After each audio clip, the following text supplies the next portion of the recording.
The Middle Pillar, The Balance Between Mind and Magic, by Israel Regardie. Introduction to the third edition. In the early decades of this century, little was known about the techniques of Western ceremonial magic due to the veil of secrecy which had shrouded these practices.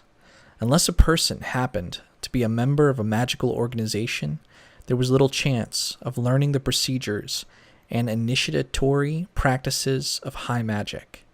This changed in 1937, when Israel Regardie published 4 volumes titled The Golden Dawn, a collection of ceremonies and teachings from the Hermetic Order of the Golden Dawn. Earlier, Regardie had published 2 books describing the magical principles of the Golden Dawn system. The Middle Pillar, published in 1938, gave step-by-step details on how to perform practical exercises of ceremonial magic, something which was quite revolutionary for its time. Perhaps even more radical was Regardie's daring attempt to correlate these magical techniques to the then new methods and hypotheses of psychoanalysis. Since the object of study in both magic and psychology was the human mind, it was Regardie's belief that magic could be regarded as a subdivision of the science of psychology. Such a thing was quite unheard of in 1938.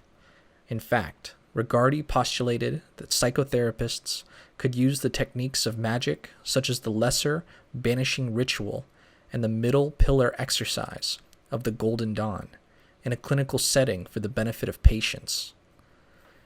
In the mid-1930s, Regardie's suggestion would have raised many eyebrows, but today several enlightened therapists are coming to the conclusion that the magicians of old were the psychotherapists of their day.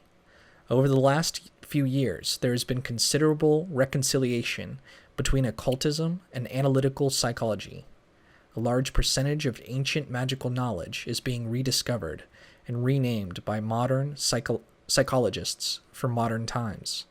The gods and angels of magic are described by the science of mind as archetypes, while demons have been converted to neuroses. The goal of both magic and psychotherapy is the well-being of the individual, his or her growth and health on every level, physical, mental, and psychological. Magic, however, also includes spiritual well-being. Regardie sought to tear down the artificial walls that had been built up between the ancient art and the modern science. Regardie's The Middle Pillar was a milestone which boldly stated these ideas long before they became popular. Today, the exercise of the Middle Pillar as a technique for self-development has become standard fare, so much so that it is sometimes described in New Age self-help manuals, often without mentioning its source in the Golden Dawn tradition. The Middle Pillar shows the clarity of writing, expertise, and love for teaching that Regardie was famous for. To this day, it remains a classic among magical texts. Who was Israel Regardie, and why did he write The Middle Pillar? The following brief biography should give readers an awareness of Regardie's prominent place in the history of modern magic and occultism, as well as his interest in psychology.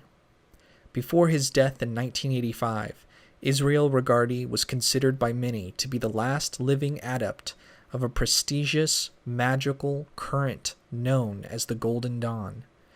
The tradition represented by the Golden Dawn and its sister spin-off groups, the Stella Matutina and the Alpha et Omega, attracted many influential occultists of the late 19th and early 20th centuries. Among these were Dr. William W. Westcott, Samuel L. MacGregor Mathers, Arthur Edward Waite, William Butler Yeats, Dion Fortune, and Aleister Crowley. Yet among this extraordinary ensemble of knowledgeable magicians, Regardie ranks high as an authority of prominence. Born on November 17, 1907, in London, Israel Regardie moved with his family to Washington, D.C. in 1921 when he was 13 years old. At an early age, he developed an interest in the theosophical works of Madame Blavatsky, Hindu philosophy, and yoga. At age 16, Regardie frequented the Library of Congress, which he called his second home. It was through his contacts in the library that he was able to find a Hebrew tutor. He learned to read Hebrew fluently, a skill that would aid him tremendously in his study of Qabalah. About this time, Regardie enrolled in an art school in Philadelphia. On March 18, 1926, Regardie discovered a newly published book which captivated his curiosity. The book was Part 1 of Book 4 by Aleister Crowley.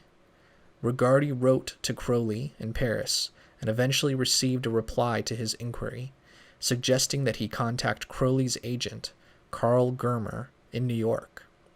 From Germer, Regardie bought a set of The Equinox, a series of magazines that Crowley published from 1909 to 1914. This was the beginning of Regardie's lifelong interest in magic and mysticism, which changed the course of his whole life, and he soon realized that art was not his calling. In March of 1926, the young Regardie became a member of the Washington College of the Societas Rosicruciana in America. A year or so later, Crowley offered Regardie a job as his secretary in Paris.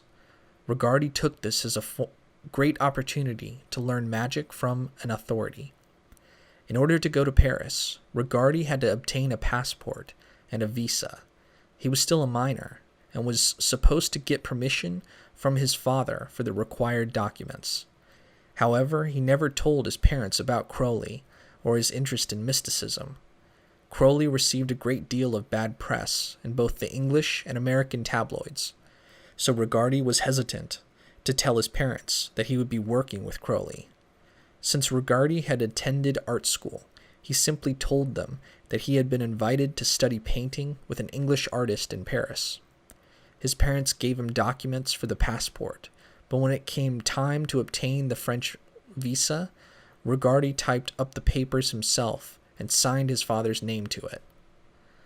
So in October of 1928, at the age of 20, Regardie went to France to take the post that Crowley offered him. For the next 3 years, Regardie lived a rather nomadic life as he tried to get his employer to teach him the magical arts. However, Crowley did not offer to teach Regardie magic or yoga, and Regardie, a shy and unobtrusive young man, did not press the issue.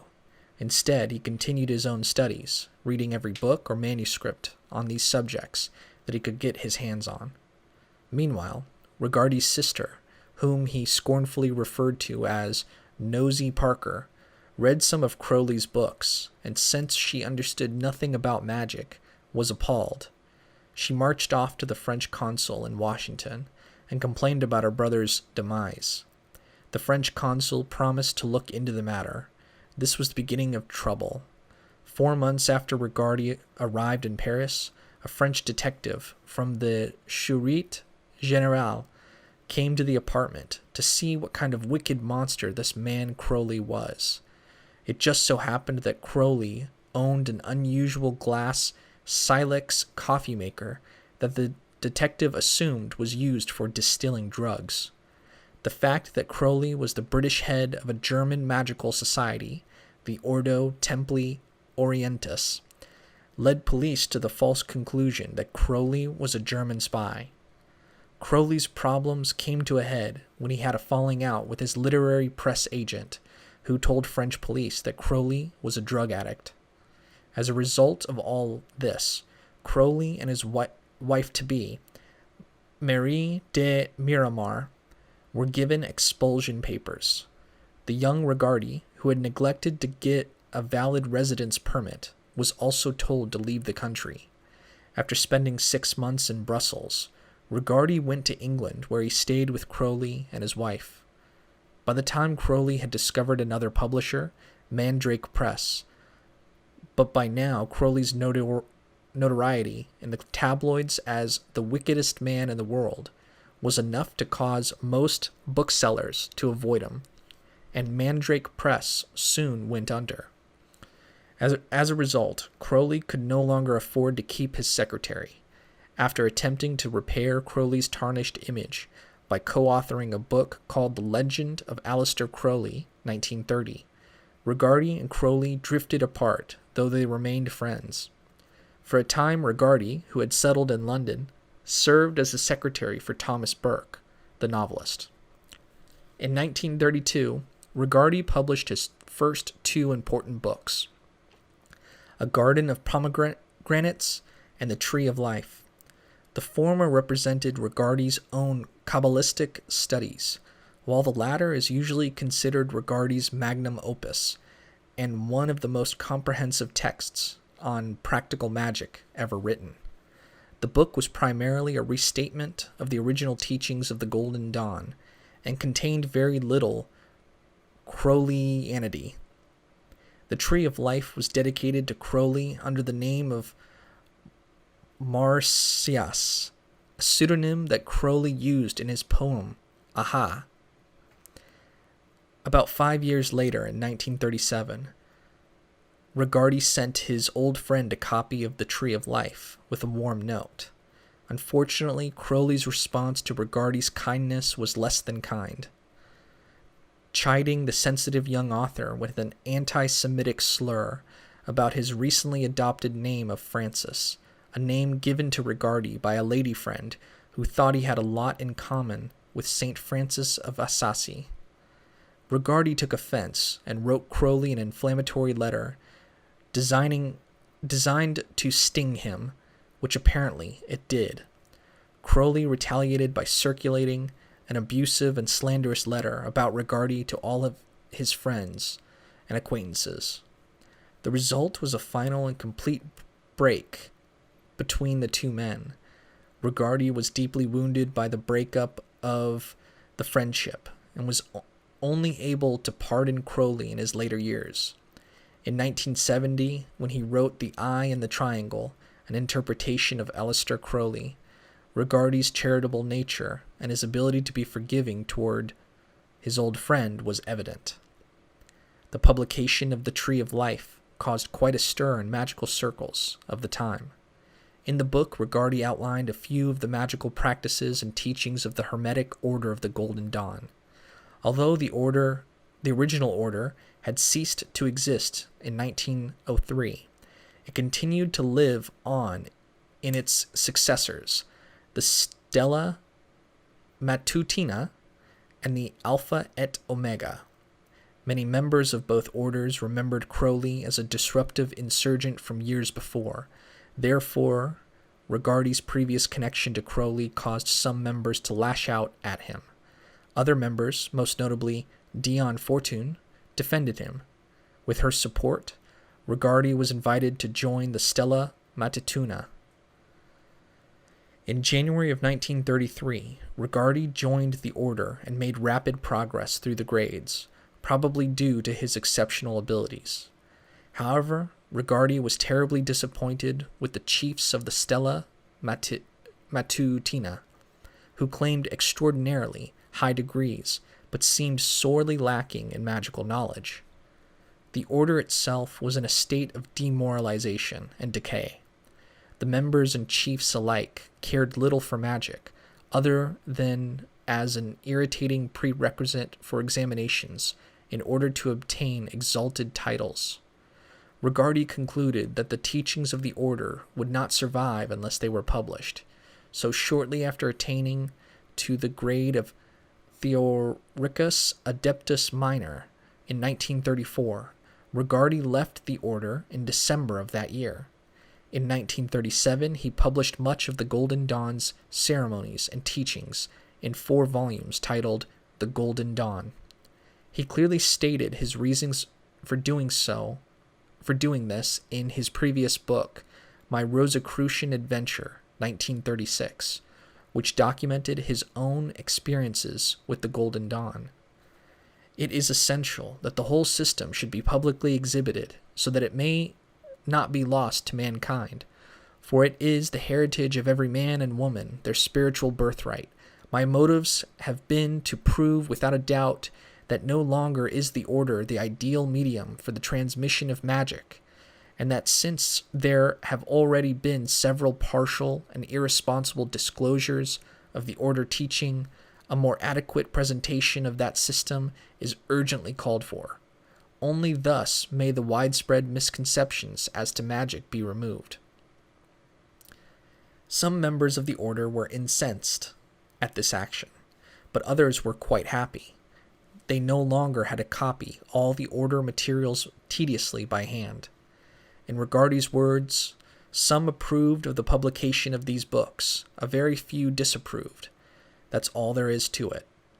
Nevertheless, most temples of the Stella Matutina and the Alpha et Omega slowly stagnated and died, just as Regardie had predicted. But because of Regardie's actions, all students of magic today owe him an enormous debt of gratitude. According to Francis King and Isabel Sutherland, that the rebirth of occult magic has taken place in the way it has can be very largely attributed to the writings of one man, Dr. Francis Israel Regardie. Regardie made a very difficult and courageous decision to break his oath of secrecy to a lethargic Golden Dawn in order to save the valuable teaching of that order. Given the fact that many former chiefs had the appalling habit of destroying order documents rather than passing them on to future generations of initiates, it was the right thing to do. As a result, all true seekers, regardless of their education, background, location, or finances, could benefit from the order's teachings.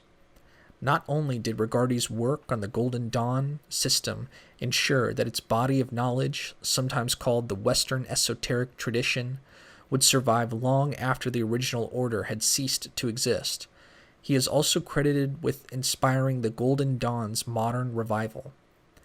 And of all the initiates who were associated with the original GD or its immediate offshoots, the SM and AO, Regardie, far more than any other person, demonstrated through his life, his work, and his writings, the essential wisdom and soundness of those teachings.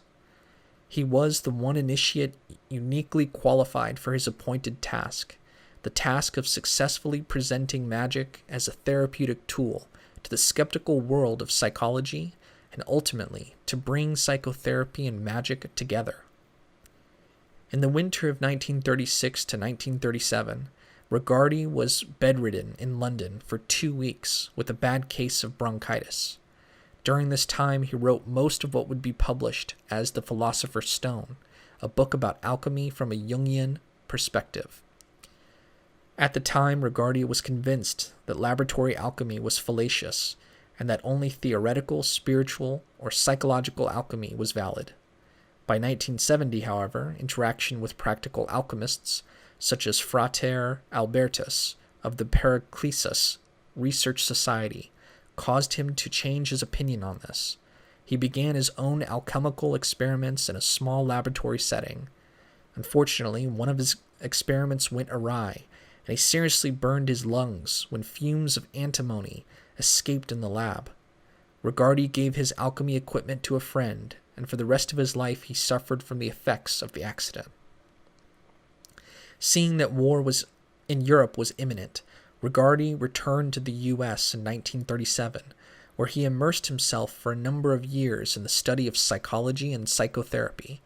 He was grateful for his previous experience with the Golden Dawn and a lengthy Freudian analysis, for both of which I can say in all humility and simplicity, thank God. These were the two influences which led him to write The Middle Pillar in 1938. The Art of True Healing would soon follow. In 1941, he graduated from the Chiropractic College of New York City with a degree in psychology and took up practice as a lay analyst. He was particularly intrigued with the work of Wilhelm Reich.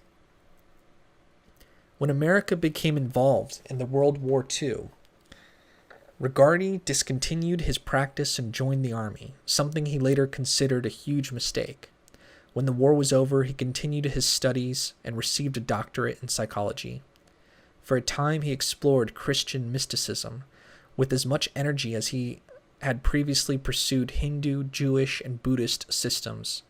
He was especially drawn to Christian Science, New Thought, and the Unity school of Christianity, which taught that faith, belief, and the power of positive thinking could cure physical illnesses. He concluded that the healing techniques taught by these different schools had validity, and he explored these ideas in The Romance of Metaphysics, 1946. In 1947, Regardie relocated to California and set up practice as a chiropractor and a Reichian therapist. He also taught psychiatry at the Los Angeles College of Chiropractic. During this time, he contributed articles to various psychology magazines, including the American Journal of Psychotherapy and Psychiatric Quarterly. Throughout the 1950s, Regardie distanced himself from the occultists and concentrated on establishing his practice, which brought him a comfortable income. He had 3 marriages which all ended in divorce. He had no children. His interest in magic never waned, as can be seen by such books as The Art and Meaning of Magic, 1964, 12 Steps to Spiritual Enlightenment, 1969, A Practical Guide to Geomantic Divination, 1972, How to Make and Use Talismans, 1972, and Foundations of Practical Magic, 1979. Regardie retired from his practice in 1981 and moved to Sedona, Arizona, where he continued to write. His later books included Ceremonial Magic, 1980, The Lazy Man's Guide to Relaxation, 1983, and The Complete Golden Dawn System of Magic, 1984. He continued to give advice on health and magical matters until the end of his life. We came to know Regardie through Grady McCurtree, former caliph of the OTO. We had established our own independent Golden Dawn temple in Columbus, Georgia in 1977, and were in the process of building the Vault of the Adepti. At that time, we were also involved with the OTO because we were told that the Golden Dawn no longer existed in any form. Grady was well aware that our primary interest was the Golden Dawn, as since he and Regardie were friends, eventually he was kind enough to give us Regardie's address. We were ecstatic. We had assumed that Regardie passed on years ago. We wrote to Regardie and initiated what was to become a rewarding magical adventure and close friendship. Regardie, as we knew him, was small in stature, but great in spirit. In his later years, the shyness and inhibition of his youth was gone. In its place was a vitality, a ready smile, a no-holds-barred honesty, and a mischievous Scorpio sense of humor. He enjoyed good food and drink, boxing, professional wrestling, Salvador Dali, and Mozart. He enjoyed the unique red rock outcroppings of Sedona as much as he enjoyed playfully teasing the local New Age inhabitants of that town. Although Regardie believed that no magician should be poor or have to struggle to make a living, he was adamantly opposed to the idea of spiritual gurus or magical groups exploiting students for personal financial gain. On March 10, 1985, Regardie died of a massive heart attack while entertaining friends at a restaurant. We had visited him in his home just 10 days prior. His death was a great blow to us. A few days later, we performed the Requiem ceremony from the Golden Dawn in his honor, in conjunction with the reading of one of his favorite pieces, the Prayer of the Sylphs. Although Regardie is gone, his written works continue to teach and inspire new generations of students. Regardie's classic book, The Middle Pillar, introduces a psychological perspective on magic and occultism, and presents an intelligent and viable rationale promoting the practice of certain magical techniques, the effects of which can be compared to the processes of analytical psychology.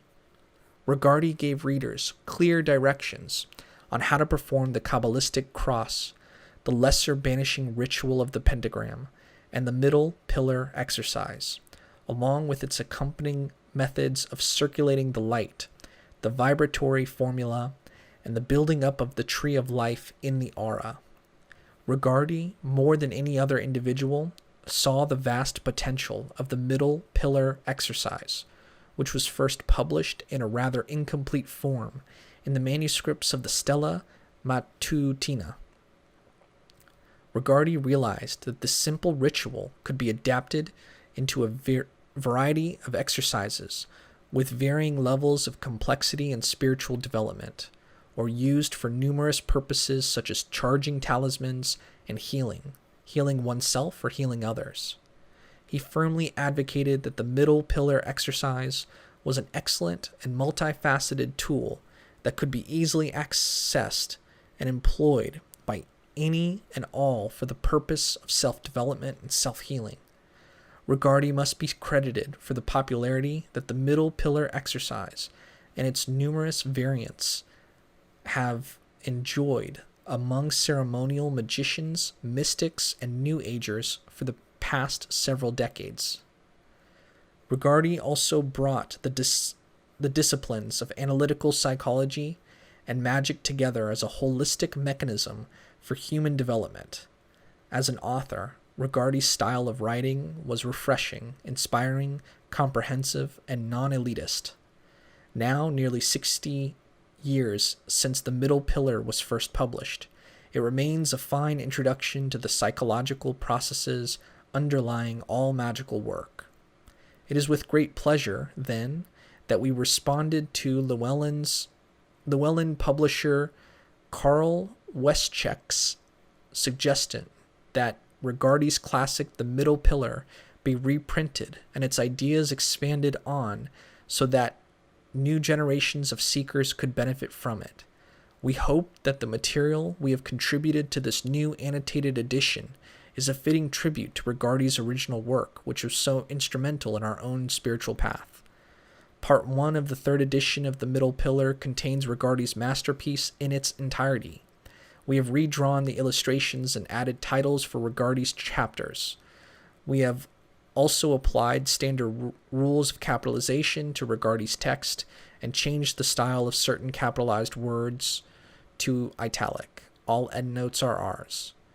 In previous editions, differences in Regardie's spelling of Hebrew words such as Sephiros in place of Sephiroth, Keser instead of Kether, Tiphareth rather than Tiphareth, Daath for Daath, and Malkuth in place of Malkuth are due to a variation in dialect, Ashkenazi Hebrew versus Sephardic Hebrew.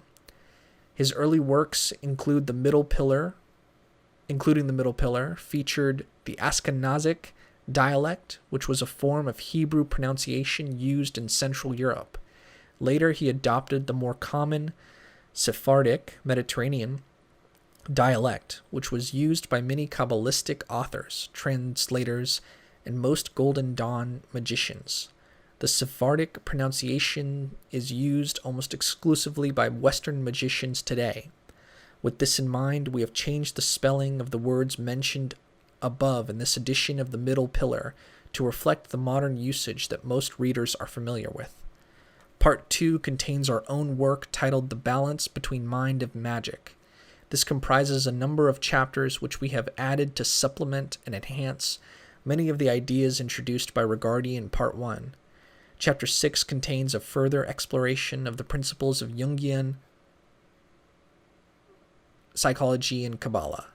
In the foreword of The Middle Pillar, written in 1938, Regardie expressed a desire to add more information on the art of relaxation and its importance to the individual's well-being. Chapter 7 provides several exercises for this. Both solitary and group work is covered. Chapter 8 examines the Eastern system of the chakras, including the similarities and differences between the Qabalistic and yoga systems of self-growth. An exercise for activating the chakras is included. The use and symbolism of the pentagram ritual and the middle pillar exercise are investigated in chapters 9 and 10, which also give Egyptian, Greek, Gaelic, and shamanic versions of these rituals for the benefit of those readers who are not especially drawn to the language of Hebrew, but nevertheless would like to experience the energies involved. Also included is a revised and expanded version of the Middle Pillar by Regardie himself, along with exercises for healing and charging talismans.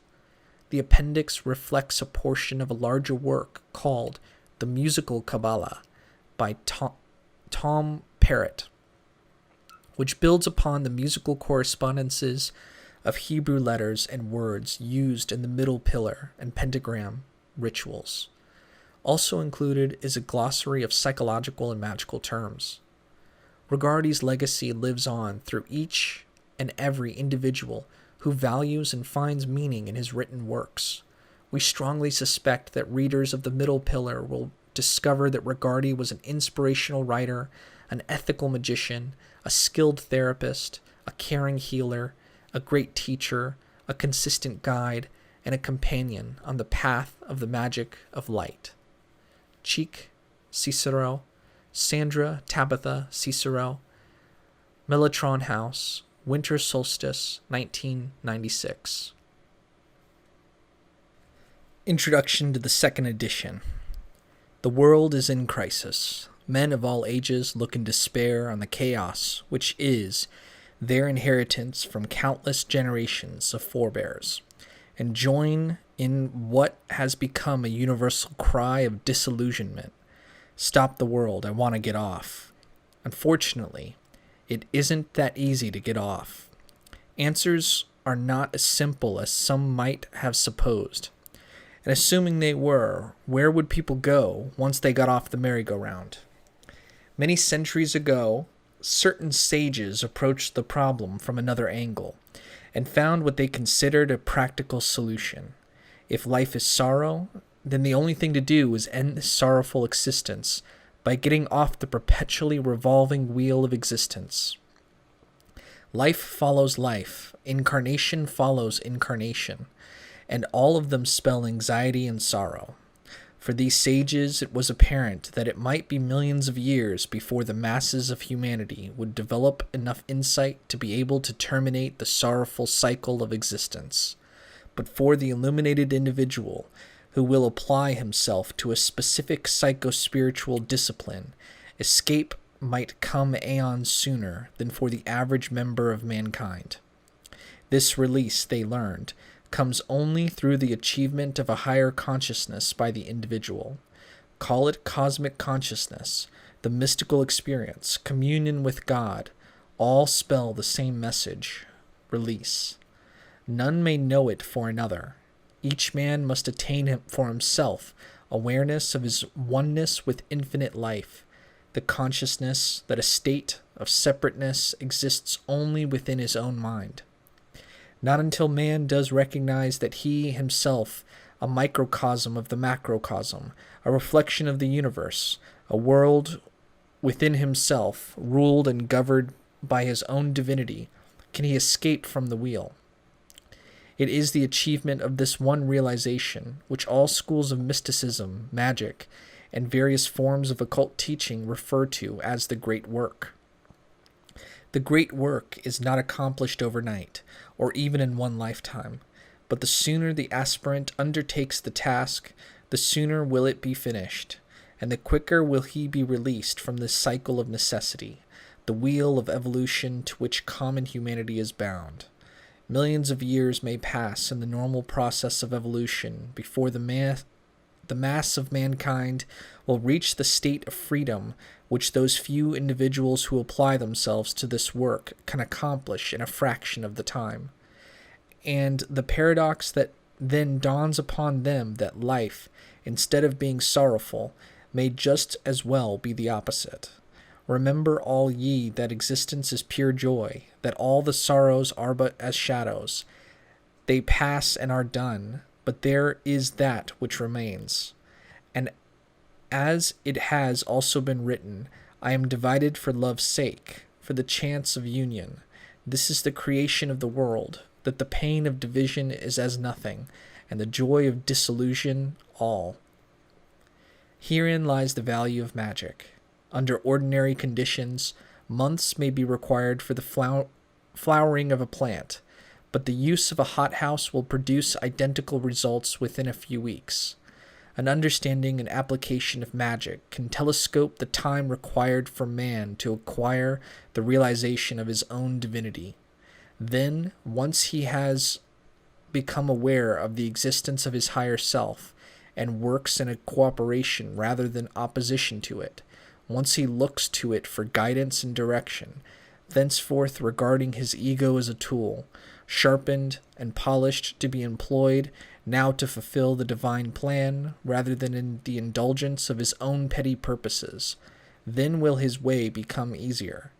Long before obtaining his final release, then may he move forward on the upward path with joy and equanimity. So it is that, at a time when the planet seems to be rocking beneath our feet, I derive great pleasure from writing an introduction to this new edition of the middle pillar. It is that pillar which stands dependable and relatively changeless as the Sphinx between the extremes of mercy and severity, the two outer pillars of the Qabalah's tree of life. Equally important, it also provides basic principles of magic which can speed the student on his way to be blessed release from the necessity of the accursed wheel. Once he has gained this new understanding, the student, it is to be hoped, will gradually but steadily progress until he has completed the great work.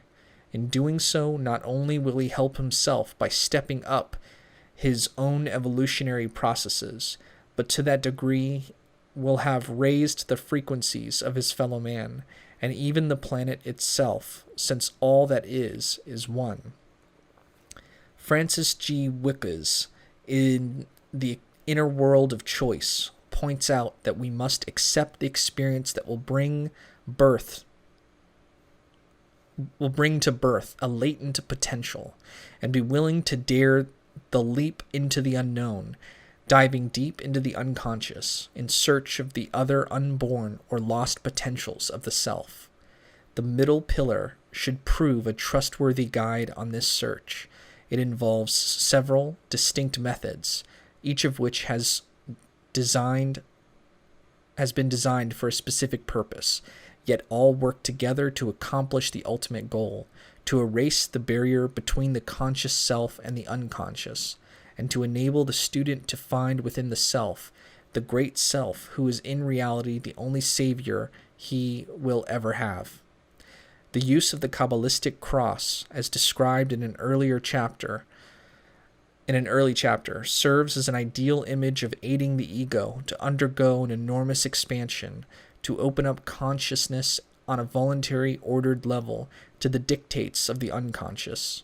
The so-called banishing ritual of the Pentagram is a vital technique designed to eliminate undesirable elements from the psychic sphere, and thus to permit the process of conscious expansion to proceed without harm or hindrance. The use of the archaic exercise referred to as the middle pillar will increase the field of attention, aid in the achievement of balance and equilibrium, and unfold to the aspirant a completely new and remarkable sphere of power and spiritual perception. Every technique of magic is intended in various ways to widen the field of vision of the conscious ego to the deeper, more spiritual aspects of the divine nature, which, in reality, is his true or higher self. Of the numerous techniques available in the vast armamentarium of magic for this purpose, the most vital and essential ones are summed up in the simple exercises outlined in this book. Ceremonial magic enables man to become an engine capable of harnessing and directing the enormous power that lies within. A multitude of basic principles are utilized to this end.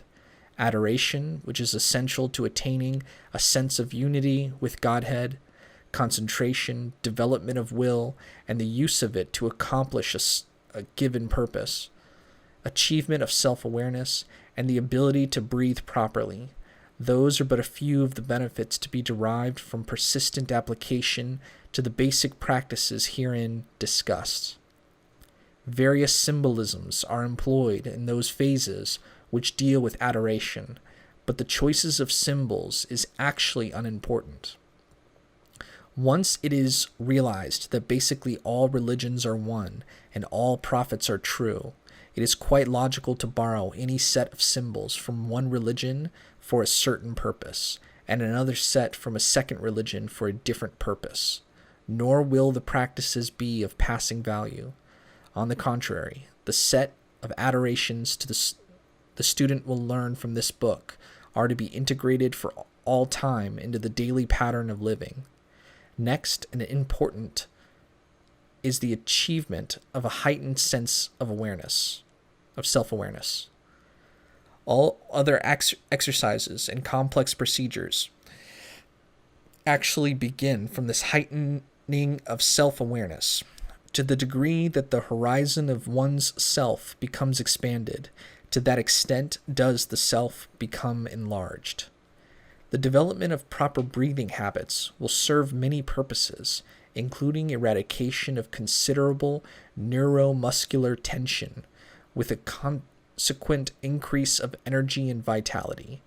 The air by which we are surrounded, and in which we live and move and have our being, is the essence of life itself.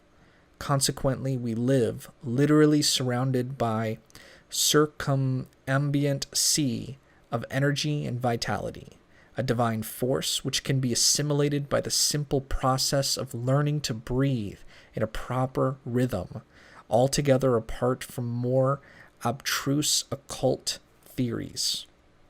Once he has gained control over his mental processes, the student can then learn to stimulate and direct his emotions. This becomes will. So complete and interlocking are the details of this system that the emotions can then be utilized as a tool to be used in directing and holding the mind steady on a given objective. For fervor and conviction are essential to activating the productive and creative agency within man. In the process, over a period of time, life becomes consecrated so that all one's energies become automatically concentrated in a continuous devotion to God, or the one life that courses through all of us. In short, the student achieves a perfect and harmonious identification with divine power, life, and love. And then he will know that existence is pure joy, that all the sorrows are but as shadows. They pass and are done. The middle pillar was originally dedicated to S. L. McGregor Mathers and Dr. William Wynne Westcott, who were chiefs of the Hermetic Order of the Golden Dawn, to which I owe so very much. The book is merely the simplest possible representation of some of the elementary practices of that order. In actuality, it is an attempt to simplify and combine the practices both of the Golden Dawn with the insights and later developments of Aleister Crowley. The real virtue of the book lies in its correlation of the practice of magic to modern psychotherapy. For magic places the achievement of self-awareness second in importance only to the achievement of unity with God. And Jung's definition of psychotherapy was that which enabled one to become conscious of what hitherto was unconscious. For untold thousands of years, man has lived in subjugation to the unconscious forces of nature, powerful instincts and drives which led him to act without deliberation or conscious volition, and in complete ignorance, in fact, of the forces at work which really motivated him. The great work recognizes that in these deep unconscious levels lies a great storehouse of power, awareness, and vitality, which must not only be awakened but recognized and equilibrated for the human being to function at maximum capacity and efficacy. This, in short, is the major purpose and function of the teachings of this book. I had first begun to read about psychoanalysis in the writings of Freud and Jung as early as 1926. I cannot say they meant very much to me, save as intellectual stimuli of a fascinating kind. When I first wrote The Middle Pillar, I had just entered psychoanalytical therapy, thanks to the influence of a very dear friend. The tremendous value and importance of psychotherapy as a prelude to any serious magical training was just beginning to dawn upon me. My work with Dr. E. A. Clegg of Harley Street and with Dr. J. L. Bendit, a Jungian of Wimpole Street in London, led me to realize the importance of psychotherapy to the beginner in mysticism and magic. In fact, 35 years later, in 1968, I am more strongly of the opinion than I was then. So fervently do I feel about this, that since that time I have acquired some of the qualifications necessary to practice various forms of psychotherapy, particularly that of Wilhelm Reich, whose work I regard as a bridge between conventional psychotherapy and occultism. I doubt if Reich would be pleased to learn of this association of mine, but a fact it is, nevertheless. Today I will not be so much as consider even the discussion of the great work with a student until he has experienced some form of psychotherapy, I care not which. There is lacking, until then, a common frame of reference and a common medium of communication. In The Middle Pillar will be discovered the first glimmerings of insight I had in that particular direction. It still holds good today. The wisdom of enlightenment is inherent in every one of us.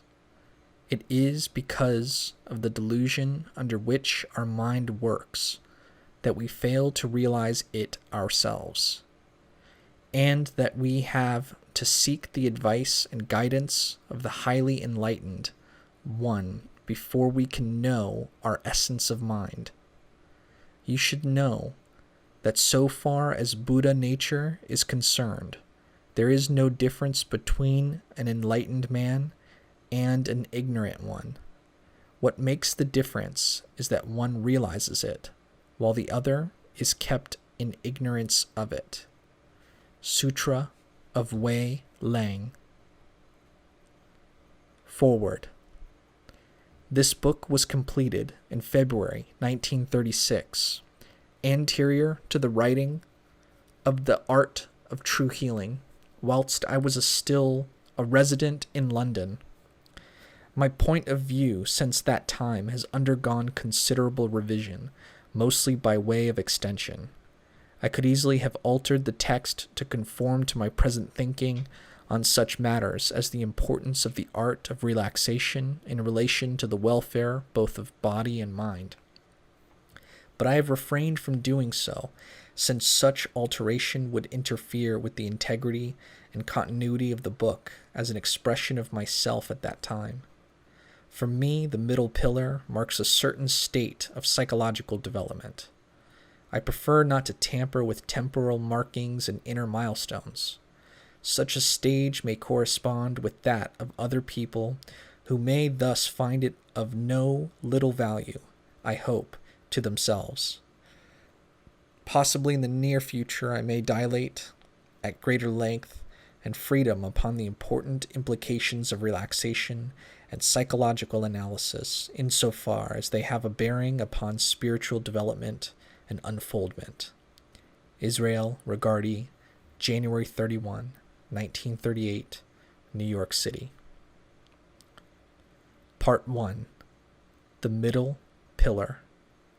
Israel Regardie. A co-relation of the principles of analytical psychology and the elementary techniques of magic. Chapter 1. The Two Pillars of the Temple. To me, one of the most significant and extraordinary characteristics of modern thought is the widespread circulation of books on psychology in its various branches. There is a general interest in matters dealing with the mind, especially with that aspect of the hinterland of the mind, which has been named the unconscious for want of better words, and also because its realm at the moment is so ambiguous to us. There could hardly be an educated individual who has not some slight degree of acquaintance with this analytical psychology. Even if this familiarity ran only to an acquaintance with several of the more commonly employed cliches, such as libido, the unconscious, conflicts and resistances, neuroses and complexes, that in itself would be indicative of a phenomenon which surely has occurred seldom before in the history of civilized thought. To meet this widespread interest in matters psychological, a number of books have been written to give the general reader some notion of that peculiar world with which it is the province of an analyst to deal. Quite a number of these are extremely informative, providing a very sane and balanced view of the subject. On the other hand, as is inevitable, there is a large number which might just as well have remained unwritten. One of the most curious misconceptions promulgated by some of these latter is the fact that analytical psychology, and here I use this term in its widest sense to cover the various schools inaugurated by Freud, Jung, Adler, etc., is a thing quite apart, and that the one thing which stamped out our ancestors as barbarians and savages was their utter lack of acquaintance with psychotherapy. It would be totally absurd for anyone to minimize all that has been achieved by modern psychology due to the efforts of such astute investigators as Freud and Jung. But it is abundantly clear that their protagonists, psychological extremists, go entirely too far in disclaiming the intelligence and insight of our predecessors. For the facts are, as but little research indicates, that so far from being ignorant of analytical psychology, the ancients, and particularly those of the East and Hither East, had evolved a highly complex and elaborate scheme not only of analysis, but also of spiritual development and synthesis. Some orthodox diehards may question the relationship of modern psychology with discredited Oriental and archaic techniques for the unfolding of man's higher or spiritual nature. In practice, however, such a relationship does indubitably exist.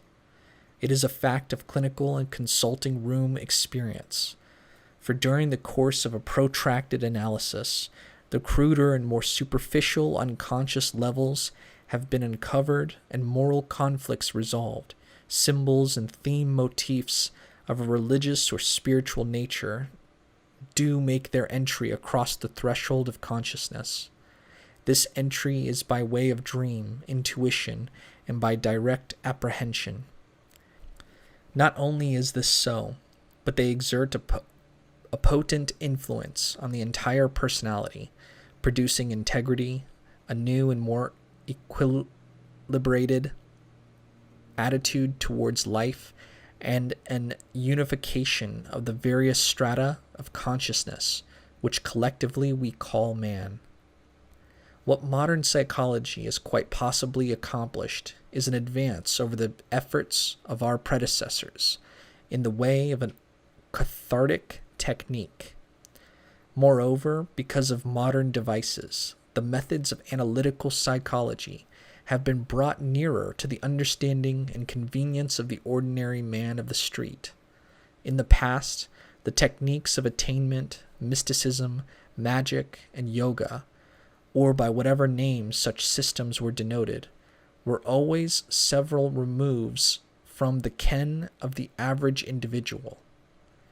The psychologies of the past may be summarized by the use of the words yoga and magic. The subject of yoga has already been excellently dealt with by several able and competent writers, requiring therefore but little mention here. Such a book as Yoga and Western Psychology by Geraldine Koester must certainly take its place historically as a genuine and first-rate contribution to the progress of analytical psychology. There is also the compilation of the Buddhist Lodge, Concentration and Meditation, a handbook on that subject of great merit. A number of modern psychologists have also examined the subject of yoga and meditation as a whole, and have found much that is sympathetic to and explanatory of their own systems. And furthermore, the mystical systems posit a goal and general schema which expand the rather hazy and indeterminate character of a very large part of our psychotherapeutic systems. Analytical psychology and magic comprise, in my estimation, two halves or aspects of a single technical system, just as the body and mind are not two separate units, but are simply the dual manifestations of an interior dynamic something. So psychology and magic comprise, similarly, a single system whose goal is the integration of the human personality. Its aim is to unify the different departments and functions of a man's being, to bring into operation those which previously, for various reasons, were latent. Incidentally, its technique is such that neurotic symptoms, which were too insistent upon expression, either become eliminated or toned down by a process of equilibration. It will be obvious then that by magic we are not considering a theatrical craft or jugglery, and certainly not that medieval superstition which was the child of ignorance begotten by fear and terror. These definitions should be expunged from our thinking. For centuries, magic has been quite erroneously associated with such pathologies as witchcraft and demonolatry, due to the duplicity of charlatans and reticence of its own so-called authorities. Even today, the custodians of this knowledge, harassed by personal problems and more especially by their own power complex, are still adamant in their traditional refusal to circulate a more accurate description of the nature of magic. Possibly, even they have lost all understanding of its principles. No wonder is it that misconception exists. With the exception of very few works which have attracted the attention of but a fractional part of the reading public, little has been written to act as a definitive exposition of what magic really is, insomuch as something of the nature of modern psychology is at least partially understood by a fair section of the educated world. Were it said that magic is akin to and concerns itself with that same subjective realm of psychology, some notion of its character and objectives come within hailing distance. So far as the average man or aspirant to magic is concerned, unquestionably, the analytic technique should comprise the first stage of the routine employed in spiritual development. For until one understands himself according to that peculiarity, penetrating light which psychology has thrown upon our motives, he cannot hope to bring effectively into operation the dormant side of his nature. And lest anyone casually dismiss the desirable self-knowledge as a goal easily attained to, or, it may be, already obtained, one can only utter a solemn warning that this is not so simple as at first sight seems. That self-knowledge is necessary to the pursuit of magic is self-evident. At once we are faced at the portal by guardians armed to the teeth. Such queries confront us as, Suppose the interest in spiritual culture were motivated by a desire to escape from the turbulence of physical life. What if one's stubbornly defended point of view were only an elaborate rationalization to conceal the sense of insecurity, the dull but inconsistent ache of inferiority? These are quite often the unrecognized factors which compel refuge in the religious avocation, even as in various branches of science, too. The search for, and quite often assumed discovery of some paternal-like God, or a testy senior after the fashion of Jehovah, frequently has its origins in an adolescent rejection of the Father. This, deliberately forgotten, has become so deep that the inner psychic necessity for the authority and affection of the Father is unconsciously projected outwards into a terrifying and awe-inspiring deity. Discernment of the true motives of conduct and attitude towards life is, therefore, an absolute essential. This accomplished, then may be examined that other side of the medallion, which is man's own psyche. As a practical system, magic is concerned not so much with analysis as with bringing into operation the creative and intuitive parts of man. A psychological technique can never be a wholly integrative one until it accepts this spiritual side of man and assists the analysis in the recognition of or acquaintance with its activity. At this moment, the treatment of these matters remains almost entirely within the domain of magic alone. Fully does it recognize the necessity for integration. Not only does it accept and recommend the result of analysis, but it proceeds still further. If analysis aims at the acceptance of the unconscious and the validity of its coexistence with consciousness, then magic may be said to be a technique for realizing the deeper levels of the unconscious. These are levels of power and realization whose value we can but dimly grasp through contemplation of religious figures of the past. Buddha, Jesus, Krishna, Saint Francis, and a host of others are instances of such illuminated men, of individuals who have striven, all in different ways, to know themselves and attain to a realization of their true divine nature. If so we wish, the techniques they employed we may call devotion, meditation, and contemplation. Fundamentally, however, they are identical in spirit with what we now propose to discuss as magic. In the latter, however, the entire process of attainment has been systematized and developed almost into an exact science, having as its foundation the discovery of Godhead. While there may be very few in life who can attain to the full realization of their divine origin and nature, yet for all of us there is some value to magic, some degree of fulfillment or attainment available.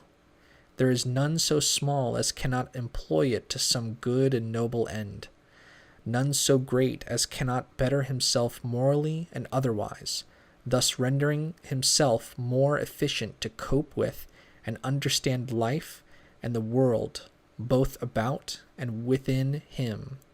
These are objectives which, notwithstanding the magnitudes of their vision, are within the reach of every man.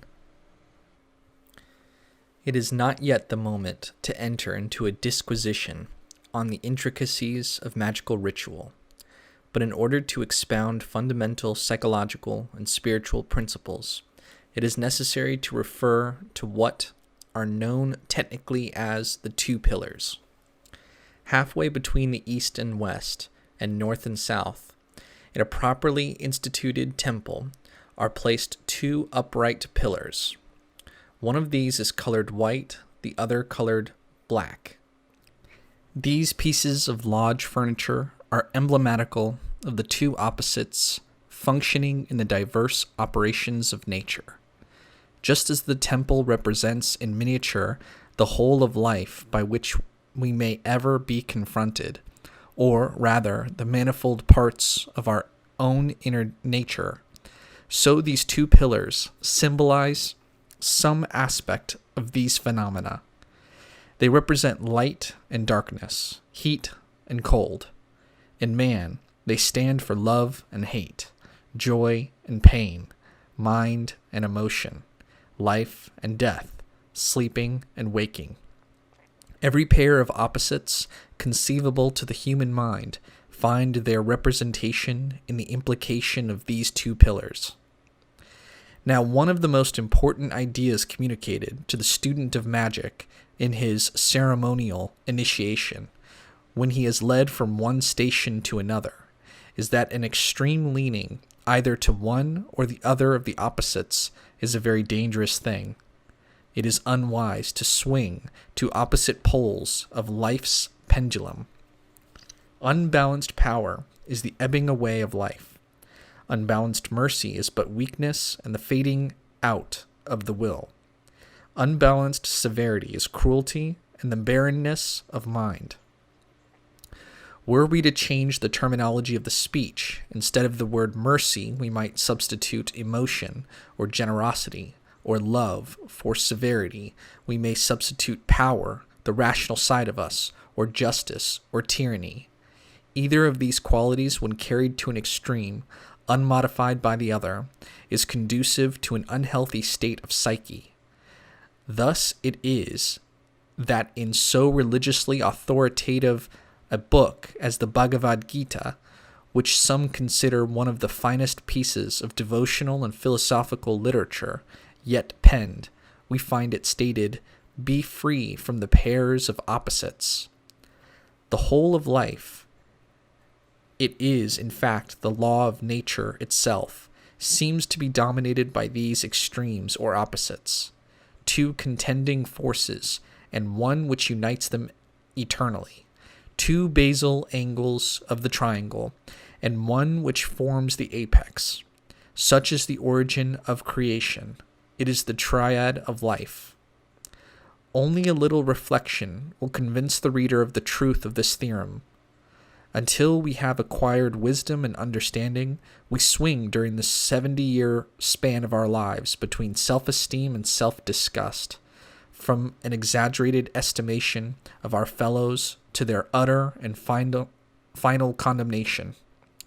Age, it is true, does bring moderation and temperance with it, but were this more balanced attitude toward life cultivated, taught or adopted earlier or before middle age set in, how much more efficient could we not be, and what could we not achieve? The technique under consideration consists primarily in the conscious reconciliation of opposing forces. It is this which has been called the development of the golden flower. Before proceeding further, it is very interesting piece of speculation to consider the trinities of various religions. Most of them resolve themselves when all theological argument and intellectual quibbling are eliminated, into some such relationship as father, mother, and son. Osiris, Isis, and Horus are an excellent example. This is also true of the Christian system, where, upon careful consideration, we find the Holy Ghost defined as a feminine aspect of the Godhead. And in the Hebrew Qabalah, we have the Trinity on the tree of life of Chesed, mercy, Gevurah, might, and Tiphareth, equilibrium or beauty. Correlating this latter triad with traditional symbolism, Chesed is masculine, referred to Jupiter, a paternal wisdom symbol. Gevurah, feminine, is attributed to Mars, indicative of great power. One alchemical aphorism expresses this duality in the words, "Man is peace and woman is power."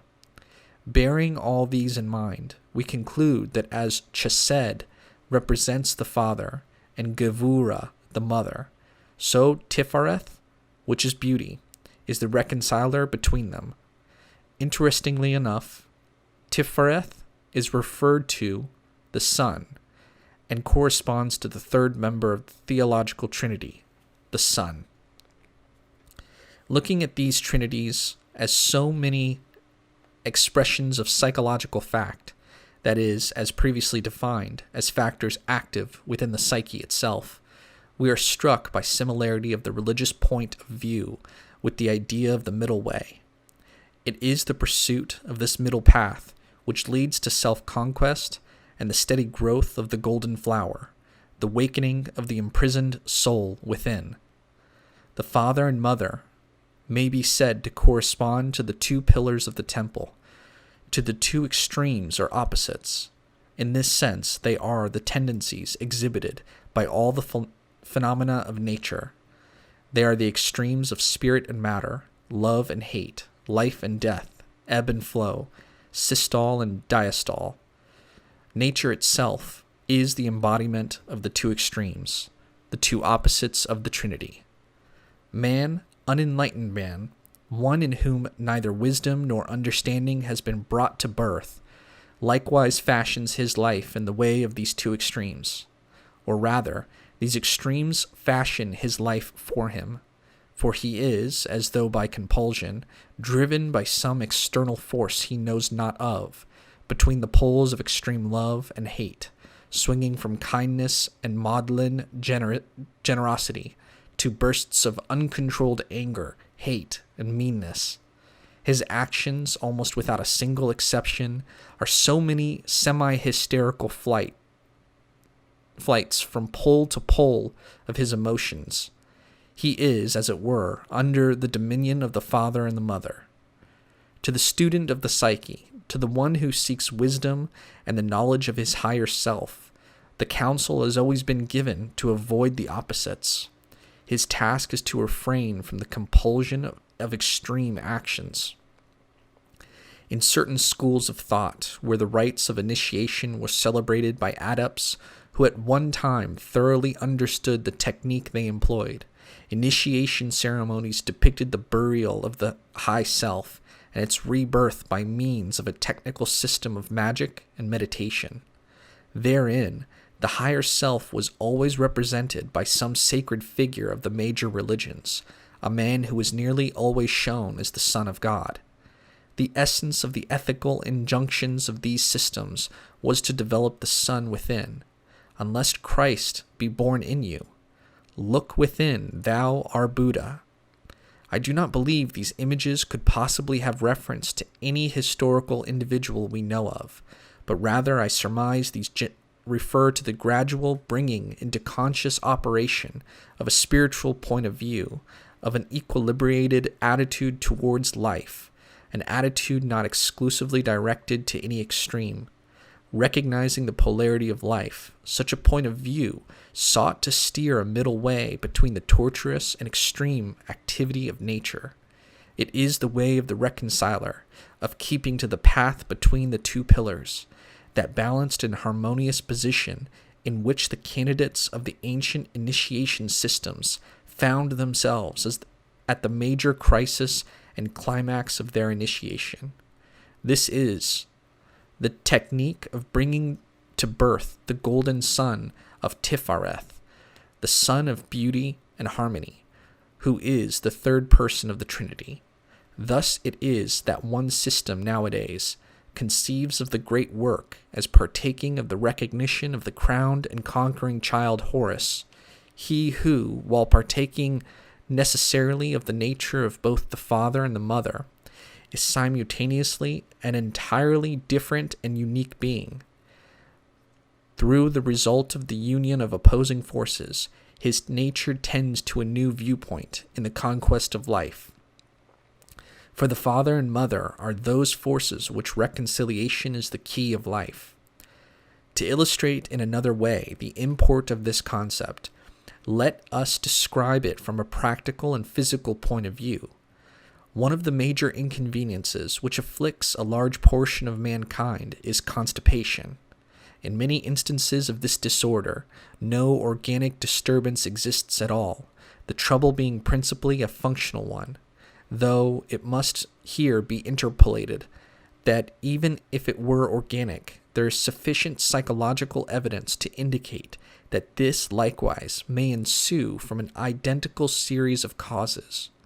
Very often, this malady does not respond to any kind of medical treatment. It is not uncommon for patients to testify that they have been recommended massage, surgical operations, drugs, nature cure, and all other types of cures. In spite of these, the illness persists unchanged. Enquiry elicits that there is, frequently, a conscious conflict between two courses of conduct. More often than not, however, the real seat of the conflict is not in consciousness at all, but exists in a far deeper level of mind, in the unconscious. It was probably around puberty that an already existent conflict developed such acuteness and severity as to require for the psychic safety of the ego to be repressed completely out of sight. From this, we might conclude, and there is some psychological evidence to this end, that the conflict is one between the instincts and social dictates. That is, because of parental training, there is blind refusal to recognize the necessity of the proper and legitimate expression of the instincts. It is denial of one side of the personality, a denial without justification or reason. It is as though, while admiring the beauty and form of the lotus, we wished not to be reminded of the slimy source where grow the roots of the plant, and therefore cut the stalk right through, severing the flower from its necessary root. This cutting of the lotus stalk has its counterpart in human minds, many of us having been cut off from our roots. For this denial of the instinctual life, in which the conscious existence, after all, has its roots, and this persistent repression cause some degree of dissociation. That is, a severance of the integrity and unity of the psyche. The psychosis, if sufficiently intense and prolonged, produces symptoms of various sorts, rather ranging from lack of vitality, irritability, constipation, and a host of other physical and nervous disorders. With such a problem, there is but one logical method of attack. It is to recognize quite clearly that the physical symptoms are the result of an internal conflict, a conflict between the needs of the body and the self-sufficiency or cowardice of the mind. It is a conflict between the necessity to the expression of emotion and feeling and the imperious urge of the ego to escape from a vulnerable constitute of its nature. That principle which at one time had been susceptible to hurt and injury. With the frank recognition of the conflict, one should endeavor to recollect the events of his early childhood, bringing up as many memories as possible of that period, experiencing neither shame nor remorse at his discoveries. Confronting these memories with the knowledge that, as an adult in whom is the light of reason, he understands that his mature mind can dissipate the infantile emotion connected with early experiences, in which shame or inferiority or insecurity was felt. In this way, he links and applies mind to emotion, thus avoiding within him the uncontrolled play of the opposites. Their existence is neither denied nor frustrated. This is a vital point to be understood. No denial or rejection should be countenanced of what manifestly is an actual fact. No stubborn refusal to admit and accept a part of his own nature. As we have seen, the denial of any function of the self leads to dissociation, and the latter results in nervous and physical disorders. Face the fact that at one time there was a denial of one phase of life, and thus accept the conflict. Accept it, knowing that so long as we remain human, these conflicts are bound to be our lot. In our present stage of evolution, there are part and parcel of human nature, and so cannot be avoided. But what can be eliminated is the ignorant attitude so often adopted toward them. For these opposites, the two pillars of the temple, their magical images or prototypes, represent those eternal forces betwixt which the equilibrium of the universe dependeth, those forces whose reconciliation is the key of life, whose separation is evil and death. This, then, is the solution to conflict. They must be reconciled. Let me recapitulate. There must be the clear recognition of the conflict. Its exact nature must be analyzed and faced, and its presence adopted in all its implications. One must endeavor to bring up into consciousness, so far as the capabilities of the mind permit, all the memories of childhood. In a word, he should attempt to perform a species of what is called, in the Buddhist system, the samasati meditation. This consists in a cultivation and rigid examination of memory. The idea involved here is not that these recollections in themselves are worth anything, but that raising them up to the surface releases a great deal of tension associated with early experiences. There's often a tying up of nervous energy in childhood experiences, in trivial events which are allowed to be forgotten and to sink into unconsciousness. But this forgetfulness does not overcome the shock of nervous exhaustion connected with them. On the contrary, they set up what are called resistances to the flow of life and vitality from the primitive and vital layers of the unconscious level. What matters, remarks George Grodeck, the brilliant German physician-psychologist, is not to make conscious anything at all of the unconscious, but to relieve what is imprisoned, and in doing so is by no means rare for the repressed material to sink into the depths instead of coming into consciousness. What is decisive in the success of treatment is the removal of resistance. Beginning with the actual events of the day upon which the reader determines to commence this exercise, the meditation should gradually extend its field of vision until ultimately the events and occurrences of the earliest days are brought into the light of day. The earliest years are brought into the light of day. The technique is principally one of the training of the mind to think backwards. Difficult though at first it may seem, practice leads the student slowly and gradually to facility in the art of remembering.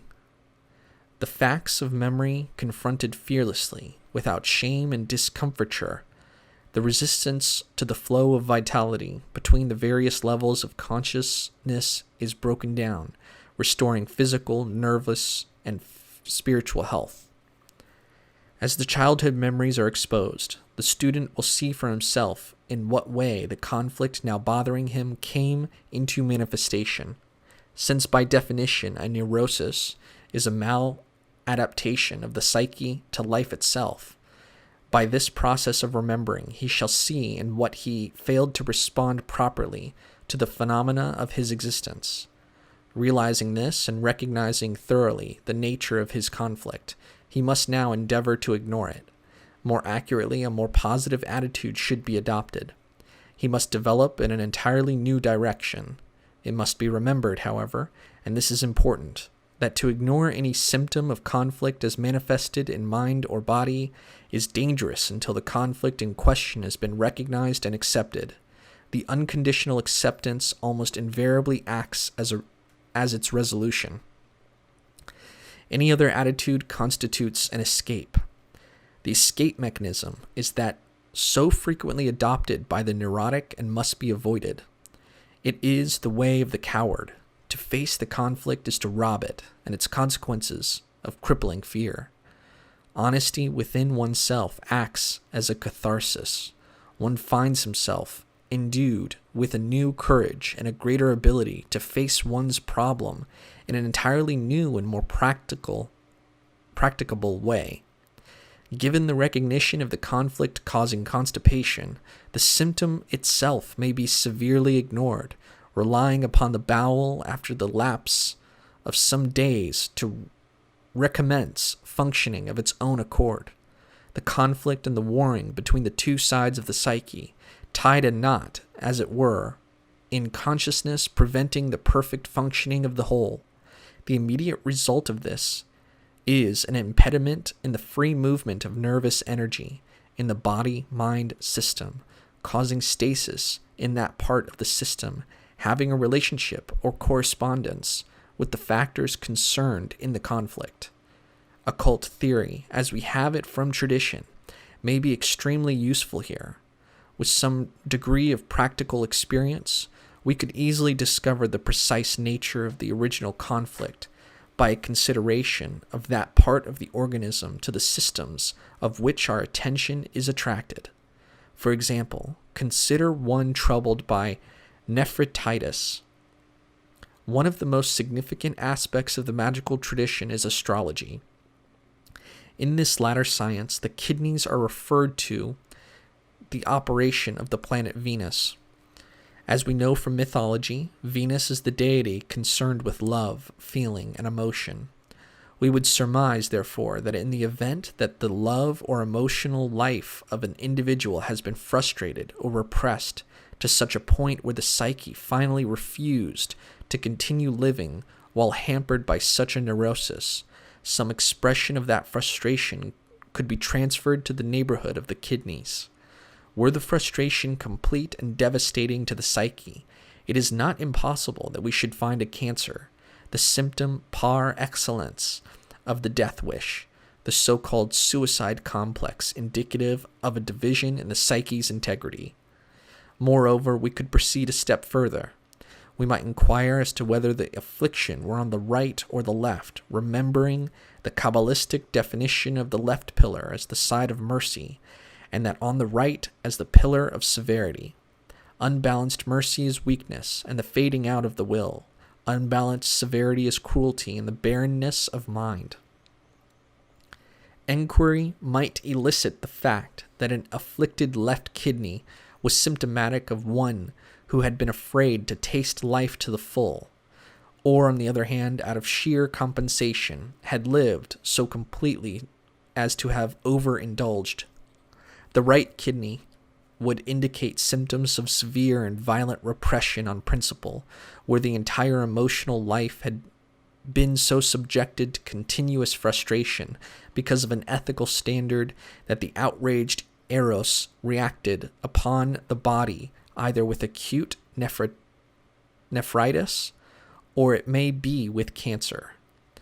Whether there is trouble with the legs, the patient being unable to stand and confined to the bed, some psychological thinkers proffer some such explanation as this. The legs are the things we stand on, that which gives support to the body. In the symbolic pageantry utilized by the unconscious, and it must be understood that the activity of the unconscious proceeds almost exclusively through what are to us symbols. The instinctual life is our mental support.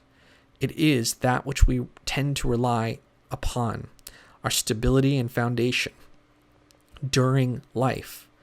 Should, therefore, our understanding of life fall short of what it should be for us, and obviously that standard varies with different people, so that we unduly repress our instincts to the point where the resulting sense of insecurity and anxiety become intolerable, the psyche achieves a revenge through an affliction of the supports of the personality. Thus, it is what we learn, so it is said, by illness. When our supports, no matter what nature, have been annihilated, we sometimes seek to inquire into causes and origins.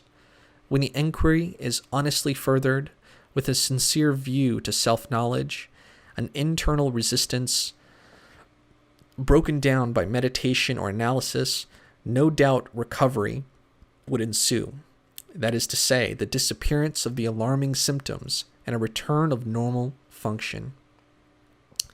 The solvent to these difficulties, the practical solution of the problem, consists primarily in the elimination, so far as possible, of fear.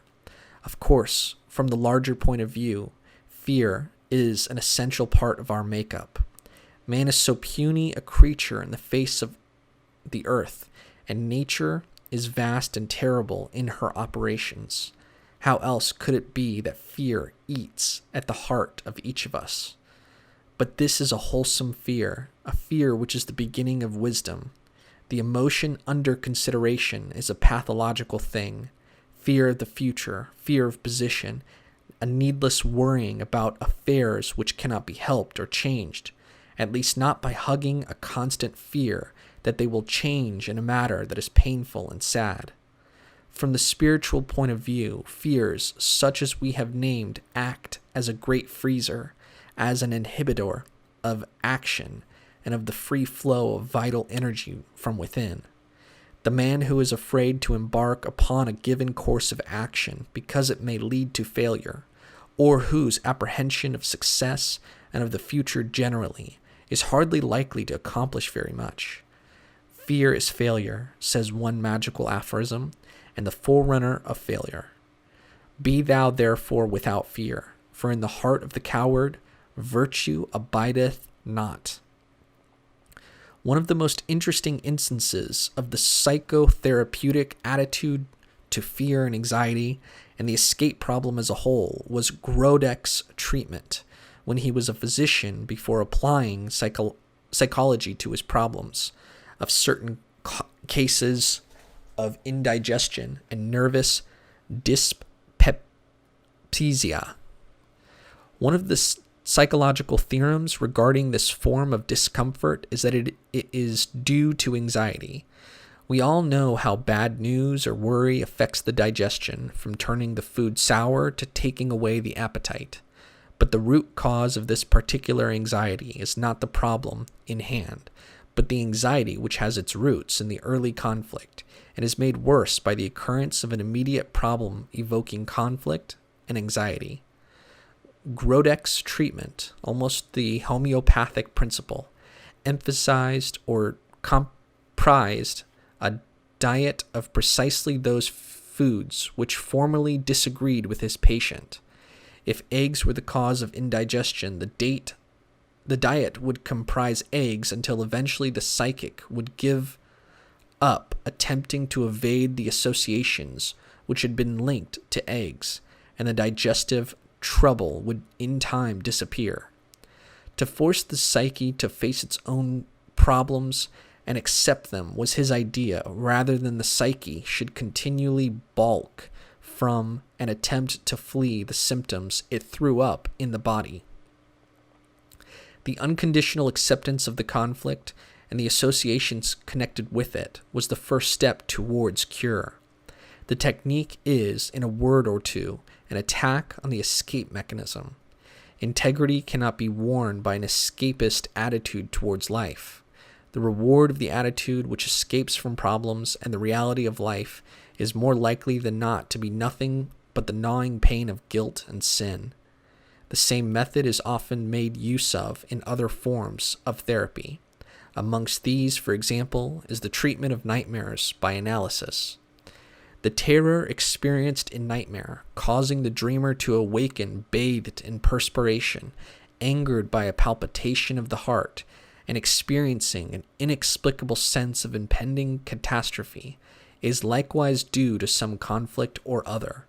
Its nature, being unconscious, can only be determined by the context of the dream, and by lengthy process of confession, free association, and reductive analysis.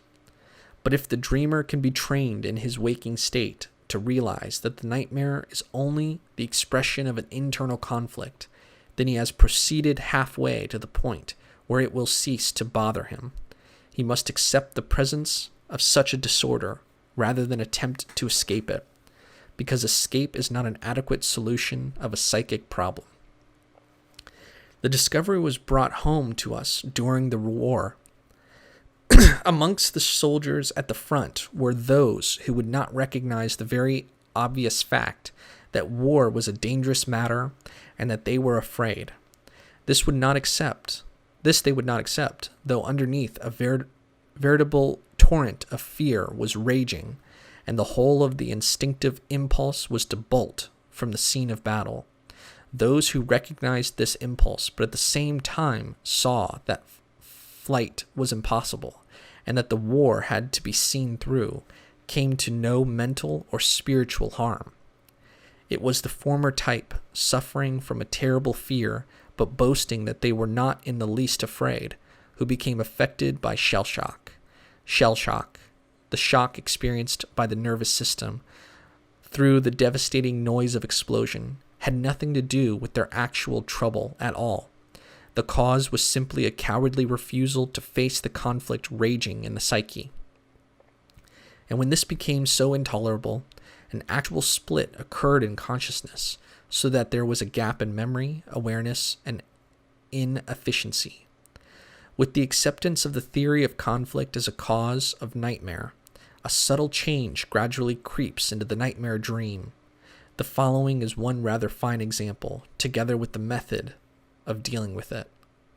A woman patient frequently dreamed that she was hanging from a rope in a room which had an enormously high ceiling, about 50 or 60 feet high. The rope was affixed by a hook to the ceiling, and the weight imposed upon the hook was gradually loosening the plaster around.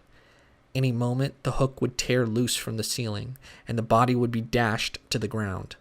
At this juncture of the dream, unable to face the terror of being hurled to death on the ground, the woman awoke in a frenzy of fear, screaming. The advice given in this particular case, and since the dream is a typical nightmare, the same technique may be widely recommended, was to suggest to the woman the advisability of meditating on the dream before falling asleep at night. The suggestion was to lengthen the term of the dream so as to invite the nightmare and observe what happened when the plaster did finally break, tearing the hook from the ceiling. Constant and deep reflection on the dream's theme before sleep was the method by which the unconscious could so be influenced as to induce a vigilant attitude even during the progress of the fantasy. The topic of meditation would also be the conscious application of the idea of non-resistance. Let the catastrophe occur and see what happens. If the fantasy being perched on a high cliff and at any moment there is a danger of being hurled to the ground, awakening at midpoint in a sweat of fear, then gradually train the mind to thrust out all resistance to the fall. By methods such as these, resistance and repression is broken down, and fear eliminated from the sphere of consciousness. Here some words should be said about repression and the means of its elimination. A great many people have come to believe, though a very casual reading of some of the early psychoanalytic literature, that psychology countenances the removal of repression by means which are unethical and antisocial. Nothing could be further from the truth. Repression is always defined as an unconscious and automatic process. It is a process by which the personality protects itself against distasteful concepts by thrusting them without the horizon of consciousness into the dark and forbidding regions of the unconscious. Since this process begins very early in life, the unconscious is, by middle age, stuffed with a mass of repressed material ideas about parents and relatives, associations connected with environment, infantile beliefs and actions. Suppression, on the other hand, is a deliberate and conscious thing. It presupposes a process of conscious selection and elimination, in which one alternative is suppressed in favor of another. There is no need to live an antisocial or vicious life, one of self-indulgence or of degradation, as so many people think. To be free from a repression does not argue that one should have behaved like a young man about town, though that is not to say that a reasonable satisfaction of the instinctual life should be eschewed where this is at all possible. But the frank realization and acceptance of the human personality as many-sided, and a refusal to blind oneself to experience, no matter of what kind, will go far towards relieving the partition erected between the unconscious and the conscious, and removing resistance and repression. To restate the attitude expounded in this chapter, I conceive of analytical psychology as the spouse of the ancient system of magic. For psychology has succeeded in evolving a system which can be applied to almost any individual who wishes to know the several departments and constituents of his own personality. Possibly for the first time in the history of civilized thought, there is a technique which is of inestimable value to the average man. It is of supreme value to the student of magic and mysticism, who, too often, labors under several delusions of what it is that he hopes to accomplish, and at what length of time he will do so. A study of analysis will prove, first of all, that he cannot proceed quicker than his own unconscious permits him. This will prevent gate crashing and an irrational enthusiasm and desire for speed. Secondly, through the elimination of erroneous ideas as to himself, the phantasms of wish fulfillment and insensate daydreaming, he will have obtained a more comprehensive account of what magical and meditation systems can accomplish, and what degree of achievement in these spheres is open to him. He will be entirely less subject to delusion and deception, because his attraction to magic will not have been caused by the unconscious desire to escape from the pressing problems of his immediate existence, with which he finds himself unable efficiently to cope. Moreover, he will have familiarized himself with the true extent of his own sense of inferiority. The compulsive necessity of becoming unduly aggressive because of an imagined or pathological inferiority will no longer urge him to an intolerable sense of deficiency. Being acquainted with the fundamental problem of insecurity, which every thinking individual is bound to have, since man is so apparently insignificant and unimportant when compared to the vastness of the universe, he will not be liable to adopt extreme religious or scientific notions from so-called spiritual experience or laboratory experiment to buttress up his own desire for some one thing which is secure and reliable. Analysis is the logical precursor of spiritual attainment and magical experiment. It should comprise definitely the first stage of spiritual training. Were it possible, and were there magical schools in existence, it would gratify me enormously to see magical training preceded by 6 or 12 months of application to reductive analysis, pursued by sympathetic physicians or lay analysts who had long and intimate experience with clinical work. The magical schools must open a department of analytical psychology if their own systems are to attain public prominence worthy of attention and patronage. Such schools, though offering courses of training considerably prolonged, would eventually develop such a type of individual that the public would eliminate dangerous from its association with magic, and be obliged to take cognizance of the soundness of its technique. The union of two systems would, for magic at any rate, build up psychological credit, and a sense of great reliability and prestige would accrue to it. One of the greatest obstacles to success in magic, to any kind of worthwhile result in the mystical sciences, is that the psycho-emotional system of its average student is hopelessly clogged with infantile and adolescent predilections which have not been recognized as such. The ego is compelled to extreme courses of action as though by compulsion, and underneath his every activity lurks the unconscious specter, fear. It is precisely with these monsters of fantasy that analytical psychology can deal effectively, and it is from such absurd obstacles that the magical student is a confirmed but unconscious sufferer. By associating magic with analysis, we should be able to avoid the pitfalls by which our predecessors fell so headlong. The production of genius, more specifically a religious and mystical type of genius, ever the goal of magic, should be more within our grasp than ever before, and considerably more open to achievement. These ideas are mentioned not because a systematic union of magic and psychology will be here presented, but in the hope that this effort will spur some psychologists acquainted with magical and mystical techniques to attempt such a task.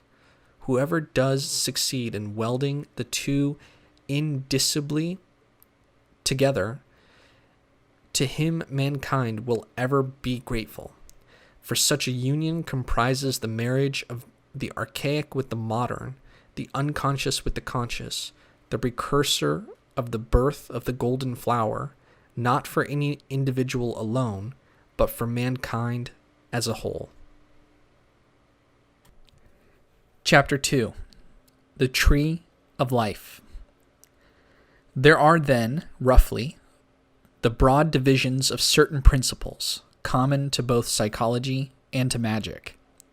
And it will be conceded by all that the problems relating to fear, anxiety, insecurity, and inferiority in connection with the broad divisions of the conscious and the unconscious are fundamental to both systems. Therefore, being able to consider any of the techniques of the methods employed by magic, it is essential that we analyze a little further this classification of the psyche into the conscious and the unconscious. While a simple outlook has certainly its advantages, yet difficulties arise demanding a further subdivision and calling for the consideration of additional factors operative within the unconscious. It is really not so simple as seems at first sight. Magic employs a somewhat more extensive view of the two primary aspects of the psyche, and it is necessary to consider at greater length the intricate nature of man, so that we may realize more or less exactly what it is that in magical experiments we are desirous of achieving. It seems to me that the division of the psyche into conscious and unconscious is entirely too simple to prove adequate as a means of explanation. The almost overused instance of the iceberg, with 1/7 of its mass above the surface and 6/7 below, is all right as far as it goes, but does it go far enough? If that division is to avail us at all in practice, that portion of the psyche which is below the surface of our normal awareness demands more insight into its nature and rather deeper analysis. There is, therefore, some wide realization of the inadequacy of this division, varying with the different schools and systems of practice. Thus, in the Freudian school, we meet with the primary concepts of the libido, which is defined with particular emphasis on the sexual urge. There is also the slightly broader classification of psychic activity into a triad of the id, the superego, and the ego. In the system propounded by Dr. C. G. Jung, we meet as before with the libido, though here it is defined not as sexuality, but in far more philosophical terms, as the sum total of psychic energy and vitality, and its expression is through instinct, desire, and function. The faculties of the mind are also described in a fourfold pattern, operating in a positive and negative way. There are the feeling, thinking, sensation, and intuitional functions of the psyche, each capable of a passive or an active response, depending upon whether the psyche be introverted or extroverted. The unconscious itself is also conceived to have a dual aspect. That part of it which is personal and individual, and that great stream of power, archetype, and image of which the former is only a part, the collective unconscious. It is a universal and uniform substratum common to the whole of mankind. We may consider it to be the historical background from which every psyche and every consciousness has proceeded or evolved. It is the primordial basis upon which each race and people and civilization evolves its own individual pattern. It is this that the medieval alchemists called anima mundi. While having innumerable points of contact with the above psychologies, the magical conception differs in several respects. For one thing, it prefers to use a diagram to express its viewpoint, believing that reflection upon this glyph, which for centuries has been an object of meditation, will yield illuminating ideas associated in the unconscious and its parts. Secondly, it believes that man is a more complex being than the newer schools would allow. The diagram it employs is a Qabalistic glyph called the Tree of Life. This shows the 10 spheres, or Sephiroth, as they are called, arranged in a geometrical pattern to form 3 columns or pillars. That to the left shows 3 spheres, one above the other, and is called the left pillar, or the pillar of mercy. The right pillar, or that of severity, also shows 3 spheres, while the central pillar is indicated by 4 spheres, one above the other, the pillar of beneficence. To each one of these spheres is ascribed a different characteristic of the self. That is, the diagram expresses the integral nature of man according to 10 quite distinct functions. It is the unity of these 10 factors, which together comprise what we choose to call man. The id, to use the Freudian term, is the most central core of man, the deepest level of his unconscious, being represented on the tree by the uppermost sphere of the middle pillar. Reference to the chart will elucidate the problems enormously, clarifying my explanations. At the outset, a word or two must be added about the employment of foreign words and an unfamiliar terminology. It is, in my opinion, a regrettable fact that objections should be raised to unfamiliar and strange words. When some new language is to be learned, the alphabet is at first difficult to acquire.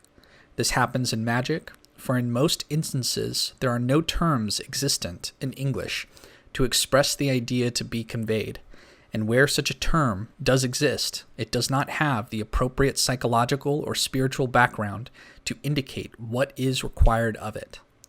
It is my object, nevertheless, to co-relate such terms where they do exist with those of the Qabalistic system to indicate that it has long recognized these concepts now being dealt with by psychology.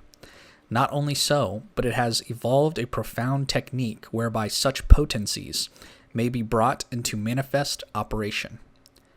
The magical correspondence of the psychological id, or S, as Dr. George Grodek calls it, is the Yesod, a word meaning the monad, the self, the paternal ends of light.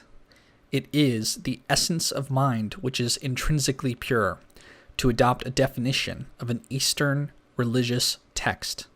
It is also the Buddha nature, the realization of which is that alone which differentiates the enlightened man, the sage, from him who is ignorant and unenlightened. Just as in physics, where the electron may be considered either as an electrical particle or as a system of radiations or waves, so this Yesod may be considered from 2 quite distinct points of view. It is the innermost kernel of the self, the deepest core of consciousness itself, unconscious to our ordinary awareness, while on the other hand, it is the life flow itself, the current of libido, which is the sum total of our vitality and our life. Since the translation of Eastern texts has been made available, many psychologists have pounced on several Chinese terms for inclusion within the technical nomenclature of their own systems. One such term selected by Jung to have reference to a concept such as explained above in connection with the Yesod is Tao. This term, so ambiguous to the Western mind accustomed to precision and accurate definition, has been variously translated as God, or a goal, or heaven. The sinologue, Wilhelm, prefers the word meaning, and Jung employed it as having a closer association with the conception which he wished to explain, for it's precisely this factor in consciousness which, eventually, provides a meaning for life and for man. And in the diagram which is provided in The Secret of the Golden Flower, to which Jung wrote an erudite and profound European commentary, the placing of the psychic factor Tao is similar to the position of Yesod upon the Qabalistic tree of life. Though I wish to avoid metaphysics so far as is possible, certain theories demand expression. In order to retain accuracy with simplicity, it must be stated that the Qabalistic tradition posits a universal stream of life, described in terms of light, behind, as it were, the monad. That is to say, the Yesod, so far from being an ultimate division in itself, is but one particular point or section of the universal life, or the collective unconscious, and owes its separate existence to that pulsating stream behind it. It is interesting here to record that Grodek surmised that the unconscious, in the ordinary Freudian sense, is the precursor of reason, the brain-mind, whereas the it produces the unconscious, the brain, and everything else that belongs to life. The unconscious is a part of the psyche a part of the it. He also believed that whatever happens in and or through a man, from the moment of conception to the occurrence of death, even what he reasons out for himself and does of his own free will, everything is directed by this unknown it. If we wish to consider the self in its widest sense as consisting of so many layers of consciousness, not unlike an onion, having 10 peelings or skins, then the Yesod is the deepest or central layer. Those immediately above it, and it must be remembered that this is figurative speech and that the spatial analog does not hold good here, are what we name the Chia and the Neshama.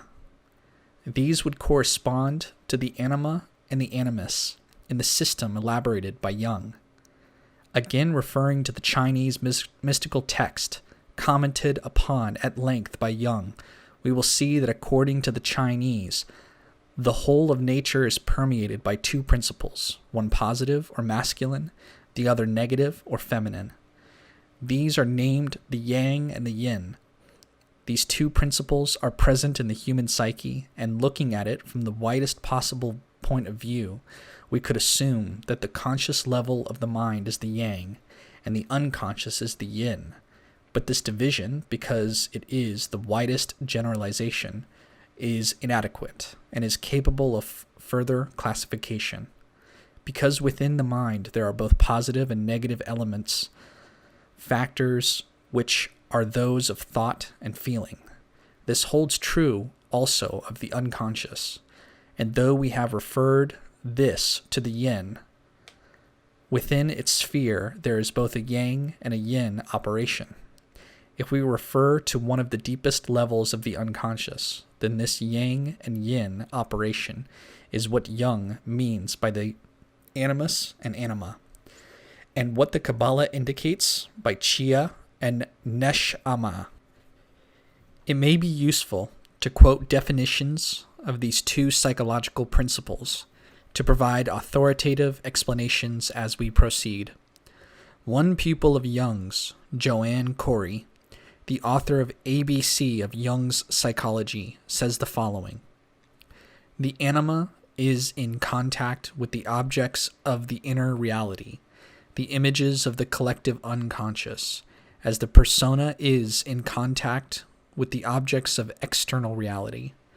The anima is an archetypal figure that might almost be described as the precipitate of man's age-long impressions of woman. Not his conscious reasoned ideas, but the unconscious inherited mold into which she is cast.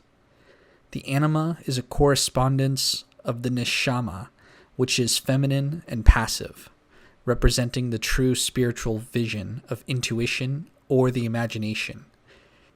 Here it may be interpolated that it has always been an axiom of the magical system that the being which is active physically is passive spiritually, and vice versa. In many an occult work do we find some such statement as this: man is termed the positive member of the two sexes.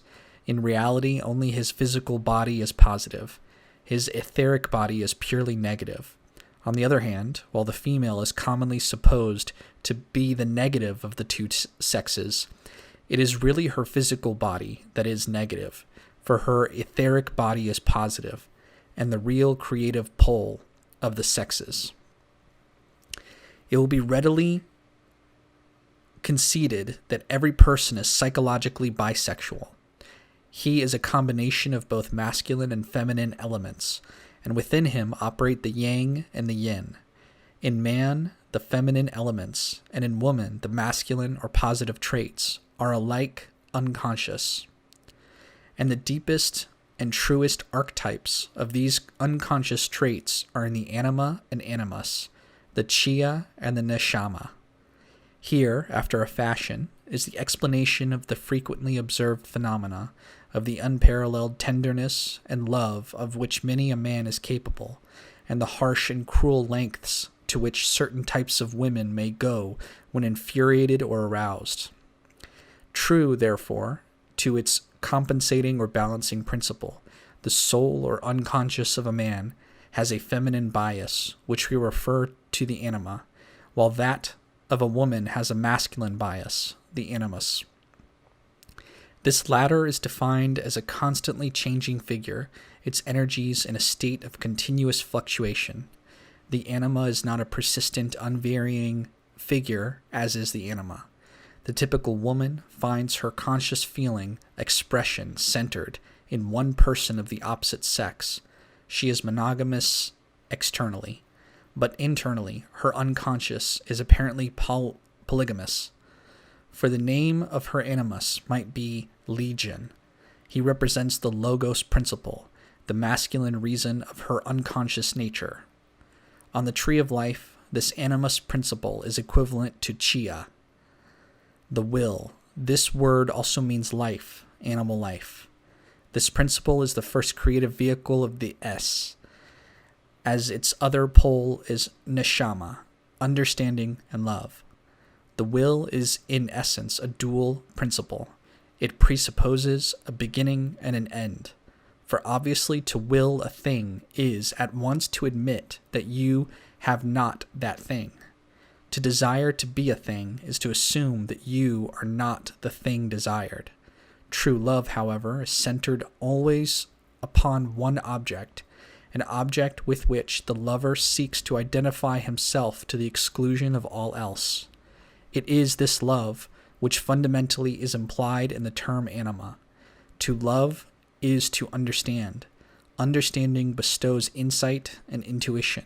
This is anima. Tao, animus, and anima, or Yechida, Chia, and Neshama, constitute the innermost core of what we have chosen to call the psychic onion, the primordial principles operating in the deepest levels of the unconscious. It might be said that this is the level which is always in direct contact with the racial and universal levels of the collective unconscious, that dynamic and ubiquitous stream of life and vitality of which the Yechida, together with its vehicles, comprise just one particular center of consciousness. Before proceeding further, and since I have used the onion as a metaphor of the self, it may be wise to quote a paragraph of Grodek's Exploring the Unconscious. We all of us fancy that we must have a core at the center, something that is not merely shell.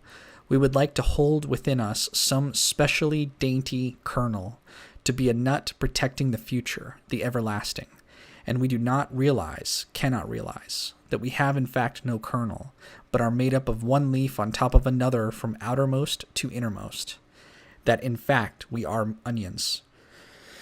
But in the onion, every leaf shares its essential nature. The onion is honest right through, and only becomes dishonest, rotten, if it tries to grow a kernel different from the rest of it, and to destroy the peel as though it were something else, false, something no honorable onion should acknowledge. Everything in us is a peeling, but in every peeling is the essential nature of the whole. The self is an onion self. This is similar to the Buddhist conception. The triad of principles just considered, the supernals, being the more primitive part of the psyche, the ancient center which harks back to the countless epochs of the distant past. We must now turn our attention to its compensating and balancing aspect, the conscious ego. This clearly is a much more modern and recent development in the ageless history of the self, a comparatively modern evolution, a channel by means of which we have become conscious of the original primeval and fundamental unconsciousness from which we have emerged. And because of this development of awareness concerning these deeper levels of ourselves, so are we able to examine and understand them.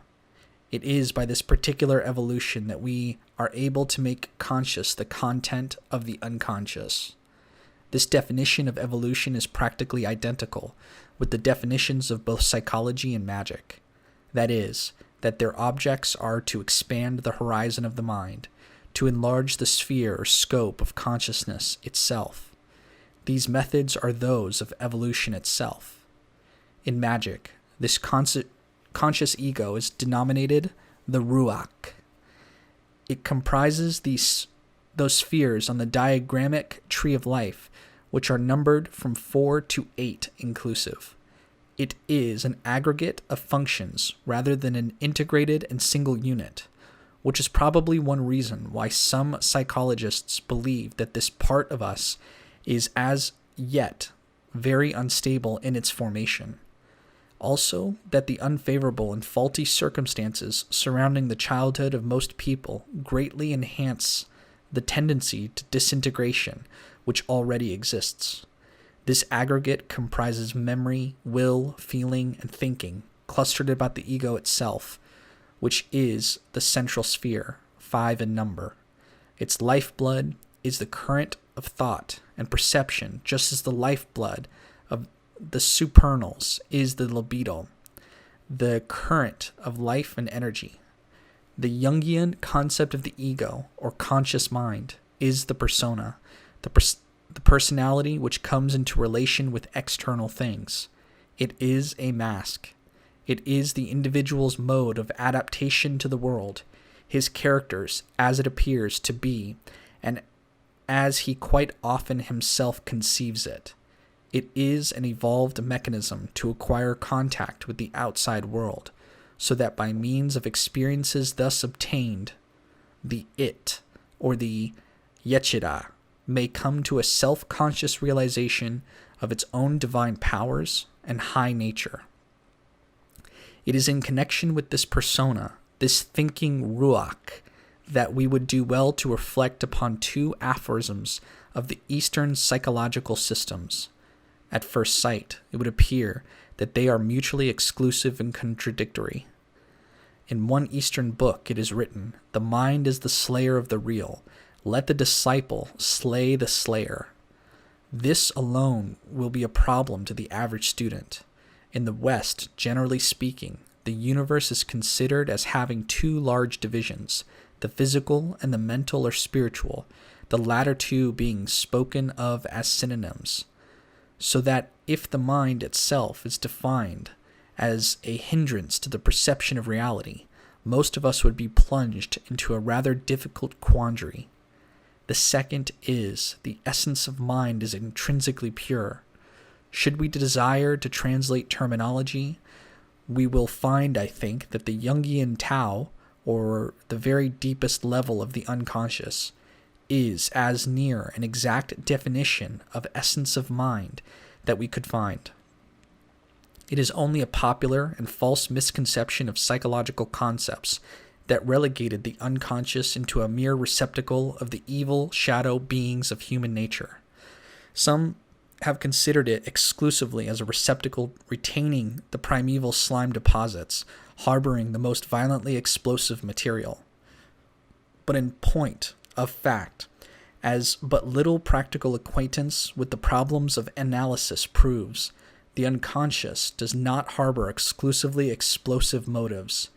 The unconscious stream only becomes explosive when the ruach, the conscious mind, has repressed its legitimate and just activity. The taint of the ruach is a self-sufficient conscious outlook. Its vice is an over-refined and emasculated attitude towards life. A river dammed somewhere along its channel is bound to flow over, and when this does occur, the river cannot be blamed. Should there be necessity to erect a permanent or even a temporary dam, suitable precautions should be taken to ensure that some other channel is kept open whereby the excess waters may seek their outlet. So also with the unconscious itself, the essence of the mind, which is intrinsically pure. It is neither dangerous nor explosive, but if the individual be prevented from having access to life due to some maladaptation to environment, some failure fully to express both the yang and the yin of his nature, that repression acts as a constant source of irritation, presenting always some likelihood of a psychic explosion. It is this false dam, the obstacle which is erected along the river's course, psychological resistance, which is the mind which slays or prevents the realization of reality. How many of us really understand life and the world as they really are? This is without projecting upon our perceptions the desire of what we should like to be. Few have insight into our deepest motives, the real causes of our attraction to our friends, or of revulsion from our enemies.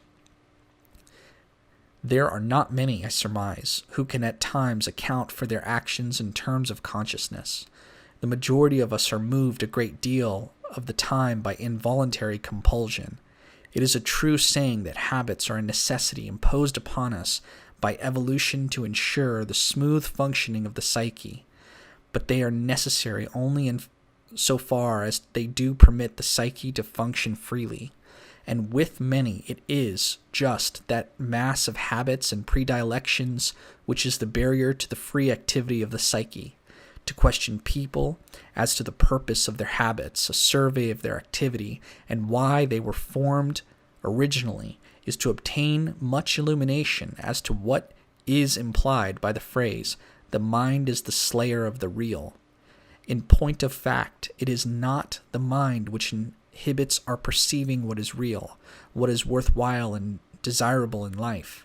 It is the false development of mind, that mass of prejudices, emotional biases, improperly formulated philosophies and superstitions, relics of the inheritance from misguided parents, which is here denoted. And until we understand its nature and perceive its extent, never shall we be freed from its dominion or released from its compulsion. And until we have thoroughly understood our own behavior, motives, and the mechanism of our own attractions and repulsions, we have no insight. Possibly then we should be able to perceive that underlying this conscious mind, which hitherto we assumed as the sole reality, the only criterion of judgment, is a vast area of inspiration and beauty, which is the intrinsically pure essence of mind. If we could open ourselves or become fully conscious of this essence so that its content without distortion were capable of ascending within sight of our focus of consciousness, then should we begin to realize, as never before, the true nature of life and its problems. In such a case, remarks Dr. Jung in his collected papers on analytical psychology, the unconscious vouchsafes us that furtherance and assistance which bountiful nature is always ready to give man in overflowing abundance. The unconscious possesses possibilities of wisdom that are completely closed to consciousness. It creates perspective combinations just as our consciousness does. only they are considered superior to the conscious combinations, both in refinement and extent. The unconscious may therefore be an unparalleled guide for human beings. When this state or condition of consciousness has been arrived at, when what formerly was unconscious has been brought within the horizon of consciousness, the entire character of life becomes changed and illuminated. Previously, it was a thing of fear and horror. Nearly all men, underneath, possess some sense of inferiority and insecurity. All seek in one way or another to rise above that inferiority and to discover some rock of security to which they may feel anchored. It is when we have attained to a realization of the pure essence of mind that inferiority is practically banished and security obtained. And then we can deal with life and our fellows. The ninth sphere, or sephira, on the tree of life, is that of the nephesh, which means the animal soul. It is the sphere proper of the animal instincts and urges, what may in truth be called the Freudian unconscious, that which was conscious at one time or at one stage of development, but which has since been lost to consciousness. It is regarded as comprising those psychic faculties which are not conscious. All the various automatic, habitual, and routine actions, all the things that we say and do without thinking, and all the thousand things we never really do at all, those processes are assigned to the unconscious realm, to the principle of the nephesh. To it is related the cerebellum, the hind section of the brain, and it is intimately connected with the glandular and sympathetic nervous systems. As such, it is that part of our being which regulates the circulation of the blood, the pulsation of the heart, our digestion and respiration. All the promptings of desire and the urges of passion that spring unbidden within us have their seat in nephesh. This is the underworld of the psyche, through which we get comparatively close to nature, to the elemental side of life. It is the undermind in which function the primary instincts of self-preservation and reproduction. It is the seat of the sex instinct itself. The Jungian concept of the unconscious might be the appropriate term for this side of life, as is held by the Freudian school, whereas the much-abused word superconscious would be distinctly descriptive of the supernal sephiroth of the Yesod, Chia, and Neshama, corresponding to the Jungian unconscious. The 10th sephira is that of the physical brain and the active physical body. Here it is that we find the receptacle in which the other principles have their abode, and the instrument through which they function. This 10th sphere, Malkuth, the sphere of action, we may consider as active as yang, when compared to Yesod, the yin, which we may define as the seat of the impelling instincts, predatory lusts, and animal impulses. On the other hand, the ruach, which is an active thinking principle, we likewise may describe as yang in relation to the yin of the supernals, which are quiet, passive, and hidden behind the scene. Malkuth has innumerable other correspondences, but a consideration of these does not at the moment concern us. It is obvious that disorders in the proper function of the higher or interior psychic principles will have their corresponding effect on the body, which, as the 10th sephira, is but the synthesis of the preceding 9. Any conflict between parts of the psychic makeup will accordingly present a physical disturbance corresponding in position and intensity to the exact nature of the lesion. By purely empirical methods, the ancients developed a vast series of correspondences between the various parts of man's body and his psychic constituents. It is this tradition which forms in reality the fundamental basis of what is true and valid in such arts as character reading, palmistry, phrenology, and the such. For as within, so without. And what is present within the mind is bound in some way to react upon the obverse of the physical medallion. There is another method of classifying the components of the psyche by means of a rather different view of the tree of life. The method just completed considered each separate sphere, but at the same time we may look at the tree from the point of view of its levels or layers. In this event, taking the first sephira alone, we have what technically is known as the archetypal world. It is that underlying essence of the unconscious, which is the most primordial of all, its functions reaching back into the immeasurable past. It is a stratum whose characteristic is those symbols and archetypes which were first assimilated to the simple homogeneous structure, if it may be called, of the evolving consciousness. The Hindu system calls this condition or state turiya, or ecstasy, absolute consciousness, and its experience in consciousness is of that rapturous type which the mystics of all ages have testified as union with God. In this divine world, we contact those subtle images, which the ancients called the gods, or rather the ordinary everyday sphere of consciousness becomes invaded by a volitional upwelling of these archaic images and archetypes, the first set of psychic forms, subtle, intangible, and dynamic, through which the libido flows on its outward journey from the it. The second and third Sephiroth constitute what is called the creative world, the state of Sushupti. It is that stratum of the primordial psychic sphere in which function the principles of the anima and animus, wisdom and understanding. Therefore, its reaction upon the ego would be through a stimulation of the creative faculties and an enhancement of its entire horizon and field of awareness. As the second state of consciousness, it has a correspondence with dreamless sleep. Yet even this description is inadequate, for dreamless though its characteristic may be, it is too vital to be defined in so passive a way. In certain philosophic literatures, it is held that Sushupti is a state in which even criminals commune with the higher nature and enter into the spiritual plane. It is said to be the great spiritual reservoir by means of which the tremendous momentum toward evil living is checked. Though involuntary with such people, it is constantly salutary in effect. The next level to be considered is comprised of the fourth to the ninth Sephiroth, inclusive. It is called the formative world, or Swapna.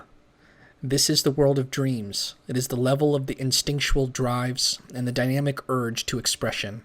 Its images, the pageantry of dreams and the fantastic adventure of the night, are those supplied by the experience of the day, although the dramatization of the actual dream is the exclusive content and prerogative of this plane.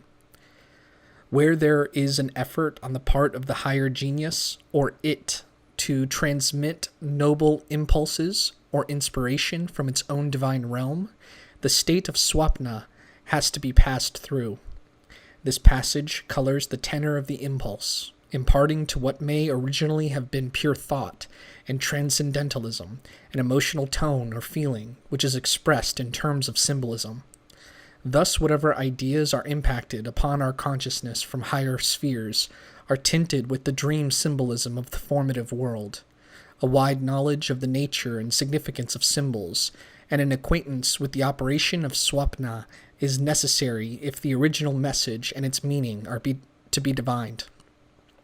Here we have, also, the emotional mechanism providing the drive and impulse to physical action, the endocrine glands. For the physical positions of the most important glands correspond to important centers and dynamisms of this particular level of the psychic structure. The 10th Sephirah corresponds to the active world, Jagrata, the top layer of consciousness, the ego, the surface consciousness, which attends primarily to the business of everyday life. It is an evolution emergent from the dark secret levels of the unconscious, and, paradox that it is, has usurped the function and rule of the source from which it has sprung. On these 4 different levels of consciousness, which the Qabbalists have called the 4 worlds, the several principles of man have their operation in unceasing activity. It is precisely with these different phases of man's psychic nature that the technique of magic deals. Here is the motive of a former suggestion that analysis should be so coordinated with magic as to comprise the first stage of development. For in climbing the tree, which is the formal expression to denote the realization of the Sephiroth from the bottom upwards, the first approached is the 9th, that principle of man which is called the Nefesh. That is to say, the next level of consciousness beneath the ordinary waking state of the active world is the level of dreams and lurid image and picture. It is the most superficial layer of the unconscious, using this term as the composite of the formative, creative, and archetypal levels of the tree of life. The formative world is that of the warring instincts and unconscious conflicts, the realm of the predatory lusts and passions. It is with this particular level that the analyst must deal in the majority of his patients in order to resolve those conflicts that have their existence in that plane.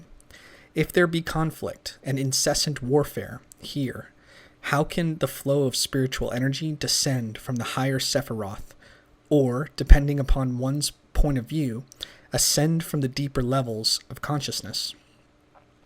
If the direct result of an unresolved conflict is to tie a knot, as it were, in the psyche, naturally there is no free passage for the libido, which is thus thwarted and frustrated.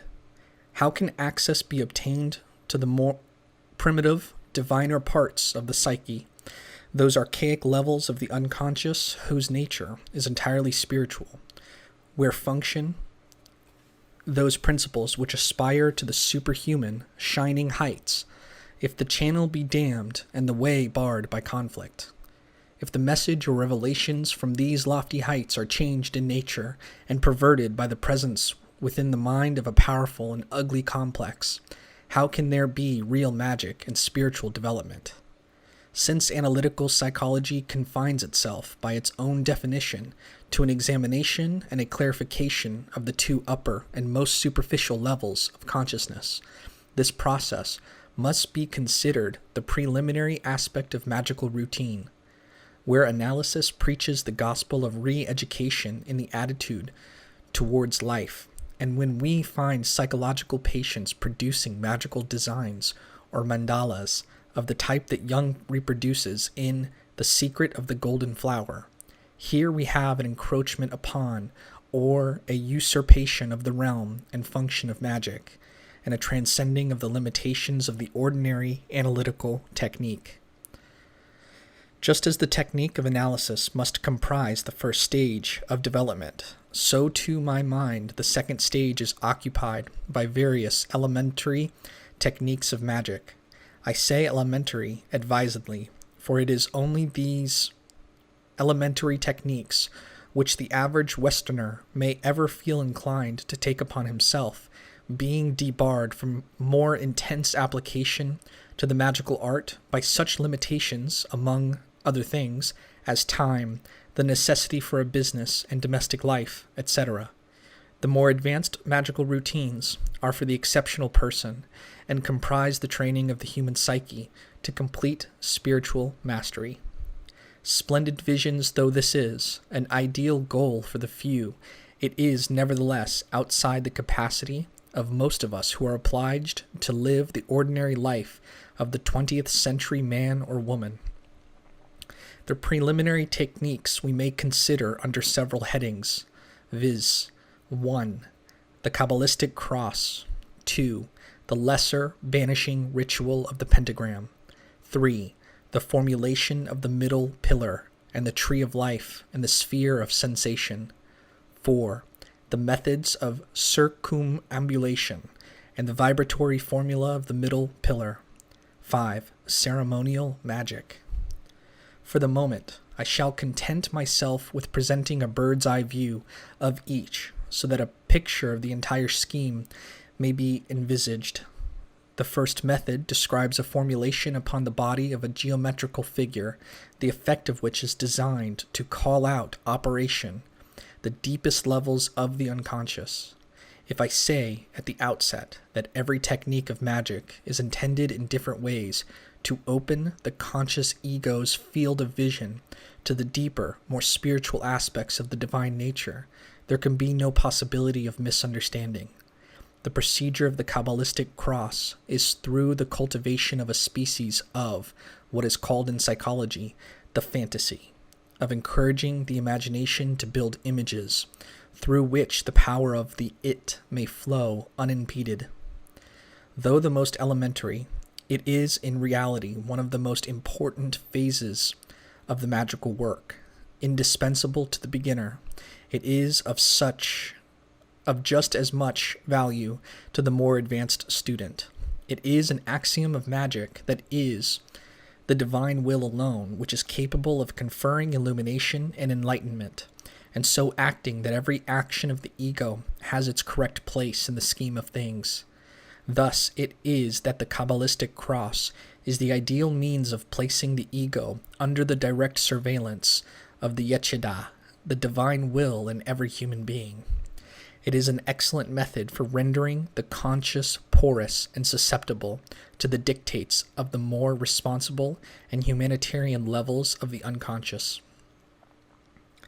The lesser banishing ritual of the Pentagram, described as the second method, is the sequel to the former exercise. It is a technique designed to eliminate from the psychic sphere those interior elements which are undesirable. By an effort of the imagination, the student visualizes those qualities or conflicts or psychic lesions which are not required. By means of vibrating certain sonorous sounds called anciently divine names, whilst tracing certain lineal figures both in the air and within his imagination, he is enabled to project them from him. With the projection outwards and assisted by the increased flow of libido, they may be disintegrated by him. Other forces, archetypes of the deeper levels, are formulated and invoked to assist in so difficult a task. The entire ritual, properly performed, is one calculated to lead the student slowly but gradually towards the heights envisaged by the system. The most important routine method of spiritual development in the entire magical system is, in my estimation, the third exercise in my classification. If the student remembers the tree of life, he will see that the middle pillar is a series of 5 spheres arranged in a single upright column. The exercise proceeds by the visualization of these Sephiroth as circles or spheres of light in various significant parts of the physical body. More accurately, they are to be realized as centers already existent in the aura, which is for this purpose defined as an egg shape of subtle electric matter, a magnetic field which surrounds and interpenetrates the material body of man. The object of this visualization is to awaken these Sephiroth in balanced activity as a means of providing the higher genius, as the it may be named, with a psychic mechanism by which it may freely function within consciousness at the intent of the ego.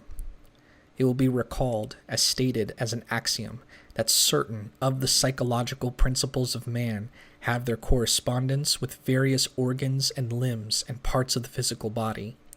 The exercise called the middle pillar is a demonstration of this axiom, given the attributions of these principles as a practical experiment to be attempted. The visualization of the Sephiroth and the measured vibration of the divine names arouses the centers of this aura or sphere of sensation from their former latent condition. The effect is gradually to bring into operation the dormant and hitherto unsuspected parts of the psyche. The result of this practice evinces, for one thing, an unparalleled level of vitality and power. This induces and is succeeded by a calmer judgment, less perturbable by the affairs of the external life, though the capacity for dealing with it remains unimpaired. It produces a solution to spiritual perplexity, bringing to an end the curse of indecisiveness, assisting the mind to a more responsive and open attitude to the dictates or intuitions of the higher self. At first, the middle pillar only receives attention, but as practice renders the student expert, even dexterous in manipulating his visualizations, he will find it worthwhile to lengthen the duration of the practice, increasing the field of his attention. Balance and equilibrium, brought within achievement by the formulation of the centers of the middle pillar, then the Sephiroth of the two side pillars of mercy and severity are added to the picture. Progress is bound to be slow and gradual here, but given patience and perseverance, a new sphere of power and spiritual perception will unfold itself. As a means of giving poise to neurotic patients and of assisting the task of analysis, the practice of the middle pillar may be recommended to psychologists. For by these means the conscious mind is rendered calm and still, the desirable condition to permit the ascent of the archetypes and inspiration of other levels of consciousness. During the period of attention to the middle pillar, dreams far more readily cross the threshold of consciousness, and as time proceeds, they seem very definitely to pertain to less superficial aspects of the psyche, to the regions which normally are very difficult to contact, the creative and archetypal worlds of the animus, the almost exclusive concern in the past of poets, mystics, and magicians. The fourth routine exercise, the vibratory formula, is fundamentally an extension of the middle pillar visualization. Its technique proceeds in a way similar to the earlier exercise, but here we confront a rationale of a different order. The theory here is that by awakening a power or level of consciousness within man's own sphere, it is possible to contact the corresponding force in the external world, or a similar level of perception and experience in the collective unconscious. Its intent is not only the development of the individual by rendering him conscious of his other principles, but to transform him into a willing vehicle and instrument of the universal mind, of that great and uniform substratum common to the whole of mankind. It is within the power of man, by these methods, to associate himself with the almost omnipotent vitality and spiritual value of those divine powers which as an aggregate comprise the universe. It is the first step towards what is colloquially termed adeptship, that path by which man is translated into a voluntary co-worker with nature in the task of evolution.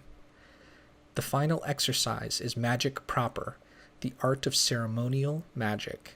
By now it should be abundantly clear that not all magic is ceremonial, that not necessarily does it proceed by way of ceremony or ritual, nor does it always require the usual paraphernalia of robe, candle, incense, and lodge room. There is much in magic which is not too dissimilar with the methods of meditation. That is to say, it follows an interior route, and is a means of dealing with the psyche by way of the actual psychological instruments of psyche without reference to any external object, symbol, or piece of equipment. It is the technique of an equilibrated introversion. Just as the exercises described above comprise the second stage of magic, as analysis is the first, so ceremonial magic, as a distinct method, is the third. I will iterate that charlatans and misguided enthusiasts have done only too much to confirm general opinion in the belief that magic is sheer quackery, but the earnest student who has applied faithfully these fundamental principles will, by his enriched nature, bear testimony to its value, both therapeutic and spiritual. Ceremonial magic has been misunderstood by overzealous beginners, principally because there has been no general understanding of the principles here laid down as rudiments of the work. Except in the rare cases of those born with a definite flair, it is quite impossible to succeed in ceremonial magic until a great deal of development has been obtained. And by development I imply the awakening or formulation within of the Sephiroth of the Tree of Life. Development implies the arousing of the dormant power of the psyche. Above all else, it means the ascent into consciousness of the light and love and wisdom of the higher genius, the Yesod.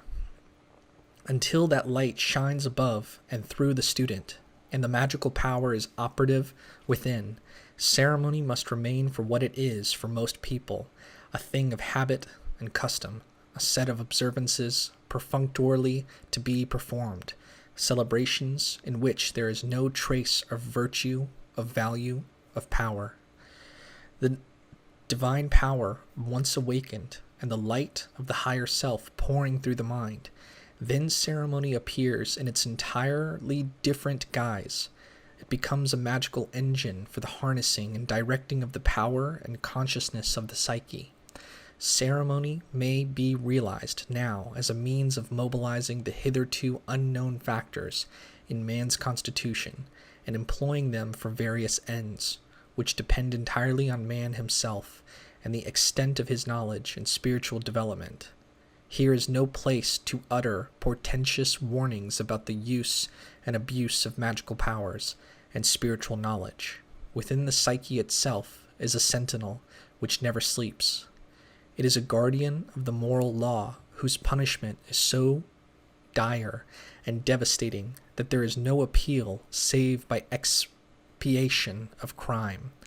From the dicta and judgments of this inner self there is no escape, except through the admission and the acceptance of the abuse, following by a grim determination forever to avoid a similar deed.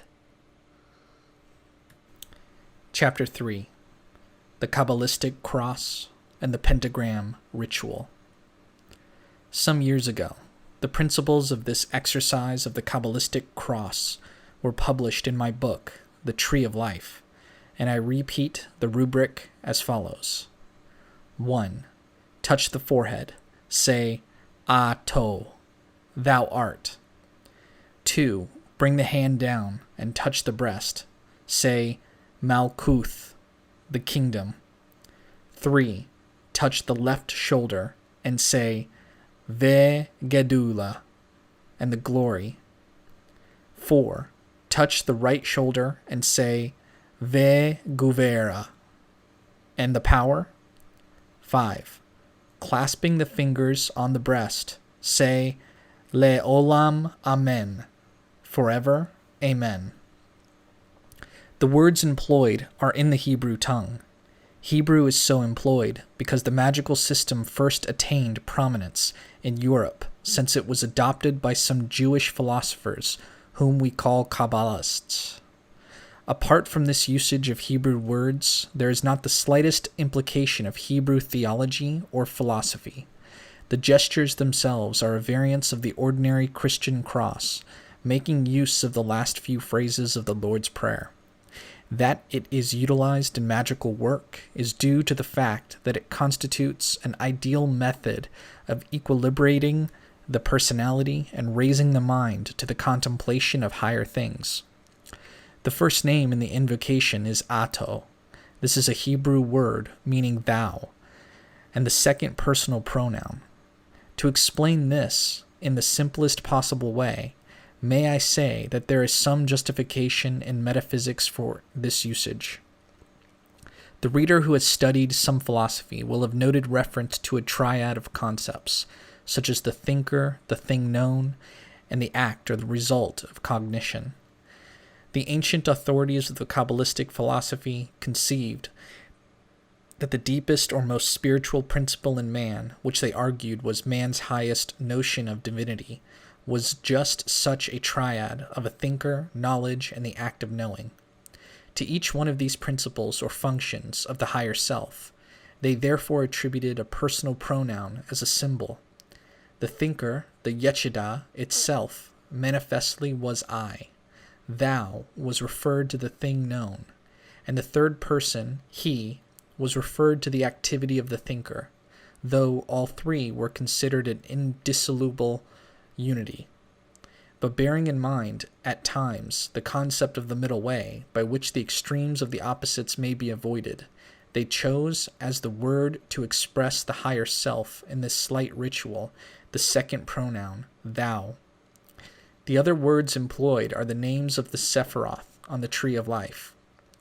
Gevura, or power, is that center numbered 5 on the diagram. Gedula, or mercy, is the 4th.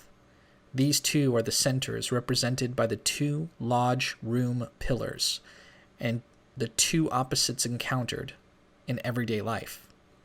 It is of these 2 centers that speaks the ritual injunction already quoted about unbalanced severity being cruelty and oppression. Malkuth is the 10th Sephirah. It is translated by the word kingdom, insomuch as the ancients considered that man's nature was a kingdom of inconceivable extent, a kingdom of vast and wide complexity, one having over it a divinely ordained ruler, the Yesod. The last phrase of the ritual is of little significance, save as it completes the gesture.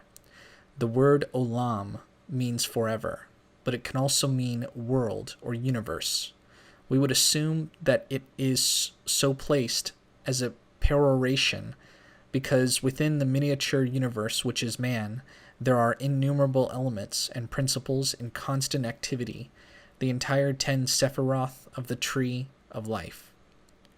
If the reader will bear these brief explanations in mind, the description of the rubric which follows will be seen to have more significance than otherwise might be the case.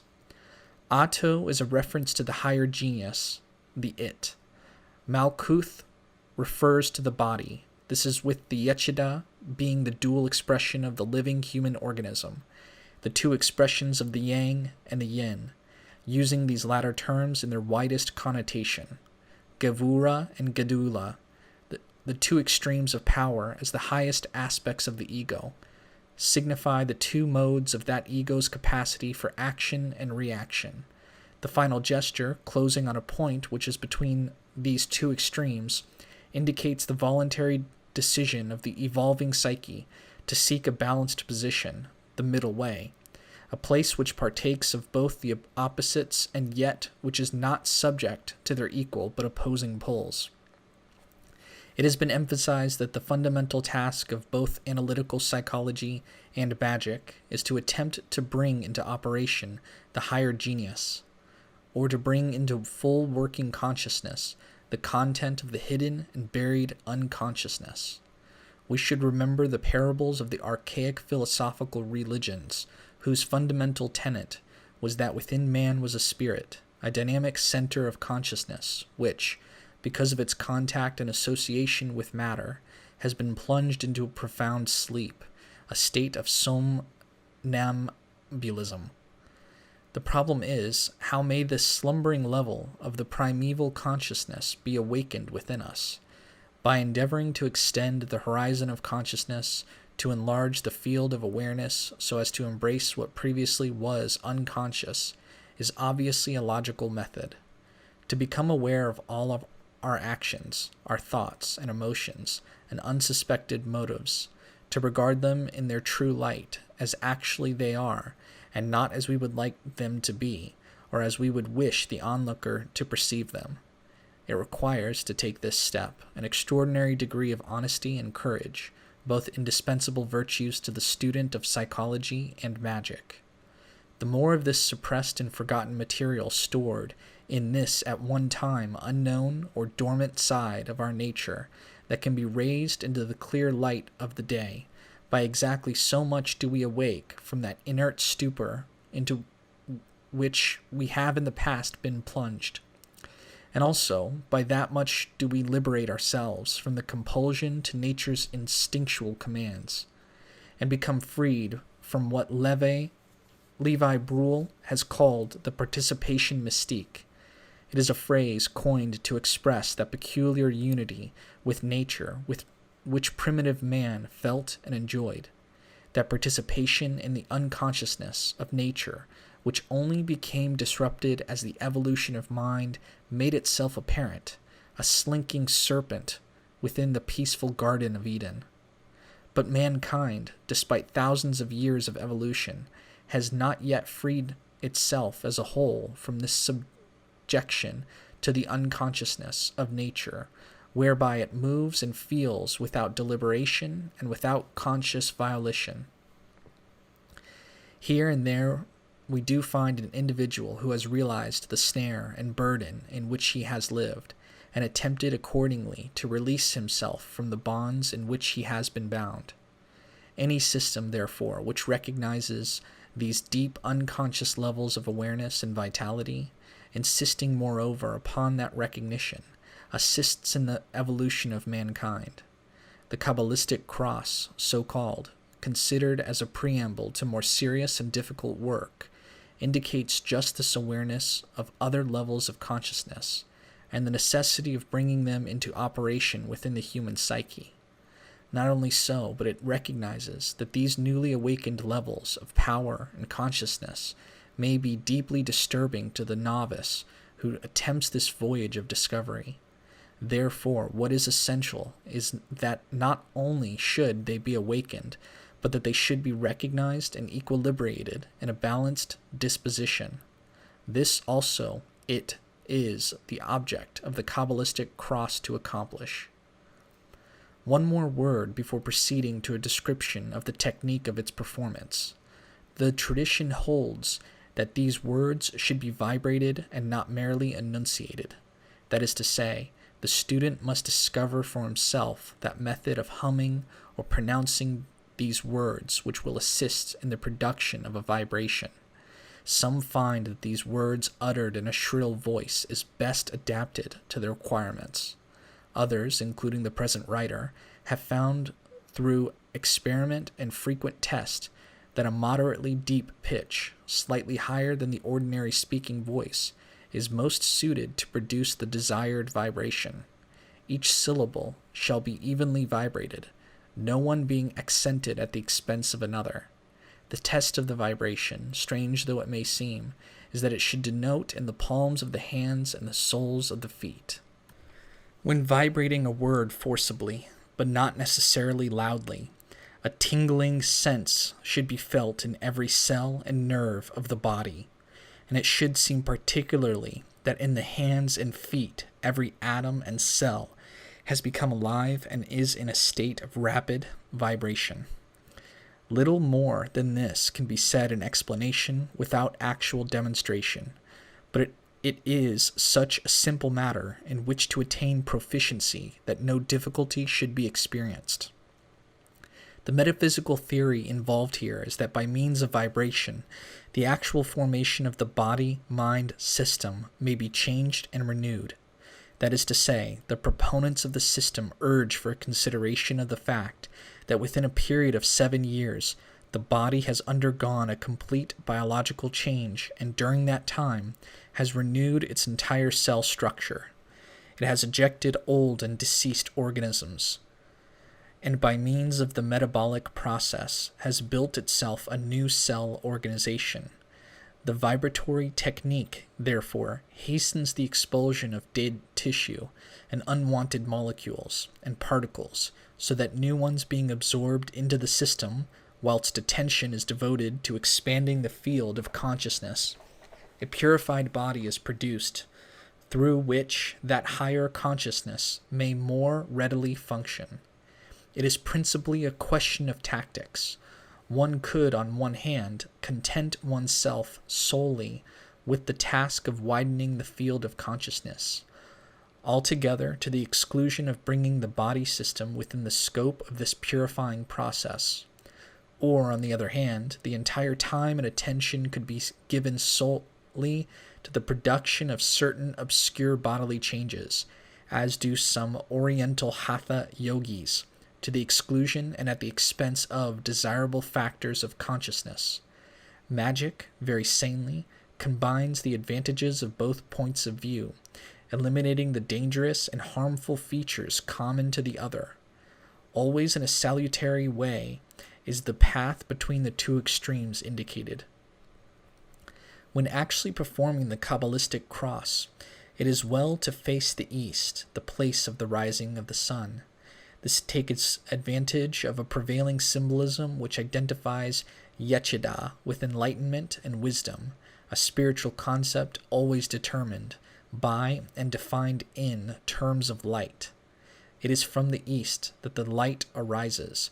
Standing motionless, with the eyes closed, should that render the act of reflection easier, endeavor to contemplate the nature of the Yesod, that is by definition the quintessence of life, light, love, and liberty, and that these are the qualities of the essence of mind which is intrinsically pure.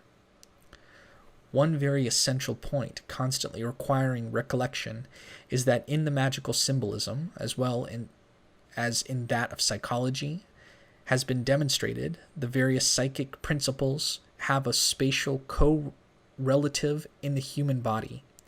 That is, certain principles correspond to or have a special affinity with certain organs or limbs of the body. This certainly is a fact within everybody's experience. Emotion is almost always associated with the heart, reason with the head, passion with the genitals. The magical tradition simply classifies and considerably extends this list of affinities.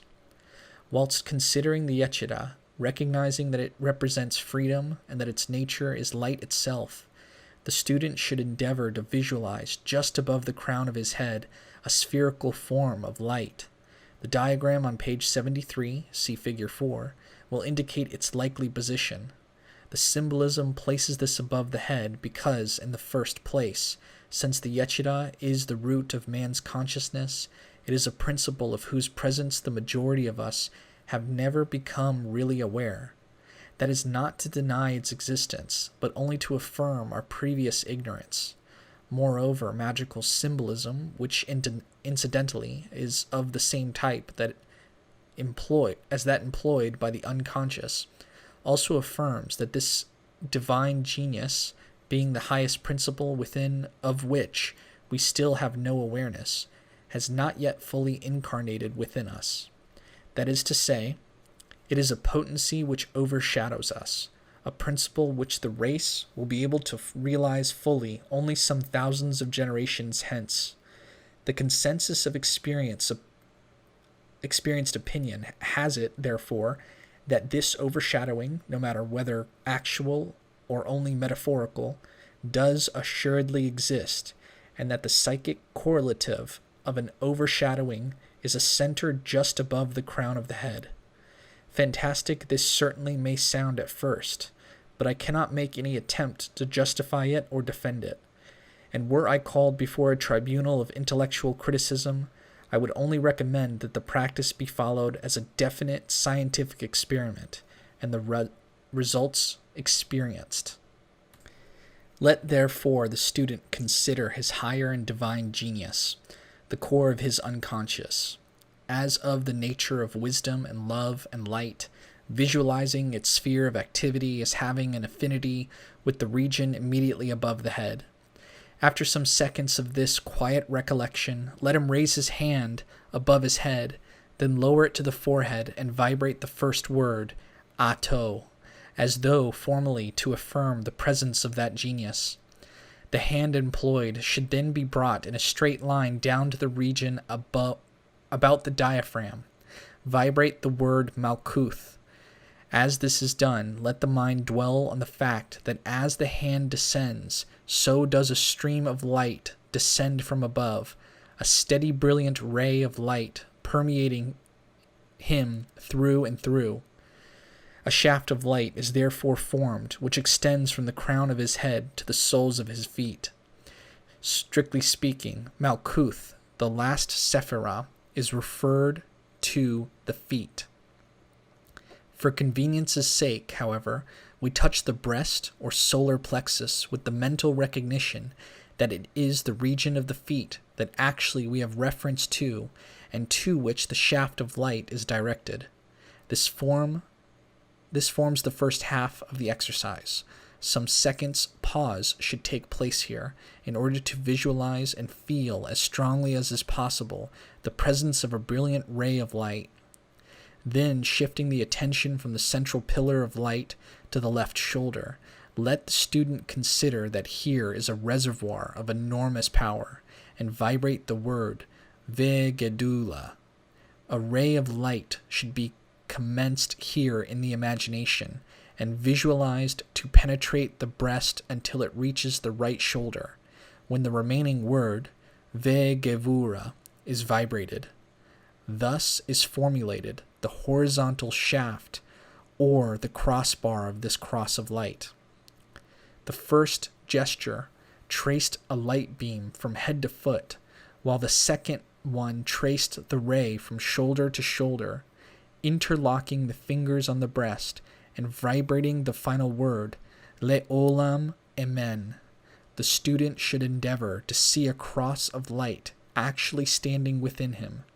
None but very few may hope at once to succeed in feeling this, in obtaining the pulsing sensation of a cross of light vibrating within.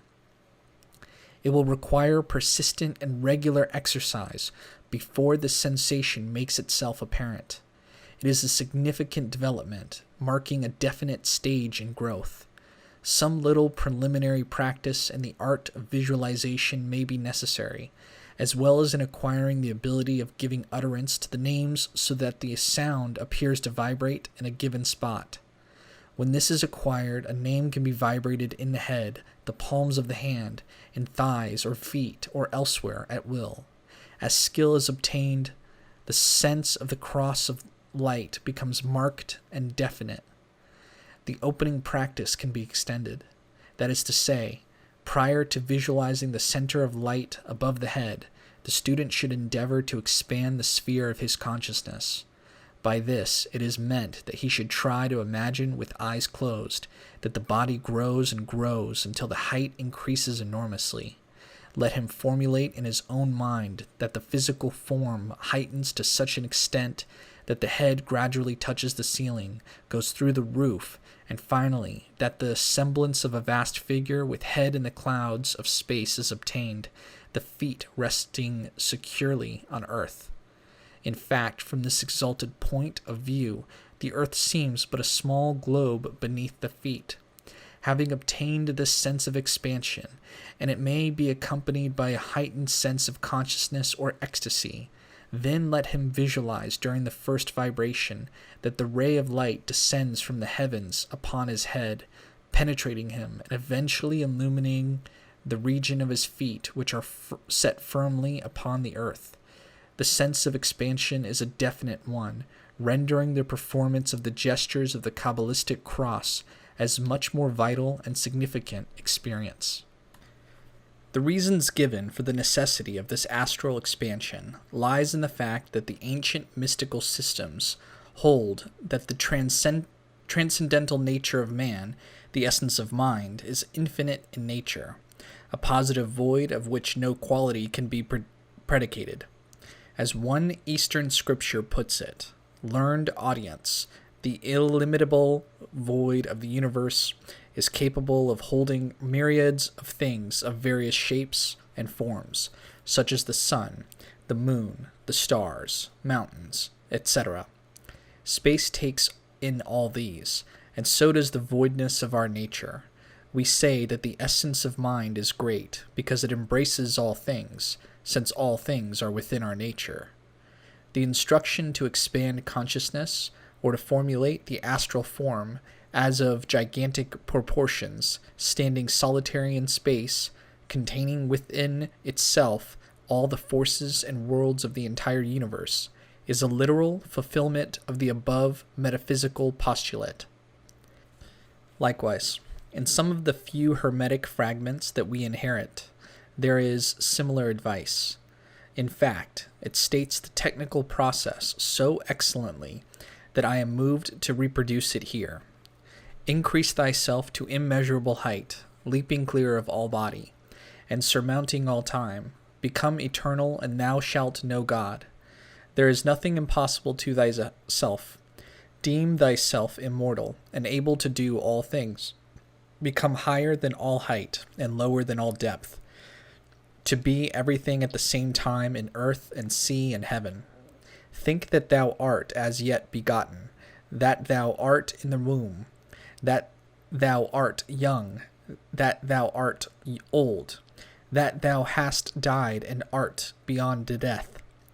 Perceive all these things together, and thou shalt know God. But if thou shuttest up thy soul in thy body, and abasest thyself, and sayest, I know nothing, I can do nothing, I am afraid of earth and sea, I cannot mount to heaven, I know not what I was or what I shall be, then what hast thou to do with God? Corpus Hermeticum 11. Something of the sort can be seen in the writings of Plotinus. In any event, metaphysical or psychological or nonsense, only constant practice will determine whether it has validity and value, or whether these are simply delusions of unbalanced minds. The final test must be a pragmatic test. It is that of science itself. It will now be seen why it was stated above that this practice is essential to all magical work. In fact, it should precede or form part of any series of mental exercises upon which one may embark, insomuch as it does endeavor to ally the personality with the true sources of life, permitting them, in any event, a species of open channel to enter into consciousness. No words can underestimate or exaggerate its importance. This is not to suppose that at once will the casual performer of the Qabalistic cross become aware of the secret self of the unconscious, the flame which burns in the core of every man. That is simply not the implication, for he who runs may not read. What is implied is that continuation in the way of regular practice brings with it a recognition of the transcendental self, or, to put it another way, a bridge is formulated between the conscious and the unconscious, permitting the mind to be made porous to diviner things. Gradually and almost imperceptibly, the student will become aware of the inspiration of that higher genius. The principal error on the part of earlier writers on magic, and my earlier literary efforts are also included within the scope of these strictures, was that constantly they spoke of ecstasy and divine illumination, and transports of spiritual delight. These experiences may be true of the more advanced or evolved student. For the average individual, they can have but little meaning. What actually does occur is that there is a gradual connecting up of one level of consciousness with another. This links on to another and so forth, until finally the everyday waking consciousness becomes permeated with an awareness of divine creative faculties, which have fertilized its intolerable barrenness. This awareness marks the end of that interior sense of sterility and frustration. Here we have, in a word, the rationale of such mystical phraseology as union with God, the spiritual marriage, alchemical nuptials, etc. There is, to state it differently, a gradual engaging of the clutch. By this method there is no violent grinding of gears. There is only an imperceptible and slow changeover to another speed, or rate of vibration, as it is called, to another mode of functioning. The everyday wake-a-world consciousness becomes more refined and sensitive, aware of new possibilities, displaying an understanding of and an insight into life and experience which it never had before. A wide tolerance is developed, and an all-inclusive sympathy for and concern in man's problems is manifested where formerly there was self-centeredness and disinterestedness in anything that did not touch upon personal problems. There are tests, experimental facts open to all, facts which are of value only to him in whom that insight awakes by dint of persistent effort, for no one else has it the least validity. The Qabalistic cross provides the preamble as well as their peroration to another exercise. This is named the lesser banishing ritual of the pentagram. The rubric of it as follows. 1. Perform the Qabalistic cross.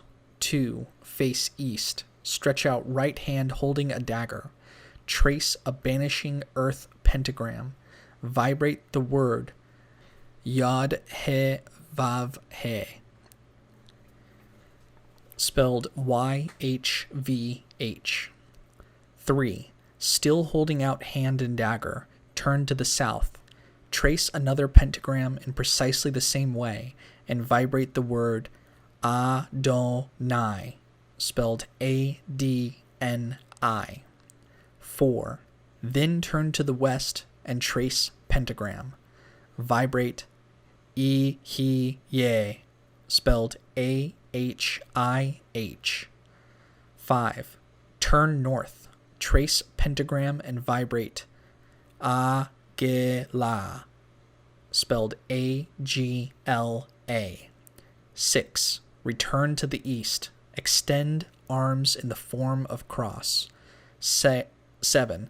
Say, before me, Raphael. 8. Behind me, Gabriel. 9. On my right hand, Michael. 10. On my left hand, Ariel. 11. For before me flames the pentagram. 12. And behind me shines the 6-rayed star. 13. Repeat the Qabalistic cross. The function of this ritual, though capable of extension in several other directions, is preeminently one of banishment. Its aim is to eliminate from the sphere of the mind those qualities or sensations which the critical ego deems unnecessary. Its rationale is that a system of vibration may act upon the human organism in a purifying and strengthening way. Every molecule, every cell, astral, mental, and physical, is affected by this ritual, since the basis of every psychophysical activity of man is grounded in these centers of energy and spiritual force. These microscopic points, or monads, are the minute, sensitive points of spiritual consciousness, each of them a Yesod, or it, to its own particular system or small universe. In the reality of their existence and function is based the deepest sense of man's individuality and the basis of matter also. Mind and body are not two separate things, but dual manifestations of one and the same unknown unit. The result of the celebration of the Qabalistic cross, the vibration of the divine names, the formulation of the 4 pentagrams, and the invocation of archangelic forms in the 4 quarters, is that gradually coarser elements are ejected from the sphere of sensation. To take their place, other particles, more sensitive and refined, of a higher grade of spiritual substance, are attracted to the personal sphere and become infused into the character and nature of the physical and psychological constitution. The nature of these newly acquired particles is such as not to impede the free flow of libido or of power and inspiration from the underlying levels of the unconscious to the superficial awareness of man. In this way, a very real purification takes place, enabling the influence of the higher genius to penetrate the refined and porous brain, to diffuse throughout the personality a more profound insight and a keener zest and appreciation of life, and it bestows a greater ability to cope with it. The ritual itself is not a simple movement, but is composed of several phrases. The first is that of the Qabalistic cross, already explained. The second consists of the tracing of a limiting circle, marked at each of the 4 angles, or cardinal quarters, by a pentagram. Third, the invocation of the archangelic guardians. Fourth, the repetition of the opening gesture. Having expanded consciousness and visualized himself as a towering cross of light, let the student face the east of his room, stretching before him his right hand. It is customary to employ a straight-bladed dagger with a cross hilt, but this is relatively unimportant for the novice, the fingers alone being quite adequate to the work. To trace the pentagram, bring the outstretched arm over to the left side, to a point in front corresponding to just about the middle of the thigh. Move the arm upwards to a point which would correspond to the top of the head. Descend on the right to about the middle of the right thigh. The movement will have traced a large inverted V about 3 feet high. Move the outstretched arm over towards the left to slightly above the shoulder, then carry it horizontally to a point just above the right shoulder, and then diagonally downwards to the point originally started from.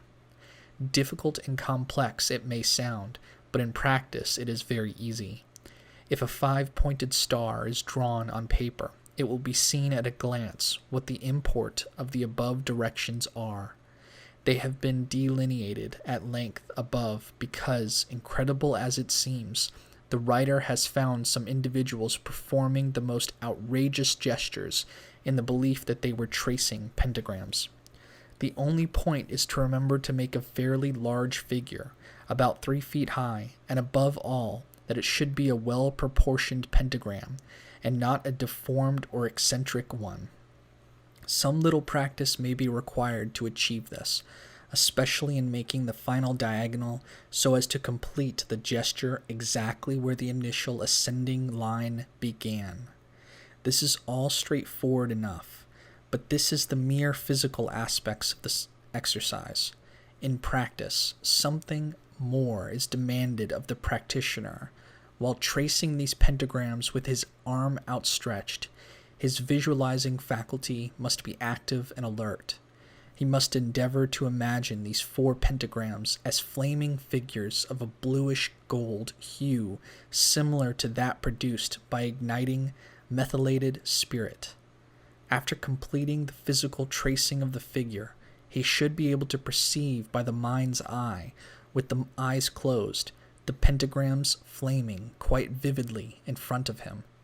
Naturally, this requires much practice, and save for him whose faculty of visualization is already very well developed, it is, unfortunately, a faculty not easily come by. Only exertion and continual practice will develop this. Thus, the first stage of the ritual is the visualization of the pentagram, while actually tracing it with finger or dagger.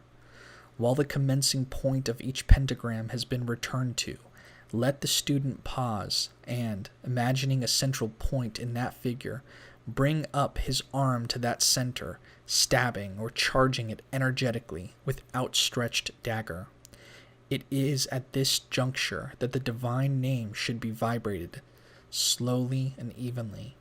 It suffices to vibrate each name but once. Each of these 4 names associated with the pentagram in a different cardinal quarter has to be vibrated in precisely the same way as was directed for those names connected with the Qabalistic cross. It should be endeavored to feel them operating within. Also visualize that as they are vibrated, the power of the name travels out through the pentagram's center to the end of that particular cardinal quarter. This procedure is to be followed in each quarter, the only variation being the different name employed. It will be noted that each of these names is comprised of 4 letters each. In the mystical system of the ancients, each was attributed to one of the 4 elements or the 4 nodes of activity comprising our makeup, and the ritual has direct effect upon these. It would take too long and serve no good purpose to dilate upon the reason why these names were supposed to be effectual, and why certain names were associated with certain quarters and not to others. Suffice here to say that the tradition has found them effectual for the purpose under consideration, and the experimental work of modern students has confirmed the psychological association. the student desirous of delving more deeply into the subject, wishing to discover the system by which symbolic names are attributed to certain quarters or to the 10 Sephiroth, will find much material in The Tree of Life and My Rosicrucian Adventure, as well as in The Golden Dawn. The last pentagram having been traced in the north, the student returns, still holding arm with dagger outstretched, to the east where he started from, with his arms extended to form a cross, and being aware about him of the 4 pentagrams vitalized by the vibration. He now commences a further phase of the ritual. Here is demanded of him the visualization of the vast archangelic figures standing behind each pentagram, as though the latter were a sort of flaming shield supported by those magical or talismanic images. Some words or two are needed to be expressed about archangels and angels. Most readers, unfamiliar with the nomenclature and general tenets of the magical philosophy, may feel inclined to balk at this juncture. The postulate, however, is quite a logical one, for the philosophy of magic conceives of one root source from which all life sprang, one fundamental life current, infinite and omnipresent, expressing itself in diverse ways. This we can call, if we wish, God, libido, the collective unconscious, depending upon what system of religion or metaphysic we subscribe to. Within this universal life are archetypal images, nodal points which act as termini or power stations, through which, as it were, the root life stream flows and is diluted or transmuted so as to be assimilable or available to a lower form of life. These primordial archetypes of the collective unconscious are the psychic forms into which repeated ancestral experiences have molded the typically human mode of apprehension. Generally speaking, these primordial archetypes, man's first definition of the manifold forces of nature, comprise what in magic were meant by gods and archangels and angels. One very clever expositor, referring to the manner in which the ancient magicians conceived of these archetypes, or magical images, expressed the idea thus: they took each factor in nature and personified it, gave it a name, and built up a symbolic figure to represent it, just as British artists have, by their collective efforts, produced a standard Britannia, a female figure with shield charged with the Union Jack, a lion at her feet, a trident in her hand, a helmet on her head, the sea in the background. Analyzing this figure as we would a Qabalistic symbol, we realize that these individual symbols in the complex glyph have each a significance. In fact, an occult glyph is more akin to a coat of arms than anything else. A magical figure is the coat of arms it represents. These magical figures are built up to represent the different modes of the manifestation of cosmic force in its different types and on its different levels. They are given names, and the initiate thinks of them as persons, not troubling himself about their metaphysical foundations. An angelic being, then, may be defined as a cosmic force whose apparent vehicle of manifestation to psychic consciousness is a form built up by the human imagination. When facing east, therefore, and vibrating powerfully the name Raphael, the student should attempt to build up in his imagination or to visualize a vast angelic figure, conceived of in the traditional conventional style of vibrating yellow and mauve hues. The whole figure, the visualization complete, will be gracious and slight and airy, and the mauve, which touches up and brings out the vivid pale yellow, will cause the robes to flash and shimmer, giving the impression of shot silk. It may also appear that a gentle breeze is wafting wafted from behind the figure. In the south, the archangelic form to be imagined will have a predominance of flaming red, touched here and there by vivid flashes of emerald green. In the hand of the figure will be seen an uplifted sword of steel, while little tongues of fire will lick the browned earth about the bare feet. An intense radiation of heat should be sensed from Michael. Watery characteristics will mark the name of Gabriel in the west, and blue offset by orange will be its color.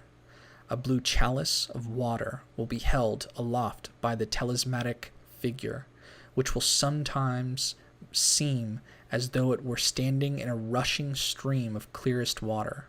Sometimes it may seem as though there were a small waterfall behind the figure, pouring cascades of water into the temple or room.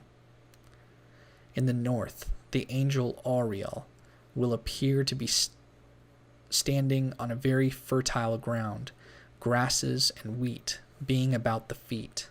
Sheaves of corn will be held in both the outstretched hands, and on the whole, the prevailing colors will be a mixture of citrine, olive, russet, and some little black. The technique of here employing these talismanic or magical figures of the archangels, once the appropriate names have been vibrated and some realization obtained of the presence of the correct type of spiritual power flowing through the figure, is to imagine that the emanation from the archangel penetrates and cleanses the personality. That is to say, in the east from behind the archangel Raphael should be felt a gentle wind or breeze which, permeating the entire body, blows from it every trace of impurity.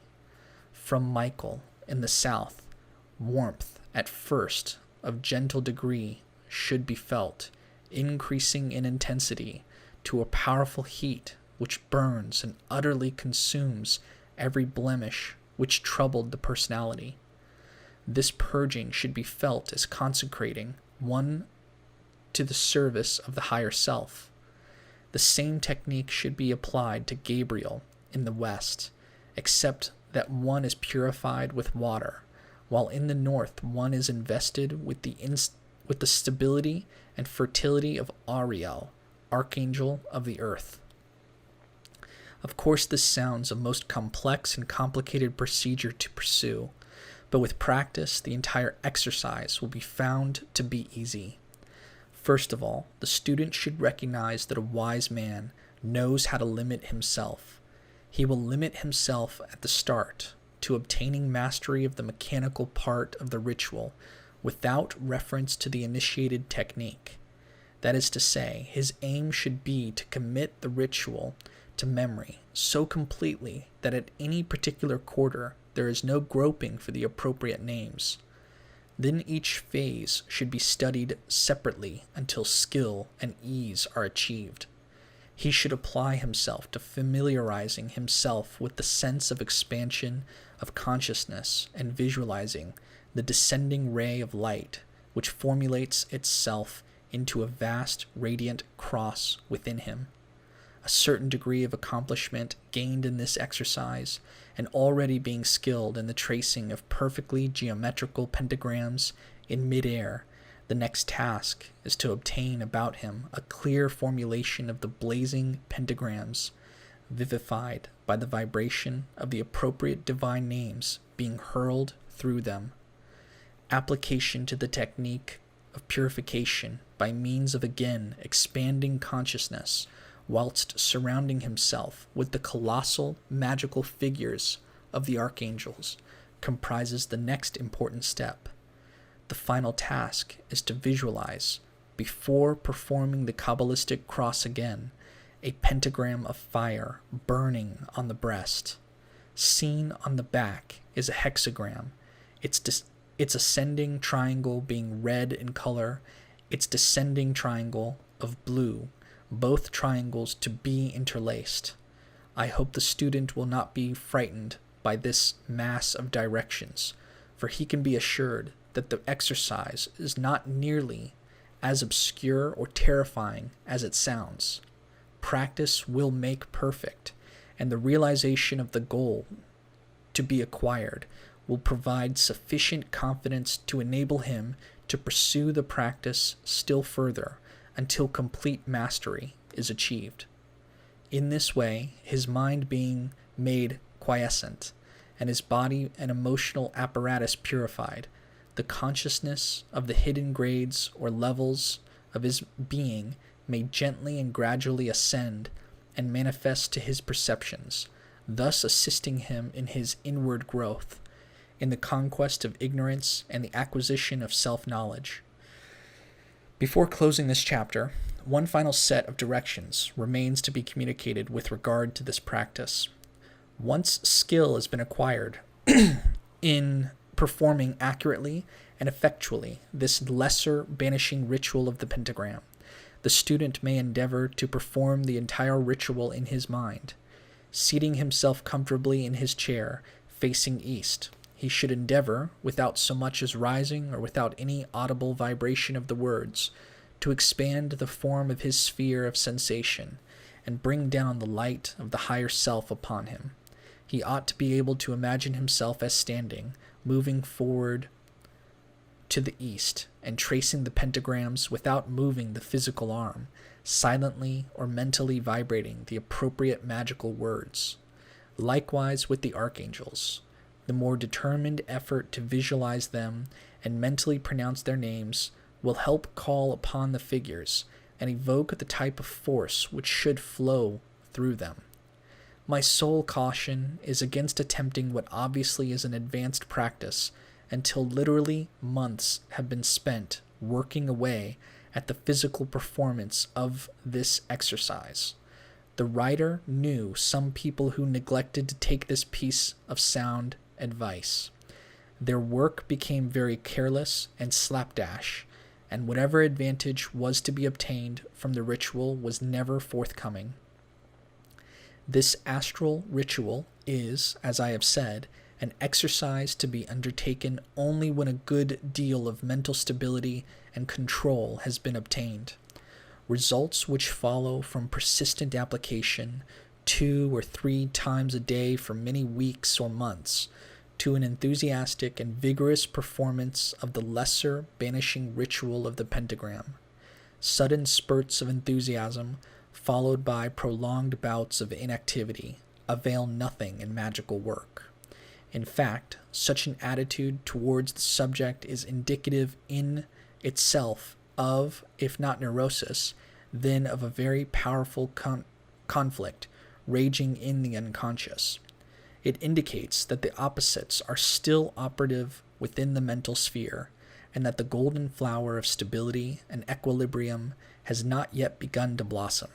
The student would do well to become fully aware of the conflict, determining to be affected neither by the violent enthusiasms nor equally violent depressions.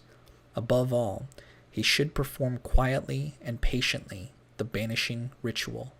Let him continue steadfast, with courage and equanimity, in the daily celebration of his chosen work. Chapter 4. The Middle Pillar Exercise. It is my confirmed belief that several weeks, at the very least, of patient application to the lesser banishing ritual of the pentagram should precede any effort to perform the middle pillar.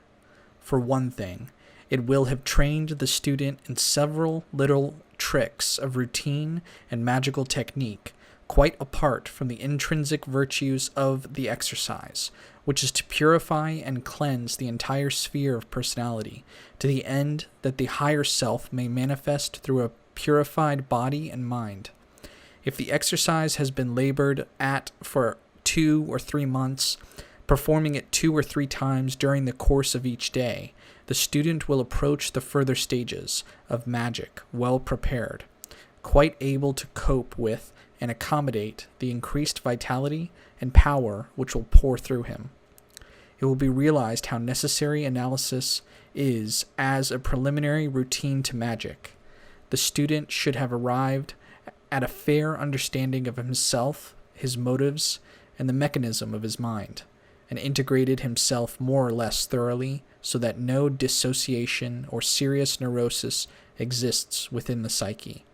For the presence of a powerful complex of associated ideas in this unconscious, or a marked dissociation splitting off of one part of the psyche from the other, we will have the effect of short-circuiting the flow of energy generated or released by the middle pillar. An explosion in the form of a complete nervous breakdown, or even the destruction of mental stability, will be a likely result. Many instances have been known of unprepared students contracting fatal physical illnesses through attempting work of this nature, though this is more true where Eastern exercises have been unwisely attempted. Some of these unfortunates, when the dissociation was rendered complete, have succumbed to chronic melancholia or taken their own lives. These warnings are not intended to be portentous or terrifying, but only to impress upon the student the solemnity of these undertakings, a journey of self-conquest, than which nothing could compare in importance or seriousness. To my mind, the exercise described as the middle pillar is the groundwork of all actual developmental work. It is a process which is the basis of magic. That this has been but seldom realized is obviously at the root of the futile attempts to do ceremonial and perform ritual, of which the general public hears every now and again. Even students of magic of many years standing have been guilty of negligence in this respect, and also failing to recommend it to their successors. The name of the exercise is taken from the position of the central Sephiroth on the diagrammatic tree of life. See Figure 2, page 28. This exercise concerns those centers numbered 1, 6, 9, and 10. It also includes the shadowy center drawn in dotted lines, placed between 3 and 4. For various reasons, I cannot go into detailed metaphysical explanations as to the underlying philosophy of this shadowy Sephirah. Those students who desire more information about it will discover the elaboration of this theme in my Garden of Pomegranates and my Rosicrucian adventure. Suffice to say here that it arises from a consideration of the process of evolution on the one hand, and the two pillars previously referred to on the other. The ancient philosophers who developed the system believed that as man evolved, that is to say, as he developed sufficient control over his emotions as to be able to remain poised in a detachment from the dual pull of the opposites, so there developed within him a new faculty of discrimination and spiritual discernment. Psychologically, this idea has been verified, for it has been said that as the overactivity of the superficial mind, the flitting from one thing to another, prevents creativeness, so equally does inertia, dullness, and the unwillingness to move. If fact, any of the two extremes or opposite modes of behavior or thinking are characteristic of the unevolved man. As was said by one magician, the secret of wisdom can be discerned only from the place of balanced power, that is, from between the two temple pillars. Poise at a third, which neutralizes to some extent the violence of the swing of the psychic pendulum from one extreme to the other, is the result of cultivating equanimity, representing an equal capacity to be either at rest or active, interested or withdrawn at will, and not from emotional compulsion. This central point between the two symbolic pillars of the opposites, the place of balanced power from which the working of the opposites may correctly be viewed, is the implication of Daath, which is the name of this shadowy Sephirah. Rightly, it is shadowy, and the word is used advisedly, for in the majority of us who have not cultivated the difficult art of avoiding the opposites, the development of this new principle has proceeded with the utmost slowness. It is a new factor of adaptation or equilibrium, especially between the two broad divisions of consciousness, the ego on the one hand, with its desire for adjustment to modern life, with its refined and non-natural conditions, and on the other hand, with the superficial levels of the instinctual life, concerned with primitive things, of self-assertion and the unbridled gratification of its every whim and caprice. It is this new factor of adjustment which comprises the principal impetus to what has been variously called in the East the golden flower, and in medieval Europe the growth of the red rose upon the cross of the gold.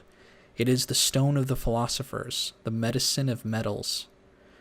To the fourth central Sephiroth, plus the shadowy Daath as the fifth, are attributed divine names, which, as in the former exercise, are to be vibrated powerfully in conjunction with the imaginative formulation of various images. Let me expatiate upon these divine names by stating they may be considered as the keynote or vibratory rates of various degrees or grades of consciousness.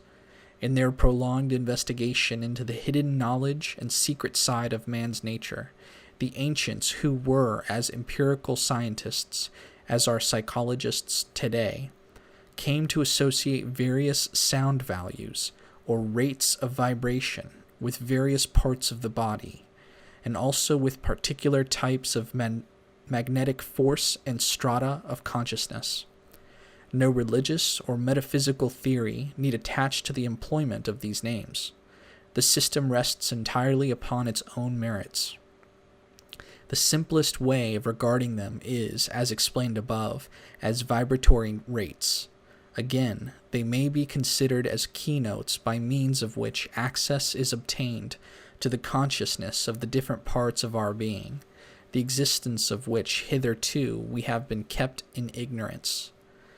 With each of these 5 centers there is associated a divine name to be used as a vibratory formula.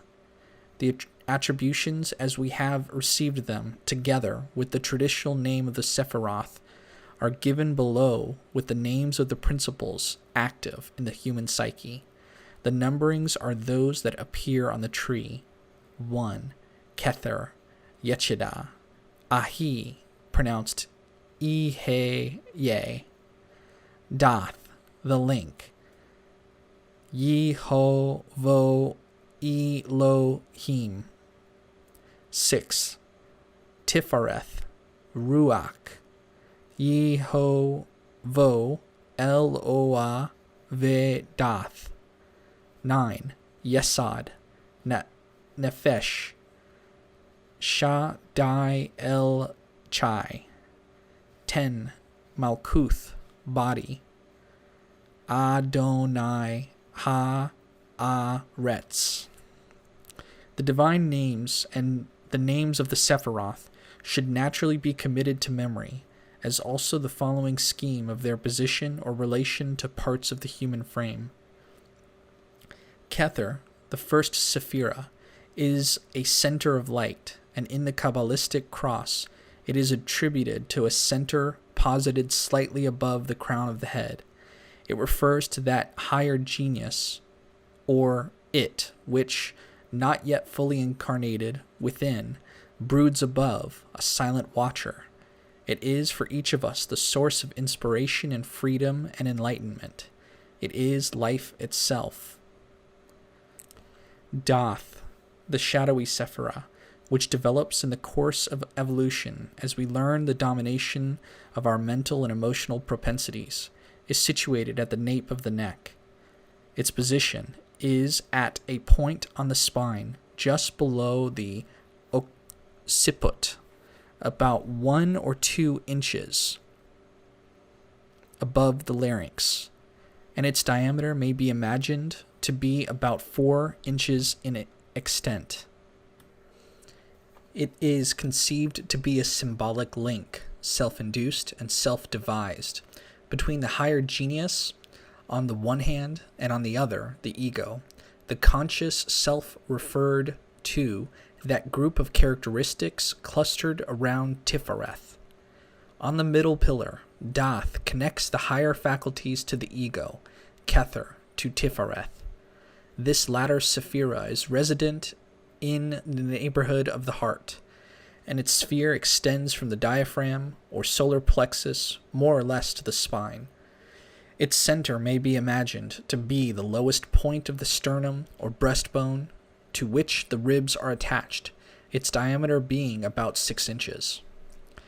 Below Tiphareth is Yesod, a center which is referred to the region occupied by the generative organs, and its size should be visualized as the same dimensions as Tiphareth. The final center is Malkuth, referred to the feet, and it will be found by experience that the ankles comprise the periphery of a visualized sphere, about 4 inches or so in diameter, the center being the sole of the foot. The method of working this practice, called the middle pillar, is to stand upright, hands to side, eyes closed, breath being inhaled and expired steadily. Above all, the mind should be quiet, calm, and still. When familiarity with the exercise is obtained, it may be performed sitting or lying down. These preliminary conditions being fulfilled, let the student begin by transferring his attention to that region immediately above the crown of his head, to where he should endeavor to visualize a sphere of white brilliance. To accomplish this may take some little while. Several attempts may be required before any realization of this center occurs. But when it has been obtained, let it be regarded with a certain sense of devotion, and contemplated as being the spatial correlative or correspondence of the vital core of his being. This devotional attitude should enliven it considerably, and the sense of light and power, the first avenues of sense by which this higher phase of consciousness may be grasped, should increase wholly beyond anticipation. At this juncture, let him vibrate 3 or 4 times, slowly, the name E-He-A. This is a Hebrew divine name meaning I am, or more accurately, I will be. A statement which in reality is all that one can truthfully say of the self. Every other characteristic and quality belongs not to its own intrinsic nature, but to vehicles and sheaths of consciousness through which it functions. Steadfast in the contemplation of this source of power and enlightenment, he should endeavor to feel that an all-penetrant beam of brilliance is emitted downwards towards the nape of the neck. Here it widens, expanding to form a brilliant center similar to, though smaller in, diameter than that above the head.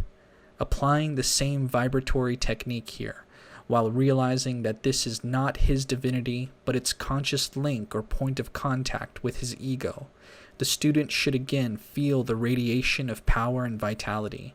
So marked and powerful should this become at this juncture, that even in the palms of his hand will the vibration of energy be felt as almost of a physical nature, and quite possibly a prickling sensation which will be noticed in the head and neck. A quite indescribable sense of poise and mental quiescence should be experienced. No inconsiderable attainment, no small acquisition in these days of hurried business life and social fluttering. After several vibrations of the appropriate name, again the beam of light should descend to the heart or region of the solar plexus, and from there a warmth and quite different sense of power will gently radiate, as though from an interior sun. Here, too, a name should be slowly vibrated in such a way, which can only come through practice, as to detonate precisely in the physical area being contemplated and not in another. It must be felt to vibrate in the region between the diaphragm and the point opposite to it on the spinal column. Pass in contemplation from the heart to the center of the generative organs. Visualize the sphere of light and vibrate the name, employing the same technique as before and noting carefully the reaction in consciousness. Some minutes having been spent arousing this center and vitalizing it in with power, pass downwards to the feet where the magical center will be found to awaken quite easily. In point of fact, it will be discovered that the mere contemplation of Kether, the center above the head, will by reflex action bring into the operation the Malkuth center, these being the two poles, height and depth, of the middle pillar. This very briefly is the technique. Little can be said which the zealous student will not be able to discover through application to it. If the student spends about 5 minutes in the contemplation of each sephira on the middle column, the exercise will approximately take 25 minutes to half an hour. And surely there is no one so busy today who cannot devote at least 1/2 hour a day to the task of self-mastery, to the cultivation of spiritual insight, and in the quest of his own divine nature. My own plan of personal instruction, one developed some 3 years ago, was to perform this exercise sitting beside that student I had decided to teach. The principle involved was that of induction. I assumed that by bringing into operation the centers within my own sphere of sensation, while sometimes, though not invariably, holding the hand of the student, the unawakened centers of the latter would react and revolve out of sympathy or by reflex. It amounted, in a word, to a sort of initiation, and powerful it may become too. And I discovered that whereas the average student took some while before stumbling upon the best means of producing the desired results by the middle pillar, those few students whom I had initiated in this way were capable of performing the exercise immediately after in a highly successful way, even when away from my presence and atmosphere. When seeking for the ideal technique of initiation, to perfect a rite of initiation from a purely individualistic point of view, one of the methods I hit upon was the combination of the middle pillar formula with an actual ceremony.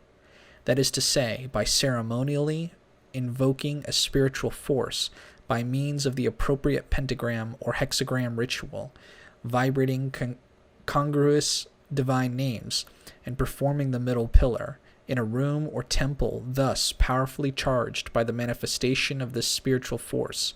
The result was all the more effectual and definitely realized in consciousness. A simple ceremony which involves the divine and archangelic currents of elemental force, using invocations composed of ecstatic passages from various sacred scriptures, is almost ideal for the purpose. Not only does this method succeed in providing a neophyte with an introduction to the light of his own higher genius and to the realm of magic, but it is a supreme technique of self-initiation. Various changes may be rung on a simple theme, and according to the student's own ingenium and spiritual aspiration, so will he devise several methods of employing the techniques I have described above. There will be some who will propound belabored theories as to suggestion, that because I consciously or otherwise suggested to these students that there were magical centers existent within their own system, their unconscious accepted the suggestion and produced the looked-for result. Others yet again will murmur the magical word telepathy, arguing that I projected, though not necessarily deliberately, certain ideas or sensations from my mind into that of the receptive student, who thus was influenced against his own better judgment or skepticism. With none of these am I wholly in accord, though in each of them may be some germ of truth. None of them answer the facts of experience, and I can only suggest that these people would do far better to apply themselves zealously to a little experimental work rather than waste time in vain explanations and baseless theories. Some will note that this exercise corresponds in some ways to the yoga chakra system, there is assuredly correspondence, but there are several very important differences and variations. The first, a minor difference, is the number and position of the centers involved, but this does not require discussion. What is fundamental, however, is the entire different approach.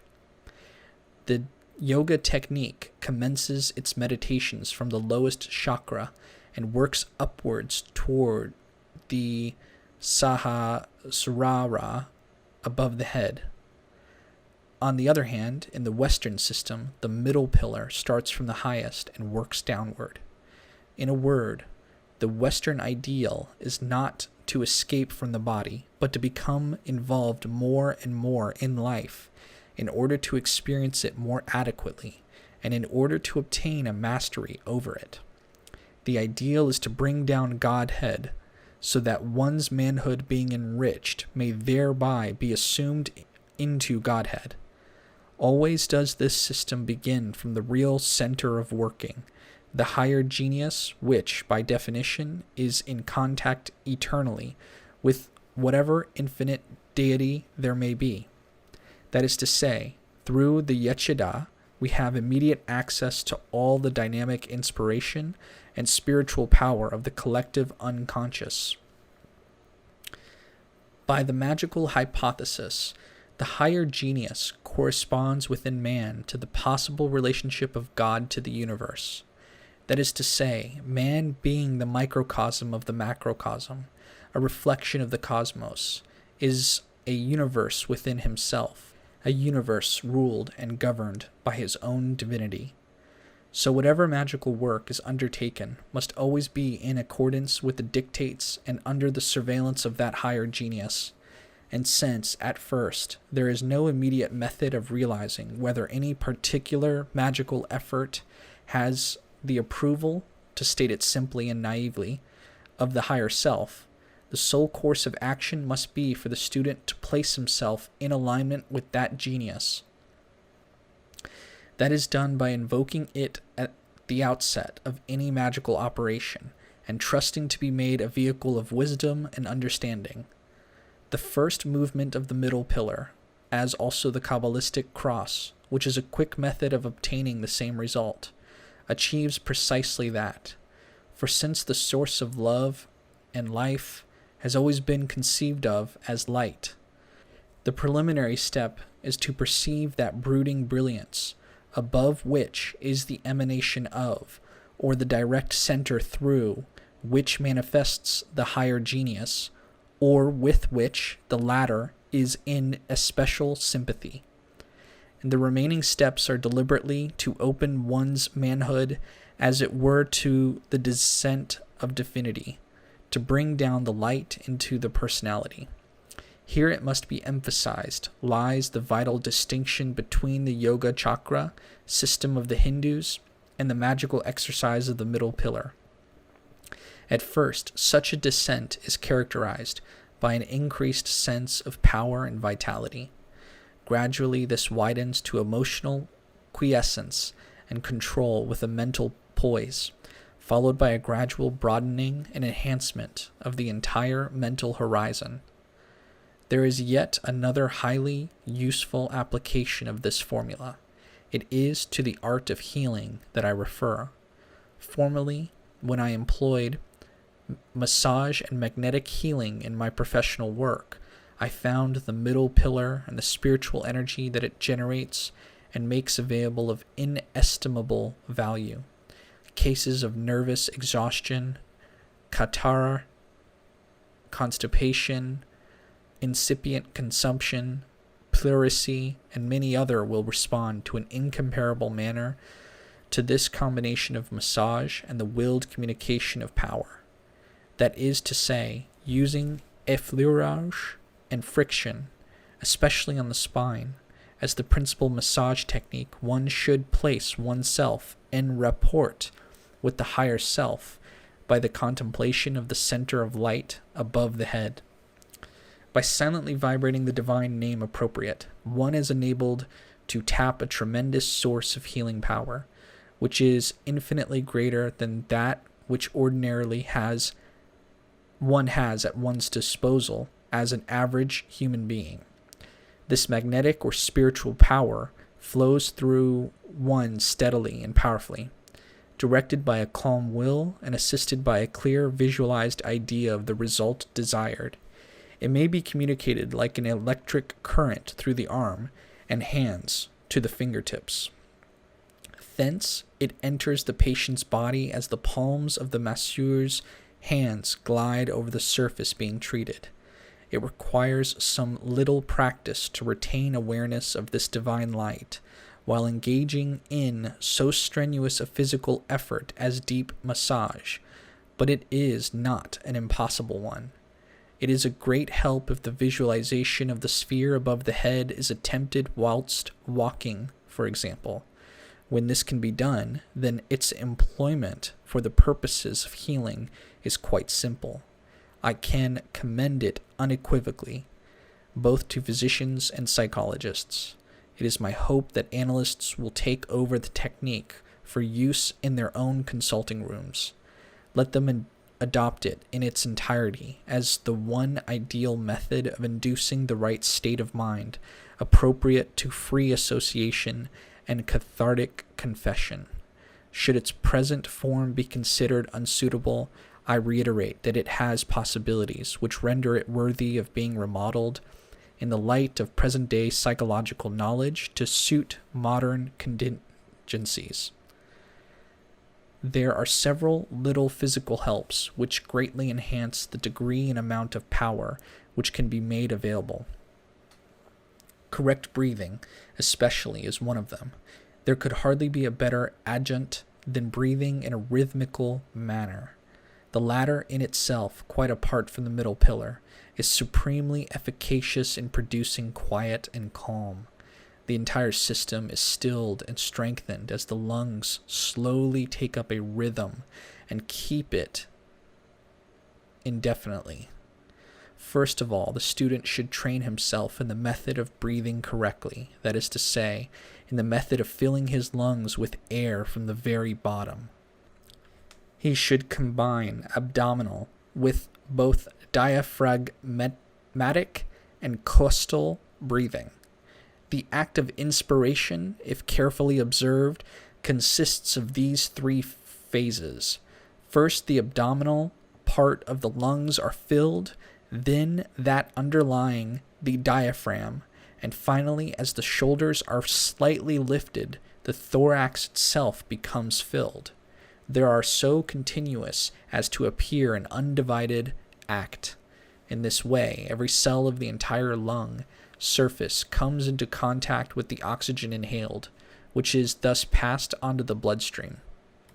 Most of us usually breathe very insufficiently, only a fraction of the cellular surface of the lung coming into contact with the inhaled air. Thus, there is always a large quantity of residual air in the lower reaches of the lungs. There is always a large surface of the lung area which is not employed, and a quantity of carbon dioxide and cells in an impoverished state of health are ever present.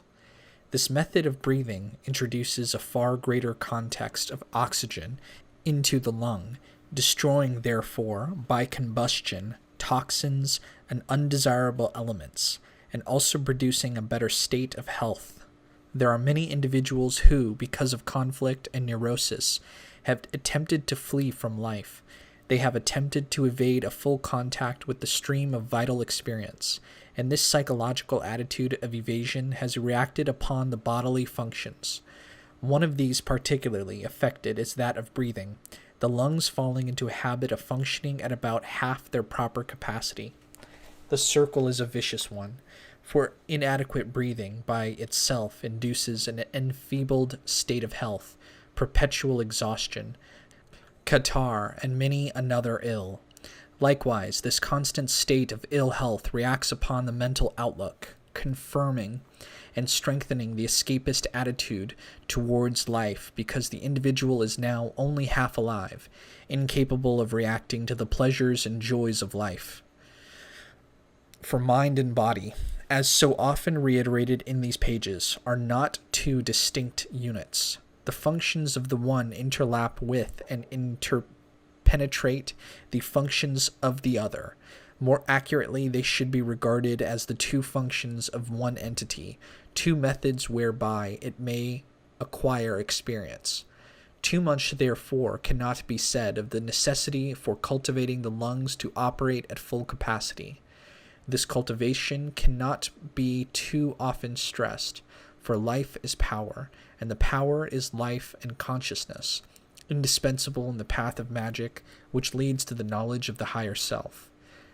The proper method of deep breathing having been acquired, the cultivation of a rhythmic breath should be the next step. The most suitable and simple method is the 4-beat rhythm. If the student will inhale very slowly, mentally counting 1, 2, 3, 4, and then exhale to the same beat, he will discover that this undoubtedly is the best rhythm for inducing that state of calmness and peace which is so necessary for meditation and reflection. And in passing, let me add that the state of quiescence sought after is one not of positivity and negativity. It is one of alertness and eagerness. What one should cultivate is a quiescence in which every mental faculty is alert, waiting to be used. A tranquility characterized by a sense of enormous power and capacity is the state to be aimed at, one in which there is the maximum of awareness and inner poise. Success in the technique of the rhythmic breath is an unmistakable symptom which cannot fail to be recognized when it arises. There is first the sense of peace, satisfaction, and quiet joy, without the least cessation of one's mental capacity. Next, one follows a sense of vibration felt all over the body, as though every cell and molecule were acting in unison and moving, as it were, in a single direction. The result of this vibration is to transform the lungs and the entire body into a single storage battery, generating and storing electricity and power, transmuting them into will and faculty. Hard upon this, if the rhythm be persisted in, comes to a quiet ripple over the diaphragm or solar plexus, a difficult symptom to describe, because it produces no perceptible physical or recognizable change, though the sense of the rhythm is none the less distinctly felt. When this occurs, and when one becomes aware of a single vibration through the body, and a gentle vibration or sense of luminosity and lightness in the brain, the student may be assured that he has achieved success in this particular practice. This state gained, the middle pillar should be proceeded with, and the names could be silently vibrated in tune with the rhythmic inhalation and exhalation of the breath. The sense of the brilliance above which I prefer to think of as the lamp above the head, or as others have called it, the candle of vision, becomes much more perceptible and marked. Very often it develops into an awareness of a whirling sphere of fiery light, radiating peace and illumination into the mind and the body. Little more need be said, for I have no desire to provide material which may act upon suggestible minds. There are people so constituted as to be able to produce symptoms of any described kind with the least application, and with practically no spiritual effect upon themselves or their mental or moral nature, and certainly no progress in that path which leads to the knowledge of the higher self. Silence with reference to symptoms and results is therefore most desirable. Chapter 5. Circulating the Light and the Formula of Vibration. The formula of the middle pillar has many and varied uses. It serves as an excellent prelude to any type of spiritual work. For those whose penchant or principal interest is the art of meditation as the supreme means of placing themselves in alignment with the higher self, no better opening to that meditation could be found. It also serves, as suggested above, as the only worthwhile preparation for serious magical work. It is that technique which generates the magical power, which by its presence spells success in the routine of ceremonial or ritual magic. Those who have not applied themselves to this practice, or have not stumbled upon its essential core by accident, as very often happens, are certainly not those who have in any way proved the efficacy of the art of ceremonial. They believe that the ultimate factor which confers success is any one of 1,000 things, save this particular preliminary one. We read in some authoritative tomes that the factor in question is the whirling dance or music played by violin or harp, the mystical circumambulation, or the mental spasm sometimes caused by invocation or adoration. In practice, however, should any of these routines succeed in producing the requisite and longed-for result, it is, as it were, in spite of themselves. That is to say, they are purely secondary and subordinate techniques. Their method is hit or miss, and does not rest upon a sound basis of attainment, nor upon a sure understanding of magical principles. The practice of the middle pillar is the introductory or preparatory means of aligning the personality with the inner self, of identifying and unifying all the levels of the true consciousness which we, in our complacency and blindness, choose to call the unconscious. Reverting back to the technical side of things, there is yet another development of the middle pillar which requires description. Having been awakened from latency into some degree of activity, it is necessary that the power that the centers generate should be circulated through the invisible or psychic system. Failure to do this, in my estimation, is one of the most potent sources of nervous trouble and disturbance experienced by dabblers in occultism, who have experimented with various amateur or incompletely delineated methods of awakening the psychic centers. The energy thus awakened streams back and forth from the center, but unless some method is devised for distributing it and thus relieving the pressure, the center itself will, in the course of time, suffer derangement through overstimulus, and there is bound to ensue some serious disturbance to the nervous and psychic system. Nervous breakdowns have been commonplace amongst those who have unwisely attempted these things on insufficient knowledge, and neuroses have reaped a timely and bounteous harvest among students of the occult. With every one of the 5 centers active and throwing power into the mind and body, and there is a clear awareness of an actual column extending interiorly from the crown of the head to the soles of the feet, an entirely different technique must now be pursued. The student should return to the contemplation of his Kether, the lamp of invisible light above the head. Imagining this center still to be in a state of radiation, let him will that its energy circulates toward the system in this wise. It descends from the head towards the left shoulder, passing through the entire length of the left side of the body. The magnetic current strikes the sole of the left foot. Thence it passes over to the right sole, upwards through the leg and thigh and body to the right shoulder, eventually returning to Kether. Possibly this may sound fantastic to some readers, impossible and incredible to others, but the fact remains that it can be done, and simply too. It requires, above all, to be attempted in the spirit of honest investigation, and tried again and again until the current of energy responds to the firm command of the will, thus following the course directed. Once clearly commanded, the current flows in that direction quite automatically and on its own momentum. The mind, naturally, must be calm and concentrated, not prone to wander off into pleasant excursions of the day's events. In this way, a great deal of the power generated is circulated through every particle of the body, so that each of these cells feels alive as it never has felt before, thus to be remembered quite apart from the enhancement of the general field of consciousness. What I have described may be called, for clarity's sake, the formula of circulation number 1. It is now necessary to circulate the stream of power in yet another direction.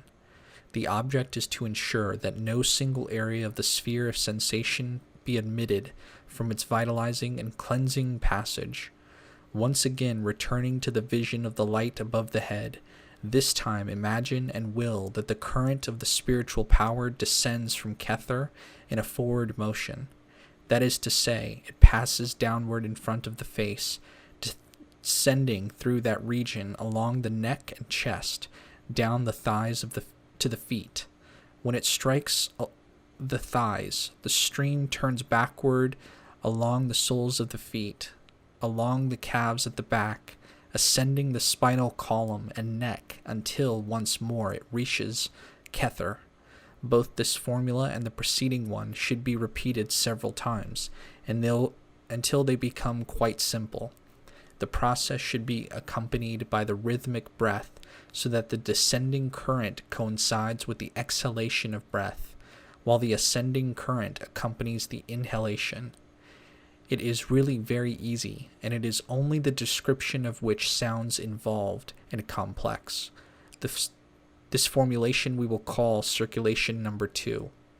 The third formula of circulation is rather different. The two preceding methods will be discovered to have produced wheels of power spinning around the periphery of the aura or sphere of sensation at right angles, as it were. The third formula is more akin to the motion of a spiral. Having returned on each of the former occasions of circulation to the contemplation of Kether, imagine the upright column of brilliance, corresponding to the middle pillar, formulated through the center of the body. Pass now to the visualization of Malkuth emanating its inherent power of stability and equilibrium and fertility. Perhaps the easiest way to conceive of the motion of the third formula is to imagine the act of swathing or bandaging a leg. You wrap the gauze tightly around the lower part of the limb, gradually ascending the leg in closely wound spirals. This simply is the technique of the formula under consideration. You should imagine a ray of power coming out from the right side of Malkuth, moving over to the left foot. Here it descends upon the legs and comes up on the right a little higher up the spiral. Repeat the same movement again and again, until eventually you feel the distinct sensation of a whirling of spiritual power, which gradually rises from the feet to the thighs, its spiral current still fairly close and connected, overlapping those immediately below. From the thighs, the whirling or spiral proceeds up the trunk tightly enwrapping or enswathing it with a bandage of pure white light. This continues until once more the current returns to rest in Kether. This completes the formulae of circumambulation, as the method is sometimes called. These circulatory movements will be referred to again later, and the student is asked to pay special attention to them. The Chinese yoga instruction, The Secret of the Golden Flower, has a sentence or two which is very opposite to this technique of the mystical circumambulations. Quote, "Therefore, when the light circulates, the powers of the whole body arrange themselves before its throne, just as when a holy king has taken possession of the capital and has laid down the fundamental rules of order, all the states approach with tribute. Therefore, you only have to make the light circulate. That is the deepest and most wonderful secret. The light is easy to move, but difficult to fix. If it is allowed to go long enough in a circle, then it crystallizes itself. That is the natural spirit body. This crystallized spirit is formed beyond the 9 heavens. It is the condition of which it is said in the book of the seal of the heart, silently in the morning thou fliest upward." End quote. To summarize the practice, the middle pillar consists of several phrases. There is the preliminary establishment of a rhythmical intake and exhalation of breath, the formulation of the 5 centers on the middle pillar, each one separately, and finally, the several formulae for the distribution of the power thus generated. As one becomes more and more familiar with this process, with the passage of time, the practice being continued daily, little artistic flourishes, as it were, may be introduced to enhance its efficiency and assist the process of interior development. Some caution, naturally, is needed. Common sense is essential. The student does not wish to generate or open himself to more power than easily he can accommodate. This would prove, if not dangerous, then quite useless. For one thing, it would impede his own development and progress. The additions referred to are the colors of each center to be visualized whilst vibrating the name. This notably changes and stimulates the reaction of the sephira. Care is needed, and that is why it is recommended that for months the student should not apply himself to this color scheme, contenting himself exclusively with the visualization of the light centers as white in color. Kether is of pure white brilliance, and the rays that it emits and radiates upon the personality are of the same hue. Lavender blue is the color that is traditionally associated with Daath. Tiphareth is gold, while Yesod is purple or puce. It is when we approach the consideration of the Malkuth color that we experience some difficulty. Tradition gives us several scales of color, all of which are of equal efficacy. The sphere of Malkuth is divided by two diagonals into 4 sections, citrine at the top, black at the bottom, with russet and olive occupying the 2 side sections. More simply, it is sometimes useful to visualize this sephira solely as a jet black sphere, or yet again as of a dark green color. The student must suit himself here, finding out by practice which visualization produces the best results. When he has pursued such a practice for many months, let him extend the scope of his efforts to the formulation not only of the middle pillar, but the sephiroth of the 2 side columns as well. By doing this, he formulates within the sphere of sensation the 3 pillars of the complete tree of life. The technique and the procedure to be followed is precisely that delineated with regard to the sephiroth of the middle pillar. The only gap in the student's knowledge are the divine names of the sephiroth of the 2 side pillars, and these I give below together with the appropriate colors.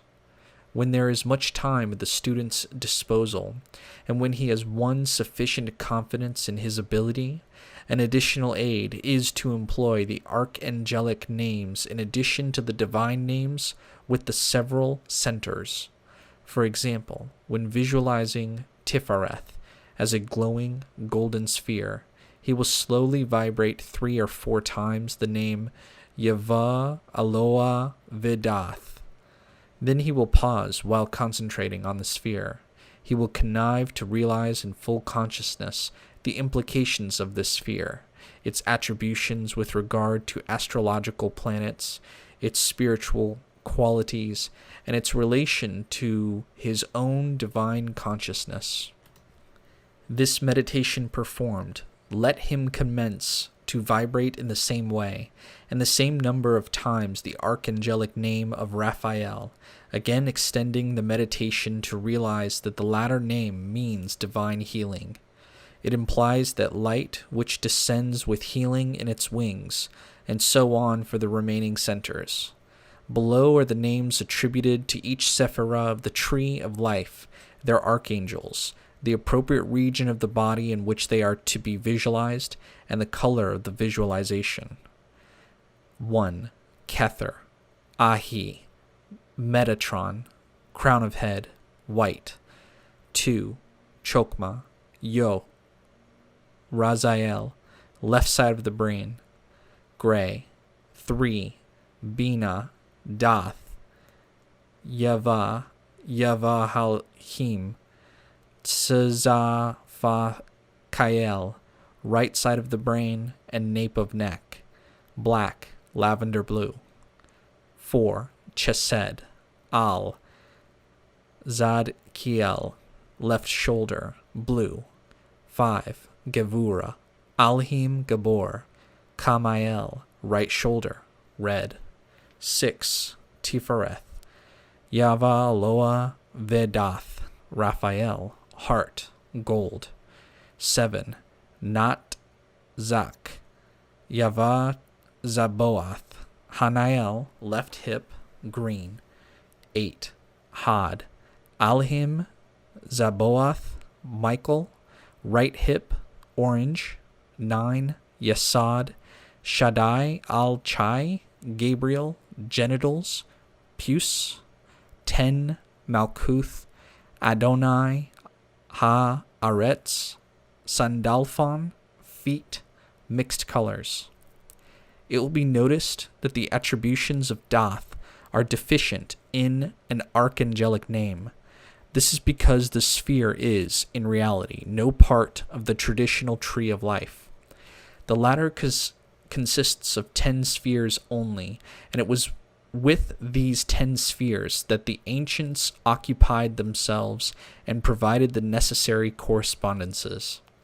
The philosophy appertaining to Daath is almost entirely a modern one, but there is another medieval system which, attached to this Qabalistic system, provides us with an invocation of the element spirit. A great deal of research on this was done by Dr. John Dee and his scryer, Edward Kelly, both of whom called it the angelic or Enochian system. My experience confirms that the archangelic names contained in one of these very potent magical invocations are very sympathetic to the nature of Daath, which is described as a link between the ego and the higher self. These names may very logically be attributed to Daath and be used with it. They are Elexar Pe, Komananu, and Tabitom. The method of vibrating these archangelic names is to split each one into syllables, each one receiving the maximum amount of vibration. Let care be taken so that the vibration detonates solely in Daath. The middle pillar, as already described, together with the formulae of circulation, constitutes the first half of this particular formula. The other half is denominated the vibratory formula of the middle pillar. To perform it properly presupposes a great deal of familiarity with the results to be obtained from the middle pillar and the complete tree of life exercise. It, however, proceeds a stage further. The former exercise devoted itself solely to awakening the centers considered as psychophysical symbols or co-relatives of various principles operating within the psyche. The vibratory formula, so-called, envisages another goal. Its object, once the interior Sephiroth have been established and some awareness obtained of the principles they represent, is to ally or connect up those psychological principles to their replicas in the collective unconscious. The traditional magical theory is that since man is a reproduction in miniature of the universe, his own interior constitution must be modeled on the pattern of the larger universe of the collective unconscious. Just as the individual unconscious is not, as we have seen, a simple unit, but comprises several constituents, so also the collective unconscious.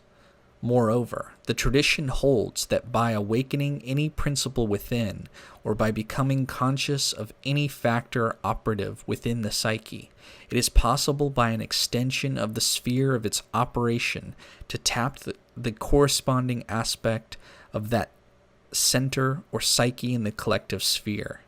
The deeper levels of the collective unconscious bear to the individual unconscious the same relationship as do the deepest levels of the latter to the conscious thinking ego. That is, they comprise the root and hidden sources of life, integrity, and illumination. It is the equilibrated realization of these sources of life which make the difference between the enlightened man and the ignorant one. And these roots are the sources of life upon which the whole of existence in all its aspects depends. Since magic has as its avowed intention the discovery of the higher self, and then to associate that higher self with the rest of the spiritual nature in a mood of cooperation, one way of accomplishing this cooperation is to connect deliberately the levels of the individual unconscious with the different planes of the collective unconscious. The result of the acceptance of the existence of the personal unconscious acts as a solvent of the habitual resistances to its free operation. Therefore, cooperation with that part of nature, the higher self, is the implication of that acceptance.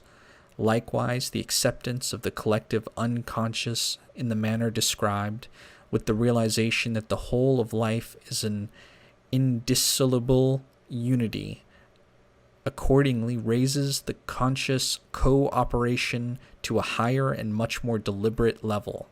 It removes evolution from the purely personal alignment with nature to a realization of the divine object of individual existence. With it comes the intuition in full consciousness how best that object may be fulfilled in relation to all other men and to life as a whole. If I describe its technique, some understanding, perhaps, of its purposes may be divined. It presupposes, as said, some familiarity with the middle pillar. It demands, moreover, that the middle pillar should be in active formulation as an interior column of brilliance at the particular moment when the vibratory formula is to be employed. The student then begins to visualize in the atmosphere before him the name of that particular sephira, which represents the level of consciousness he proposes to deal with. I must here interpolate that traditionally the letters of the Hebrew alphabet were employed for the purposes of this visualization, but I see no reason why the ordinary person should be obliged to burden himself with the necessity of studying Hebrew for this purpose.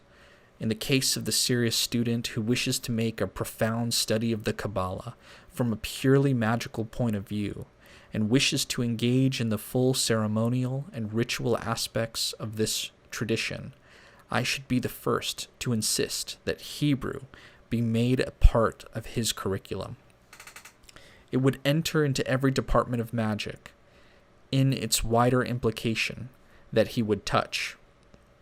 For the average student, however, English or Roman letters may just be as well employed, and I recommend that in the visualization only the consonants corresponding to the appropriate Hebrew characters of a name be employed, not the vowels. This is why in the rubric of the Pentagram ritual and in the table of correspondences above, I have spelt the divine names in consonantal form only. The pronunciation of them is provided elsewhere. The name visualized in Roman letters in the air, let the student imagine that he has drawn these letters into the lungs by means of a deep inspiration of air. The names should be visualized in flames corresponding in color to the sephira being employed. That is to say, if it be the fifth sephira, the name should be visualized in scarlet and vivid red flame. But if the seventh sephira is being considered, the name ought to be formulated in an emerald green of surpassing brilliance and clarity. The name having been inhaled into the lungs by means of an inspiration, it should be silently and powerfully vibrated, the entire attention being concentrated upon this to the exclusion of all else, while in the lungs, the The white light of the Kether ought to be felt descending upon the name, consecrating it to the service of the higher self. Then the name should be visualized, whilst the breath is retained, as descending from the lungs via the middle pillar to the feet. Here it should again be vibrated very powerfully. When the entire tree of life within is pulsating sympathetically to this vibration, the name rises rapidly once more to the lungs, where once more it is subjected to a silent vibration. The exhalation of the breath accompanies an audible vibration of the name. It also accompanies a gesture to be made, which consists of the two movements. The first is the placing of the left foot about 6 to 12 inches forward. The second is the raising of both hands to the side of the head on a level with the eyes, then flinging them forward as though to project a force emanating from within. As the arms are flung forward, the exhalation and powerful vibration aloud of the name takes place. This gesture is called the projecting sign. The visualized name should be perceived as going forward in space until it strikes, as it were, against the confines of the universe. Here it gathers power from the infinity of the void, as it were, whence it commences to surge backwards in the mind's eye upon the student. Some seconds after the projection and audible vibration of the name, the student should bring his left foot sharply back, and after dropping both hands to the side, raise the forefinger of the left hand to his lips. This is called the protecting sign, or sign of silence. It is the traditional gesture of the Egyptian god Harpocrates, one of the symbols employed to represent the holy child that grew from the union of the two opposites. It thus represents the growth, silent and unseen, of the golden flower. Whilst employing the sign of silence, the student should contrive to imagine that the name which has been projected by the first sign to the outer limits of the space surges back upon him, penetrating him through and through. His whole being should be flooded with a divine light, and a sense of ecstasy should overwhelm the mind and vision. Standing quietly in this sign, the practitioner should meditate upon the spiritual value involved in the nature of the name he has used.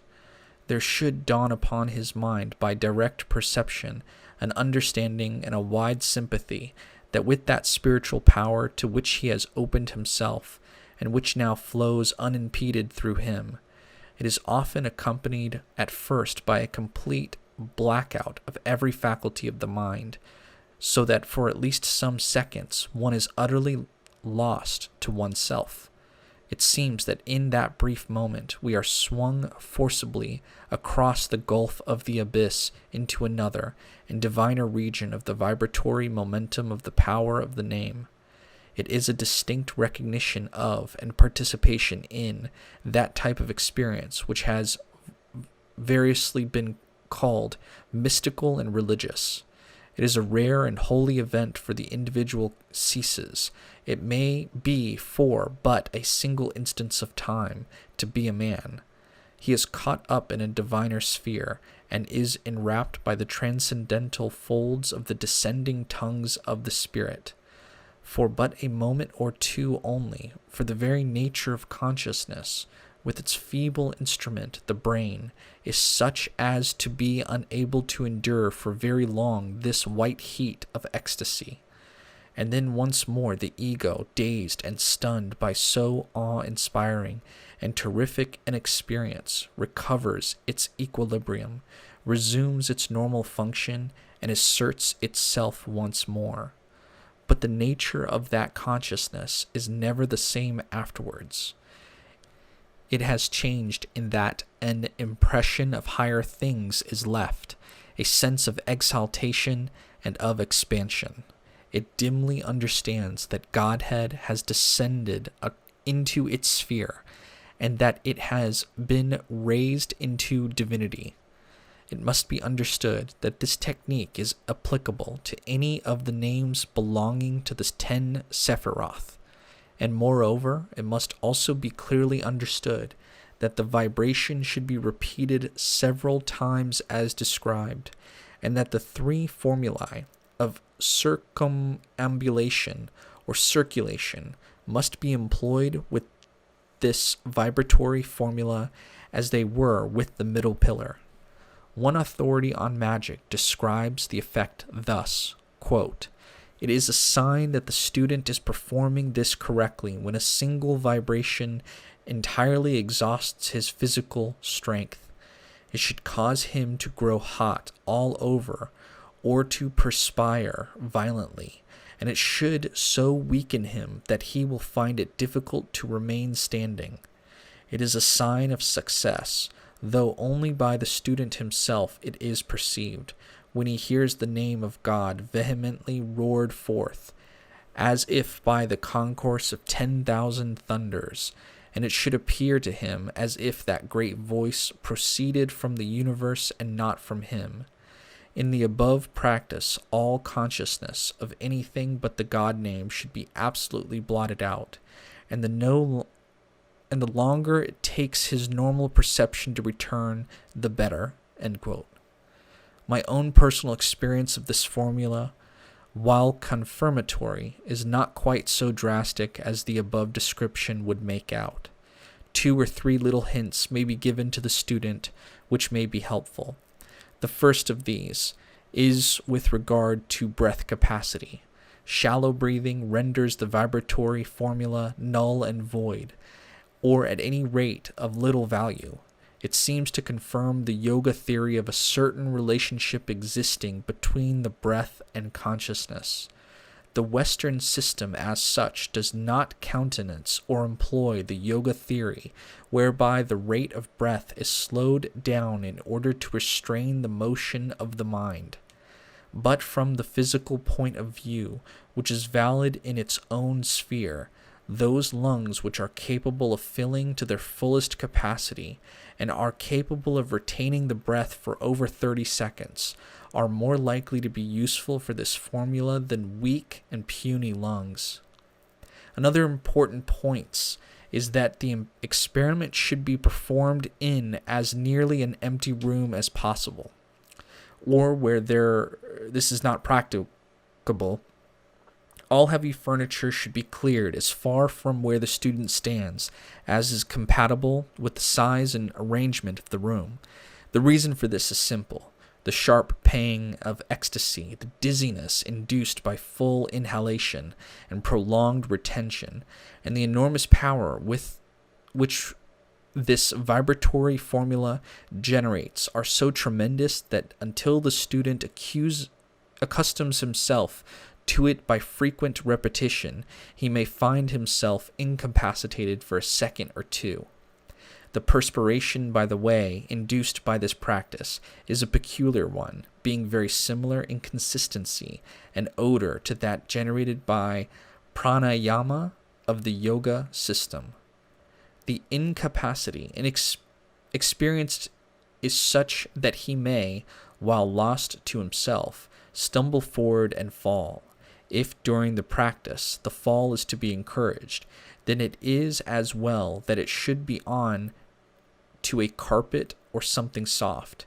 It would spoil the effect of the practice were the student to break up the induced state of consciousness by casting his eye about anxiously and with fear to avoid doing himself a physical injury by hitting some piece of furniture. When the practice, however, has been repeated some dozen times or so, the entire psychic and physical system becomes accustomed to the severe strain imposed upon it without manifesting any sign of weakness. The student will find himself enabled to make the sign of silence without falling or stumbling, even though the surge of power within him may feel unbearable, and the ravishment of ecstasy too intolerable to stand. But wisdom says, "Be strong. Then canst thou bear more joy. Be not animal. Refine thy rapture." Repetition and becoming accustomed to the mental and spiritual phenomena induced by the formula makes the ecstasy more bearable and enables one to become strong in that spiritual joy and capable of resisting the physical symptoms of weakness. There are innumerable other techniques which are included under the comprehensive term magic: divination, clairvoyance, astral projection, god forms, and many others. The only matter requiring some few words here is that of ceremonial. But the principles underlying this are so simple that the student who has understood the psychological principles laid down earlier in the book will have no difficulty in understanding its function. The purpose of ceremonial is that of all magic, the awakening of the interior man, the aligning it with the consciousness and powers of the universe about him. Its method, though, seems to be the novice slightly different from the others. Actually, however, its procedure is identical with the other techniques, except that it brings them down to the physical plane.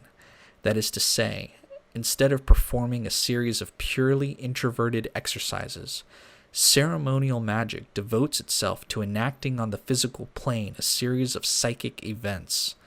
That is to say, it combines, according to its own principles, the benefits of introversion with those of the extroverted temperament. We have seen that the 10 Sephiroth represent different principles in man. The former chapters have described various methods of dealing with these constituents and with bringing them into operation. Ceremonial magic would apply itself to this problem of the manifestation of interior psychological principles in this way. It would take a room or a temple and so arrange it as to represent either the tree of life as a whole or some particular aspect of a portion of it.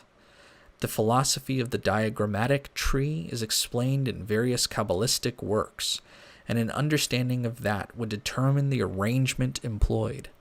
Certain stations would be set up in the temple, with officers placed there to represent the activity and operation of a certain sephirah.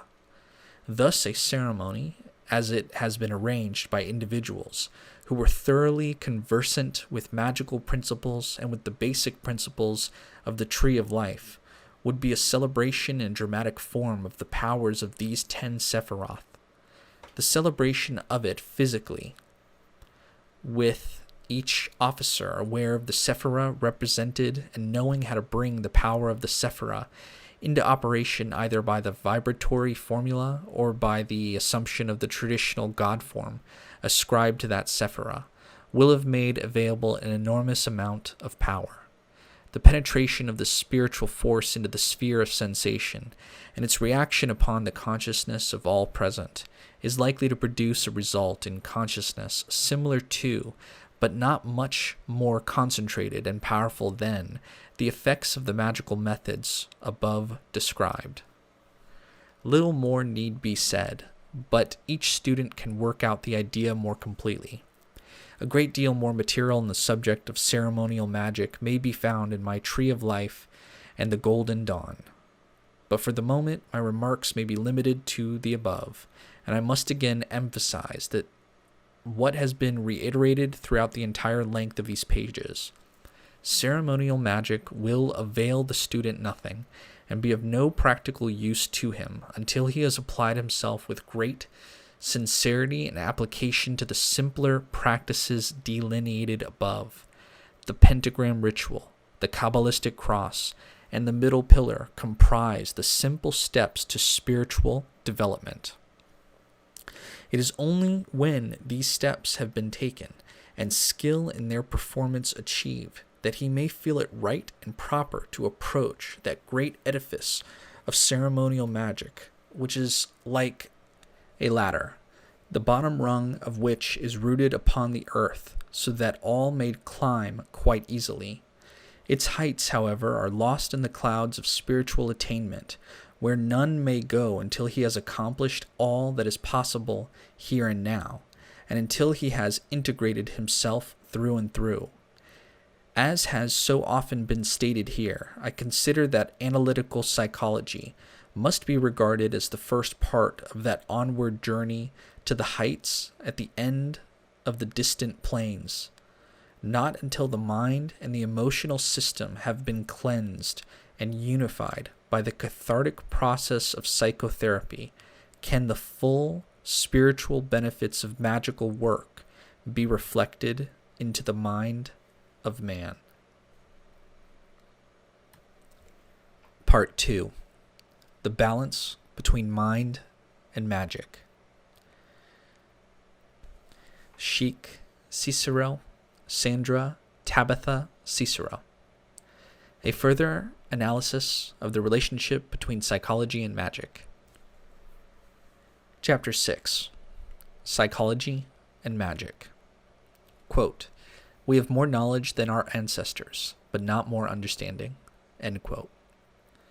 Israel Regardie defended the idea that analytical psychology and magic were two halves of the same coin at a time when few dared suggest such a thing. The one is incomplete without the other. In fact, a large percentage of ancient magical knowledge is being rediscovered and renamed by today's psychologists for modern times. Regardie considered self-knowledge and self-acceptance gained through analytical psychology as important preludes to the divine self-knowledge and spiritual realization attained through magic. When the middle pillar was first written, few espoused these ideas. Today, however, a growing number of psychologists are coming boldly within reach of embracing them, and many magicians are already using the jargon that psychologists considered germane to their profession only. Today, civilization looks to science to solve the major problems of humanity. In the early days, when psychology was a young science, its disciples thought they were entering a time of a new renaissance when their efforts would provide joy, zest, and richness of life to fellow human beings, when the mental health of the average citizen would steadily improve.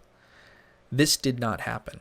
All the efforts of psychologists to understand the human mind and why we do things has not helped us put an end to violence, war, despair, global pollution, or overpopulation, which are all problems of human thought and behavior. As one modern psychologist admits, there is a widespread belief that psychology has so lost contact with real human experience that there would be no point in asking it to solve major human problems. After Sigmund Freud and his peers arrived on the scene, the clinical model of modern psychology methodically discarded any notion that the human soul was spiritual in nature. Why is the science of psychology incomplete without magic? Because it doesn't go far enough. It analyzes human thought, motivation, and behavior, but not the human soul. It is soulless and sterile. You won't find the best descriptions of the human condition in a book on psychology. Look instead to literature, art, poetry, and in certain passages of the world's holy books. It is, quote, "It is to the literary world, not to psychological science, that you go to learn how to live with people, how to make love, how not to make enemies, to find out what grief does to people, or the stoicism that is possible in the endurance of pain, or how, if you're lucky, you may die with dignity, to see how corrosive the effects of jealousy can be, or how power corrupts or does not corrupt. For such knowledge and such understanding of the human species, don't look in my textbook of psychology. Try Lear and Othello and Hamlet. As a supplement to William James, read Henry James and Jane Austen and Mark Twain. These people are telling us things that are not on science's program." End quote. Not only is modern clinical psychology detached from the humanities, it is divorced from spirituality. Throughout history, humans have forfeited tranquility, comfort, and sometimes life itself for spiritual motives. Spirituality is important to our health and well-being. It is so much a part of us that trying to understand human beings without it is like trying to study fish and omitting the fact that they live in water. Unfortunately, many psychotherapists have done just that, persuading themselves and their clients to believe that this spiritual portion of them either does not exist or is irrelevant. Psychology and spirituality should not be separate entities. It is time to tear down the artificial walls that define them.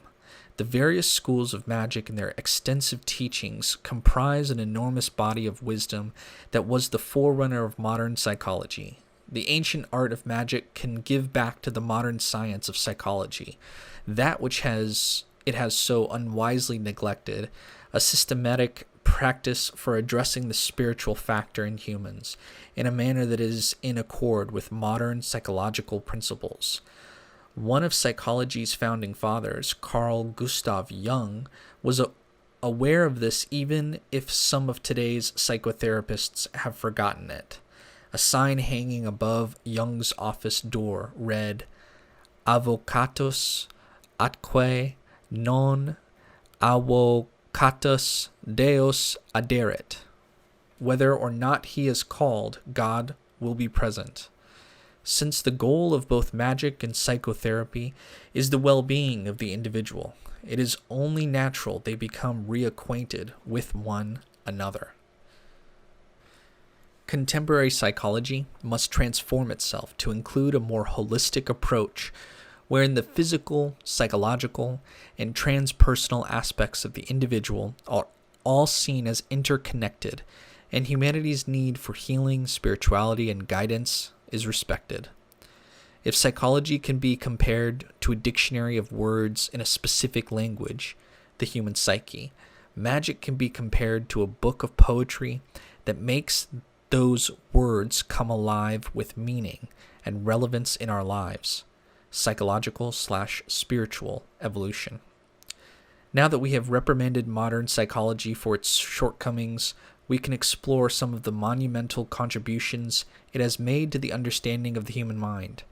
From there, we will explore how psychotherapy and magic can come together to the meaningful enrichment of both, and more importantly, for the benefit and welfare of the individual. Psychotherapy. Psychotherapy is the treatment of mental disorders with methods that revolve around the interpersonal relationship between therapist and client. A large portion of this entails helping clients explore their own ideas about themselves. The earliest form of psychotherapy, called psychoanalysis, began with Austrian psychologist Sigmund Freud, 1856 to 1939. Freud discovered that the corporeal systems of patients suffering from hysteria often disappeared after seemingly forgotten material was brought into the realm of consciousness. From this, Freud conjectured one of the most fundamental theories of modern psychology, that within the human psyche there exists a powerful segment known as the unconscious, which influences all of our actions, yet functions with material or content that cannot be recalled or remembered by normal processes. He regarded the unconscious as an extensive portion of the mind that housed instinctual drives and the forgotten residue of unwanted life experiences or thoughts. Freud named this forgetting, or the prevention of undesired ideas from entering the conscious mind, repression. Repression is one of a number of defense mechanisms, unconscious reactions employed to satisfy emotional needs, balance opposing objectives, decrease anxiety resulting from unwanted thoughts, or change reality to make it more bearable. The cornerstone of Freud's psychoanalytic therapy was the conscious recollection or recognition of repressed memories and experiences. The basic tools of this therapy were free association and dream interpretation. In recent years, other forms of psychotherapy, including behavior therapy, hypnotherapy, and group therapy, have become popular. In many cases, psychotherapy is not only employed for the treatment of mental disorders, but for less severe problems.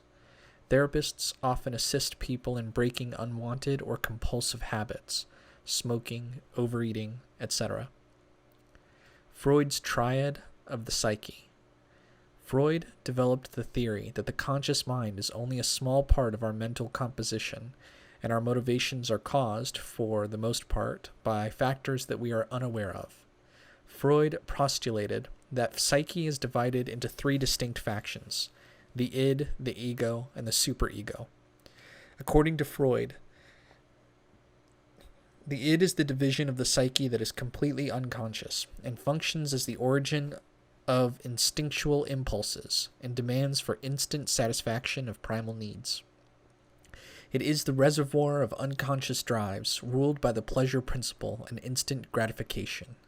The ego is that portion of the psyche which is conscious, most directly governs thought and behavior, and is most concerned with outer reality. The ego mediates between the id, the superego, and the stipulations of reality or society. The superego, primarily unconscious, is that which is created by the internalization of moral standards from parents and society. It is the conscious and the ego ideal, a moralizing faculty which monitors and censors the ego. Because of society, parental guidance, and peer pressure, humans experience a process of repression from the day of birth. Thus, the id and the superego are usually in conflict in most people, since, as Freud thought, repression was necessary in order for humanity to live within the bounds of civilization. Human beings, according to Freud, are motivated by vital animal instincts, primarily the sexual drive, which he called the libido. Other principal elements of psychology uncovered by Freud were the ideas of the Oedipus complex and infantile sexuality. Freud's tools for exploring the human psyche included the hypnosis, dream analysis, and a new technique that he termed free association. The goal of Freudian analysis was to release repressed memories and provide an increase in self-knowledge that would release trapped energies and result in a more satisfying existence for the patient. Jung and spiritual psychology. The works of Swiss psychologist C. G. Jung, 1875 to 1961, can be seen as part of the apex of the occult revival of the late 19th century. Using the new vocabulary employed by Sigmund Freud, Jung described that knowledge of the human psyche which mystics and magicians had gathered since ancient times. What had once been veiled in occult jargon and symbolism, and thus viewed as superstition and nonsense by the public at large, was now for the first time expressed in such a manner that psychologists and other intellectuals sat up and took notice. Jung's exploration of psychology in conjunction with his study of the paranormal made his theories the crucial link between psychology and magic. However, his interest in occult matters was one of the primary reasons for his ultimate break with Freud. The difference between Freud's and Jung's approaches to psychology was primarily Jung's view that the human psyche was a whole organism, and Freud's belief that it was not.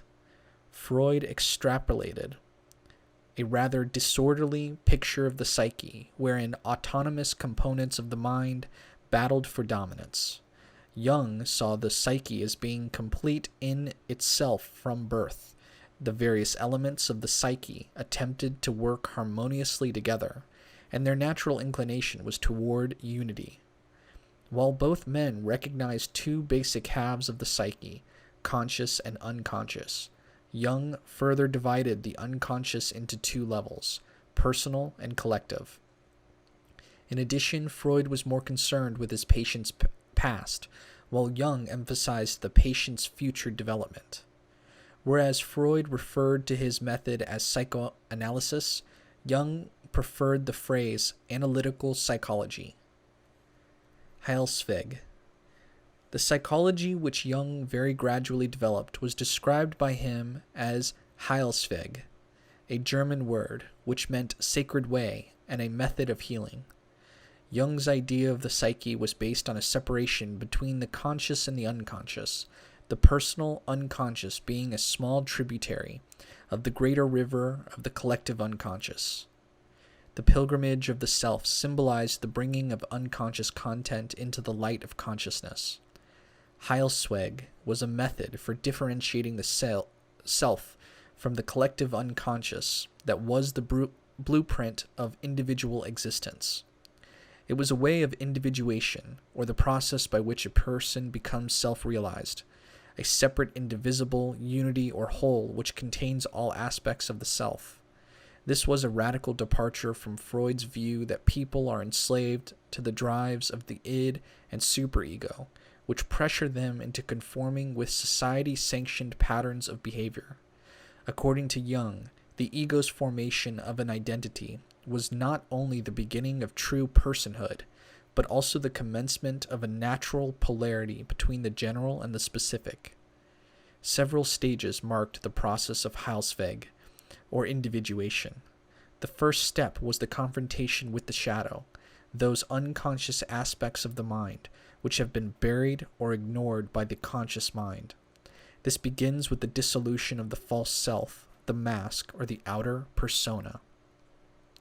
Quote, "The persona is a complicated system of relations between individual consciousness and society, fittingly enough a kind of mask designed on the one hand to make a definite impression upon others, and on the other hand to conceal the true nature of the individual."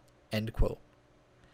Next, the individual encounters his soul image, the anima, or the animus. The final step is the manifestation in dreams, visions, or fantasies of appropriate archetypes, primordial images such as the wise old man or the great mother, images that appear as themes in religion, mythology, and folklore. The process of individuation contains many particular aspects which collectively might be termed outer psychology. This category includes Jung's separation of introverted and extroverted personality types, as well as his organization of types in accordance with their conjunction of the faculties of sensing, thinking, feeling, and intuition. All of Jung's ideas were of vital importance to modern understanding of the human psyche. However, the most notable contribution of Jungian psychology was the concept that individuation was a spiritual excursion, and it is highly significant that this pioneer of psychology phrased his ideas in spiritual terms. Thus, it is no surprise to find that Jung's system complements the mystical Qabalah in so many ways. The nature of the psyche. Jung's definition of the psyche included not only that which we call the soul, but also the intellect, the spirit, and the totality of all psychic processes. The psyche is as real as the body is real. All psychic phenomena are real, since the psyche is indistinguishable from its manifestations. The psyche expresses itself in images that are full of meaning and purpose. It creates reality every day. It has its own peculiar structure and form. Quote, "For the psyche as it presents itself, as it is experienced by us, is inseparable from our physical being. But this by no means implies a biological dependency. The psyche deserves to be taken as a phenomenon in its own right. There are no grounds at all for regarding it as a mere epiphenomenon, dependent though it may be on the functioning of the brain. One would be as little justified in regarding life as an epiphenomenon of the chemistry of carbon compounds." End quote. The psyche consists of many parts, but there are two primary divisions that are interrelated: consciousness and unconsciousness. Unconsciousness. The unconscious is not simply the absence of consciousness. It is the division of the mind containing elements of psychic makeup, such as memories or repressed desires, that are not subject to conscious perception or control, but that often affect conscious thoughts and behavior. The personal unconscious is that unknown part of the individual human mind that is older than the conscious part of the mind. It is the primal portion from which consciousness arises. This unconscious, equivalent to Freud's superego, is unique to the individual, and it contains suppressed, forgotten, or subliminally perceived contents originating from a person's life. Whereas the mind can be trained, the unconscious cannot. It is a creative and autonomous psychic entity that is beyond subjective control. Jung concluded that the collective unconscious does not include personal characteristics distinctive to one's individual ego, but rather the sum of what is inherited from the biological and psychic structure common to the human race. They are those acts and mental patterns that are universally shared by all humanity. The primordial images of the collective unconscious are the result of thousands of years of human struggle and experience. Quote, "Every great experience in life, every profound conflict, evokes the accumulated treasure of these images and brings about their inner constellation.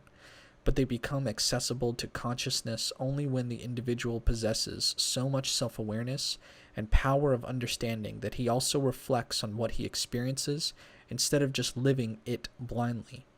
In the later event, he actually lives the myth and the symbol without knowing it." End quote. Consciousness.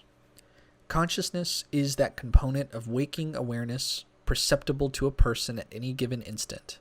It is a state of being mentally awake and observant, of having an awareness of one's environment and one's own existence, sensations, and thoughts. Consciousness is therefore the function which sustains the relationship between psychic content and the ego.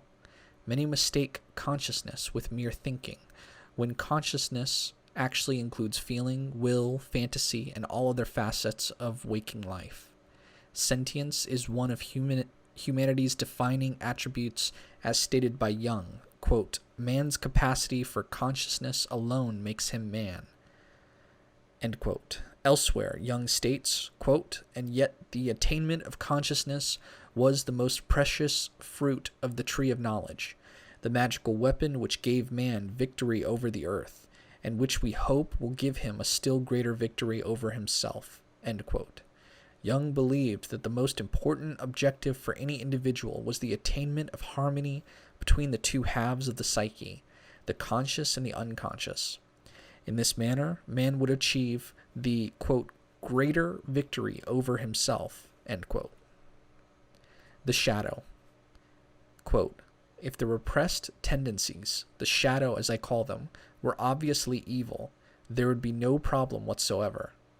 But the shadow is merely somewhat inferior, primitive, unadapted, and awkward, not wholly bad. It even contains childish or primitive qualities which would, in a way, vitalize and embellish human existence." End quote.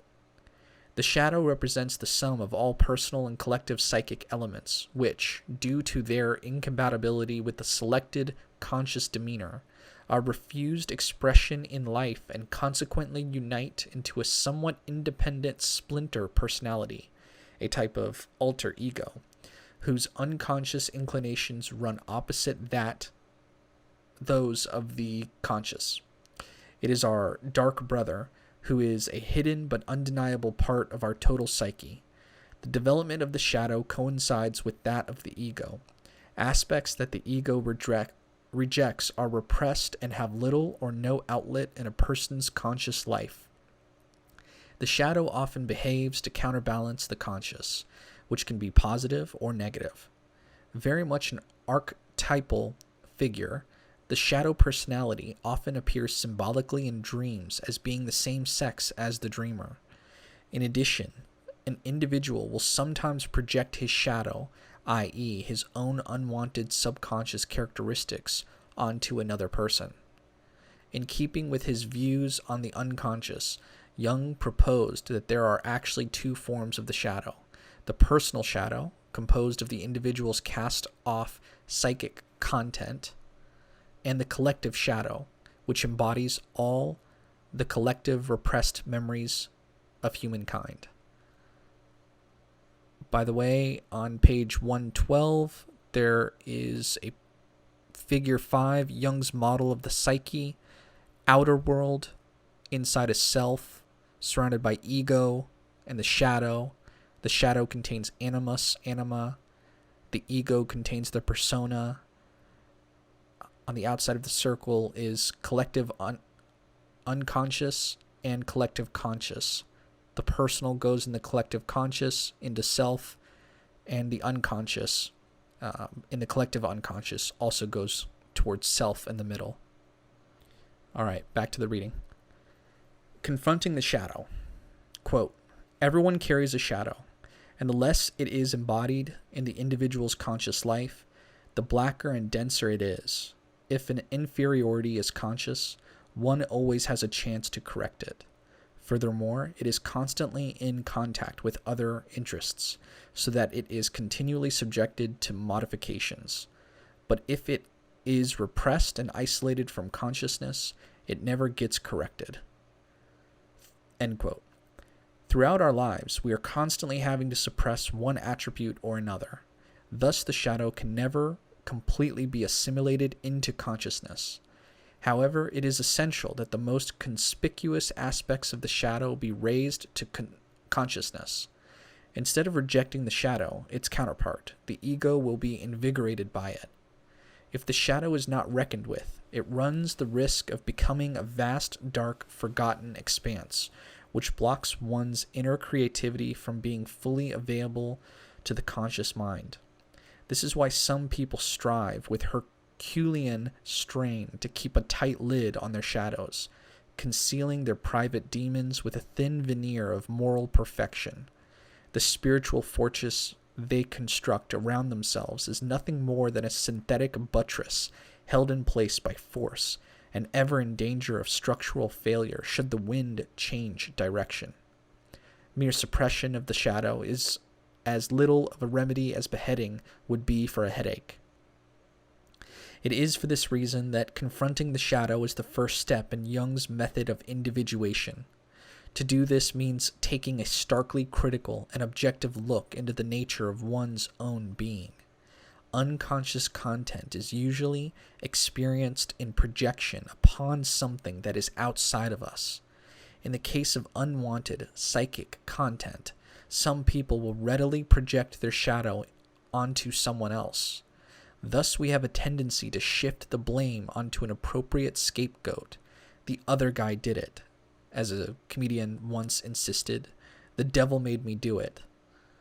It is extremely difficult for some analysts,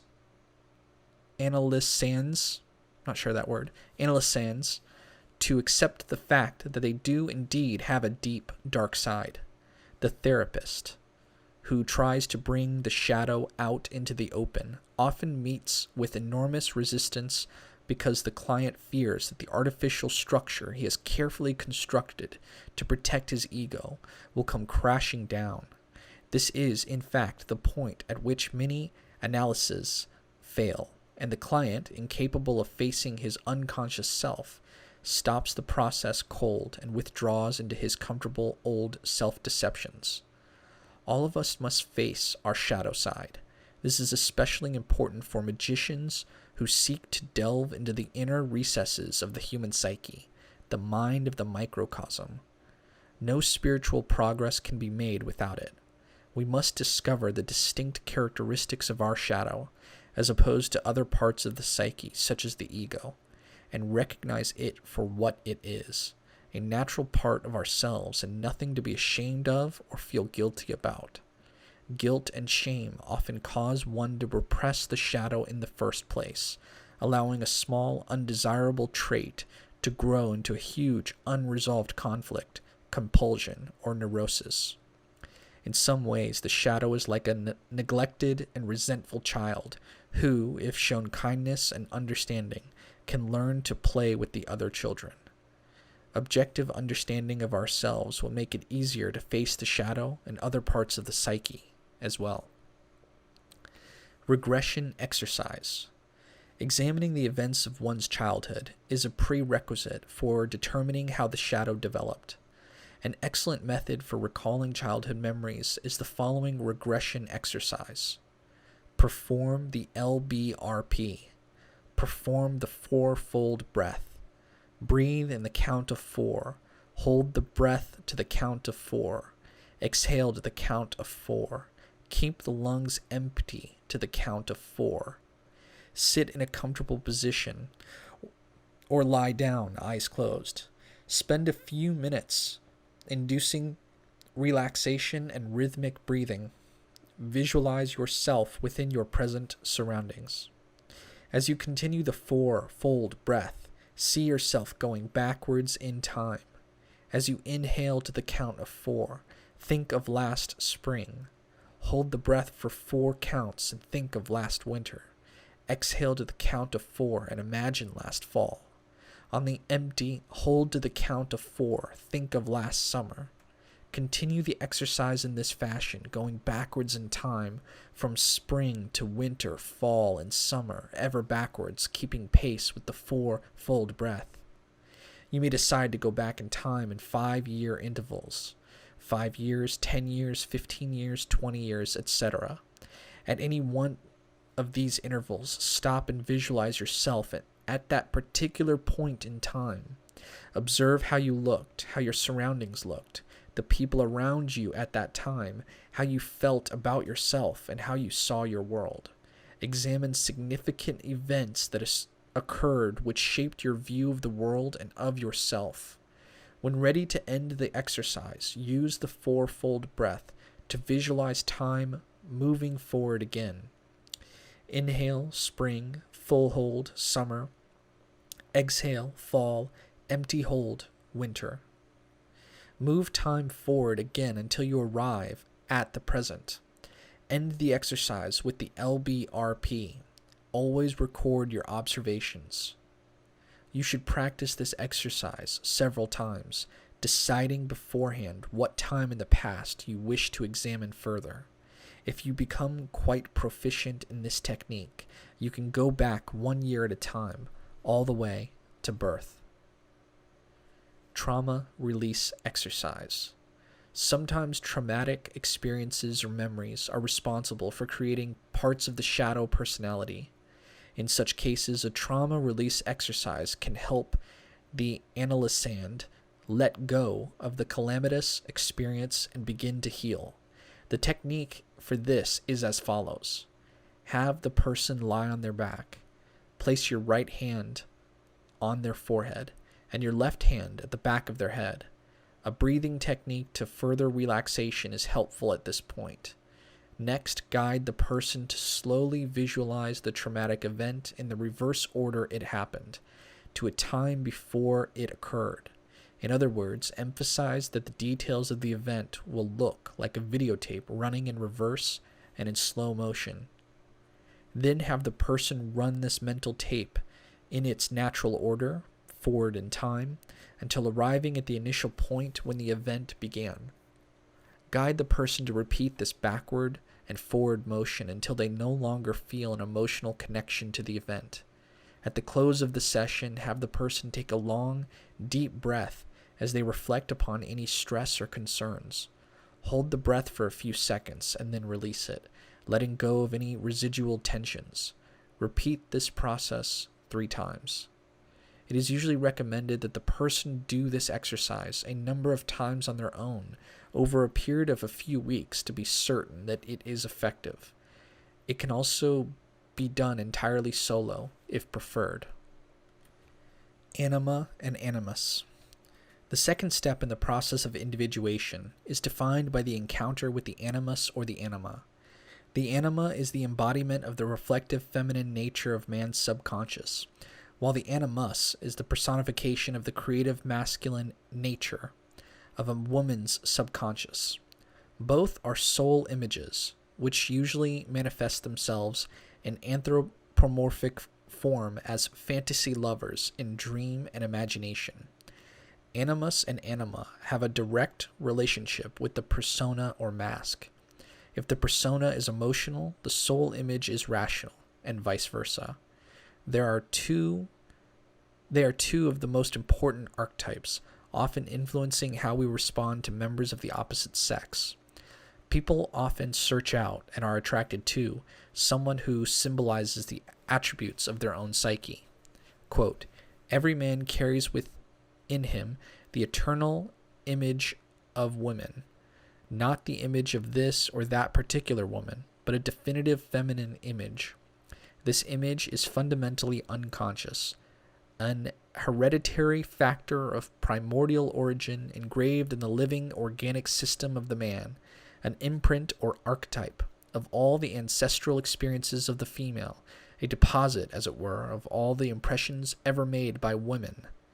Since this image is unconscious, it is always unconsciously projected upon the person of the beloved, and it is one of the chief reasons for passionate attraction or aversion."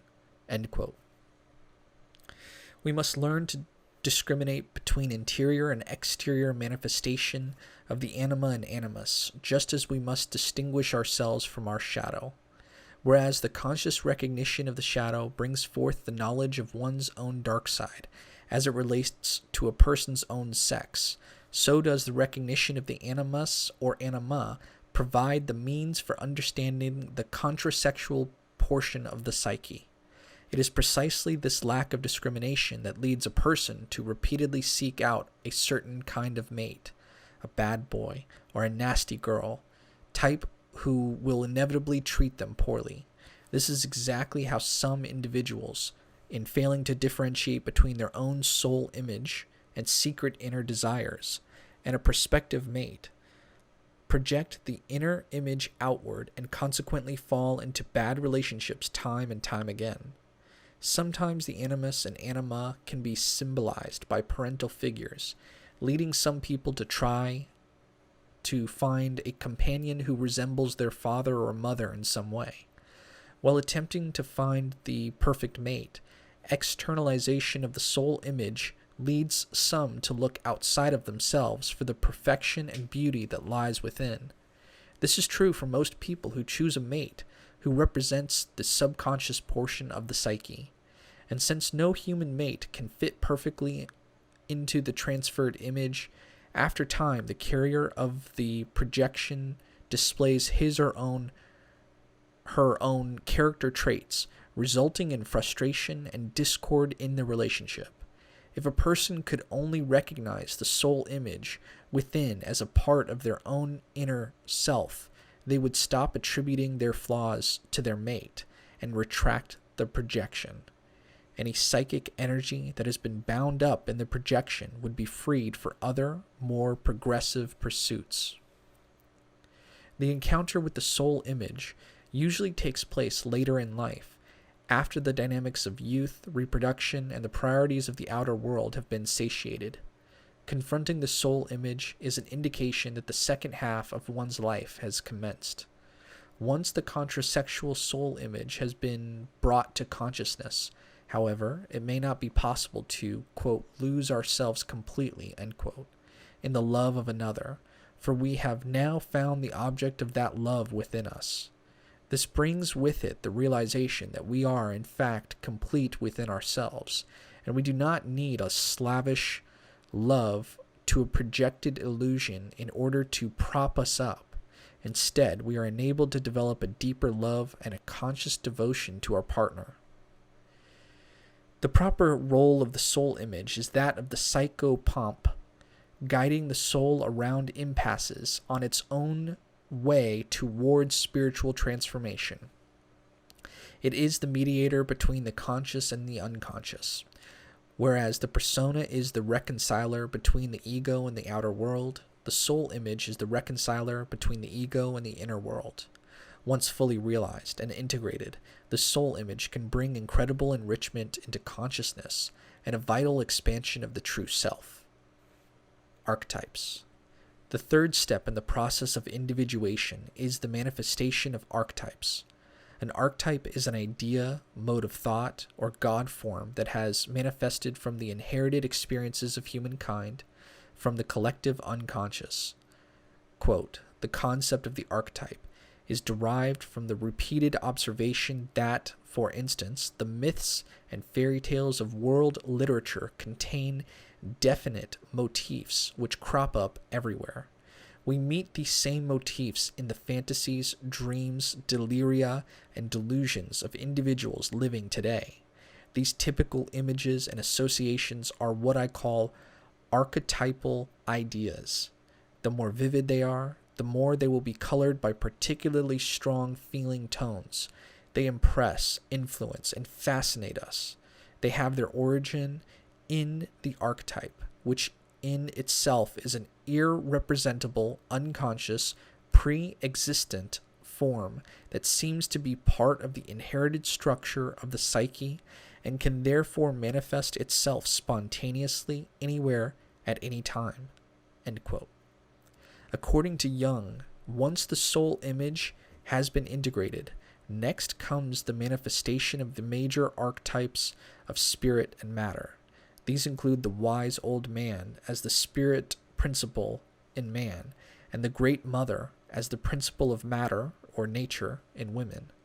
Here we are dealing with the primal roots of the psyche of either sex back to its origins, and the ancient god forms from which they derive. Both the wise old man and the great mother can appear in a multitude of figures from all world mythologies. They are the sky gods, earth mothers, heroes, heroines, magicians, priests, priestesses, prophetesses, harvest gods, and fertility goddesses of all pantheons. These ancient archetypes are transcendent energies that can bring much wisdom and spiritual growth. Jung referred to archetypal figures of the psyche as mana personalities.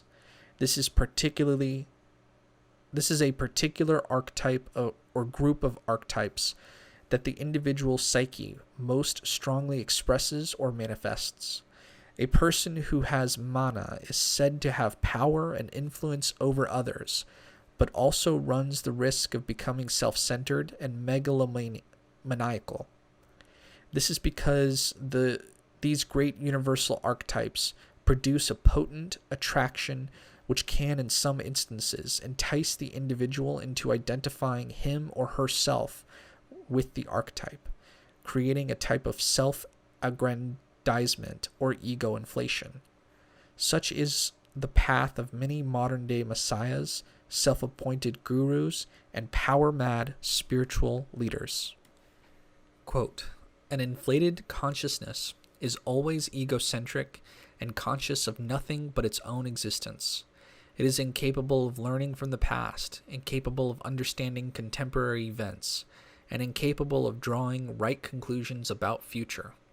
It is hypnotized by itself and therefore cannot be argued with. It inevitably dooms itself to calamities that must strike it dead."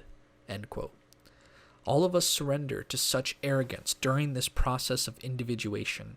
However, the creative energies that are stimulated in the psyche by the appearance of archetypes can be fully accessed only after one has humbly acquired the ability to discern the difference between him or herself and them. On the road to self-growth, we must not mistake personal insights into our own inner workings as messages from God to his new chosen prophet. We must work to clarify our relationship to spirit and nature as represented by the gods, archetypes. These potent and eternal forces are a part of our psyche that are meant to empower and inspire us. Magicians regard archetypes as various forms or images of divinity that teach us about ourselves and our place in the divine universe. The conscious recognition of the psychic elements that comprise the mana personality archetype brings the first real sense of authentic individuality. Accessing archetypes. Although textbooks on psychology provide few examples of archetypes for the reader to explore, various textbooks on magic are often replete with such prototype figures. Many are readily found in the cards of the tarot. Meditation on these images, as well as a host of tarot exercises that can be found in such books as Madonna Compton's Archetypes on the Tree of Life, Gareth Knight's Tarot and Magic, Paul Foster Case's Book of Tokens, or our own book, The New Golden Dawn Ritual Tarot, can be used to identify and connect with various archetypes that inhabit the psyche. Several archetypes in the form of gods and goddesses are correlated to the spheres on the tree of life, according to their nature and characteristics. War and fire gods are assigned to Geburah, goddesses of love and pleasure to Netzach, etc. A small selection of deities from several pantheons are listed in Chapter 10. Meditation on these figures can aid in understanding the archetypal beings that one may encounter in the process toward true self-awareness. It is important that the student not fall into the trap of the psychologization of magic. That is a result of misunderstanding Jung's theories. To the pop psycholo-occultist, the archetypes, deities, and symbols are simply creations of the human mind. They have no existence beyond the individual human being. Pop psychology sometimes gives the impression that humans create, work with, and discard archetypes as easily as an old pair of shoes, in a kind of superficial, mental, role-playing game. This view does not do Jung's theory justice, since archetypes exist eternally and independently of any individual. To truly understand this, one must be willing to accept the spiritual, magical side of human existence. We are part of a cosmic ecosystem, so to speak. Self-realization. Throughout the process of individualization, unconscious content has been gradually raised into consciousness. Combined with the dissolution of the persona and the decrease in the sovereign power of the conscious mind, this new awareness brings with it a state of psychic imbalance. Magicians refer to this time as, quote, the dark night of the soul, end quote. This intentionally creates imbalanced works to remove any mental impediments which stand in the way of further psychic growth. If the conscious mind is able to absorb and develop the psychic content emerging from the subconscious, then this state of balance induces the independent, intuitive activity of the unconscious to create a new equilibrium, and the result, as Jung put it, is, quote, the victory over the collective psyche, end quote. Then and only then is the median between the conscious and the unconscious to be found. This is the archetypal image of the self, and self-realization is the final step on the path of individuation. The emergence of the self is a transformation of the psyche which involves a whole new outlook toward life. This is no easy process. Primal impulses from the subconscious will still assail us, but no longer will we totally identify ourselves with them or flee from them. We must do our best to understand them, and we should not let the resulting tension between the waking consciousness and the unconscious process disturb our daily routine in any way. Our ability to withstand this tension and persevere through a state of psychic imbalance is what will lead us to a new psychic equipoise. Consciousness and unconsciousness complement each other to form the greater principle of the self. Not only is the self at the center of these two halves of the psyche, it is also the circumference which surrounds them. According to Jung, the only content of the self that we can know is the individuated ego. Endeavoring to know more, we run into the boundaries of our own knowledge. The self is transcendental. It can only be felt and experienced, never wholly understood by the rational mind. Quote, it, as strange to us and yet so near, wholly ourselves and yet unknowable, a virtual center of mysterious constitution, the beginnings of our whole psychic life seem to be inextricably rooted in this point, and all our highest and ultimate purposes seem to be striving toward it. This paradox is unavoidable, as always when we try to define something that lies beyond the bourne of our understanding. End quote. It is obvious that Jung is bordering on the mystical here. Jungian psychology differs from other systems in that it presents ethical objectives that have much in common with magical goals. The discovery of the self might well be described as the completion of the great work, or the creation of the philosopher's stone. The expansion of consciousness through the elevation of heretofore unconscious material is a form of spiritual illumination.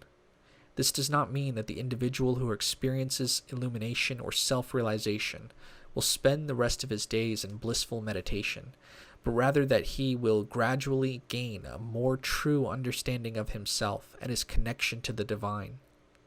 The goal of Jungian psychology is the creation of psychic wholeness. It is not by any stretch of the imagination limited to the treatment of mental illness. Treatment today is often sought out to cure a feeling of pointlessness or to find new purpose and direction in life. As we approach the 21st century, humanity is besieged by a collective neurosis and spiritual erosion. But the cure will not be found in adherence to rigid church dogmas or cold, detached methods of psychology. Countering the disorientation of modern humanity will require a combination of spiritual awareness, mystical experience, fundamental ethics, and sound psychotherapies. A method for self-realization which encompasses magic and psychology, such as the middle pillar exercise, is part of the answer. The symbol of unity. The psyche that has received the benefits of self-realization is expressed in a glyph called the uniting symbol.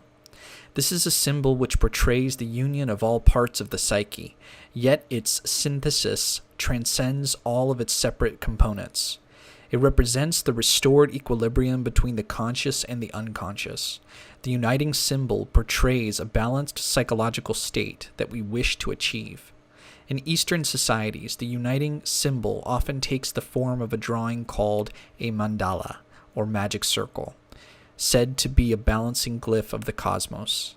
The most important uniting symbol in the West is the Qabalistic tree of life.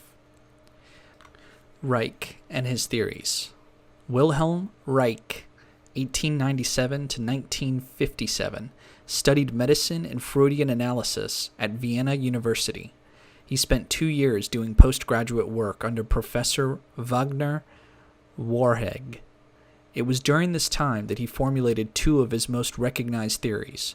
The first was the concept of physiological armoring, muscular tension or physical rigidity that had the same effect as a neurosis. That is, it serves as a mechanism for the repression of unwanted psychic content. The second is the idea that schizophrenia is a bottling up of energy within the autonomic nervous system. Reich believed that psychic problems caused muscular tension, and any successful therapy had to treat both sides of the disturbance, mind and body. His remedy was to develop a psychoanalytical treatment combined with deep, often painful, massage which would break down the physical armament and in turn liberate the psyche from neurosis. This represented an assault on the psychic problem by using physical manipulation. He called his method of treatment vegetotherapy, or as it is sometimes known as nonverbal psychotherapy.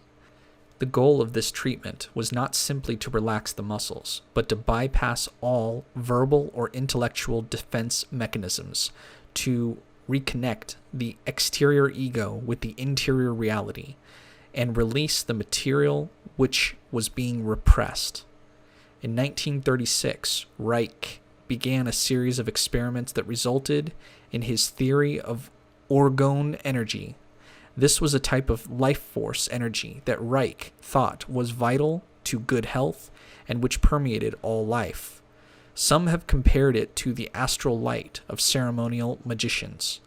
Reich thought that muscular tension blocked the free flow of orgone energy in human beings, and that his vegetotherapy liberated the flow of orgone. His research got him into trouble, both in Nazi Germany and later in the US, where he built a machine that was said to extract orgone from the atmosphere and project it into the human body. Nevertheless, the theories of Reich are thought by many people to be an important conjunction between psychotherapy and magic. Transpersonal psychology. Coinciding with an interest in magic, today there is also increased attention being paid to transpersonal or depth psychology, a trend initiated by Jung and further examined by psychologists such as Roberto Assagioli, 1888 to 1975. The word transpersonal means that which transcends the personal or the individual.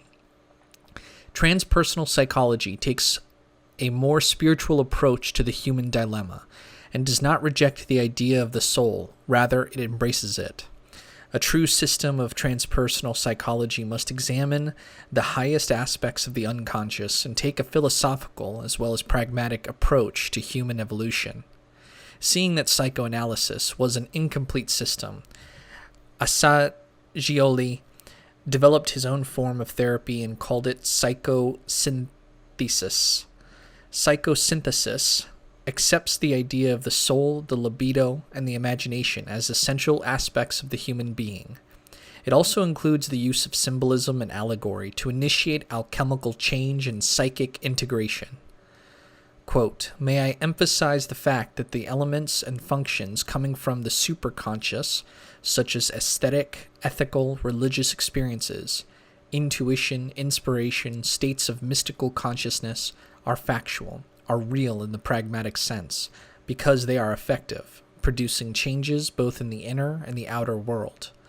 Therefore, they are amenable to observation and experimentation through the use of the scientific method in ways suited to their nature. Also, they can be influenced and utilized through psycho-spiritual techniques." End quote. Assagioli defined the parts of the psyche as 1. The collective unconscious, a surrounding psychic membrane which permits constant and active interchange between all parts of the psyche and with the general psychic environment. It is the common primordial symbols, images, and metaphors of all humanity, the part of the soul that is shared. Archetypes of the collective unconscious include extremely primordial god images, such as the Mesopotamian Apsu and the Greek Chaos. 2. The higher self, or the true transpersonal self, which is above and is unaffected by the thoughts from the mind stream or the sensations of the body. It is that pure consciousness, the core of the self, that underlies all other aspects and functions of the psyche as well. All personal energy and consciousness issues from this source. Archetypes of the higher self include omnipotent sky gods, such as the Babylonian Marduk, the Greek Zeus, and the Hebrew Yahweh. 3. The conscious self, or I, is the ego or point of self-awareness. It is the seat of personal identity that we organize our field of awareness around.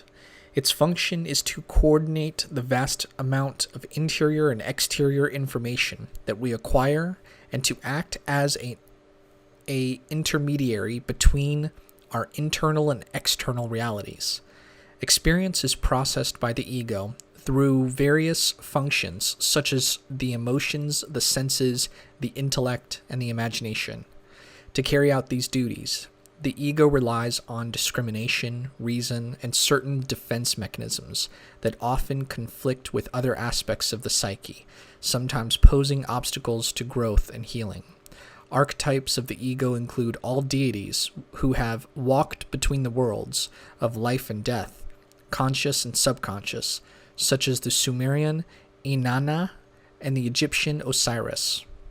4. The field of consciousness, which contains the ego, is the incessant flow of observable images, feelings, and thoughts, sensations, and impulses. Archetypes of this region include several groups of deities with a variety of attributions: wisdom, Enki, Thoth, Hermes; love, Hathor, Aphrodite; war, Horus, Ares; pleasure, Bes, Pan, etc. 5. The higher unconscious or superconscious is the transpersonal level of the unconscious, containing higher intuitions, inspirations, latent psychic functions, and spiritual energies. It is here that the higher self expresses itself in various forms through archetypes. The ordinary person is usually unaware of these forces and archetypes until they are brought to light during the process of self-realization. Archetypes of the superconscious include the first gods of a pantheon, such as the Greek Titans or the Norse giants. 6. The middle unconscious is an inner region similar and accessible to that of the waking consciousness. This contains all things in our field of awareness that we are not normally aware of, but that we can become aware of. It is an unconscious matrix that underlies the conscious mind, where the mental activities are incubated before their birth into consciousness. Archetypes of the middle unconscious include all deities who are associated with prophecy and oracles, such as the Greek divinities Apollo and Gaia. Narrator's note, there is a figure 6, Assagioli's model of the psyche. It contains a picture of the higher self, the collective unconscious, in an oval, and then a circle in the middle of that oval. And the circle in the middle is the field of consciousness, and a point in the center is the conscious self.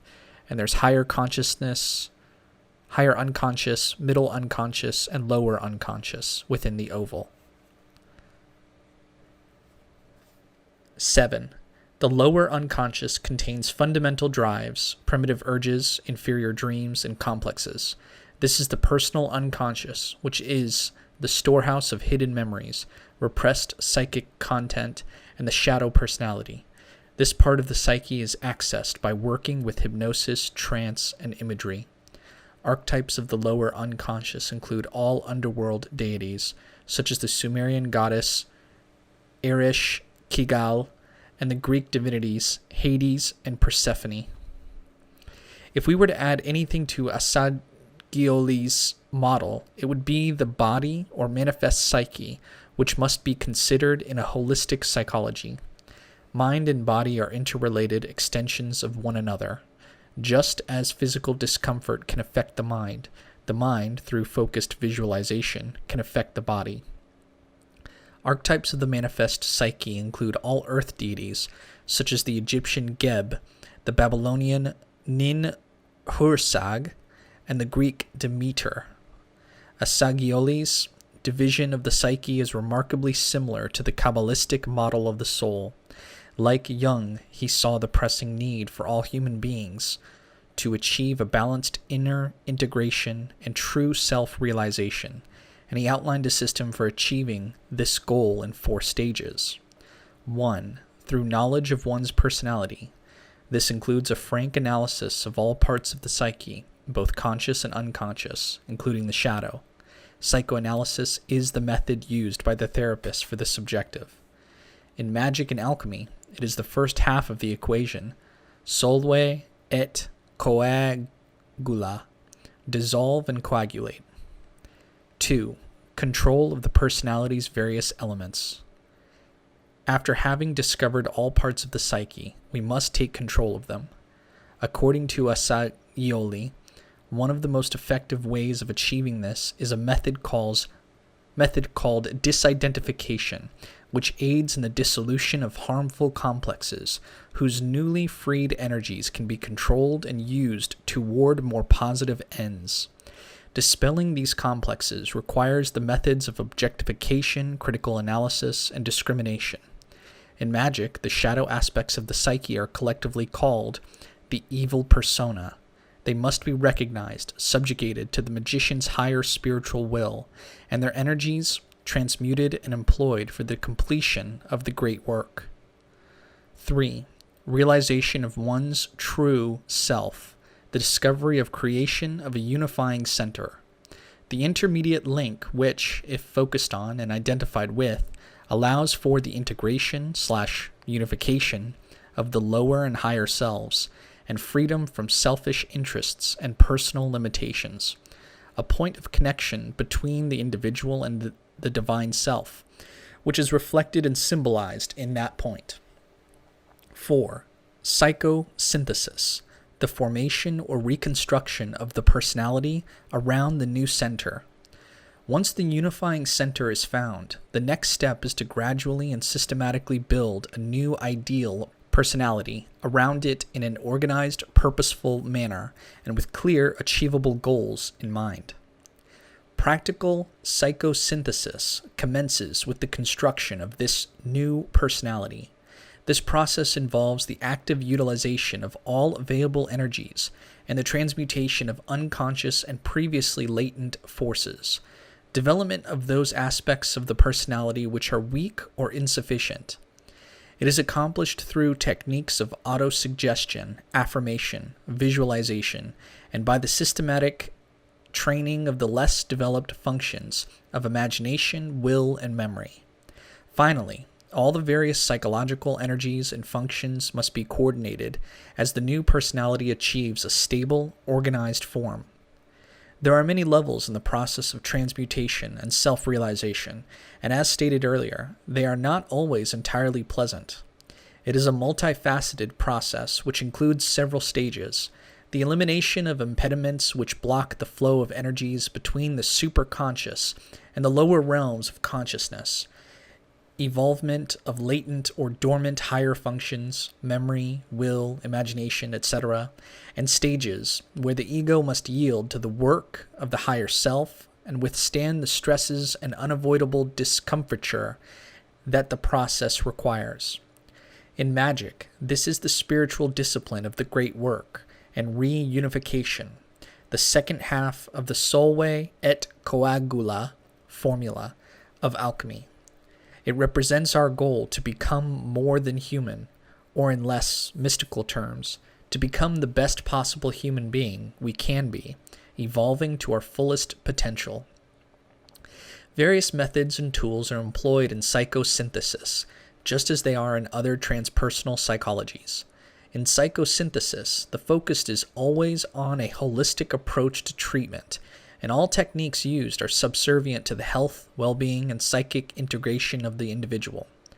The keeping of a diary, dream analysis, free association, hypnosis, group analysis, psychodrama, relaxation, meditation, music therapy, autosuggestion, humor therapy, chromotherapy, disidentification, visualization, development of the will, utilization of the symbols and metaphors, transmutation and sublimation of sexual energies, and development of the imagination are but a few of the methods used to obtain self-realization. One of the goals of psychosynthesis is to integrate the superconscious as much as possible into the conscious and unconscious realms. Numerous metaphors for this process of self-realization and self-integration can be found in the language of the alchemists. What spiritual alchemy describes as the transformation of lead into gold is simply another way of describing the transmutation of the mundane into the spiritual, discord into harmony, and the personal into the transcendent. Imagination and the transconscious self. With the lines between psychology and magic becoming increasingly transparent, we arrive at a new, more transcendent interpretation of consciousness. The connecting link between all parts of the self is the transconscious self, composed for the most part, of the processes of imagination, intuition, and will. The transconscious is a reconciling intelligence with a unique nature. It has the ability to move through, communicate with, and cause change on all levels of the psyche, and is capable of a wide range of powers associated with communication and transformation. The imagination is the essential aspect of the transconscious self. It is a potent medium for the processes of inspiration, transmutation, integration, and transcendence. The transconscious imagination operates as a single organized mechanism, purposefully flowing between all portions of the psyche with a unifying objective. Its vast creative resources are a primary influence in the development of music, dance, literature, and other art forms. The transconscious imagination expresses itself in two ways: the intuitive imagination and the creative imagination, which relate respectively to the natures of the reflective anima and the creative animus. Together, these two archetypes coalesce into the partly androgynous archetype of Hermes, the messenger god, who symbolizes the transconscious imagination as the psychopomp. the guide, healer, and protector of the soul. The language of the soul and the imagination is revealed in symbol, image, and allegory. Therefore, in all mythologies, the many figures, places, and situations are metaphors for different archetypes, as well as different aspects of the psyche and transformative experiences. Thus does Hermes, representing the soul guide and the transconscious self, communicate to all levels of the psyche through symbol and myth. The imagination is one of the most important tools of magic. A focused imagination is employed by magicians for everything from the consecration of talismans to healing. Concentration on a visualized image or symbol is the key to this type of working. In healing, the source of the infection or injury is often visualized as being dissolved, or the sick individual is imaged as being free from the diseased. The exploration of the unconscious realms usually begins with the image of descending into a basement, a cave, or the underworld. Superconscious levels are often contacted by visualizing the climbing of a steep hill or climbing the branches of a mystical tree. Properly used, the imaginative faculties of the transconscious self can be used to activate the latent faculties of the psyche and bring renewed health and well-being to the entire mind/body system. The Tree of Life. The Qabalah is the mystical system of the medieval Jews. Its exact origins are buried in antiquity. Its primary symbol, the Tree of Life, is said to be a glyph of the essence of God, the origins of the cosmos, the soul of man, and a model of how to live in accordance with the divine plan. It is also the most important symbol used by magicians and other practitioners of the Western esoteric tradition. For our purposes, we will focus upon the Tree of Life as a uniting symbol, an image of the individuated psyche. The tree itself is composed of 10 Sephiroth, spheres or emanations, which are listed in order and are pictured in Figure 2 of Chapter 2. Kether, the crown; Chokmah, wisdom; Bina, understanding; Chesed, mercy; Geburah, strength; Tiphareth, beauty; Netzach, victory; Hod, splendor; Yesod, foundation; and Malkuth, the kingdom. The parts of the soul.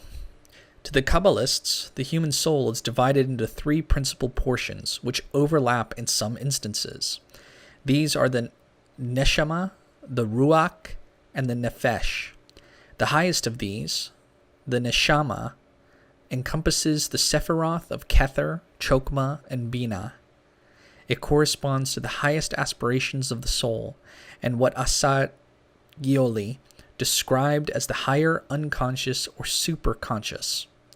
The greater neshama is further subdivided into 3 parts: the yechida, the chia, and the neshama. The yechida, centered in Kether, is our true divine self, comparable to Asagioli's higher self, the root essence of our spiritual nature. It is that part of us that is nearest to God, the most perfect level of the self. The Yechida is the supreme, undifferentiated quality of mind that is pure, unexpanded consciousness. It simply is, I am that I am. The Chia, or life force, located in Chokmah, is the highest active principle in the human soul. It is our divine will, our inquisitive urge to become more than human, symbolized by the masculine soul image of the animus, or the figure of the supernal father. The Chia is the source of our powers of action. The subdivision of the neshama, as distinct from the greater neshama, is the intuitive soul located in Bina, although it lends its name to the other supernals as being generally descriptive of the soul's greatest aspirations. It is also the most approachable of the 3 supernal parts of the soul. The neshama in Bina is symbolized by the feminine soul image of the anima, as well as the Shekinah, the supernal mother, or the Gnostic Sophia. It is the source of human perception, comprehension, and spiritual understanding. Narrator's note, there is a figure 7. At the top is a circle Neshama, with Neshama, Yechida, and Chia. There's the Kabbalist tree of life, and there's 3 circles. I'll link all these in the description below. All right, let's move on. The Neshama in Bina initiates delineating ways in which the self can be defined as being unique to the individual, as well as limitless in archetypal manifestation. It is the understanding of how the divine manifests itself through a multitude of archetypal forms, and how it expresses itself more fully as the process of self-realization continues to unfold. The Neshama carries within it the instinct and blueprint for self-realization. The Neshama, as a whole, is our true desire or deepest state of consciousness, the intuitive power that connects humankind with the divine. It is our superconscious intuitive mind. According to the ancient Kabbalists, this part of the soul remains dormant until the individual is spiritually awakened to its existence. The Neshama, divine self, higher soul, or higher genius, embraces the elevated aspects of the collective unconscious. It is the divine spark that is common to all of humanity. Between the Neshama and the middle part of the soul is a great boundary known as the abyss. This is the line of intersection between mortal and eternal, personal and transpersonal, separateness and unity. That which is above the abyss is immortal and common to us all. That which is below the abyss is temporary and individual. The shadowy sephira, or rather non-sephira, of Daath is located within the abyss. Its function is to create a bridge between the higher and middle parts of the soul, Neshama and Ruach, so that the Neshama can descend and the conscious mind thereby connect with, and perhaps gain some understanding of, the nature of spirit and divinity. The middle soul, or rational self, the Ruach, is located in the 5 Sephiroth, from Chesed to Yesod, although it is centered in Tiphareth. It also overlaps, to a lesser extent, Daath and Yesod. This is the conscious mind and reasoning powers, the conscious part of our being, which is the abode of the ego. This is the seat of outer consciousness, where humanity becomes aware of thought images and is able to fashion thoughts into actions. It is here that human beings use their powers of discrimination as the mind navigates continuously between both secular and transcendent functions.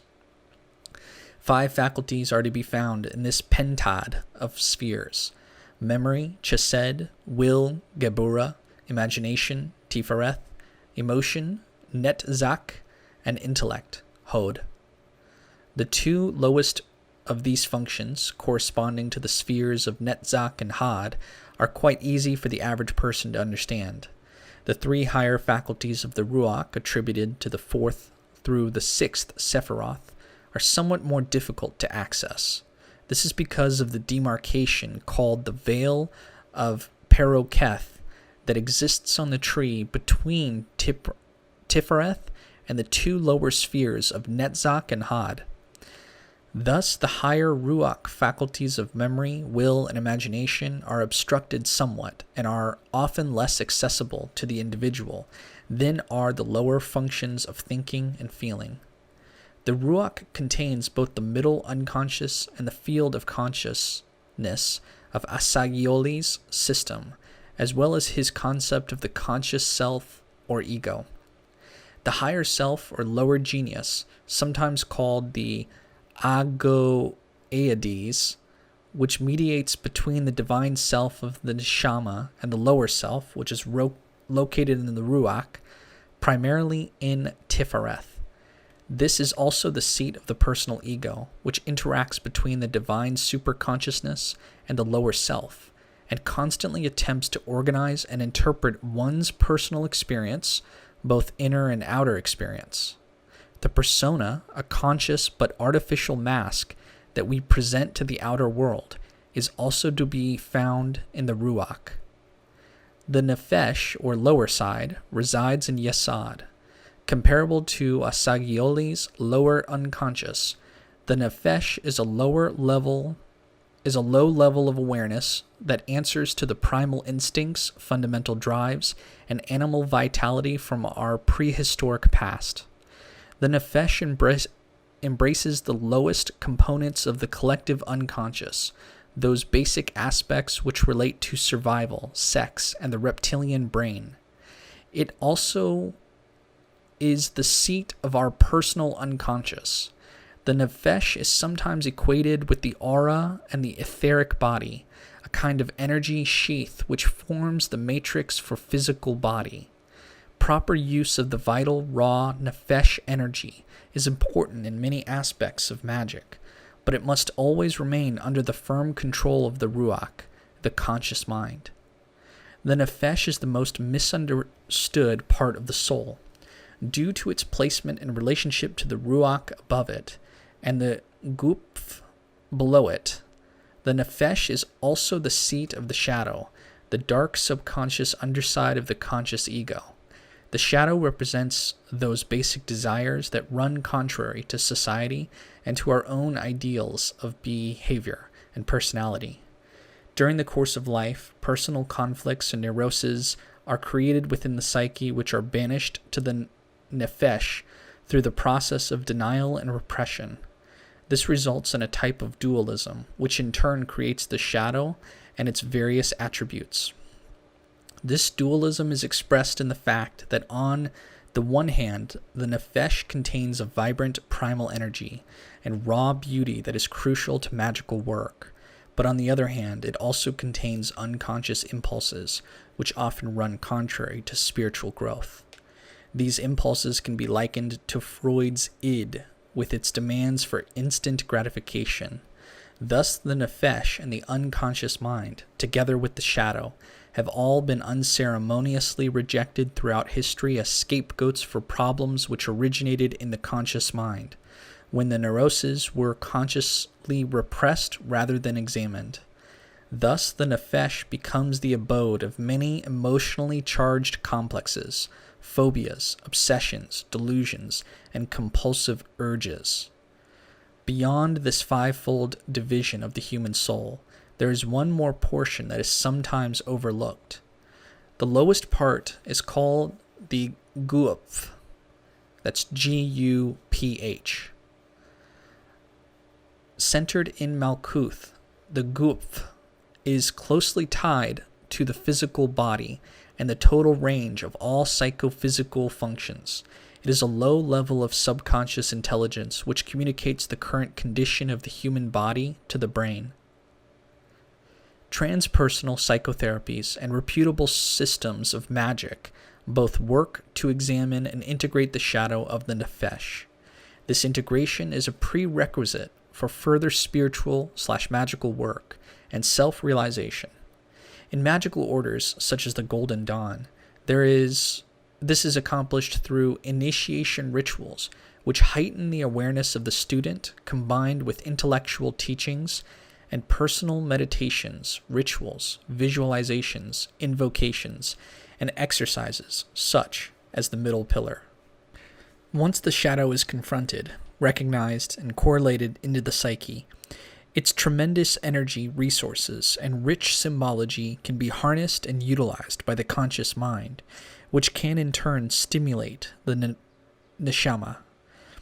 Magical disciplines strive to open a channel for the neshama to communicate with the lower portions of soul, bringing to the individual a conscious recognition of the divine self.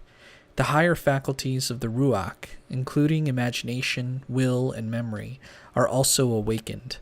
In order for this to take place, however, it is essential that the modern reader, who seeks renewed meaning in the purpose of life in addition to an understanding of his or her own inner workings, uniqueness, and place in the greater divine scheme of the universe, have the ability to bridge the ever-shrinking chasm that has divided psychology and magic.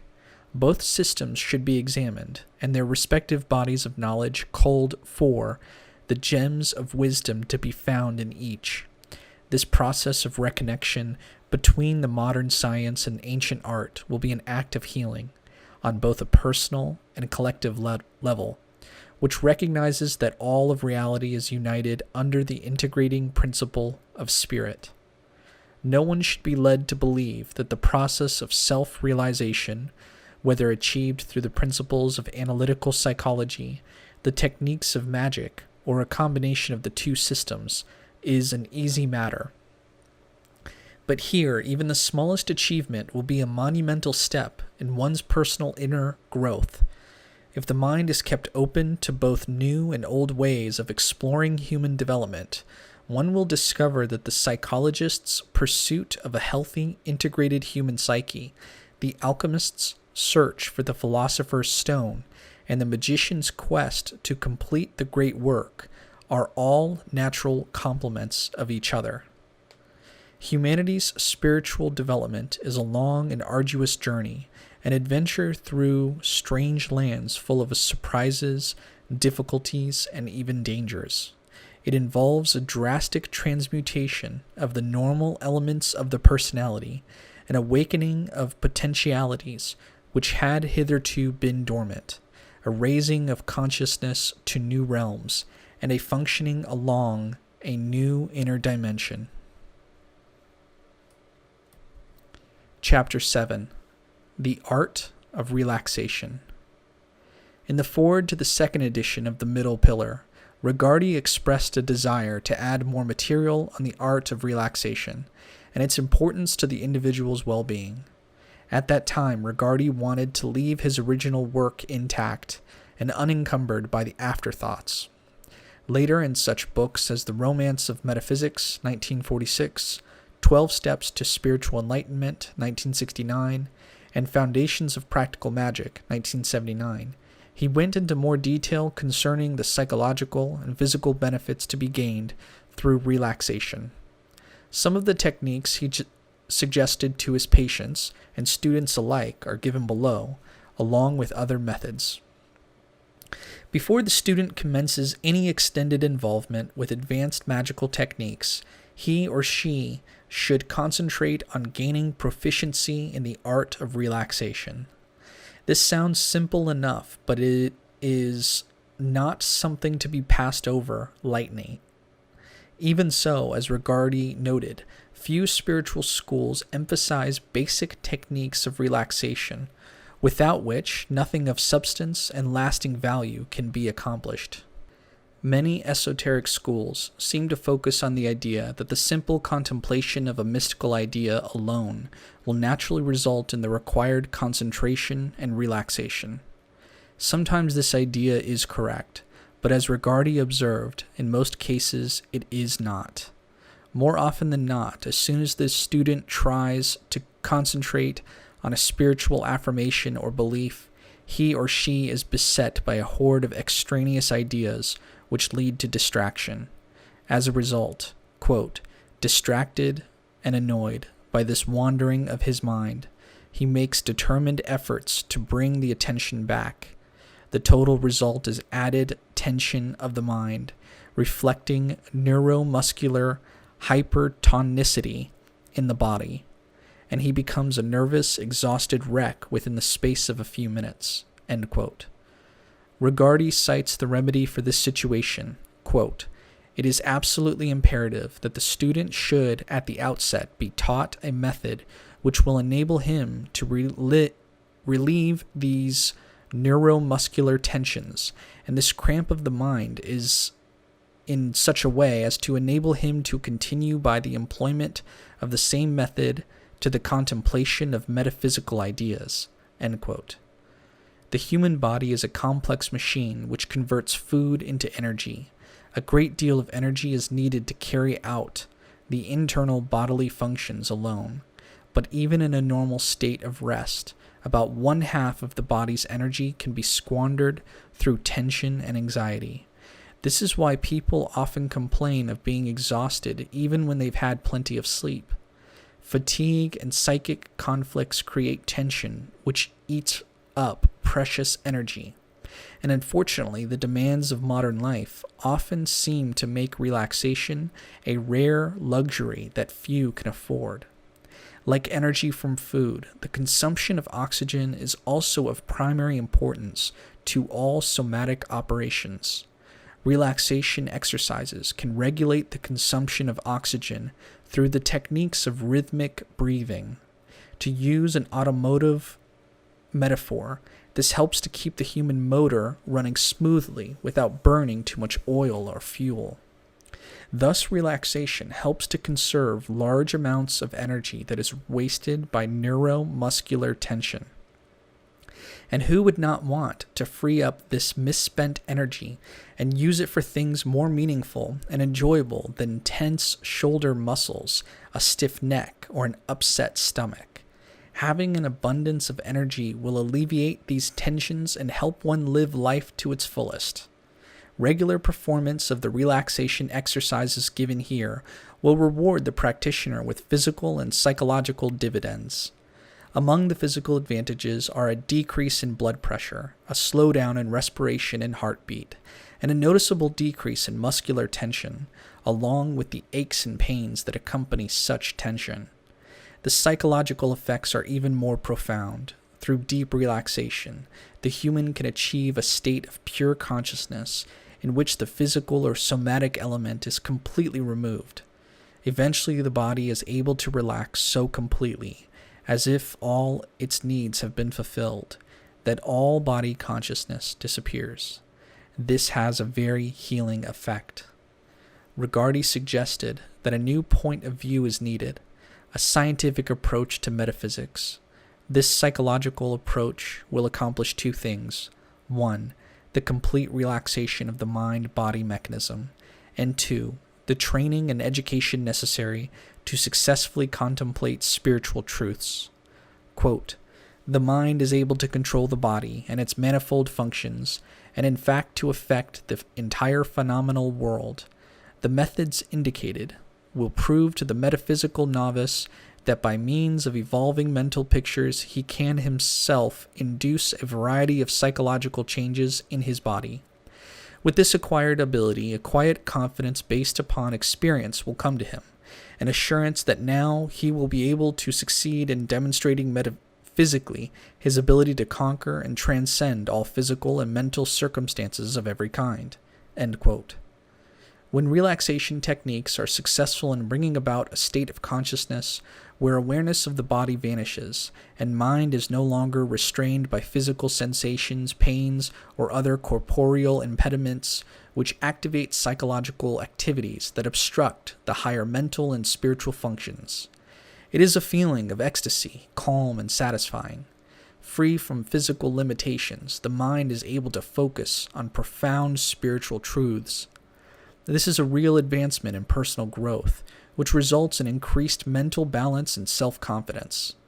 The relaxation of the body, which is so closely connected with the subconscious mind, dissipates those psychic blockages which cause tension, stress, and disease, or dis-ease.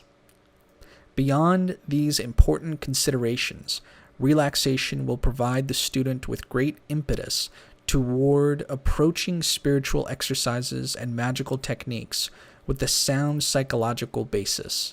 Simply put, you need to relax. Your body requires it. Your spirit will rejoice in it. A few moments each day spent in a state of complete relaxation will be time well spent, and there is no reason 2 or more people cannot set aside time to perform these methods together and support each other's efforts. Body awareness exercise.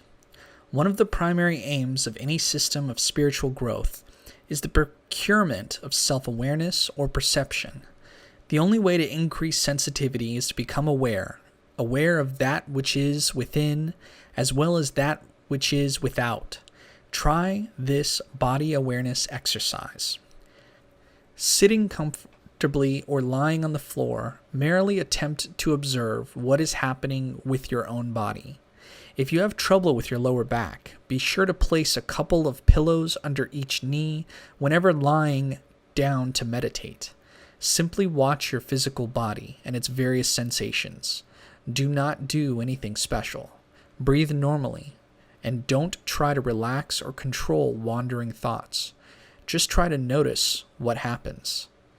After a few moments, find a comfortable position and stay in it without moving or consciously fidgeting in any way. Remain perfectly still. At first, this exercise should be practiced for no more than 10 minutes.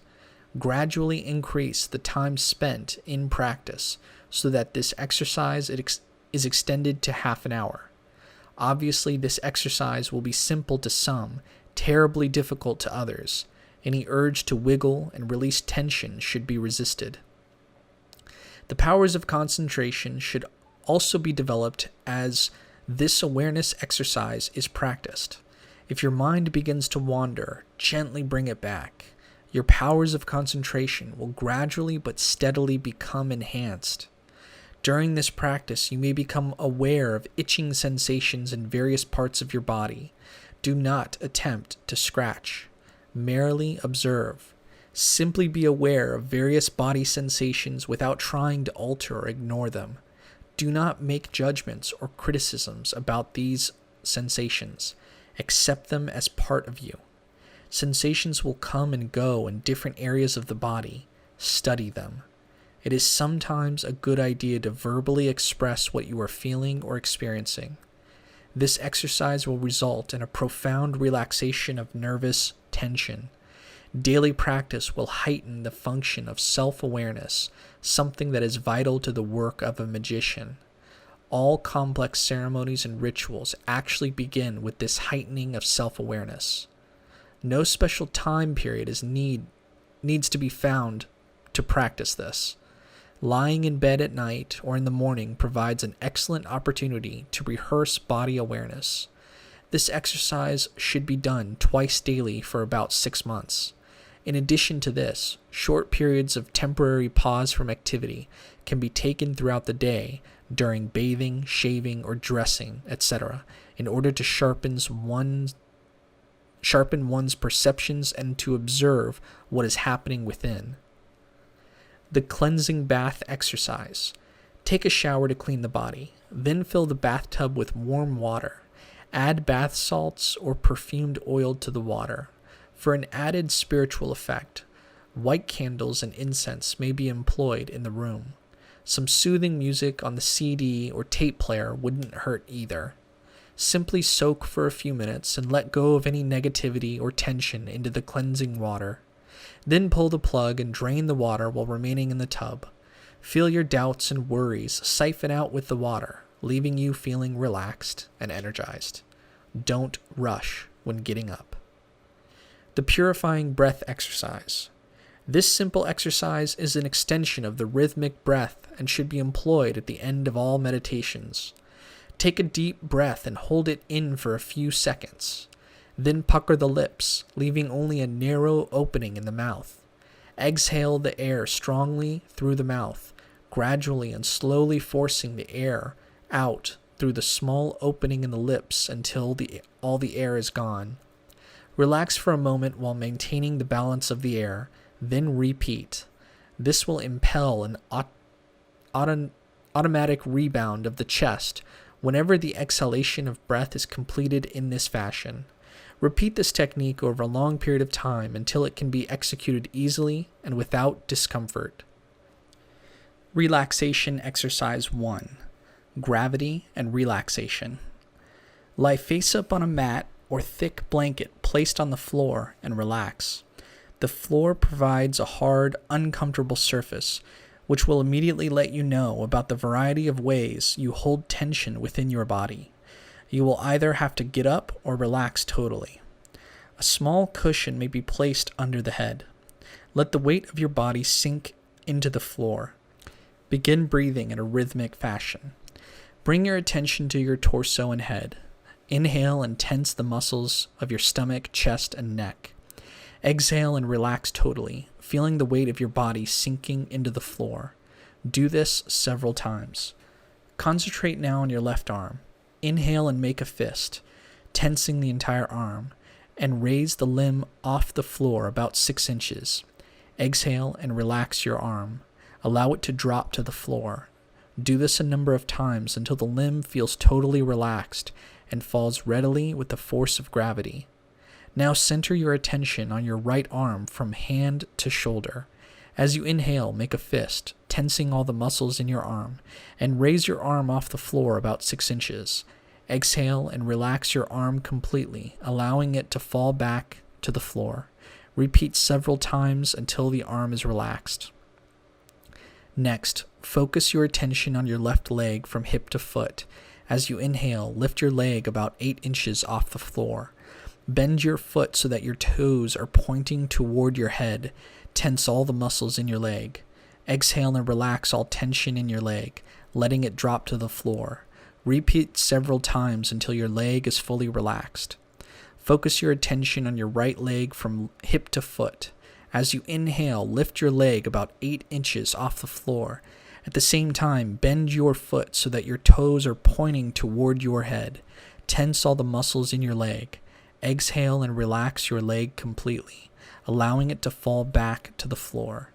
Do this a number of times until the limb feels totally relaxed and falls readily with the force of gravity. Tense your whole body several times and then relax totally. Let yourself take a few deep breaths. Do this a number of times until at length you feel as though you are melting into the floor, carrying all the tension out of your body like a stream of water from melting ice. Give yourself up wholly to the support of the floor. Accept the fact that the floor can easily hold up the weight of your body. Relax and let it. Relaxation exercise 2 for 2 people. This exercise is designed for the simple purpose of making one aware of the amount of muscular tension that is held within the body. 2 people are needed for this method, one who will receive the benefit of relaxation and the other who will aid the process. Here we will refer to the first person as the subject and the second as the assistant. For the subject, loose-fitting garments, including slacks or sweatpants, are required. The subject should lie face up on a mat or thick blanket placed on the floor. If lower back pain is a problem, place a number of pillars. It says pillars, not pillows. That's funny. Place a number of pillars under the subject's knees. A small cushion may be placed under the head. The subject should lie quietly for a few minutes, becoming aware of the body as in the first exercise. After a short time, the subject will probably come to the realization that he or she cannot totally relax. This is where the assistant comes in. The assistant should be seated to one side of the subject. He or she should commence by placing one hand under the subject's ankles and raising both legs a few inches off the floor. Next, the assistant should place the other hand under the subject's knees and slowly remove the hand from under the ankles. This will cause the lower part of the legs to drop, unless the subject still holds tension in the muscles. Now, the assistant should hold the ankles together with one hand and remove the hand from under the knees, and gently attempt to separate the knees. If the subject is relaxed, each knee should fall outward. This may take several attempts before the subject relaxes enough to permit the knees to fall. Next, the assistant relaxes the subject's arms one at a time. Each arm should be wiggled as if shaking a rope. And then, holding the elbow to the floor with one hand, the assistant raises the subject's forearm perpendicular to the floor. When the arm is released, it should be noted whether it falls easily, hangs in the air, or is lowered by the muscles. Again, many attempts may be required before the forearm is relaxed enough to drop. Moving to the shoulders, the assistant elevates the elbow a few inches off the floor and releases it. If the shoulder joint is relaxed, the elbow drops effortlessly. Each shoulder can be relaxed further by the assistant placing both hands under it, lifting it slightly, and allowing it to drop to the floor. The body should fall solidly, and the head should roll without restraint on the neck. At this time, the assistant should watch for signs of deep relaxation, such as heavy sighs, slow, deep breathing, lines on the face softening, and the whole body sinking down onto the floor. The assistant should then gently push his or her fingers into the abdominal muscles bordering the hips, one side followed by the other. A slight pressure is maintained, during which the muscles may give spasms of resistance due to tension. Alternate this application of pressure from one side to the other until the muscles relax. After this, the assistant should apply slight pressure on the chest and sides in the same manner. For the final part of this exercise, the assistant should gently lift the subject's head a couple of inches and allow it to flop back onto the cushion. If this is done several times, the subject should feel deeply relaxed. After a few moments of restful meditation, the subject and the assistant may switch roles and repeat the exercise. Relaxation Exercise 3. Tension, Relaxation, and Visualization. Note: if we accept the premise that psychological states can affect immediate responses in the mind/body system, then it follows that mental pictures or visualizations can be used to purposefully effect an attitude of total relaxation prior to magical work. Lie face up on a mat or thick blanket placed on the floor and relax. Let the weight of your body sink into the floor. Begin breathing in a rhythmic fashion. Start with the top of the head. Inhale and deliberately tense the muscles of the forehead for a moment. Visualize your brain and the muscles of your brow. Tense the muscles as much as you possibly can. Then exhale, let go of the tension, and relax the forehead totally. Feel and visualize your muscles as they relax. Do this 2 or 3 times. After a brief period of time, inhale and tense the muscles of your face, squeezing your eyes shut. With your mind's eye, see your face contorted with muscular tension. Then exhale. Release the tension and imagine the muscles of your face slipping back into their natural pose with the eyes gently closed. Repeat 2 or 3 times. Next, inhale and tense the jaw and neck, clenching the teeth and pushing the tongue against the roof of the mouth. Visualize your face with lips pressed firmly shut. Then exhale and release the tension and let your jaw and tongue relax. Repeat as before. Now turn your attention to the shoulders and upper arms, tensing them as you inhale, using your elbows to press down on the floor. Visualize your shoulders against the floor as you hold them stiffly, slightly off the floor as they seem to shrink inward. Then exhale and release the tension. Stop pressing with your elbows and imagine the shoulders expanding slightly outward as they sink back into the floor. Repeat. Focus on your lower arms and hands. Put your thumbs inside your palms and clench your hands into fists. Press your wrists into the floor to add tension to your forearms as you inhale. Visualize the closed fists and stiff arms. Then exhale. Relax your limbs and see the hands uncurl slightly from their martial pose into a more peaceful one. Repeat. Center your attention on your back, pushing it into the floor as you inhale. Start with the lower back, followed by the upper back. Visualize your spine as it is pressed into the floor. Exhale. Relax your back and imagine it gently springing back to its normal state. Repeat. Now focus on your chest. Inhale deeply and expand your chest to its absolute fullest capacity. Hold your breath and the corresponding tension for a few moments, and visualize your chest and ribs extended to their limits. Exhale naturally. With your mind's eye, see your chest gently fall back and assume its normal state. Repeat. Tense the muscles in your lower abdomen. Inhale and tighten your abdominal muscles as though you were trying to fit into a tight pair of pants. or as if your navel were being pulled toward your spine. Visualize your abdomen being pulled tight against your spine, and imagine the organs of your abdomen pressed closer against one another. Then exhale and release the tension. See your muscles and organs spring gently back into place. Next, tense the muscles in your buttocks and thighs, turning your toes in toward each other as you inhale. Visualize that your thighs are as taut as those of a runner who is about to sprint forward. Exhale and allow your legs to drop back into their normal position. See your thigh muscles relaxing. Repeat. Now observe your knees and lower legs. Inhale, pressing the backs of your knees onto the floor, and bend your feet so that your toes are pointing toward your head. Visualize your calves and knees pressed firmly against the floor.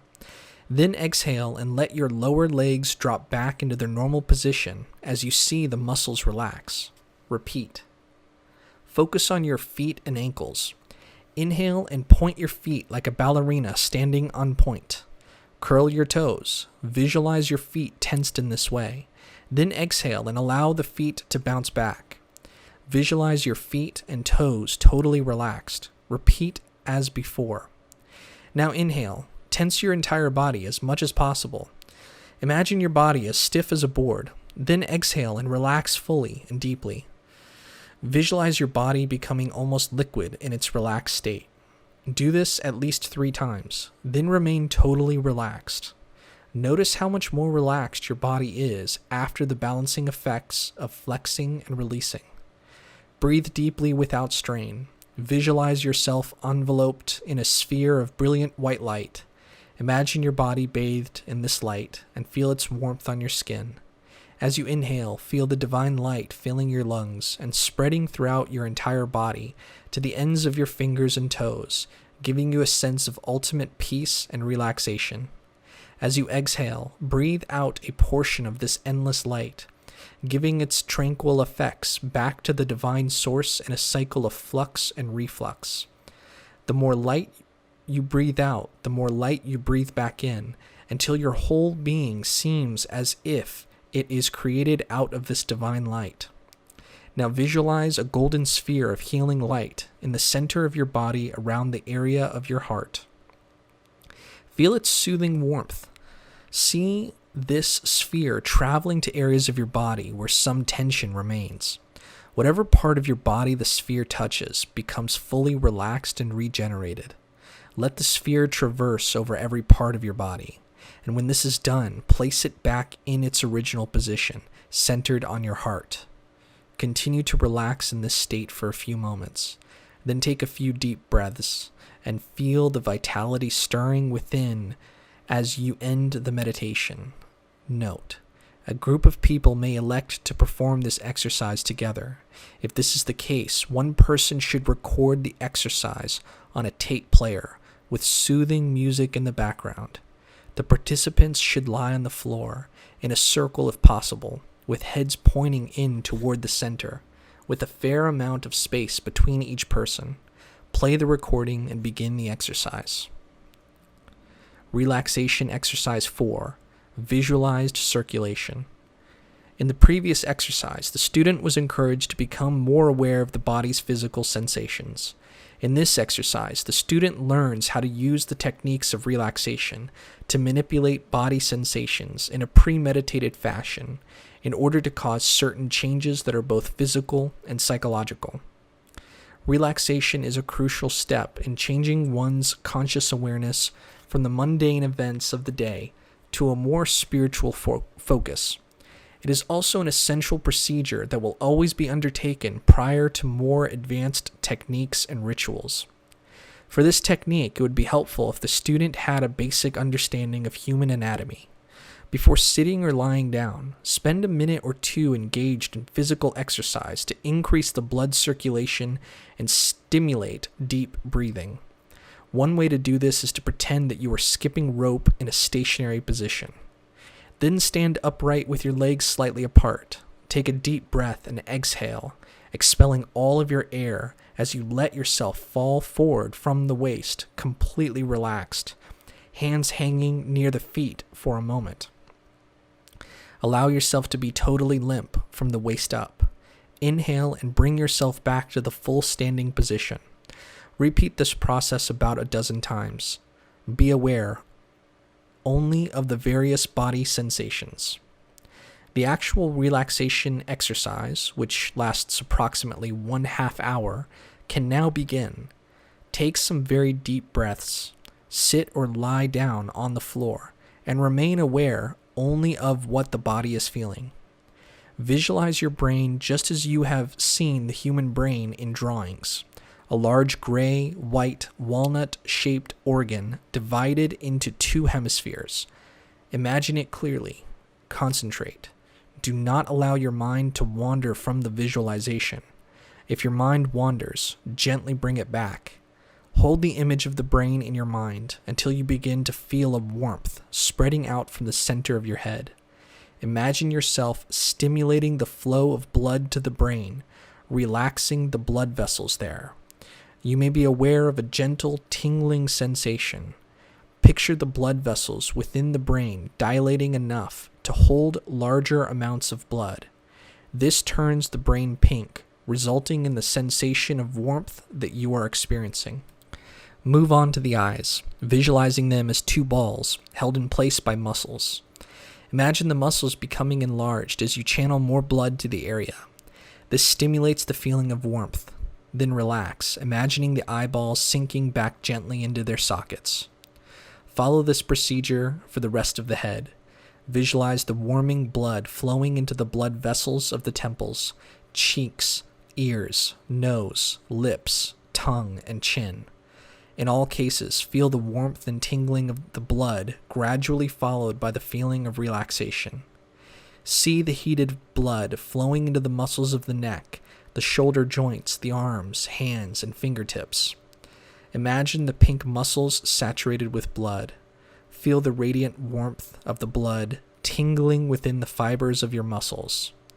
You should now approximately be 10 minutes into the exercise. The remaining time should be spent visualizing the rest of the body in the same manner.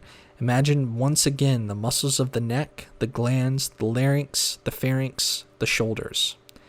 Imagine that the blood flows into every artery and capillary. Now concentrate on the abdominal area and the internal organs. Spend a few moments on each organ separately. The heart, the lungs, bronchi, the liver, pancreas, intestines, kidney, etc. The more you relax the abdomen, the more likely it is that the rest of the body will relax also. Finally, imagine the current of warm blood separating into 2 mighty arterial rivers of blood, which flow from the pelvis into the thighs, knees, legs, feet, and toes. Relax completely. The increased blood supply caused by the successful performance of this exercise will induce a broad sense of relaxation. Once you have completed this portion of the exercise, observe how you feel. Let a sense of total repose and fulfillment be permanently recorded in your mind. Feel the pleasure of the moment. Impress the image thoroughly and strongly upon your mind. If you are able to remember this experience clearly, it can be evoked at any time. Whether you are driving a car or riding on an airliner, you can remember the feeling of pleasurable relaxation and evoke the memory, which will result in the tension leaving the muscles of your body. If at any time you wish to relax, simply take a deep breath and imagine the word relax as you release the air from your lungs. Inhale deeply, and as you exhale, command yourself to relax. Remember the serenity of complete relaxation, and it will be instantly brought back to you. Eventually, this will become a conditioned reflex, the effects of which will be complete and automatic. This exercise should be performed at least once a day. Twice would be better, once in the morning and once in the evening. Variations on this technique could also be used to help cure illnesses. One might imagine the stream of blood flowing through and breaking down a cancerous growth for elimination from the body, or the flow of blood may be seen to heal a wound. Relaxation Exercise 5, the practice of the divine essence. For this exercise, the student should review and practice all of the relaxation and body awareness exercises prescribed earlier. To perform this exercise, lie down in a comfortable position. Once relaxed, reflect on the fact that the entire surface of your body is covered by millions of tiny pores. In truth, every muscle and organ in the body is composed of cells which have minute areas of space between them. Imagine that the pores on the skin of your face, nose, cheeks, and brow are stretched wide open. This should only take a matter of seconds if you have performed the previous exercises regularly. Then proceed to visualize the skin on the scalp and back of the head in the same fashion. Continue on to the skin of the neck, shoulders, arms, chest, abdomen, hips, thighs, legs, and feet. Imagine the surrounding membrane of every part of the body, including the internal organs, permeated by a series of pores loosely weaved together by a net-like substance. Once you have obtained a feeling of the opening of all the pores in your body, return to reflect upon your head. Imagine that the brain also has become full of open pores and is now somewhat sponge-like. Apply this visualization to every part of the body, the bones, muscles, and soft organs, all becoming like sponges. When this visualization is complete, imagine that the surrounding atmosphere is able to easily penetrate your body, as if the air itself flowed right through the pores and holes of your body. The air saturates you, entering into every pore. Imagine that when you inhale, the air enters your body through the bottoms of your feet, and when you exhale, the air leaves your porous body from top of your head. Experiment with similar visualizations, pushing the inhalations and exhalations of air through your body in various directions. A relationship exists between the elements of air and spirit. Therefore, imagine that the air cascading through your body is the air of the divine spirit, the Ruach Elohim. It exists everywhere, surrounding you on all sides, omnipotent and infinite. This spirit is without limitation or opposition. It is eternal truth, wisdom, and love. It is light and life. This is what you should imagine flowing freely through every pore of your body and mind. Regular practice of this exercise is designed to bring the student to a high level of divine consciousness. Every aspect of mystical experience and knowledge may be brought fully into play during this meditation. Although this is an extension of the aspirant's earlier work, this meditation is designed to bring about a true realization concerning the infinity of the eternal spirit and the complete fulfillment of the divine within. Most of these exercises require that the student lie on the floor to get the maximum benefit. However, as one relaxes and lets go of all tension, there is always the possibility of falling asleep. This is not a problem, and with practice it will pass. Eventually, the student will be able to separate mental consciousness from body consciousness. The body will be completely relaxed, while the mind remains active and alert. Additional exercises. Finding the right position. There may be times when the student will want to be seated for meditation and visualization work. A number of different postures may be used by the student for this purpose. Eastern pose. For this pose, you will need a pillow, cushion, or folded blanket on the floor. Seat yourself on the front edge of the pillow. This will help slant the hips forward and support the lower back. Bend your legs so that you are sitting cross-legged with the left foot under the right thigh and the right foot under the left thigh. Keep your knees level and your spine straight. Rest your hands palm downward on your knees and keep your elbows relaxed. Close your eyes and breathe rhythmically. The main meditation may now commence. Western pose. For this pose, you will need a chair and a small cushion. Be seated on the front half of the chair with the spine well away from the back of the chair. With the cushion under your feet, be sure that the lower part of your legs forms a 90-degree angle to your thighs. which may be together or separated slightly. Rest your hands palms downward on your knees and keep the elbows relaxed. The spine should be kept straight. Close your eyes and breathe rhythmically. The main meditation can now begin. Mind awareness exercise. Once the student has gained some experience with the techniques of relaxation, he or she is encouraged to raise the level of awareness from the body to the mind. The exercise employed for this purpose is a form of free association used by psychotherapists. It is performed by simply letting the mind wander as it may without obstruction. Set a predetermined amount of time for the session beforehand and use an alarm clock or timer. 20 minutes or half an hour is appropriate. At the end of the practice, stop immediately so that discipline is maintained. Sit comfortably in one of the positions mentioned above. A tape recorder should be set up ahead of time to record the entire session. As you sit, calmly articulate any thought, idea, memory, or feeling that happens to arise into the microphone. Speak indiscriminately, without planning what to say next. At the end of the session, play back what has been recorded. This practice will give the student a good idea of the hidden contents within the psyche. Some of it may seem shocking to the student, who has not always been mentally honest with him or herself. The student may experience the opening of a floodgate of pent-up feelings or thoughts that have been censored for years. However, the simple act of becoming aware of these hidden thoughts is part of the process of being able to come to terms with them. The mental pressure and inner conflicts caused by these repressed thoughts will eventually dissipate along with the number of breaks in concentration.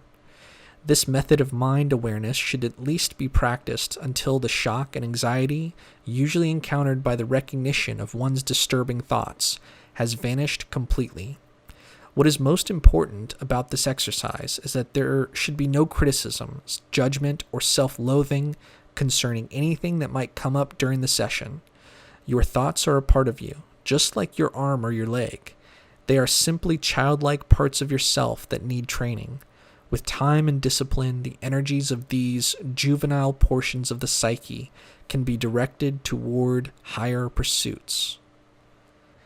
Development of the will exercise. The development of the will is one of the most important tasks faced by the student. It is a principal factor in the attainment of spiritual progress. A practical and most effective method for training the will is to consciously set up specific goals for a predetermined period of time, and if diverted from keeping these goals, to withhold something that gives enjoyment. This method is based on a type of behavior modification therapy. Keep in mind that there is nothing moralistic in this procedure. The student who undertakes this practice is not avoiding bad vices in favor of good virtues. The point is to strengthen the will, which in and of itself is neither good nor bad. This exercise is a disciplinary vow that a certain habitual action will be denied by the aspirant. In order to perform this technique properly, the student should deliberately set a goal which is not in any way connected with a bad habit, such as smoking, swearing, or drinking. An impersonal and guilt-free attitude of detachment should be maintained. The aspirant should select a personal idiosyncrasy, such as tapping the foot to music, saying a certain word, or crossing the legs when sitting. This will help ensure that the student does not make a senseless virtue out of what is merely designed as a discipline exercise. One of the most effective ways to reinforce the will is to dispense a mild electric shock. One can usually find a small device which will deliver a slight shock in any store that sells supplies for stage magic. The shock is very light, but can be quite surprising. If this device is employed immediately following the broken vow, a mental connection is made which will become a fixed and potent reminder that sets up a continual alertness on the part of the will. By doing this, the student will reinforce the connection between the unwanted action and the electric shock. It is important to carry the device with you at all times, so that the disciplinary action can be delivered immediately after the transgression. It is through this discipline that the will obtains its training and effectiveness. All violations of the oath should be rapidly punished in order to make an enduring impression on the student's mind. This can be done either by administering a light shock as described above, or by denying oneself something that is pleasurable. This technique accomplishes two things. First, a constant vigilance is established, which generates a potent willpower. Second, the mind itself is placed gradually under the control of the aspirant's will. This in turn helps the student's faculty of concentration immensely. The rite of elemental equilibration. One of the goals of magical work is to bring to the student an awareness of the inner elemental makeup of his or her psyche. This awareness also includes the ability to experience the elements and balance them in equal portion within the mind. It is vitally important that all magical students be able to consciously equilibrate the psychic elements. The simple rite of the Qabalistic cross is very useful for this purpose. However, we also suggest that the student perform the following rite of elemental equilibration to actively combat any elemental imbalances that may occur during the transformative process of self-development. This is a ritual that should be performed regularly. Stand facing the east and perform the fourfold breath a number of times until you feel relaxed. Imagine a brilliant light above your head. Reach up with your right hand as if to touch this light, and bring the light down to your forehead. Imagine the yellow triangle of air superimposed over the upper part of your body. Vibrate. Shaddai El Chai. Then picture the black triangle of earth covering the lower portion of your body. Bring your hand down as if pointing to the ground and vibrate. Adonai Ha Aretz. Visualize the red triangle of fire superimposed over the right side of your body. Touch your right shoulder and intone Yod He Vav He Za Ba Oth. Imagine the blue triangle of water covering the left side of your body. Touch your left shoulder and intone Elohim Za Ba Oth. Bring both hands together, interlocking the fingers with the palms outward, and touch the area of your heart with your knuckles. Imagine the sigil of the spirit wheel in white at the center of your body, uniting the four elemental triangles. Imagine the brilliant light above your head connected with the sigil of spirit. Vibrate. Ith. Continue the fourfold breath with the following visualizations. Inhale, imagine the fire triangle. Full hold, imagine the water triangle. Exhale, imagine the air triangle. Empty hold, imagine the earth triangle. Imagine all the elemental triangles within your psyche balanced and in harmony under the guidance of spirit. Chapter 8. Yoga, Chakras, and the Wisdom of the East. As Regardie stressed in Chapter 4, the Qabalistic Sephiroth, particularly those of the middle pillar, bear some resemblance to the chakra system of yoga, the Hindu mystical tradition. Many people, including authors, make the common mistake of calling Tiphareth the heart chakra, or referring to Yesod as the moon chakra. In fact, the cover of Llewellyn's second edition of Regardie's The Middle Pillar shows the chakras superimposed over the Qabalistic tree of life, with the twin serpents of the caduceus of Hermes. As easy as it is for some to transpose the terms Sephira and chakra, this habit should be avoided, since it only adds to confusion between the two systems. It would be better to refer to the Sephiroth of the middle pillar exercise as Galgalim, which is Hebrew for whirlings. There are 5 Sephiroth on the middle pillar in contrast to 7 chakras in the Eastern system. The Sephira of Kether can be said to generally correspond to the crown and brow chakras, while the shadowy sphere of Daath can be compared to the throat chakra. Tiphareth approximates the heart and solar plexus chakras. Yesod has certain similarities with the navel chakra, and while Malkuth can be compared in some ways to the root chakra, the 10th sephirah is centered in the feet and ankles, while the root chakra is at the base of the spine. But differences between the Qabalistic and yoga systems are great. As we have seen, some of the sephiroth and the chakras are similar, but not exact. Take all of the 10 sephiroth into consideration, and this similarity is diminished. The sephiroth and the chakras have different functions, different correspondences, and a host of other attributes that are specific to the cultural roots of each system. Whereas the chakras are located along the spine and are linked to the endocrine glands and nerve centers, the sephiroth have little correspondence with the inner organs and are located on the midline of the body. The colors assigned to the sephiroth are also much different from those of the chakras. Furthermore, the chakras are activated from the lowest to the highest, the exact opposite of the Western system, in which the highest is always invoked first.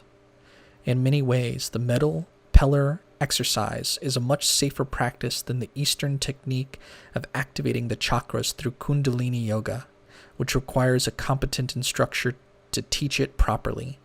In Kundalini yoga, it is possible for the student to activate more power than he or she can safely handle, resulting in a shock of the psychic mechanism.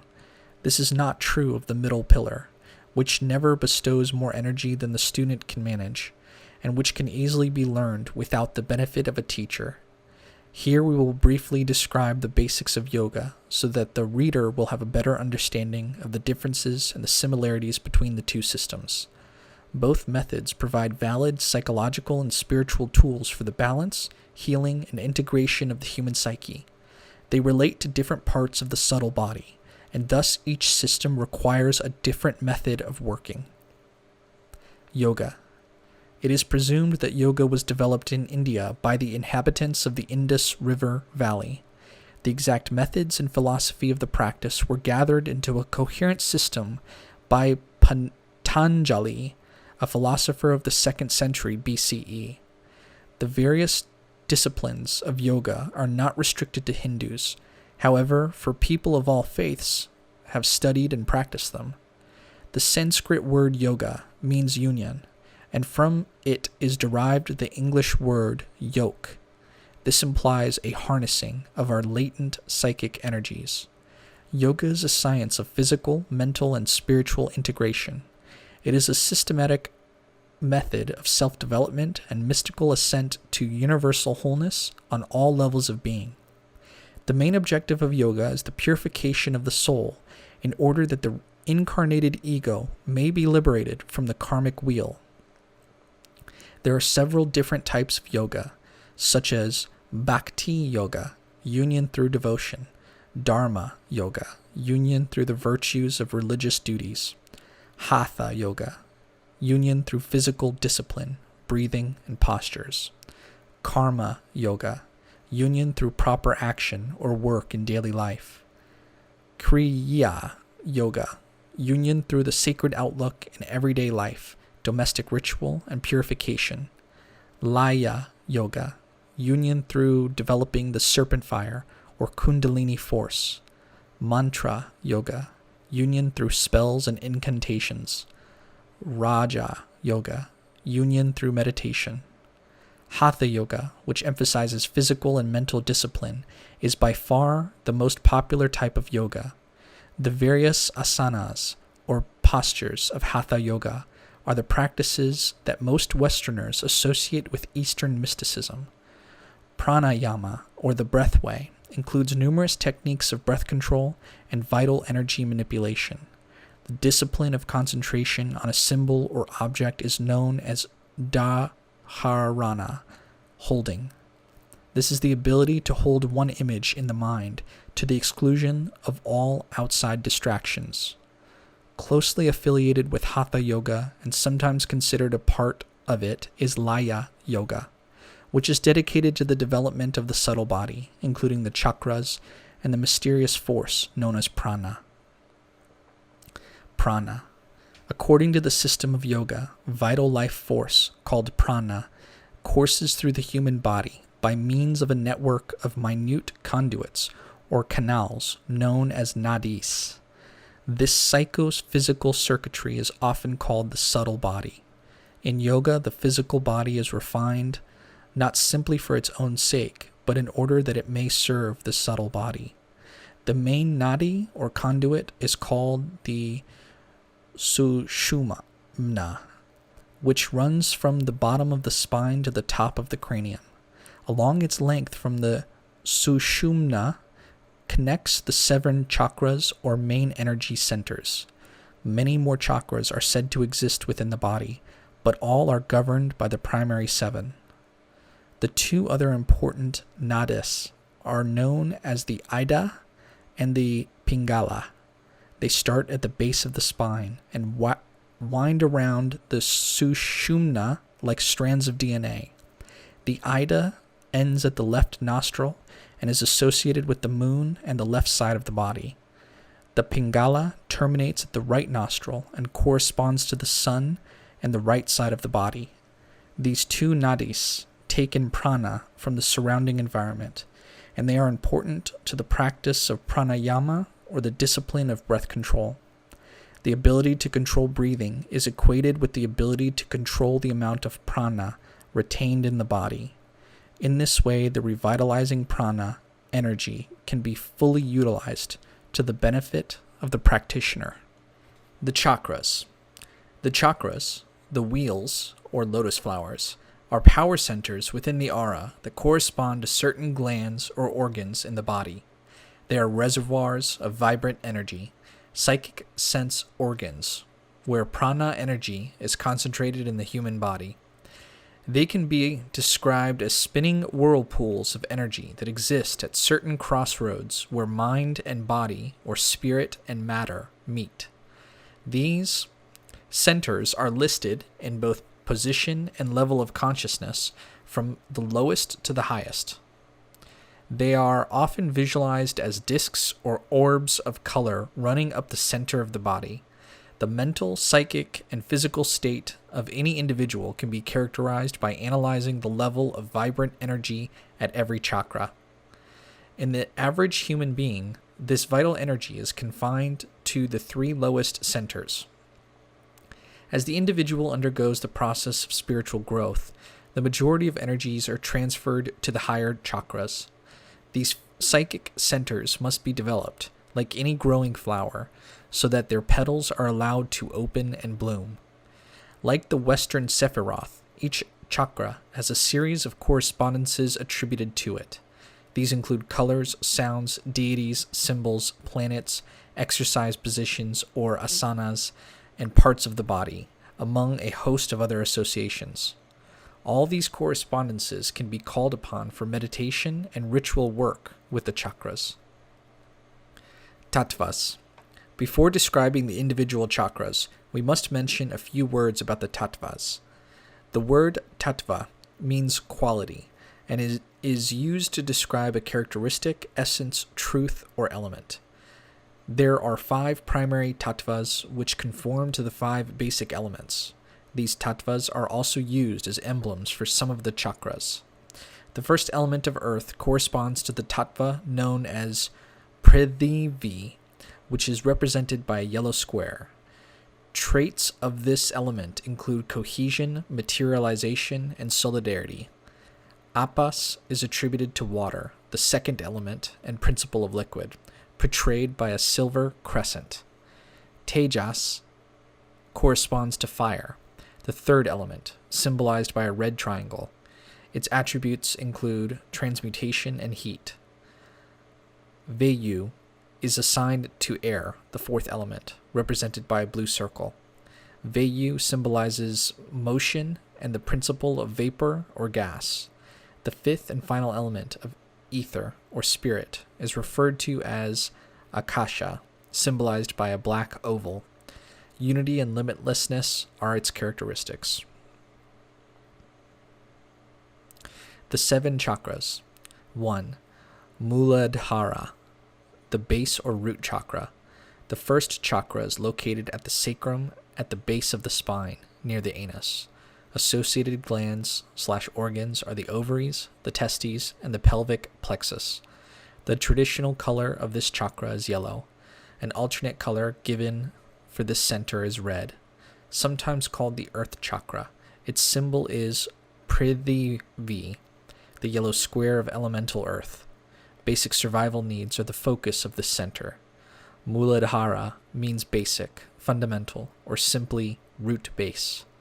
This center is associated with the physical self, elimination of waste, and basic needs of movement, sustenance, support, grounding, survival, and protection from danger. It also controls the function of sex, a role it shares with the second chakra. Bowel and sexual dysfunctions result from psychic blocks at the base center. 2. Svadhisthana, the navel chakra, controls sexuality. It is located about 3 inches below the navel. Associated organs are the kidneys and the adrenal glands. The generative organs and the hypogastric, lower abdominal, plexus are also attributed here.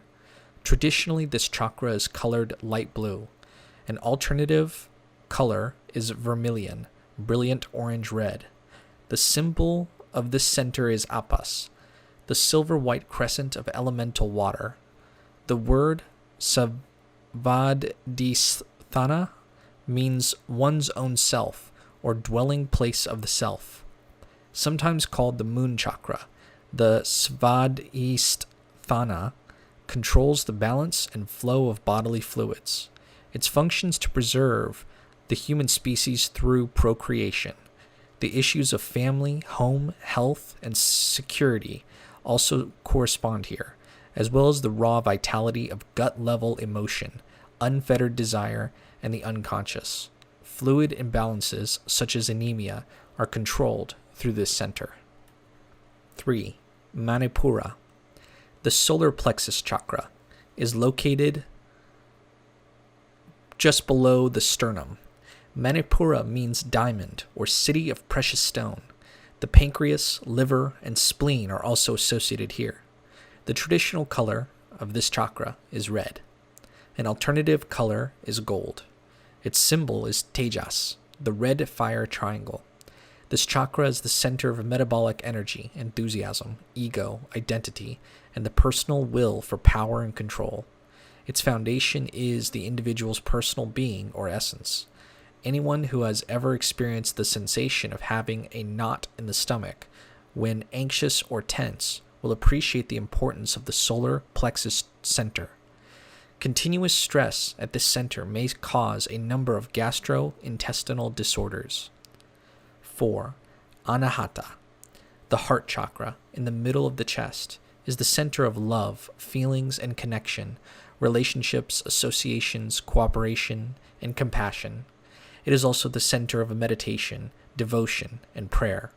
The word anahata means unstruck sound, implying that its sound is completely inner, a silent sound. The thymus gland and the cardiopulmonary plexus are associated here. The traditional color of the 4th chakra is green. An alternate color is deep red. Its symbols are Vayu, the blue circle of elemental air, and the blue hexagram or 6-pointed star. The center is the bridge between the more physical energies of the first 3 chakras and the transcendence energies of the final 3 centers. Disorders of the heart and lungs fall under the realm of the 4th chakra. 5. Vishuddha, the throat chakra, is located in the hollow of the throat. The thyroid and parathyroid glands are associated here, along with the vocal cords and the pharyngeal plexus. The name Vishuddha means purity. The traditional color for this center is purple. An alternate color is gold. Its symbol is the akasha, or black egg of the spirit. The 5th chakra controls respiration, auditory functions, cleansing, sensations, intuition, perception, psychic ability, communication, creativity, and self-expression. It is a center of focus and direction. When psychic blockage occurs at this center, it is usually described as a feeling of being all choked up or having a lump in the throat. Malfunctions of the thyroid, as well as speech and hearing disorders, are under the dominion of the fifth chakra. The essence of this center is associated with sound, particularly vibration. In yoga, the Visuddha is a very important center of the alchemical transmutation. It is also said to produce a secretion of immortality. 6. Ajna. The brow, or third eye chakra, is located in the forehead. It is associated with the pituitary gland and the frontal lobes of the brain. The word ajna means order or command, which indicates that activation of this chakra is indicative of true order and mastery. The traditional color here is translucent blue. An alternative color is white. Its symbol is a circle with two wings or petals, which correspond to two pituitary lobes and two major nadis of Pingala, right petal, and Ida, left petal. This center controls all higher intellectual functions: imagination, intuition, insight, consciousness, spiritual wisdom, knowledge, and true sight. Activation of the sixth chakra is thought to be responsible for all experiences of astral vision and astral traveling, as well as all encounters with the higher self. It is attributed to the element of light. 7. Sahasrara. The crown chakra, located at or above the top of the head, is associated with the pineal gland and the cerebral cortex. Traditionally, this center is given the various colors of the rainbow. An alternate color is clear. The word Sahasrara means thousand-petaled lotus, which is the symbol of this chakra, alluding to the thousands of brain cells within the cerebrum. The seventh chakra controls all aspects of mind and body, and it regulates the activities of all the other chakras. Its energy is often described as pure thought, spiritual understanding, bliss, peace, eternal life, superconsciousness, and the divine white light. The seventh chakra is activated at peak instances of oneness with the divine. It is said to be the abode of Shiva, illuminated consciousness, whose demolishes ignorance and illusion. We should add that although the chakras are correlated to certain physical organs, glands, or nerve centers, they are not solely physical centers. To think of them in this way is to fall into the trap of Western rationalization. Anyone who believes that the chakra system is a network of purely physical organs and responses will never be able to experience the raising of the Kundalini. Since they are partially corporeal and partially incorporeal, the chakras can influence and be influenced by both the material and spiritual worlds. The subtle body of the individual is affected by his or her physical habits, diet, posture, physical tension, etc., as well as mental and psychological habits, thought processes, emotions, imagination, aptitude, etc. Kundalini. The vital energy that is used to activate the chakras is called Kundalini, a Sanskrit word that means serpent power. This fiery transformative energy has been described as a sleeping coiled serpent which rests in the lower chakra of Muladhara. Through the spiritual disciplines of yoga, exercise, breath control, and meditation, this serpent power is stimulated. It rises up the spine, vitalizing, purifying, and equilibrating each chakra it comes into contact with. With each chakra thus attained, the individual reaches new plateaus of spiritual development. Raising the Kundalini from the lowest to the highest chakra is the Eastern method for attaining higher levels of consciousness that are associated with the experience of union with the divine. It is equivalent to the various stages of the great work of Western mystics and magicians. Tradition says that when the Kundalini unites with the crown chakra, the result is a shock to the nervous system, which arouses the pineal gland out of its dormancy to provide the practitioner with various siddhis, or psychic/sensory powers that have been lost through neglect. Many yogis warn against practicing Kundalini yoga without a teacher and without extensive practice in Hatha yoga. This is because the Kundalini energy may encounter impurities and psychic blockages in the subtle body as it flows upward. The fiery energy of the Kundalini tries to burn its way through such obstacles. If too much obstruction is experienced, the serpent force may induce extreme physical and mental repercussions as the blocks are removed. A far safer method of working with the chakras is to simply visualize them within the aura and contemplate their various attributes. Chakra awareness. Many asana positions and breathing exercises are intended to purify and invigorate the chakras, removing any blocks from the subtle body. Although such blocks usually have a psychological basis, they often result in physical problems, such as digestive disorders. These psychosomatic tensions can be diffused gradually by focusing the mind on the chakras. The way to do this is to concentrate the various symbols and correspondences that the chakra system provides. These include geometric symbols, colors, gods and goddesses, Sanskrit letters, animals, and sounds used as mantras. Chakra awareness exercise. 1. Be seated in a meditative position on the floor or in a chair. Relax, but be sure that your spine is straight. Begin to breathe slowly and rhythmically through your nostrils. As you inhale, draw the air into the lower part of your chest, filling the lungs to their fullest capacity without strain. Maintain this relaxed pattern of deep, full breathing throughout the exercise. 2. Imagine a disc or center of light at the base of your spine. Visualize a yellow square within this disc. As you focus on the square, breathe in and begin to notice the weight of your body, its density and mass. Breathe out and visualize the yellow square again. Breathe deeply, then intone the mantra Lang.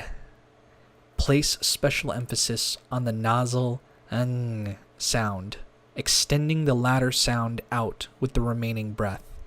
On the following inhalation, mentally intone the word Lam, extending the of the mantra. Repeat this mantra cycle 3 or 4 times. 3. Imagine a light blue disc just a few inches below your navel. Visualize a silver-white crescent within this disc. As you focus on the navel center, breathe in and begin to notice that the horns of the crescent are upturned to form a cup. Imagine this cup filled to the brim with pure, sacred water. Feel this water flowing throughout your body, cleansing and purifying it. Breathe out and again visualize the silver crescent within the light blue disc. Breathe deeply, then intone the mantra Vang. Emphasize the ng sound, extending it out with the remaining breath. On the following inhalation, mentally intone the word Vam, extending the M of the mantra, repeating this mantra cycle 3 or 4 times. 4. Imagine a disc of light just a few inches below your sternum. Visualize a red triangle within this disc. As you focus on the solar plexus center, breathe in and imagine the red color of the triangle glowing hot. Feel the heat from this center spreading to all parts of your body. As the heat spreads, visualize it burning away all toxins and impurities. Breathe out and visualize the red triangle cooling a bit, returning to its original temperature. Breathe deeply, then intone the mantra Rang, emphasizing the R sound, extending it out with the remaining breath. On the following inhalation, mentally intone the word Ram, extending the M of the mantra. Repeat this mantra cycle 3 or 4 times. 5. Imagine a green disc of light in the area of your heart. Visualize a blue hexagram within this disc. As you focus on the heart center, breathe in and imagine that you are filled with the breath and spirit of God. Feel the cool breath of the vast sky flowing through you as if your body were porous. Your heart opens with a feeling of compassion for all things. For a moment, you imagine the golden sun with its healing rays in the center of your heart. Breathe out and again visualize the blue hexagram within the green disc. Breathe deeply, then intone the mantra Yang.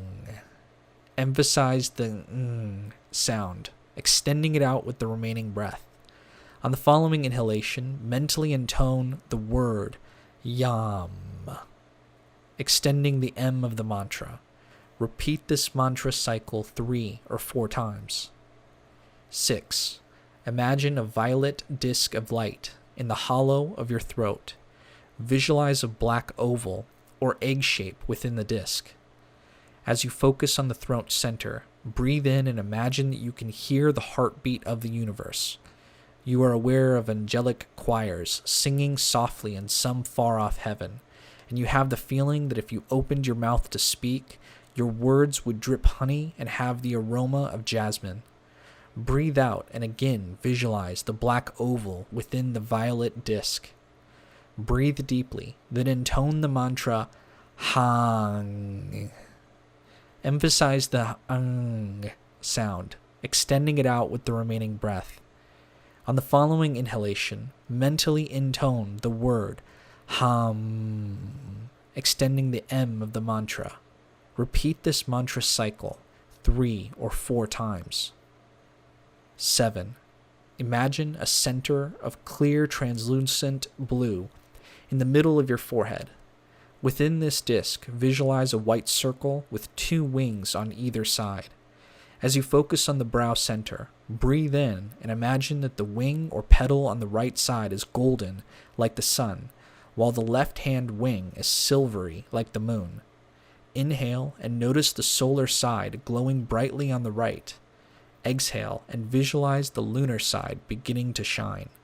Breathe in and again visualize the white-winged circle within the clear blue disc. Breathe deeply, then intone the mantra Om, extending the M of the mantra. On the following inhalation, mentally intone the same word.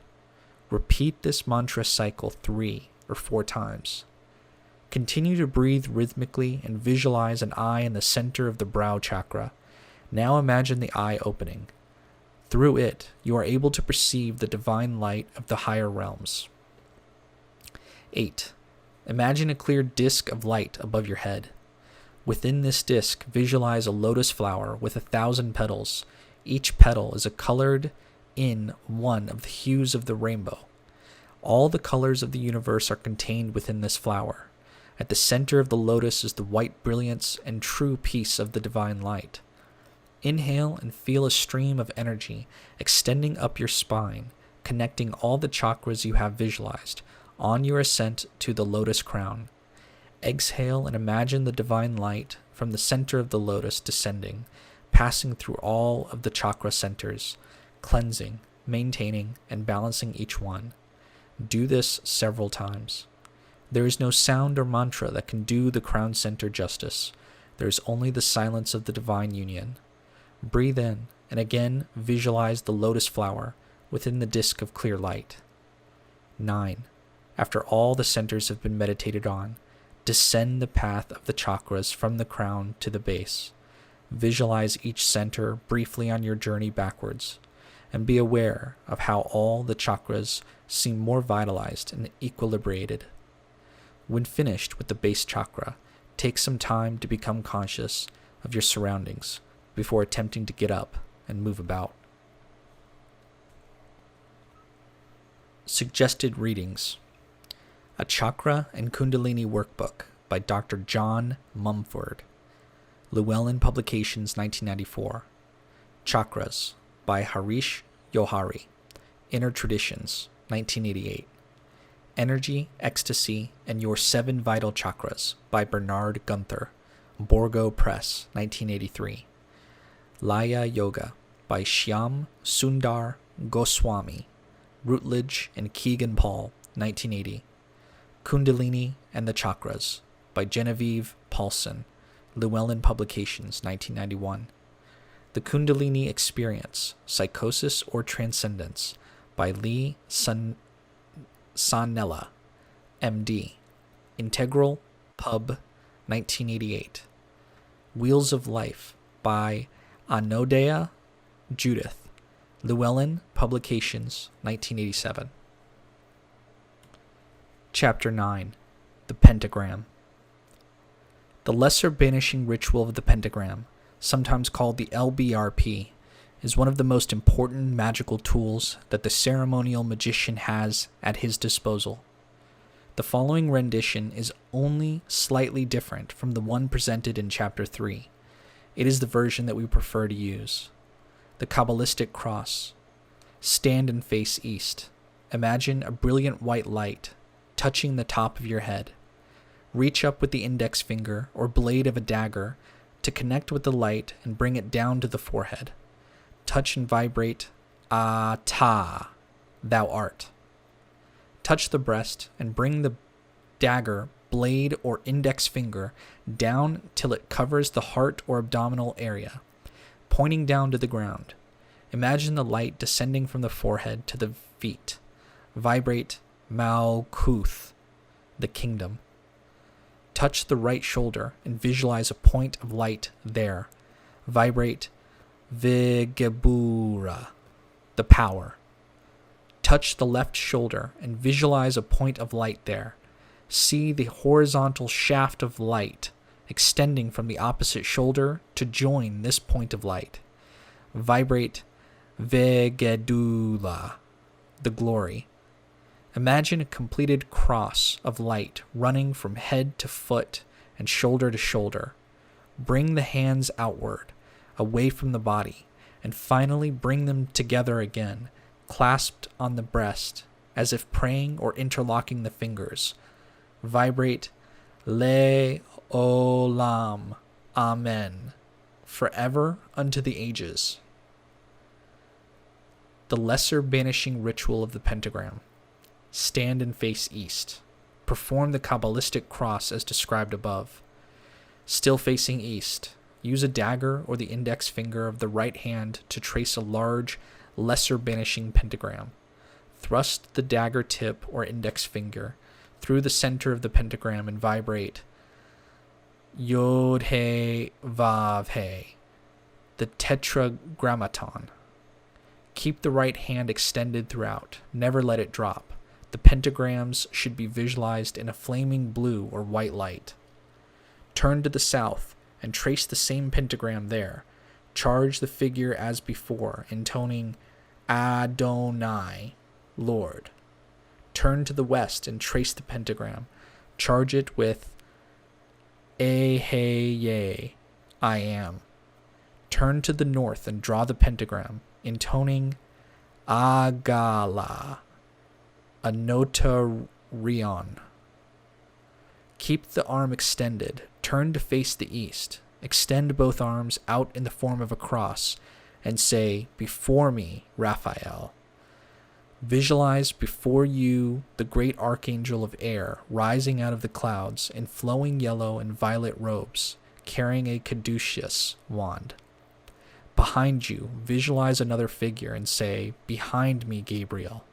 See the archangel stepping out of the sea like a goddess Venus, dressed in robes of blue and orange, with cup in hand.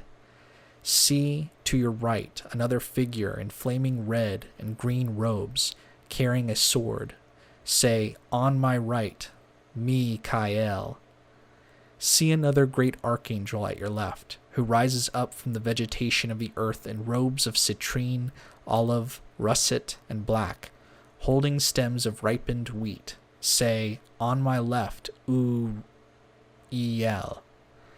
Say, For about me flames the pentagram, and in the column shines the six-rayed star. Repeat the Qabalistic cross as in the beginning.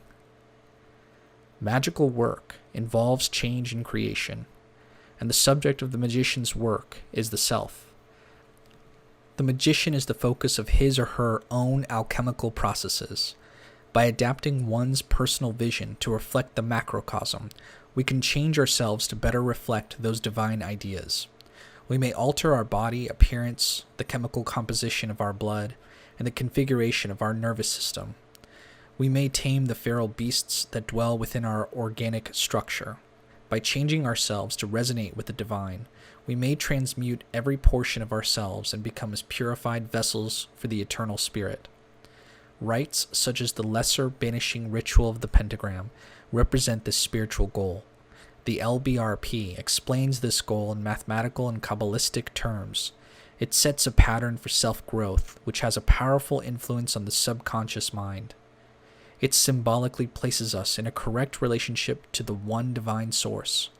And when we are in this correct relationship, it becomes much easier for us to fight off any hostile influence from within or from without. By continued practice of rituals such as the LBRP, we can produce the physical and astral conditions which will make it easier for us to realize our true place in the divine universe. The pentagram is a symbol of the Logos, or the Word of creation, which connects the essential divine self in humanity to the one divine self called God. The formulation of the LBRP.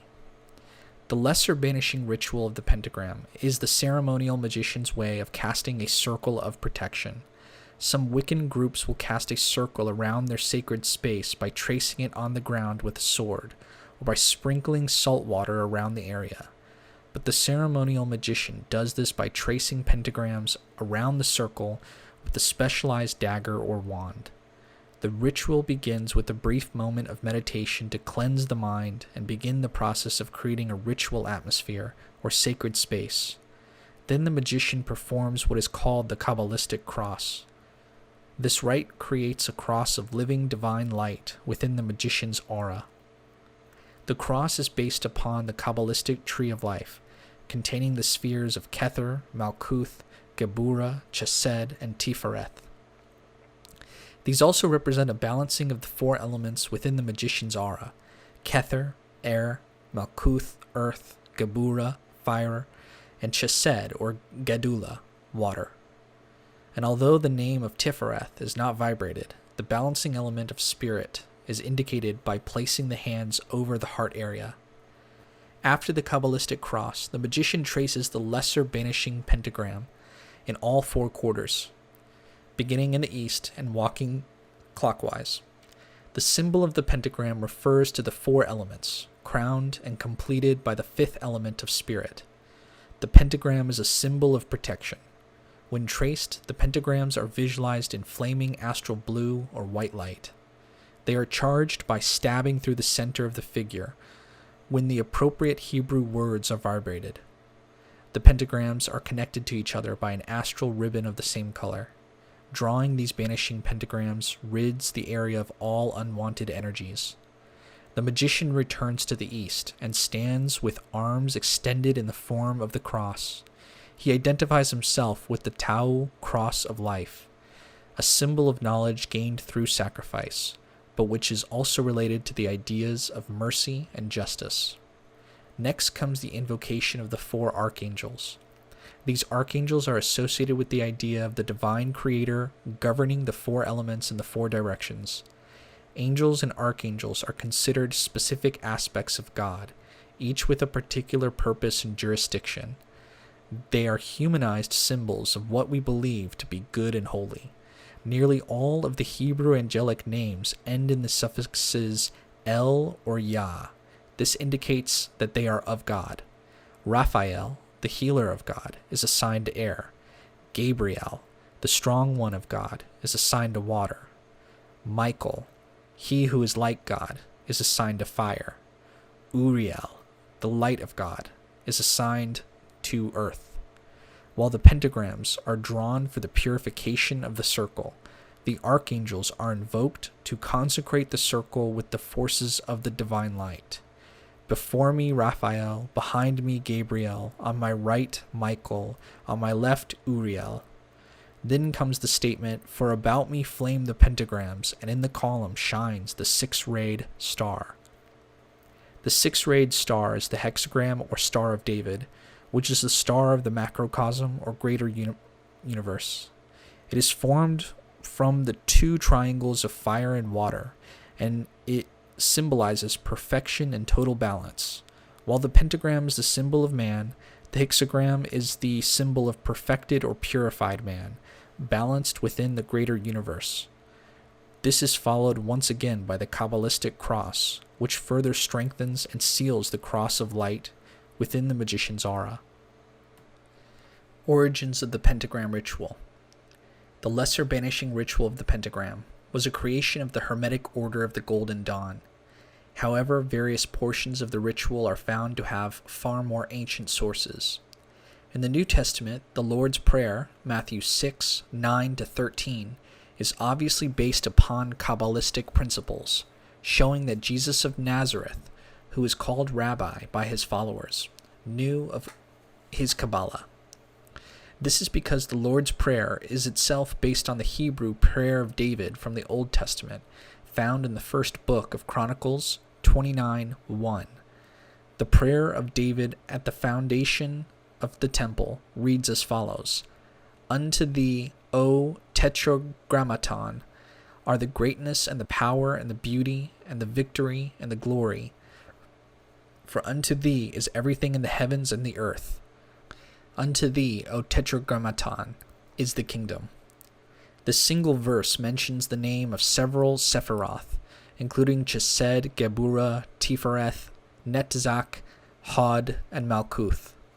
The Lord's Prayer from the New Testament states, "For thine is the kingdom and the power and the glory, forever and ever. Amen."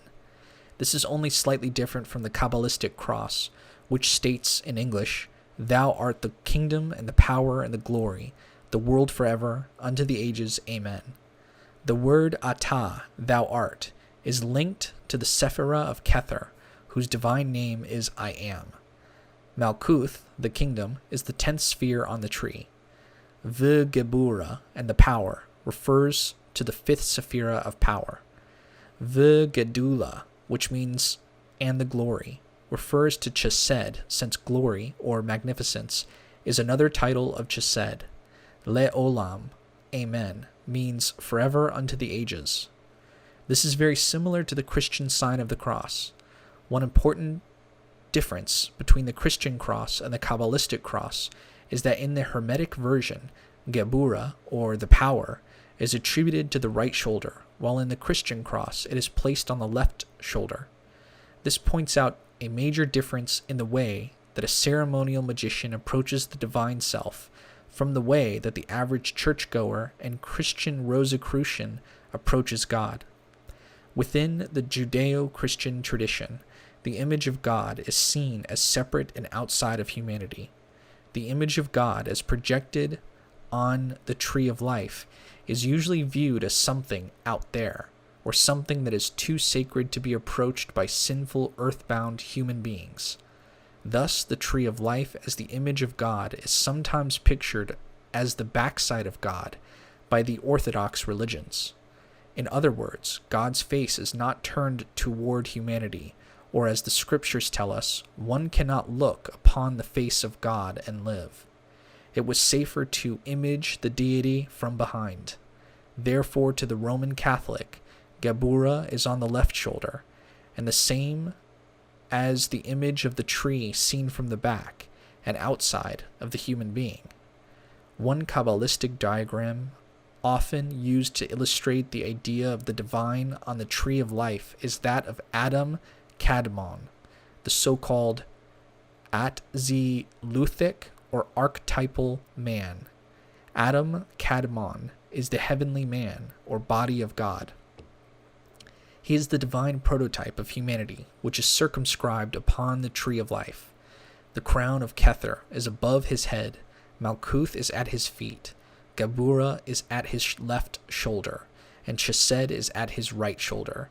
In his book Qabalah, Tradition of Hidden Knowledge, Zev ben Shimon Halevi tells us about the diagram of Adam Kadmon. This reflection, however, like that in any mirror, is only a reflection and never the reality. Halevi says, quote, "The likeness of a man, Ezekiel 1:26, was used by early mystics to describe the divine glory. The figure of a primordial Atziluthic man God's image is the embodiment of the Sephiroth. This, the most perfect image of divinity, is seen not as God, but as his reflection, and therefore a representation of his does not contravene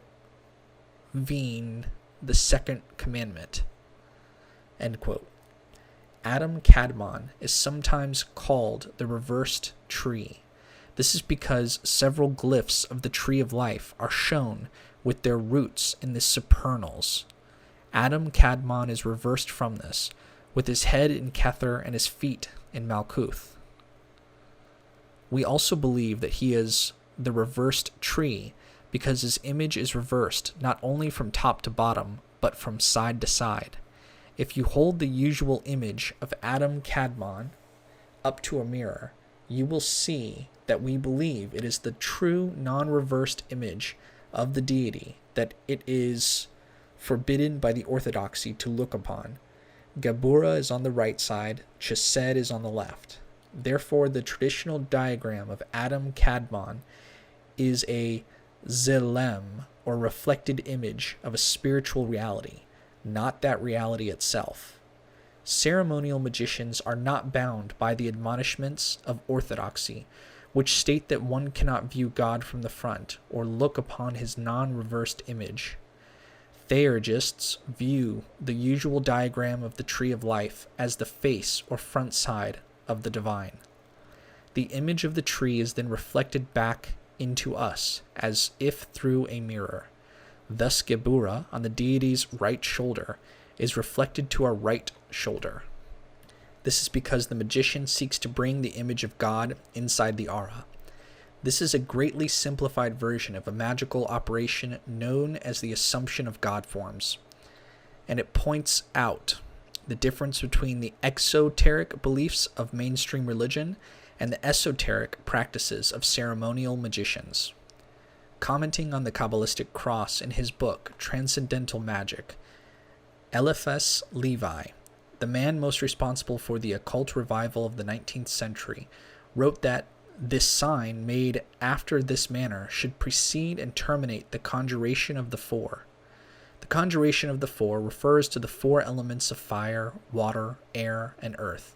The four archangels in the LBRP are among the best known and most powerful of the Hebrew deities, and they are the governors of the four elements.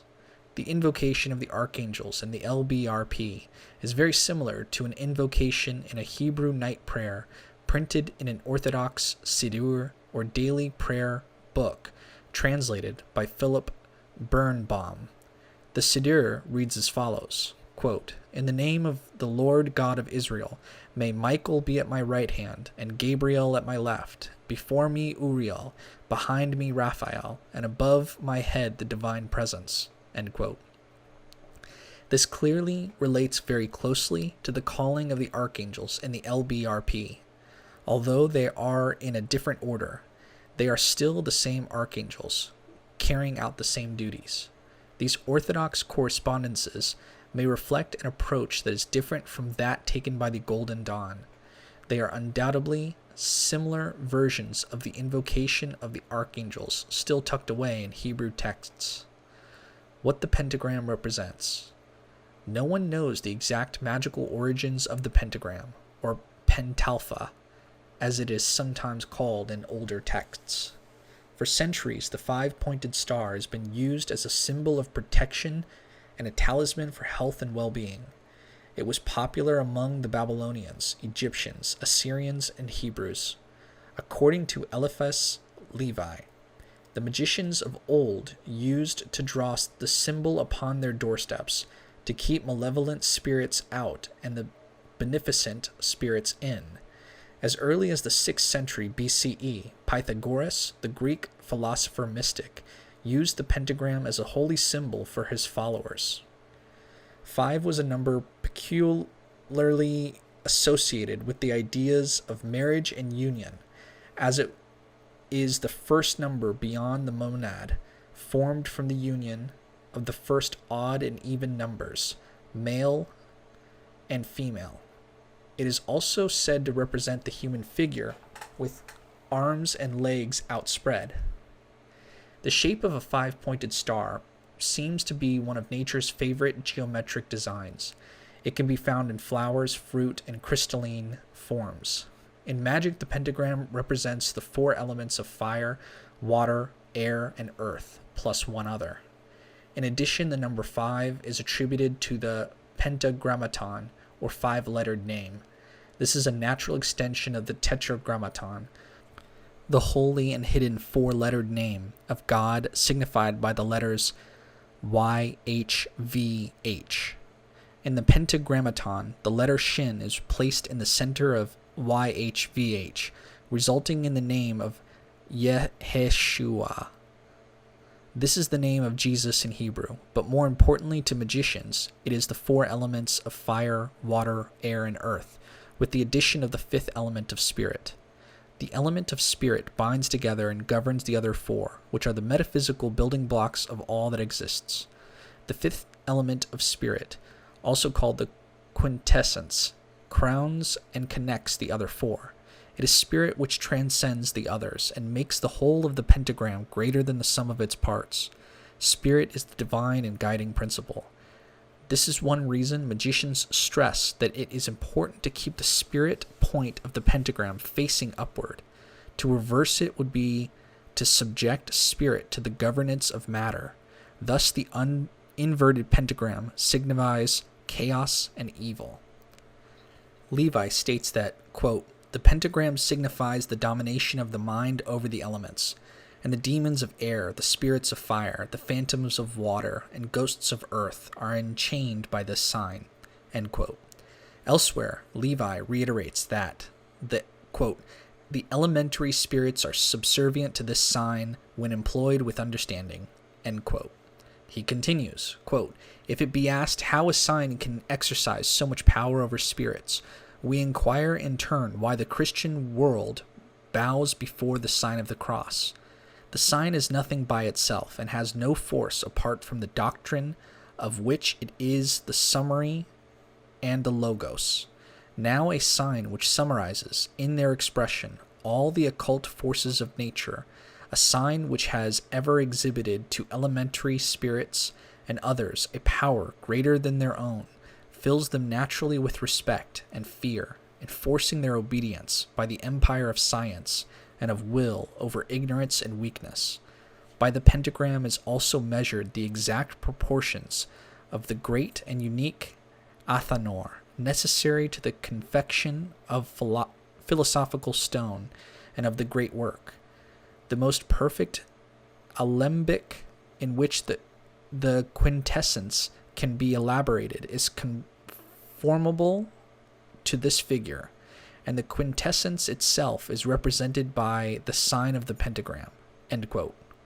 Here Levi gives us clues about the numerical dimensions of the pentagram, for by it is measured the exact proportions of athanor, the alchemical oven which is used to obtain the philosopher's stone, a symbol for spiritual illumination and expanded consciousness.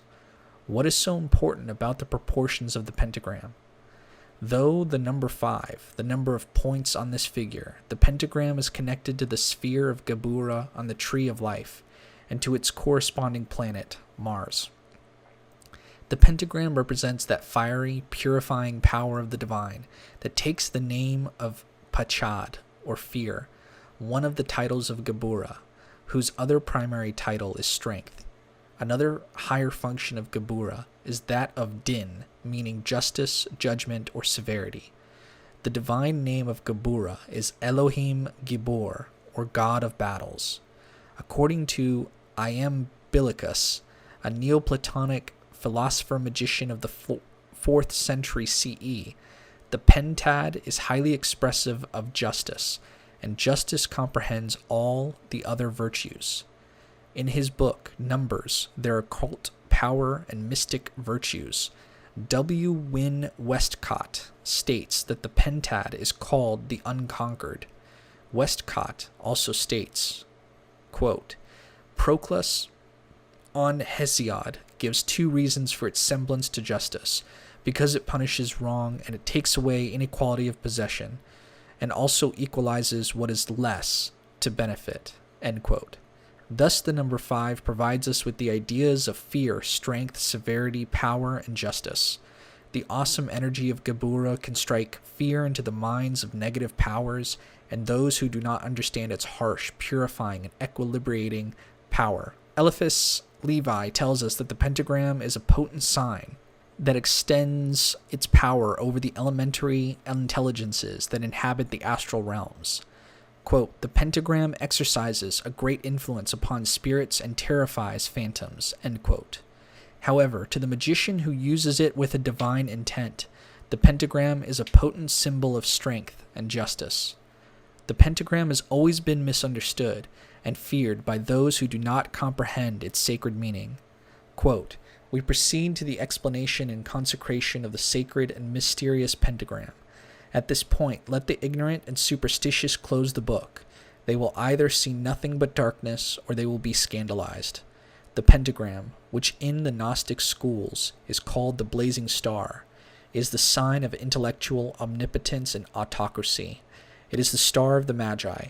It is the Word made flesh. The sign of the pentagram is also the sign of the microcosm, and it represents what the Kabbalists of the book Zohar term the microposupus.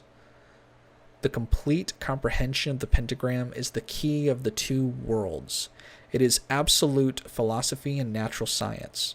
As will be seen, all mysteries of magic, all symbols of the gnosis, all figures of occultism, all Kabbalistic keys of prophecy are summed up in the sign of the pentagram, which Paracelsus proclaims to be the greatest and most potent of all signs."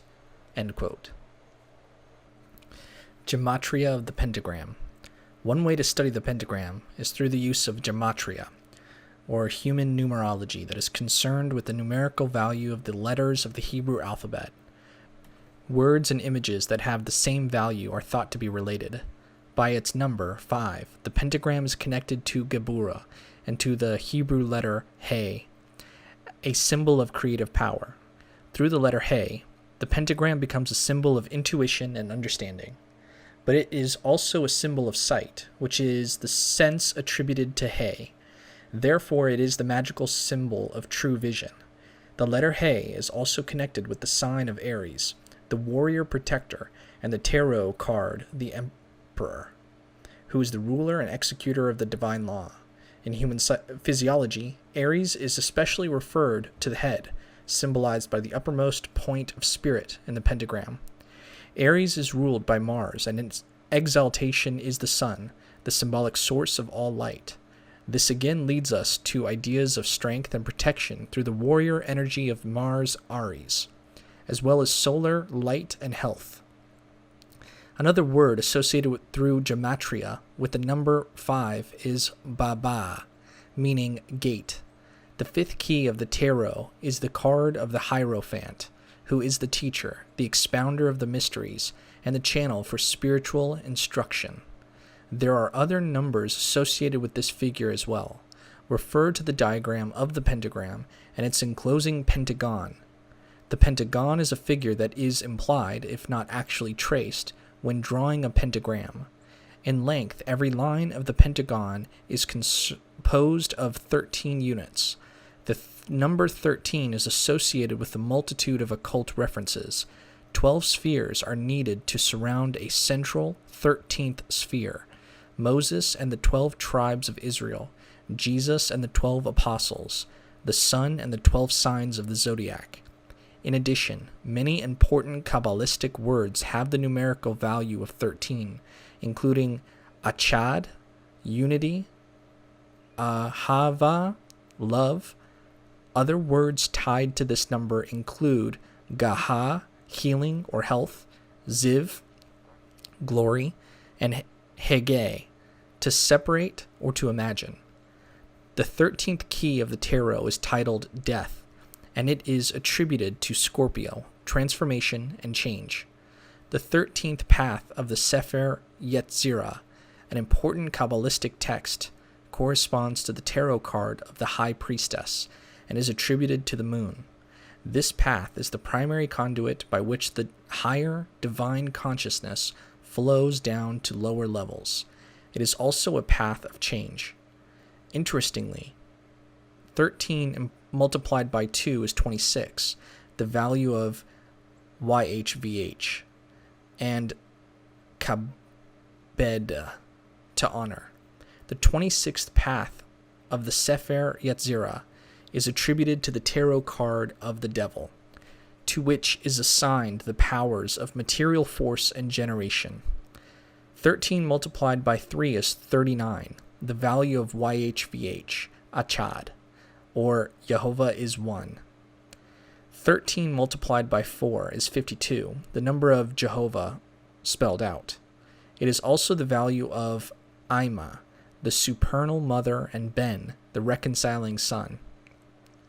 Finally, 13 multiplied by 5, the number of lines that comprise the pentagon, is 65, the number associated with Adonai. It is also the number formed by the Latin letters for light, LVX. L equals 50, V equals 5, X equals 10. The whole of the figure can be described as a sigil of the name of Adonai, or the light of LVX. 65 is also the number associated with the Hebrew words Hekel, meaning temple or palace. The Zohar tells us that Adonai is the place of Yahweh. Has, to be silent, Dumia, silence, and Yam, Gam Yechad, together in unity. The long segment of each line of the pentagram is 8 units in length. The number 8 corresponds to the Sephirah of Had, the sphere of intellect, communication, words of power, and magic. It also corresponds to the Hebrew letter Cheth, which means fence or enclosure, pointing to further protective qualities.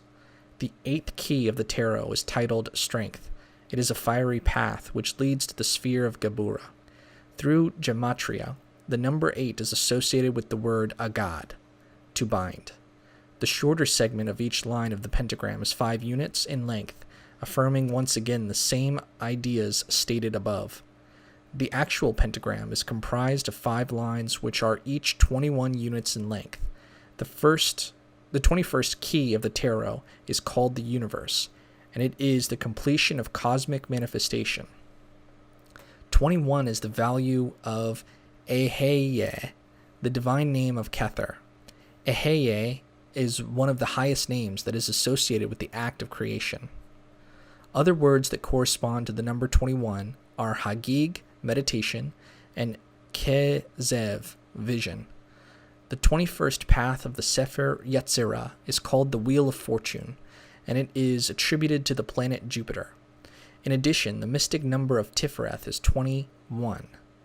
The total length of all lines in the pentagram, 21 multiplied by 5, is 105, which is formed by adding all the numbers from 1 to 14.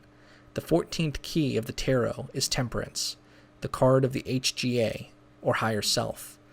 The 14th path of the Sefer Yetzirah is attributed to Daath, the door of initiation. 14 is also a number associated with the Hebrew words atad, thorn, the piercer, debak, sacrifice, geyi, rising earth, dai, abundance, David, beloved, habhab, sacrificial offering, hada, to direct with the hand, yad, hand, and zahav, gold. Other words associated with the number 105 are hepek, to change or transform, pekeh, to flow or pour forth, and tsiya, to glow, to burn, or to glitter. So what does all this mean? In tracing a pentagram, the magician invokes the power of Eheye. This is a glittering, glorious power that pours forth abundantly, pierces and binds all negativity, encloses and separates the pure from the impure, opens and closes gates or doors between different worlds, gives rise to meditation, visions, love, unity, and healing. And to the magician who silences the chatter of his mind, sacrifices his lower desires, and aligns himself with the divine will. It can be employed with justice as a potent force for transformation, generation, and change, particularly on the material or earth plane, which can be directed by the hand and used to obtain spiritual gold. Through the number 5, the creative He, and the 5 elements. Eheye, as asserted through the tracing of a pentagram, is an expression of the fivefold existence of the power of the divine self and the light, LVX, of Adonai, who is the place of YHVH. It is that which created the cosmos and which rules over it with justice and strength, permeating every aspect of creation. Everything in the universe is composed of the one true self, which is both the power that transforms and the object of the transformation.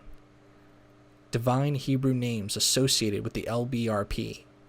The lesser banishing ritual of the pentagram is said to be most effective in the Qabalistic realm of Asai, the physical active world that is associated with the 10th sphere of Malkuth. This is the realm in which we live and function. Malkuth is said to contain the 4 elements of the manifest universe. This is why in many drawings, Malkuth is shown divided into 4 sections. The sub-elements are air of Malkuth, water of Malkuth, fire of Malkuth, and earth of Malkuth. But for our purposes, it would be better to refer to them simply as air, fire, water, and earth, the elements of our physical plane. With respect to the entire tree of life, Malkuth is the only sephira to which is assigned the element of earth. This is why the banishing earth pentagram is in particular is used through the LBRP. However, in this instance, it would be better to refer to the pentagram used in this ritual as the lesser banishing pentagram to avoid confusion. All of the divine Hebrew names intoned in the lesser banishing ritual of the pentagram are composed of 4 letters, and the specific names used are attributed to the 4 sub-elements of Malkuth. The name of YHVH, the tetragrammaton, is vibrated after the pentagram is drawn in the east, the direction attributed to elemental air. Tradition tells us that YHVH is a symbol for the highest, most divine name of God. Therefore, it is appropriate that this name is vibrated in the east, the place of the dawning of the light. YHVH is our sunrise, our source of life. The east symbolizes elemental air, which has further correspondences with Mercury, the highest of the 3 alchemical principles. Alchemists often refer to Mercury as spirit. All this is in keeping with the idea of the highest name of God. Adonai, meaning Lord, is the name vibrated after the figure is traced in the south. This name is particularly associated with Malkuth, whose complete divine name is Adonai Ha-Aretz. The name Lord carries with it connotations of high rank, especially power, rulership, and dominion. Here the name is associated with fire in the south, the direction of the sun's greatest strength. This is a reminder that here on Malkuth, our immediate symbolic link with the Lord of light and strength is through the life-giving rays of the sun. The name of Ehe is vibrated after the western pentagram is drawn. Ehe, meaning I am, is the divine name of Kether. The west is the place of sunset, the completion of the sun's journey across the sky. It represents rest and peace. To the ancient Egyptians, Ra, the sun god, died each night when he entered Amentet, the west. The west is a symbol of the completion of the soul's journey and the goal of spiritual growth. Therefore, the west is an emblem of Kether, the goal which we seek throughout our incarnation on earth, and which we hope to reach at the end of life, when we, like Ra, journey to Amentet. The name Ehe, vibrated in the West, suggests that the goal of all esoteric work is the magician's complete identification with the true and eternal self of Kether. After the northern pentagram is drawn, the word Agla is vibrated. This is not really a word, but rather a notericon, which uses the first letter of each word in a sentence to form a single word. In this case, the sentence from which Agla is formed is Ate Gebur Le'olam Adonai. This means, Thou art great forever, my Lord, which is a powerful invocation, clearly calling upon all the might of Adonai to aid and guide us through the darkness of things unknown. Agla is vibrated in the north because this is the direction of the greatest symbolic cold, darkness, shadow, illusion, and the unfamiliar. It is the place of forgetfulness, dumbness, silence, and necessity, and of the greatest symbolical darkness. It represents all the dormant and unmanifested forces of the universe, as well as those which are hidden or veiled to us. These are forces which we are largely ignorant of. However, all things, manifest or unmanifest, light or dark, exist then, now, and always under the rulership of Adonai. This we affirm by the phrase, "Thou art great forever, my Lord."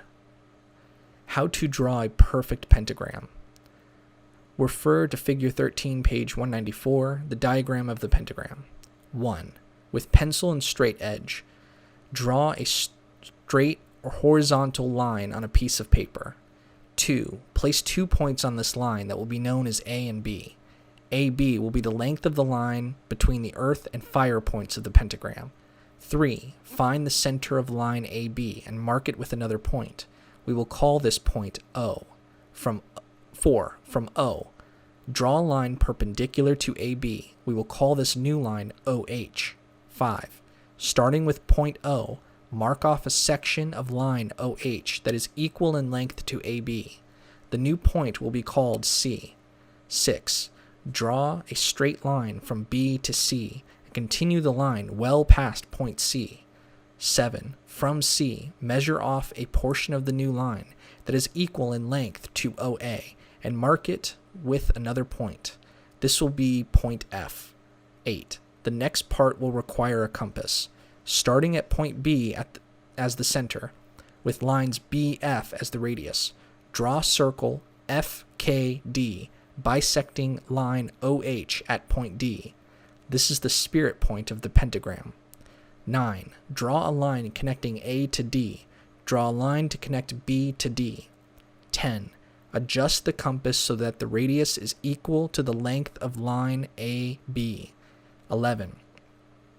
With B as the center, draw a semicircle toward the upper right-hand corner of the paper. 12. With D as the center, draw a semicircle toward the lower right-hand corner of the paper. This semicircle will intersect the previous one at point E. This is the water point of the pentagram. 13. With A as the center, draw a semicircle toward the upper left-hand corner of the paper. 14. With D as the center, draw a semicircle toward the lower left-hand corner of the paper. This semicircle will intersect the previous one at point G. This is the air point of the pentagram. 15. Draw lines to connect A to E, B to G, and G to E. Uses of the lesser banishing ritual of the pentagram. In addition to its psychotherapeutic uses, this simple yet powerful cleansing ritual can be used as a protection against the impure magnetism of others. It is also a method for getting rid of negative thoughts or emotional distress.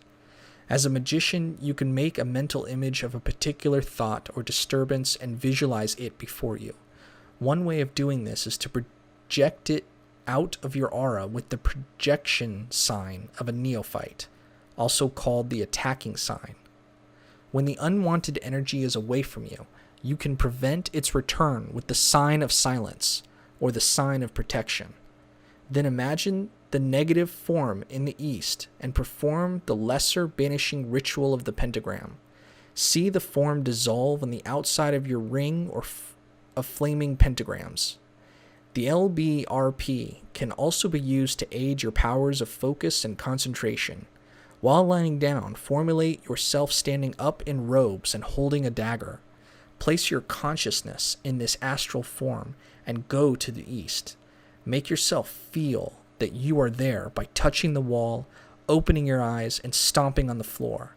Then let your astral form perform the ritual, circumambulating the room and mentally vibrating the words. When you are finished, try to see your results astrally. Then walk back and stand behind your physical body and let your astral body be reabsorbed. In the beginning of one's magical training, the LBRP is to be performed daily for no less than a period of 6 months.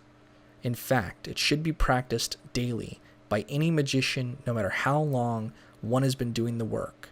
Some Golden Dawn and Stella Matutina manuscripts suggest doing the invoking form of this ritual in the morning and the banishing form at night.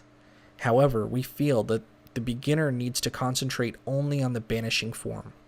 Beginners have a tendency to have their auras light up on the astral. They unknowingly attract all kinds of elementals at this early stage of the work. It's far more important for the beginner to know how to banish rather to invoke. Anyone can attract an elemental or energy form. Getting rid of it can be more difficult. The following section describes a number of different versions of the LBRP, including Egyptian, Greek, Gaelic, and shamanic renditions. An Egyptian pentagram ritual. The Egyptian Qabalistic cross. Stand and face east. Imagine a brilliant white light touching the top of your head. Reach up with the index finger or blade of a dagger to connect with the light and bring it to the forehead. Touch the forehead and say, Entek Pau, meaning thou art he who is. Touch the breast and say, Ta Su Ten It, meaning the kingdom. Touch the right shoulder and say, Ta Sak Hem, meaning the divine power. Touch the left shoulder and say, Ta Dejesser, meaning and the glory. Clasp the fingers over the breast and say, Ta To He En Ha, meaning the world forever. Say, Ned Je Her, meaning homage to thee. The pentagrams. Face east. Use a dagger or the index finger of your right hand to trace a large, lesser banishing pentagram. As you do so, vibrate Nud Je Ra Ye Be Ta, meaning gods of the east. Thrust the dagger tip or index finger through the center of the pentagram and vibrate Nef, air. Keep the right arm extended throughout. Never let it drop. The pentagram should be visualized in a flaming blue or white light. Go to the south and draw the same pentagram while vibrating Nud Je Ru Re Su, meaning gods of the south. Thrust through the center of the pentagram and intone Ash, fire. Go to the west and draw the same pentagram while vibrating Nud Je Ru Amen Ta, meaning gods of the west. Thrust through the center, intoning Mu, water. Go to the north and trace the pentagram while vibrating Nud Jeru Me Ta, meaning gods of the north. Charge the figure with Ta, earth. Invocation. Return to the east and form the Tau cross. Say, before me Hathor, the mother of light, behind me Taum of the setting sun, on the right hand Sakmet, mighty lady of flame, on my left Happy Ware, the bull of the earth, for about me flames Sehej, a heaven of stars, and above me shines Tau Nud Sher, the star of God. Repeat the Egyptian Qabalistic cross as in the beginning. Egyptian banishing rituals, alternative versions. The student may choose to replace the pentagram in the above ritual with symbols that retain a more Egyptian character. Rather than tracing the pentagram in the four quarters, the magician could draw the sign of the Ankh or the Wedjat, the Eye of Horus. Both were considered powerful amulets for protection. The Ankh is the symbol of eternal life, while the Wedjat is the symbol for health, wholeness, protection, and general well-being. To trace the Ankh in the air before you, start on the left side at the point where the circle meets the crossbar, and drawing in a clockwise motion, trace the circular head of the Ankh. Next, trace the shaft of the Ankh, leading from the middle of the crossbar to the lowest point of the shaft. Finally, start at the left point of the crossbar and move straight across to the right point of the crossbar.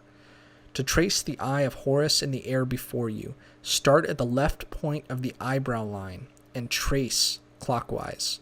Next, trace the outline of the eye itself, starting from the left and proceeding clockwise, around the pupil, and back around the bottom of the eyelid, ending at the left side of the eye near the starting point.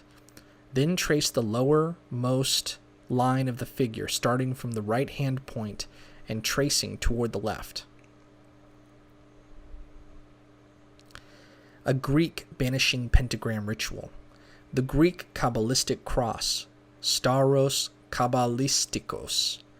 Stand and face east. Imagine a brilliant white light touching the top of your head. Reach up with the index finger or blade of a dagger to connect with the light and bring it to the forehead. Touch the forehead and say, Su estin, meaning thine is. Touch the breast and say, He basileia, meaning the kingdom.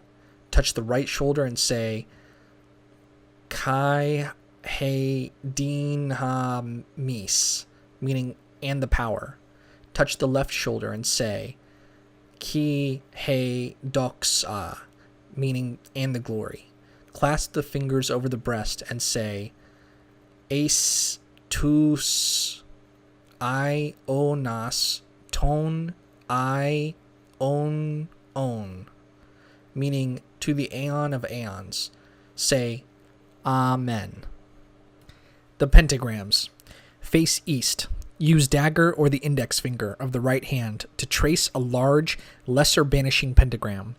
As you do so, vibrate Theos A-I-Er, divine air. Thrust the dagger tip or index finger through the center of the pentagram and vibrate Pneuma, spirit.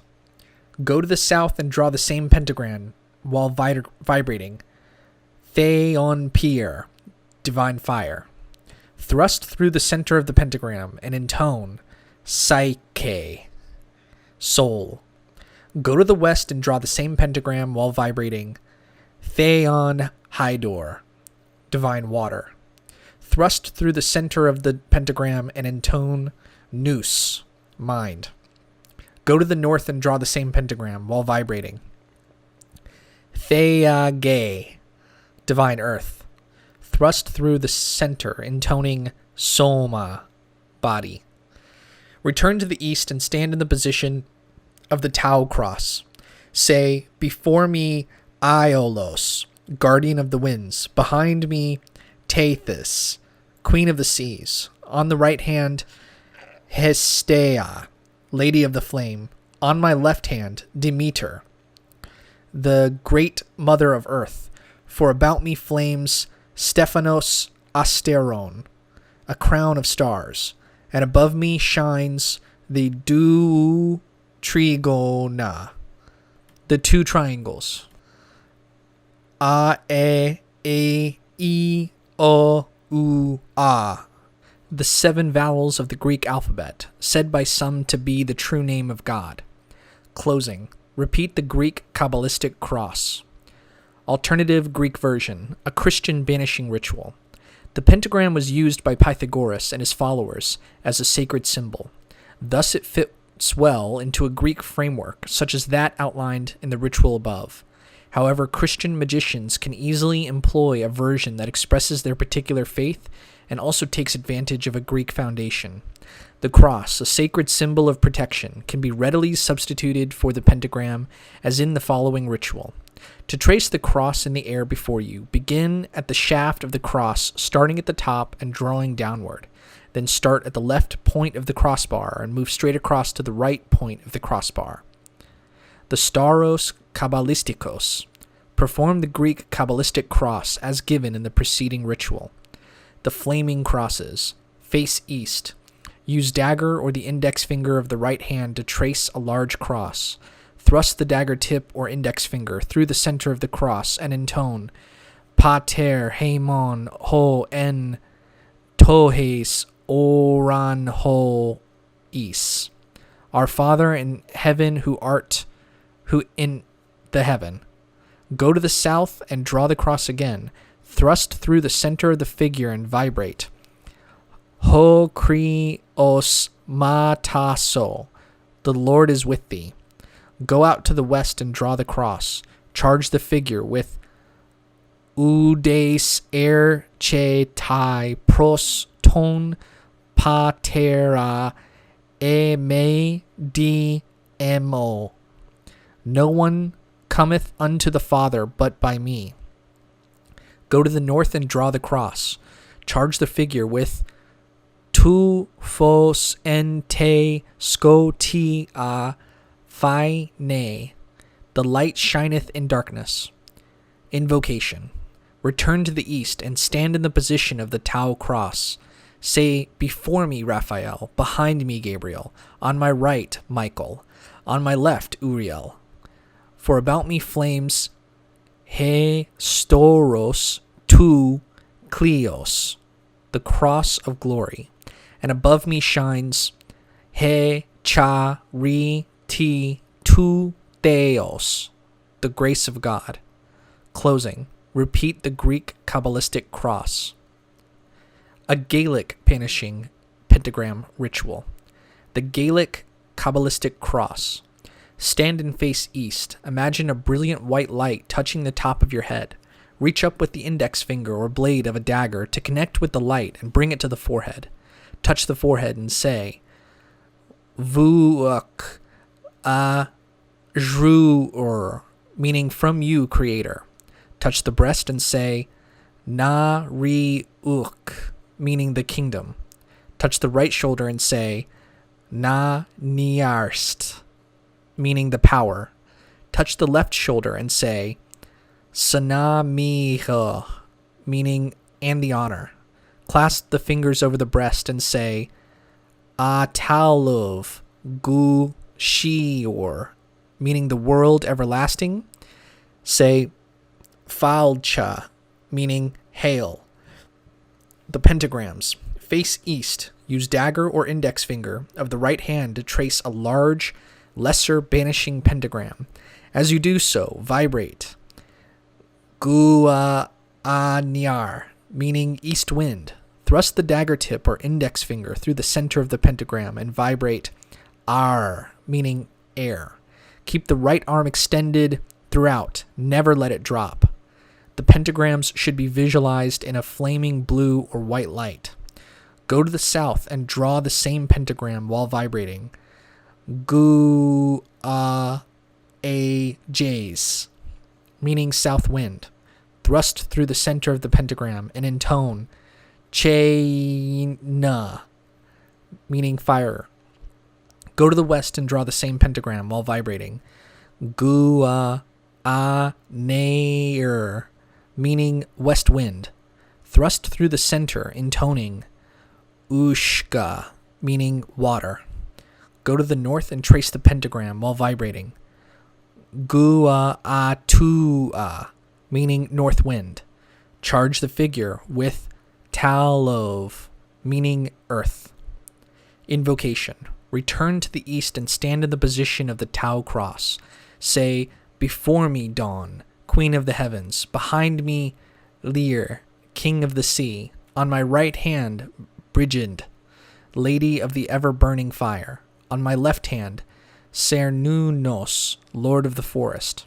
For about me are Najayan, meaning the gods. And in the center is Kochorum, meaning equilibrium. Repeat the Gaelic Qabalistic cross as in the beginning. Alternative Gaelic banishing ritual. A circled cross may be substituted for the pentagram in the ritual above. The symbol has several meanings, one of which is the circle of the heavens containing the 4 elements or 4 cardinal points. To draw the circled cross in the air before you, trace the shaft of the cross starting at the top and drawing downward. Next, start at the left point of the crossbar and move straight across to the right point of the crossbar. Finally, start at a point on the left side of the circle and trace clockwise. A shamanic banishing ritual. Note, this ritual employs the names of deities from several different Native American tribes. The shamanic cross. Stand and face east. Imagine a brilliant white light touching the top of your head. Reach up with the index finger or blade of a dagger to connect with the light and bring it to the forehead. Touch the forehead and say, "To Wakanda." Touch the breast and say, "To Michabo."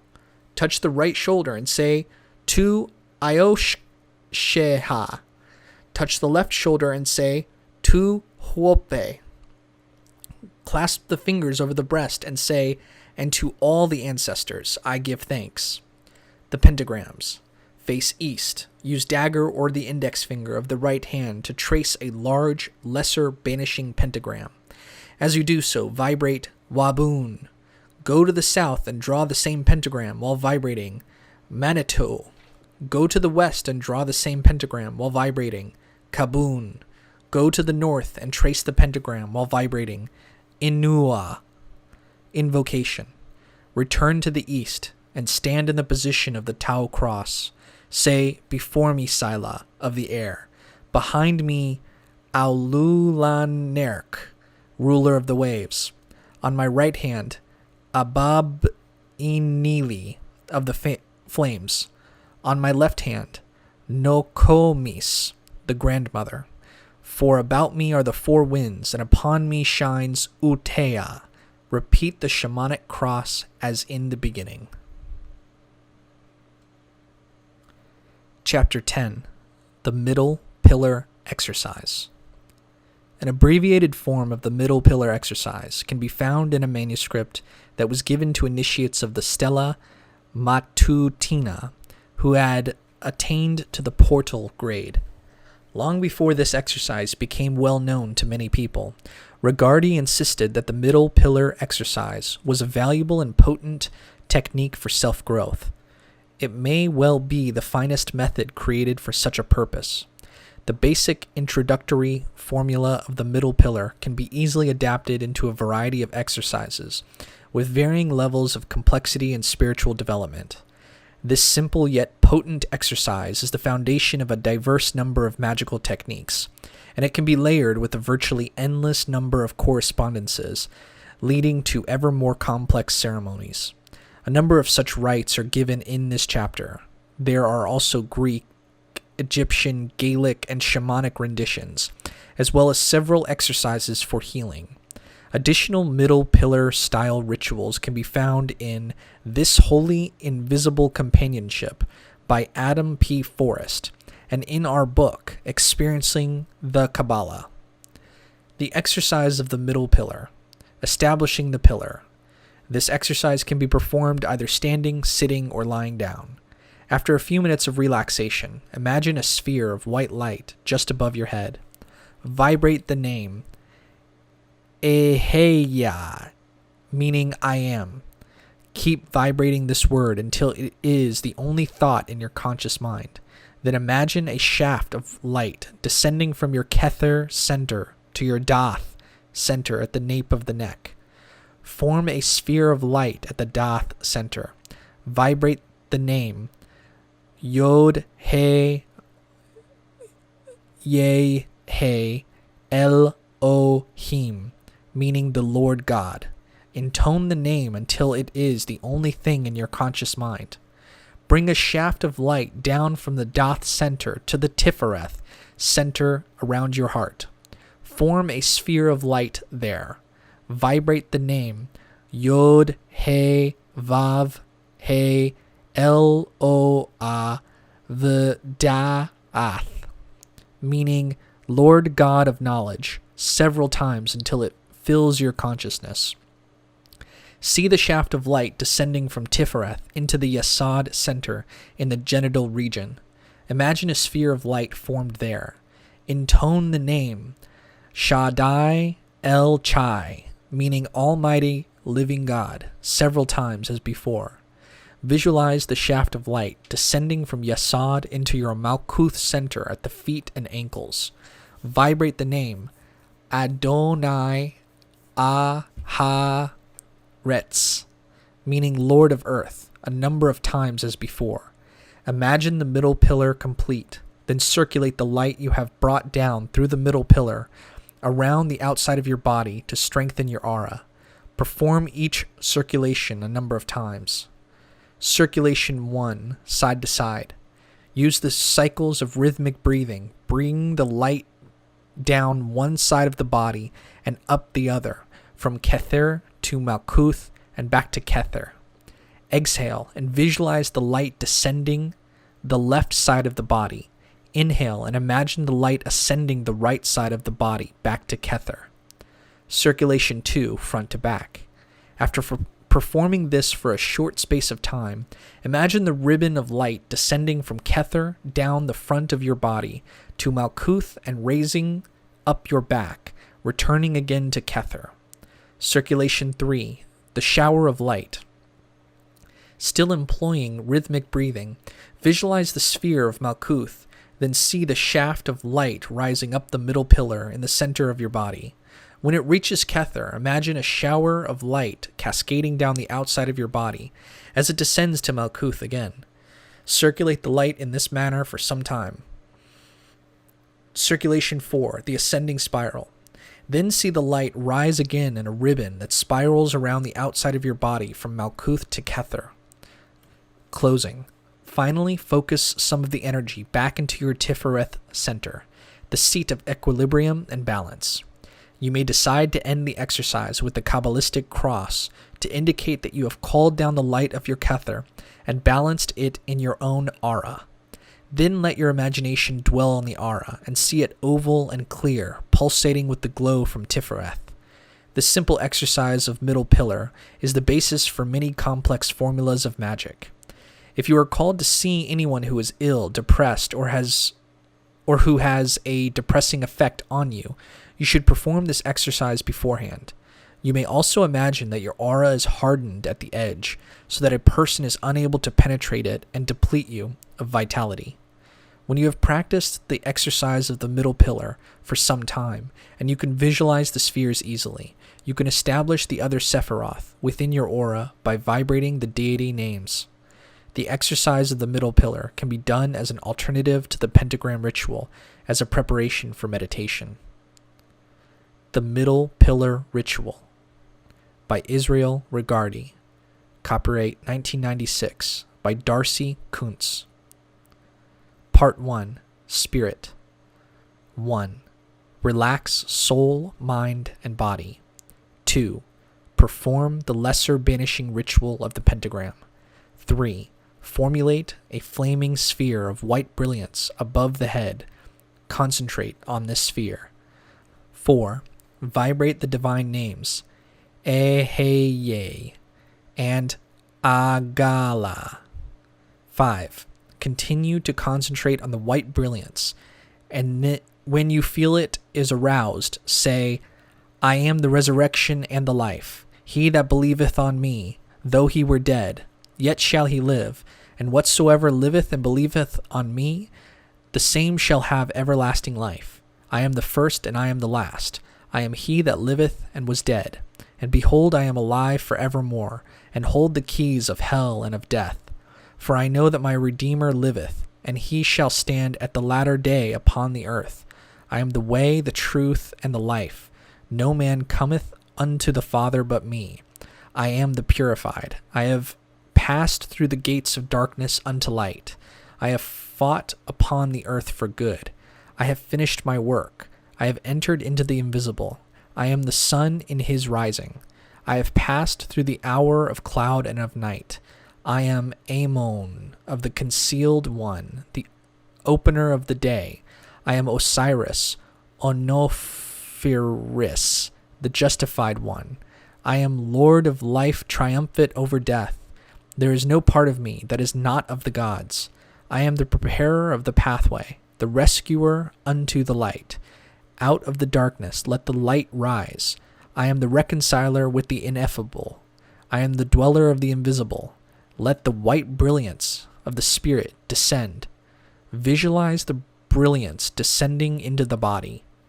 6. Vibrate Exarp Bitom Nanta and Hikoma. Part 2, Air. 1. See a shaft of light come down in the skull to the neck. 2. Formulate a flaming sphere of brilliant yellow and see the ball extend all the way through the neck and see it extend up into the head. 3. Superimpose on the yellow sphere the sign of Aquarius in the complementary color of purple. 4. Vibrate Yod, He, Vav, He, and the angelic names Raphael and Chasan. 5. When you feel the ball is alive and real, and spiritual power is pouring through you, and when you feel the power of the names. 6. Say the prayer of the sylphs. Holy art thou, Lord of the air, who has created the firmament. Shaddai El Chai, almighty and everlasting, ever living be thy name, ever magnified in the life of all. We praise and we bless thee in the changeless empire of created light, and we aspire without cessation unto thy imperishable and immutable brilliance. Amen. Part 3, Fire. 1. See a shaft of light descend once more to the heart center or solar plexus. 2. Formulate a flaming sphere of brilliant red. See the ball extending from front to back.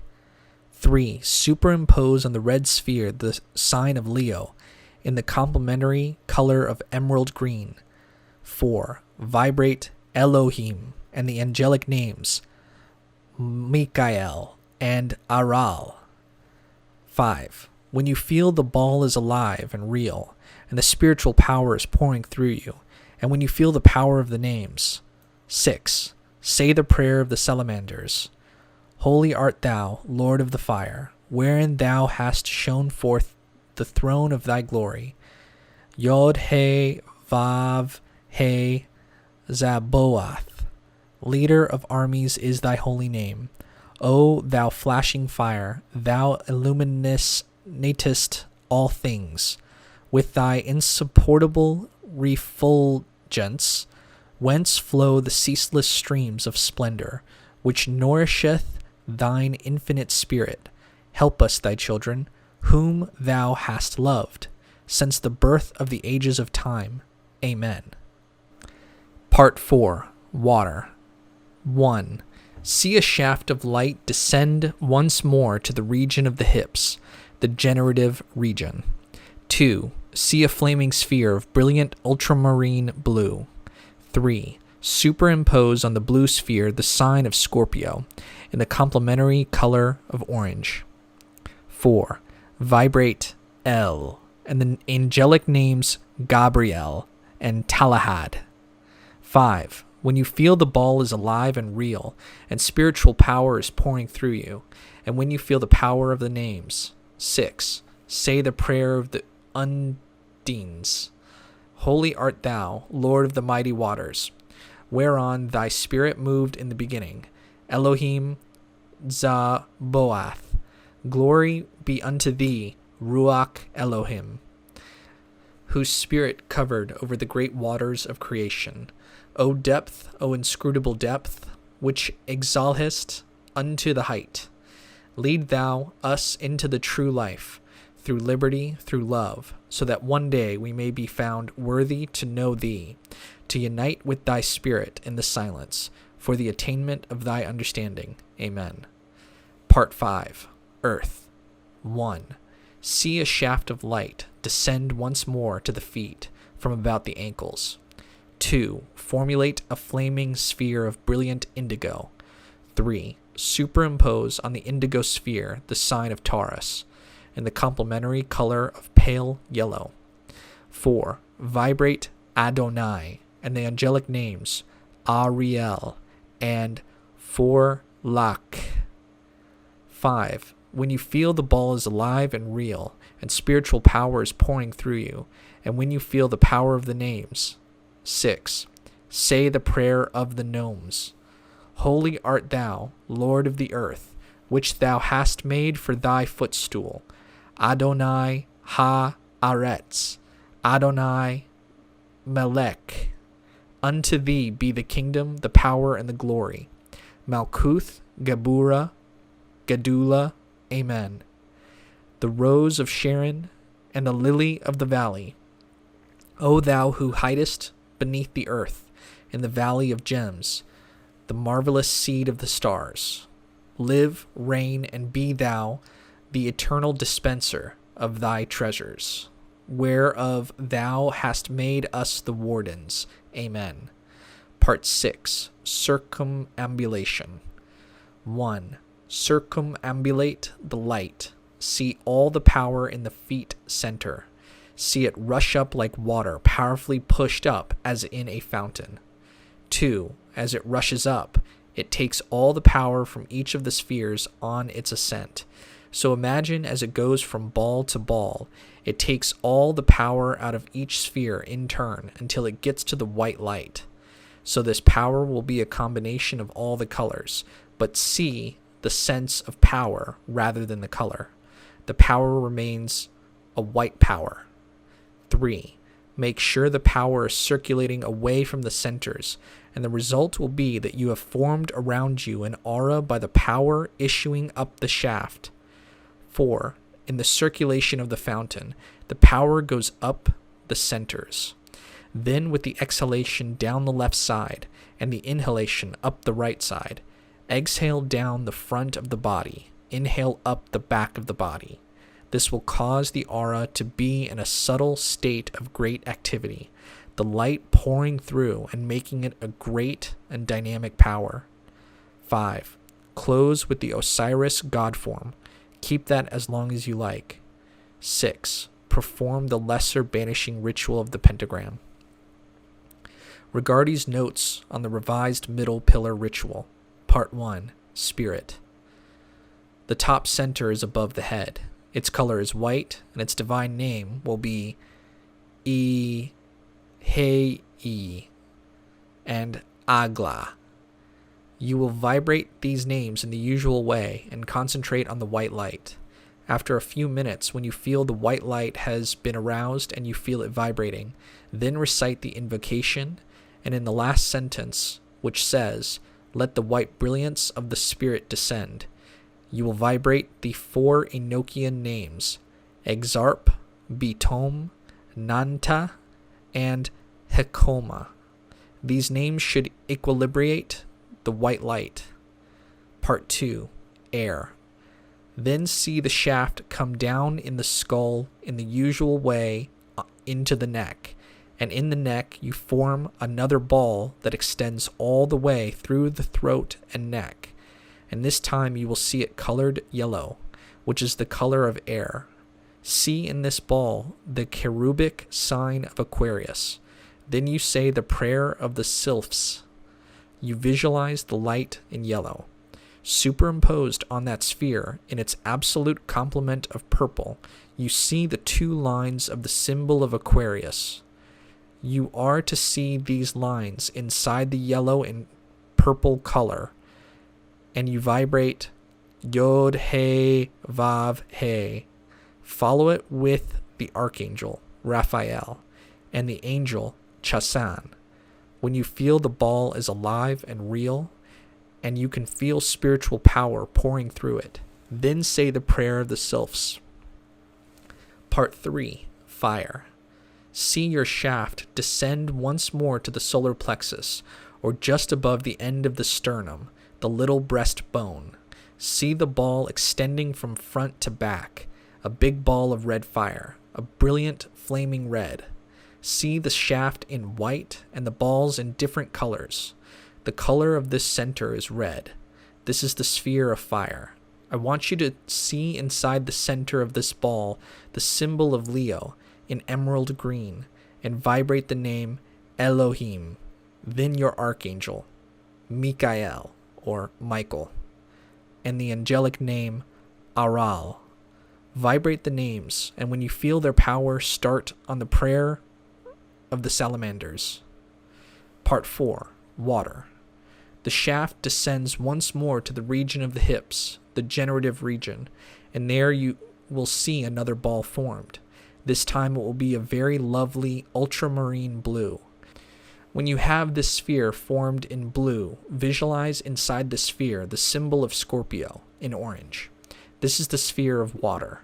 Then you vibrate the name of El.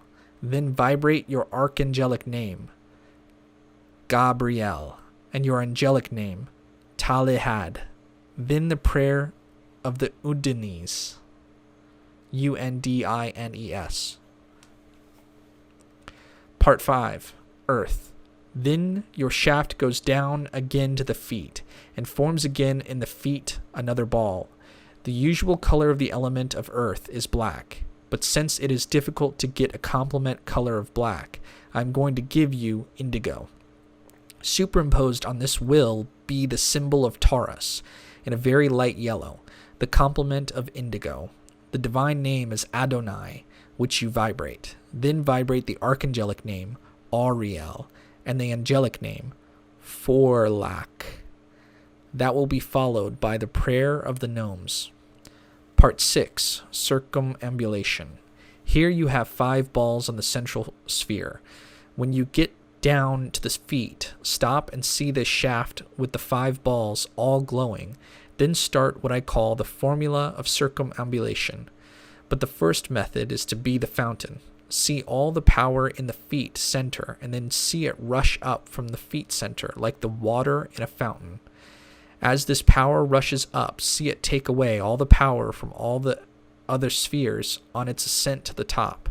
Then you can imagine as it goes from ball to ball, it takes all the power out from each sphere in turn until it gets to the white light.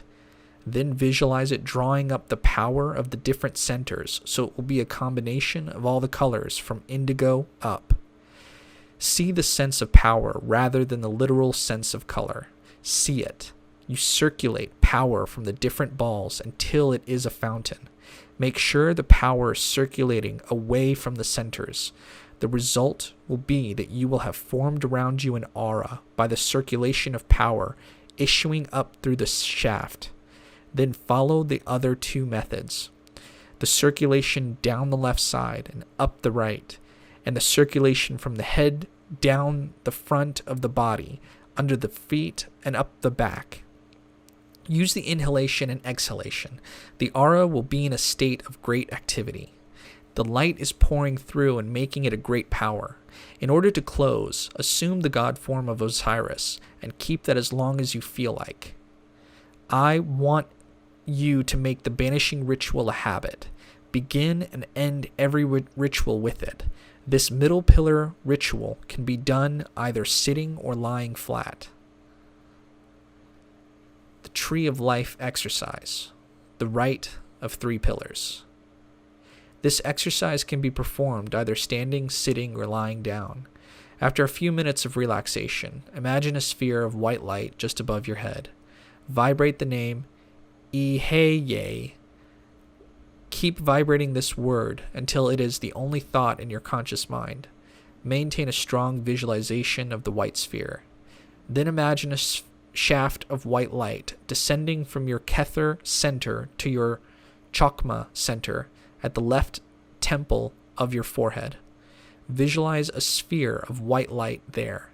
Intone the name of Yah, meaning Lord.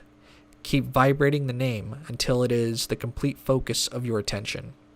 Bring a shaft of white light horizontally across from your Chakma center to your Bina center at the right temple of your forehead. Form a sphere of white light there.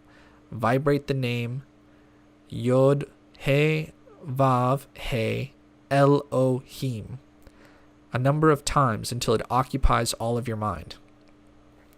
Now bring a shaft of white light down diagonally from your Bina center to your Daath center at the nape of your neck. Visualize a sphere of white light there. Vibrate the name Yod He Vav He Elohim. Intone the name until it is the only thing in your conscious mind. Next, visualize a shaft of white light down diagonally from the Daath center to your Chesed center at your left shoulder. Form a sphere of light there. Vibrate the name El, meaning God, a number of times until it fills your mind. Bring a shaft of white light horizontally from chesed to your Qabala center at your right shoulder. Visualize a sphere of light. There. Vibrate the name Elohim Gebor, meaning God of Battles. Intone the name until it is the only thing in your conscious mind. Now bring a shaft of light diagonally across from Qabala to your Tiphareth center, around the area of your heart. Form a sphere of light there. Vibrate the name Yod He Vav He Elo Ha V'Daath several times until it fills your consciousness. Next, visualize a shaft of white light down diagonally from the Tiphareth center to your Netzach center at your left hip. Form a sphere of white light there. Vibrate the name Yod He Vav He Zabaoth, meaning Lord of Hosts, a number of times until it occupies all of your mind. Bring a shaft of white light horizontally from Netzach to your Hod center at your right hip. Form a sphere of light there. Vibrate the name Elohim Zabaoth, meaning God of Hosts. Intone the name until it is the only thing in your conscious mind. Now see the shaft of white light descending diagonally from Hod into the Yesod center in the genital region. Imagine a sphere of light formed there. Intone the name Shaddai El Chai, meaning Almighty Living God, several times as before.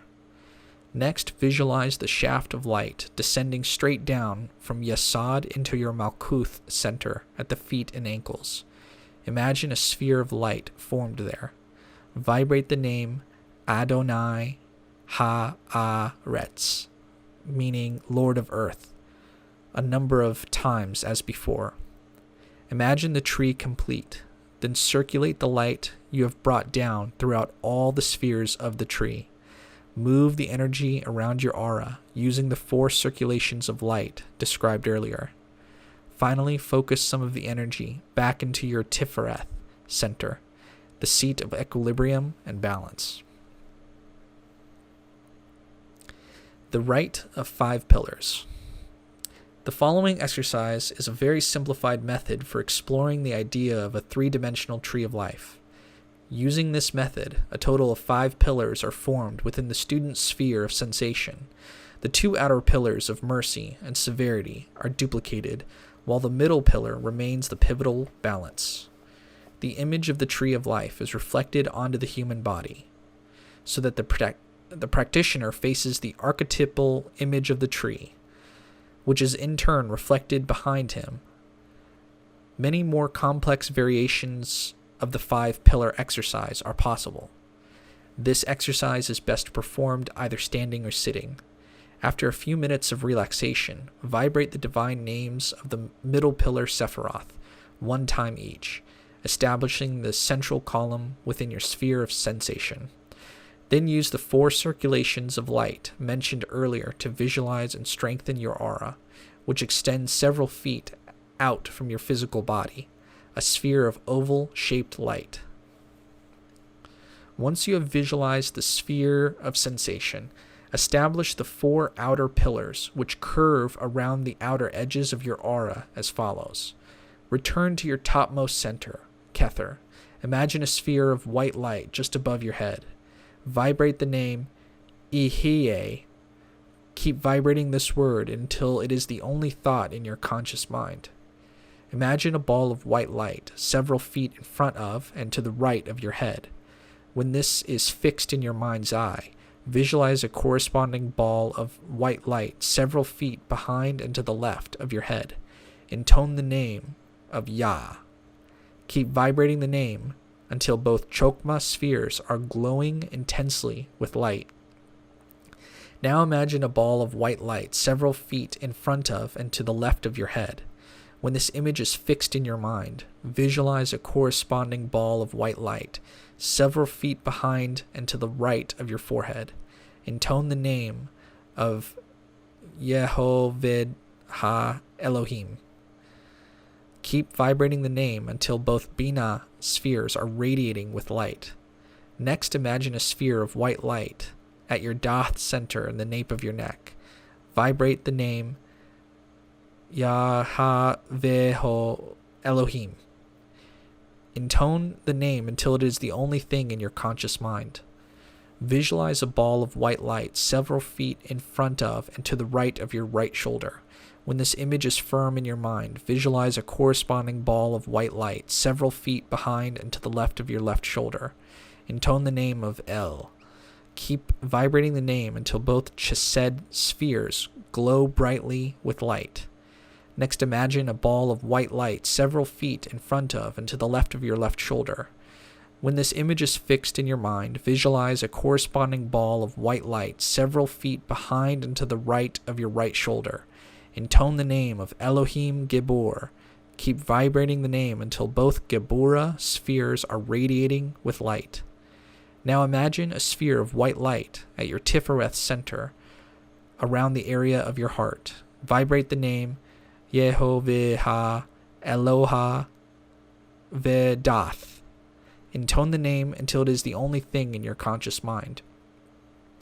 Visualize a ball of white light several feet in front of and to the right of your right hip. When this image is firm in your mind, visualize a corresponding ball of white light several feet behind and to the left of your left hip.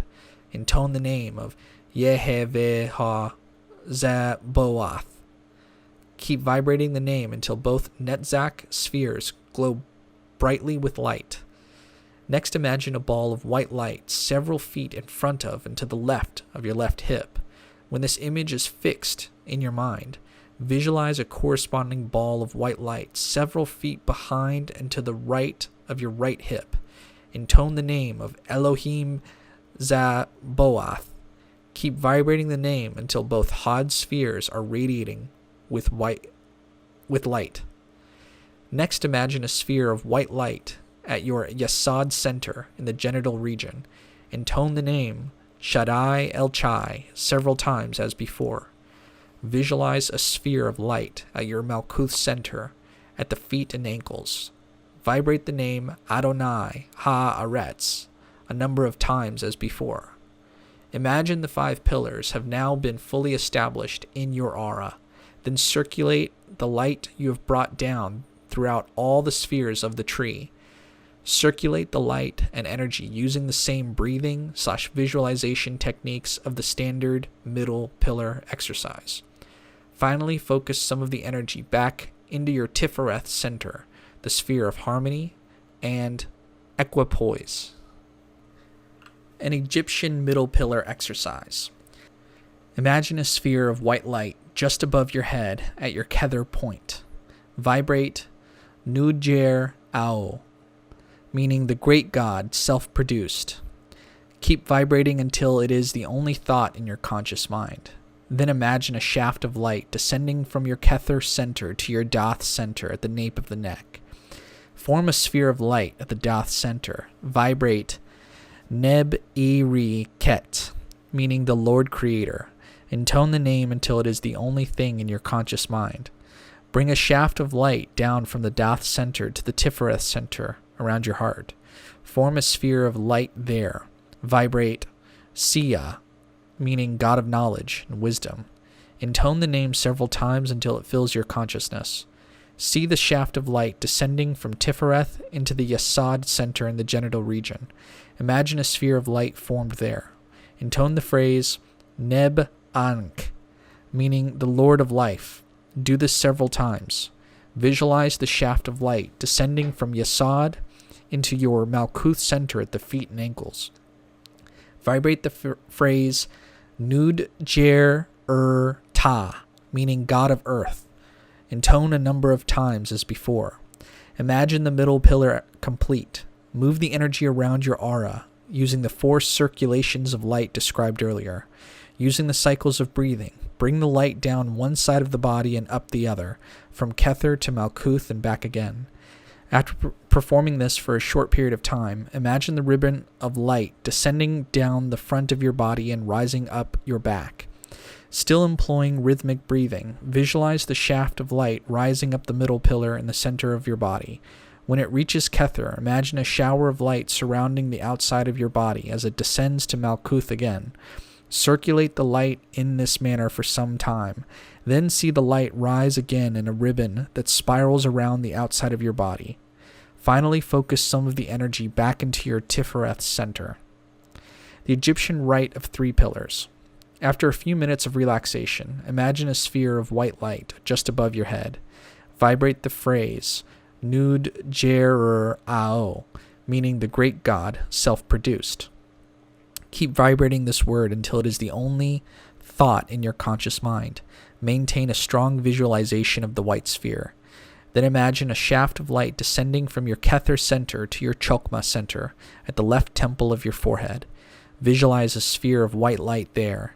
Intone the phrase of Atef Nud Jer, meaning the Divine Father. Keep vibrating the name until it is the complete focus of all your attention. Bring a shaft of white light horizontally across from your Chokmah center to your Binah center at the right temple of your forehead. Form a sphere of white light there. Vibrate the phrase At, meaning Great Lady, a number of times until it occupies all of your mind. Now bring a shaft of light down diagonally from your Binah center to your Daath center at the nape of your neck. Visualize a sphere of white light there. Vibrate the phrase Neb Ere Ket, meaning the Lord Creator.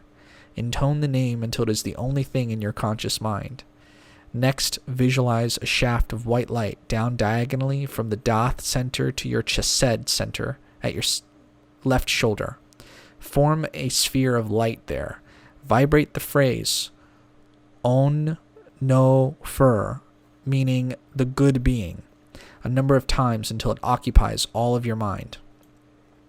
Bring a shaft of white light horizontally from Chesed to your Geburah center at your right shoulder. Visualize a sphere of light there. Vibrate the phrase Sma Keru, meaning the justifier. Intone the name until it is the only thing in your conscious mind. Now bring a shaft of light diagonally across from Geburah to your Tiphareth center around the area of your heart. Form a sphere of light there. Vibrate Siya, meaning God of knowledge and wisdom, several times until it fills your consciousness. Next, visualize a shaft of white light down diagonally from the Tiphareth center to your Natzak center at your left hip. Form a sphere of light there. Vibrate the phrase Wer Nefuti, meaning great of victories, a number of times until it occupies all of your mind. Bring a shaft of white light horizontally from Netzak to your Hod center at your right hip. Form a sphere of light there. Vibrate the phrase Wer He Ka, meaning great of magic. Intone the name until it is the only thing in your conscious mind. Now see the shaft of light descending diagonally from Hod into the Yesod center in the genital region. Imagine a sphere of white light formed there.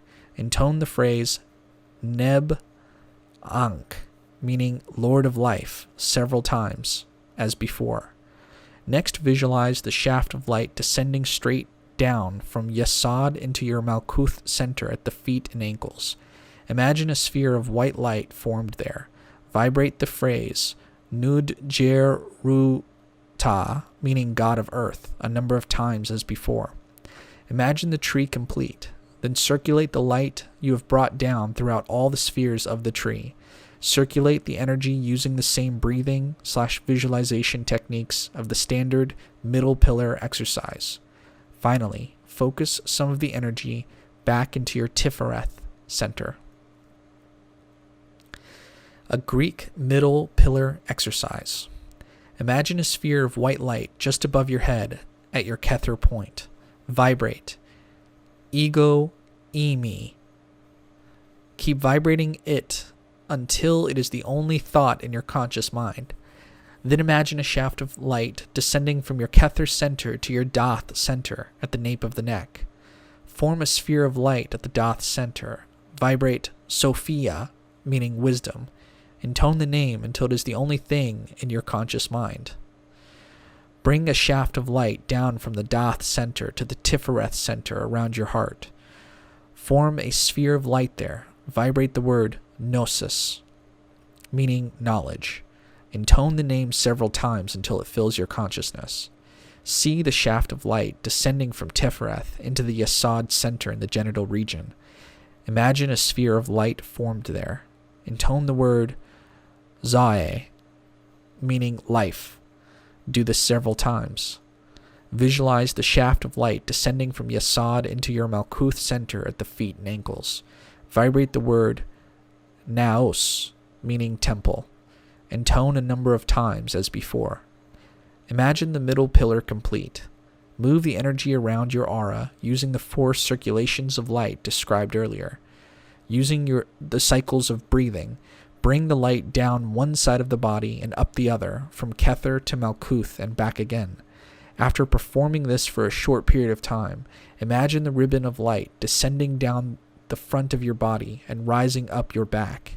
Still employing rhythmic breathing, visualize the shaft of light rising up in the middle pillar in the center of your body. When it reaches Kether, imagine a shower of light surrounding the outside of your body as it descends to Malkuth again. Circulate the light in this manner for some time. Then see the light rise again in a ribbon that spirals around the outside of your body. Finally, focus some of the energy back into your Tiphareth center. The Greek Rite of 3 Pillars. After a few minutes of relaxation, imagine a sphere of white light just above your head. Vibrate the phrase ego eimi, meaning I am. Keep vibrating this word until it is the only thought in your conscious mind. Maintain a strong visualization of the white sphere. Then imagine a shaft of light descending from your Kether center to your Chokma center at the left temple of your forehead. Visualize a sphere of white light there. Intone the word Theos, meaning God. Keep vibrating the name until it is the complete focus of all your attention. Bring a shaft of white light horizontally across from your Chokma center to your Bina center at the right temple of your forehead. Form a sphere of white light there.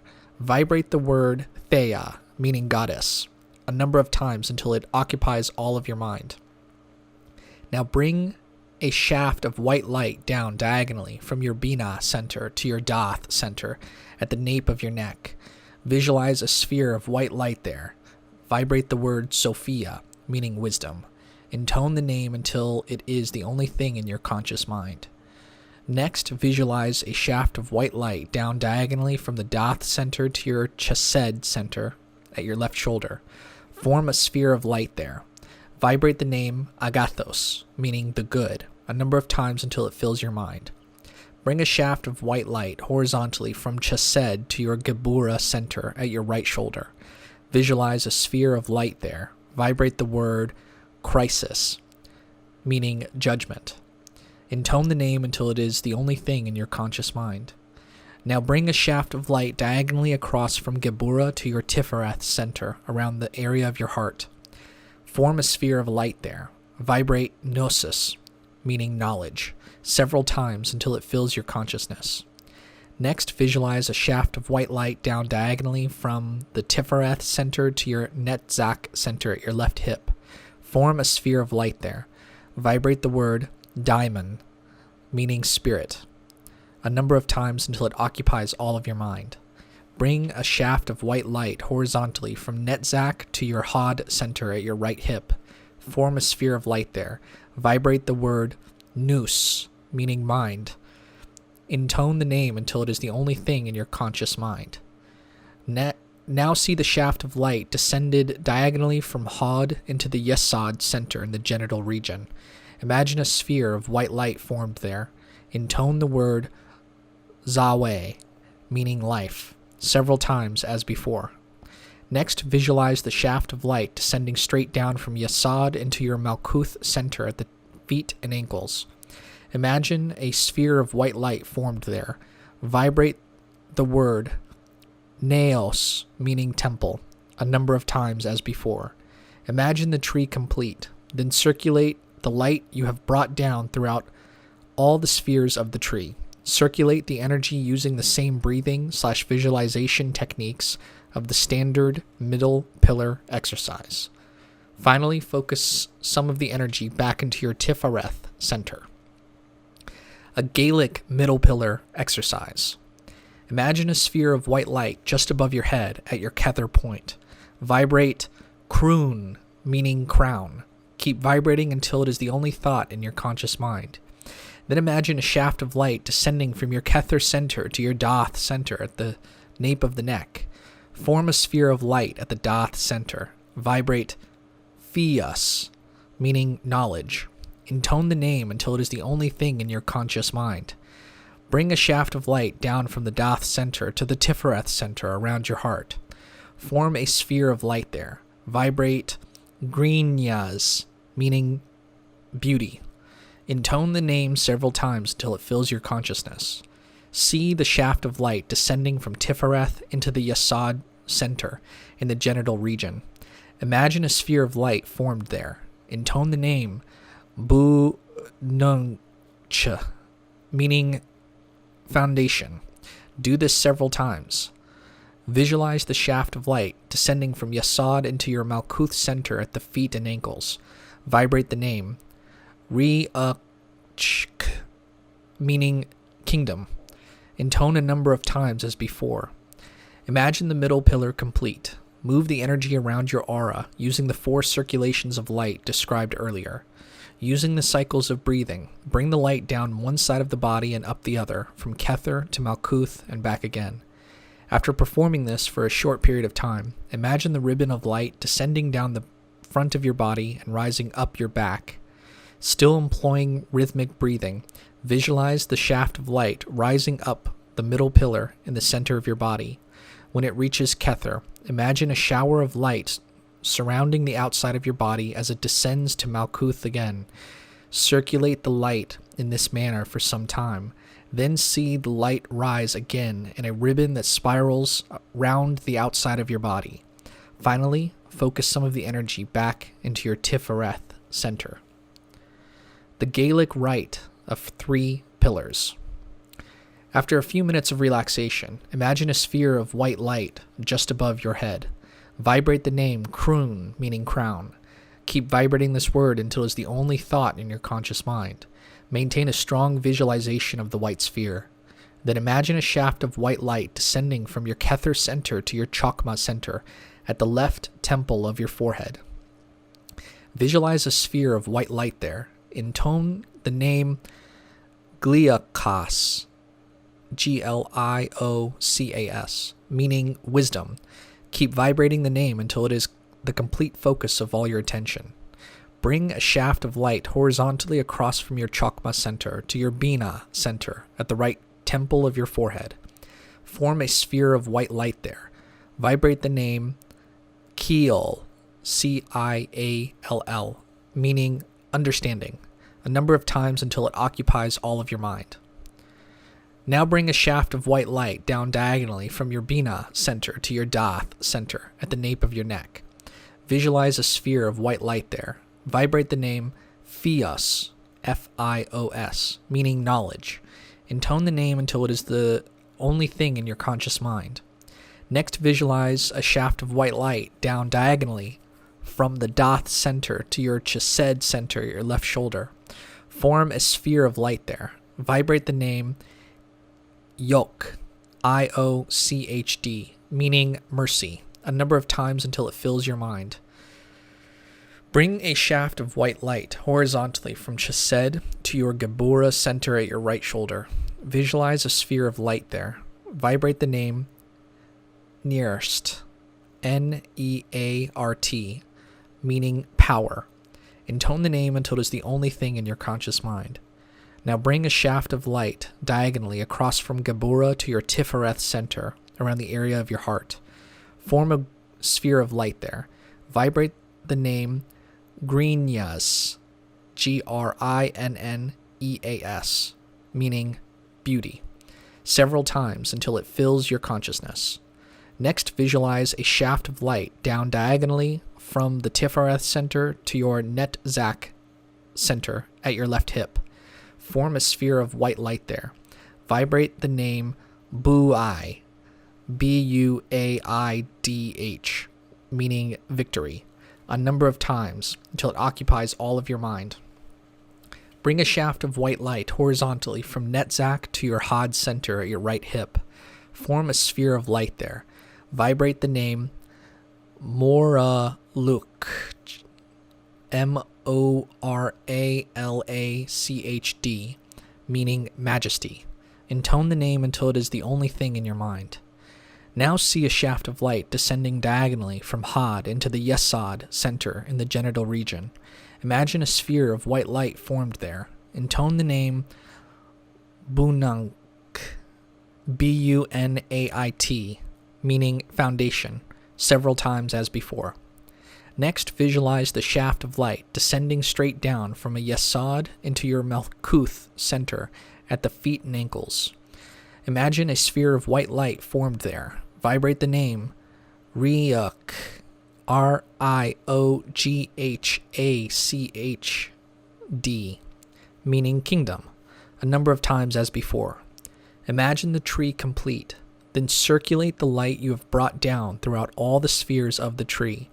Circulate the energy using the same breathing/visualization techniques of the standard middle pillar exercise. Finally, focus some of the energy back into your Tiphareth center. A shamanic middle pillar exercise. Note: the two rituals that follow employ the names of deities from several different Native American tribes. Imagine a sphere of white light just above your head at your Kether point. Vibrate Wakanda, Great Spirit. Keep vibrating it until it is the only thought in your conscious mind. Then imagine a shaft of light descending from your Kether center to your Daath center at the nape of the neck. Form a sphere of light at the Daath center. Vibrate Baaxpee, Baaxpee, spiritual transformative power. Intone the name until it is the only thing in your conscious mind. Bring a shaft of light down from the Daath center to the Tiphareth center around your heart. Form a sphere of light there. Vibrate Wakinyan, Wakinyan, light spirit.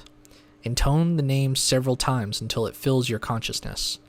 See the shaft of light descending from Tiphareth into the Yesod center in the genital region. Imagine a sphere of light formed there. Intone the name Amala, one who supports the world. Do this several times. Visualize the shaft of light descending from Yesod into your Malkuth center at the feet and ankles. Vibrate the name Nokomis. Intone a number of times as before.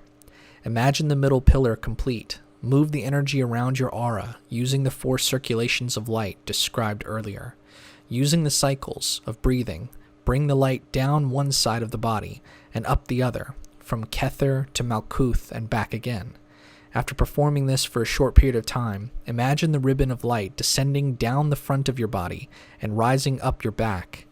Still employing rhythmic breathing, visualize the shaft of light rising up in the middle pillar in the center of your body.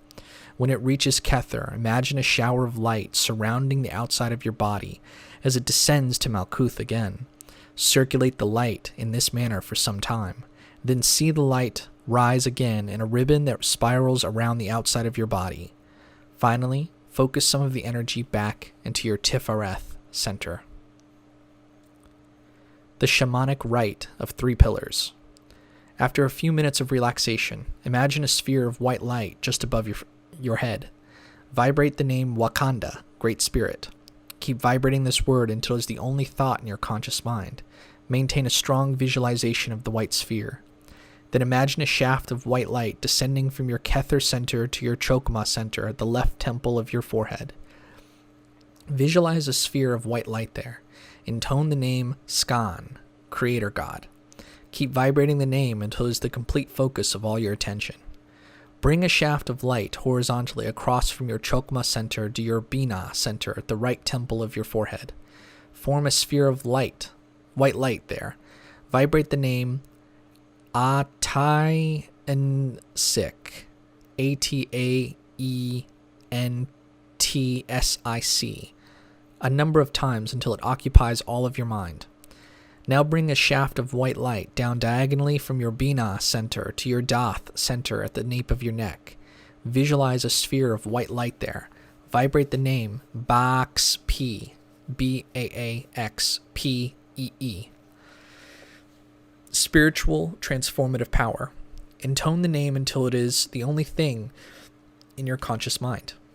Next, visualize a shaft of white light down diagonally from the Daath center to your Yesod center at your left shoulder. Form a sphere of light there. Vibrate the name Aulanerk, Aulanerk, a number of times until it occupies all of your mind. Bring a shaft of white light horizontally from Yesod to your Qabalic center at your right shoulder. Visualize a sphere of light there. Vibrate the name Iosheka, Ioskeha. Intone the name until it is the only thing in your conscious mind. Now bring a shaft of light diagonally across from Qabalic to your Tiphareth center around the area of your heart. Form a sphere of light there. Vibrate the name Wakinyan, Wakinyan, light spirit, several times until it fills your consciousness. Next, visualize a shaft of light down diagonally from the Tiphareth center to your Netzach center at your left hip. Form a sphere of white light there. Vibrate the name Pinga, the one on high, a number of times until it occupies all of your mind. Bring a shaft of white light horizontally from the Netzach to your Hod center at your right hip. Intone the name. Vibrate the name Tirawa, Tirawa. Intone the name until it is the only thing in your conscious mind. Now see the shaft of light descending diagonally from Hod into the Yesod center in the genital region. Imagine a sphere of white light formed there. Intone the name Amala, one who supports the world, several times as before. Next, visualize the shaft of light descending straight down from Yesod into your Malkuth center at the feet and ankles. Imagine a sphere of white light formed there. Vibrate the name Nokomis a number of times as before. Imagine the tree complete, then circulate the light you have brought down throughout all the spheres of the tree. Circulate the energy using the same breathing/visualization techniques of the standard middle pillar exercise. Finally, focus some of the energy back into your Tiphareth center. Deities on the Tree of Life. The Tree of Life is a magnificent map, a template of the divine universe. We encourage readers to experiment with the tree and apply their own layers of symbolism to its framework. New rituals based on the middle pillar exercise can easily be developed along these lines. The following list shows how the various gods and goddesses of several pantheons can be attributed to the tree. Bear in mind, however, that finding correspondences between one culture's spiritual system and another is an inexact science at best. The associations given here are only one of several that are possible. A list of deity correspondences. Kether in Egyptian is Nujer or Ptah, Greek Aether, Roman Aether, Celtic Dagda, Norse Ymir, Hindu is Brahman. I'll put a list in the description below, but this is a list of deity correspondences where the Sephira corresponds with different cultures and their deities. Color and visualization. As Regardie stated in Chapter 5, once students are familiar with the basic exercise of the middle pillar and the three pillars, they can expand their practices by visualizing the Sephiroth in their appropriate colors. Kether is white, Chokmah is gray, Bina is black, Daath is lavender, Yesod is blue, Qabalic is red, Tiphareth is yellow, Netzach is green, Hod is orange, Yesod is violet, Malkuth contains earth tones of citrine, russet, olive, and black. Formulating the spheres in these colors will not only help to strengthen the reader's integration of their specific energies, it is an important element of certain middle pillar healing techniques. Symbols and other images visualized within the spheres often result in potent variations of the middle pillar exercise. Flower buds, either roses or lotuses, can be imagined to open into full blossom as the divine name of a particular sephira is vibrated. For example, Tiphareth could be imagined as a sphere containing a yellow rosebud. As the divine name of the sphere is intoned, the bud unfolds into a magnificent yellow rose. Flames, chalices, tools, gemstones, geometric shapes, and a host of other images could be visualized as well.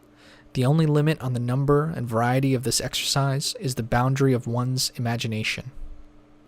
Consecration of talismans. One of the most unique methods of using the middle pillar exercise that was developed by Regardie was a tool for consecrating talismans.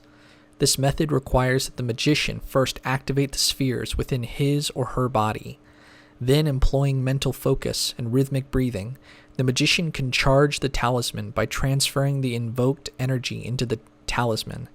Talismans dedicated to a specific purpose can be fine-tuned by projecting energy from the corresponding sephira and its appropriate color within the body. Healing rituals. It can be said that the middle pillar exercise is, by its very nature, a ritual for self-healing. Regular performance of this ritual, like the practice of the relaxation rites previously mentioned, can help alleviate the neuromuscular tensions that lead to more serious illnesses. This exercise can also be used to heal others as well. Regardie discovered that he could project healing energy to his patients by performing the middle pillar exercise beforehand. Keep in mind, however, that this should only be attempted by experienced practitioners. Don't rush into becoming a healer without first becoming proficient in the various preliminary techniques of relaxation, the LBRP, and the middle pillar. Magical methods of healing, like other forms of theurgy, involve a type of auto-hypnosis, wherein the magician is totally focused on the goal of the operation. It also employs the manipulation and movement of energies.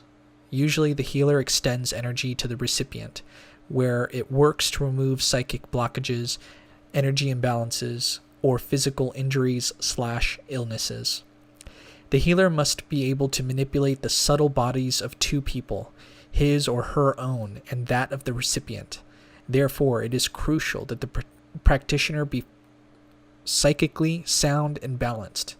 If not, there is a danger that 1. The healer will absorb the psychic ailment of the recipient, or 2. The healer's own imbalanced energies will be absorbed by the recipient, making matters worse.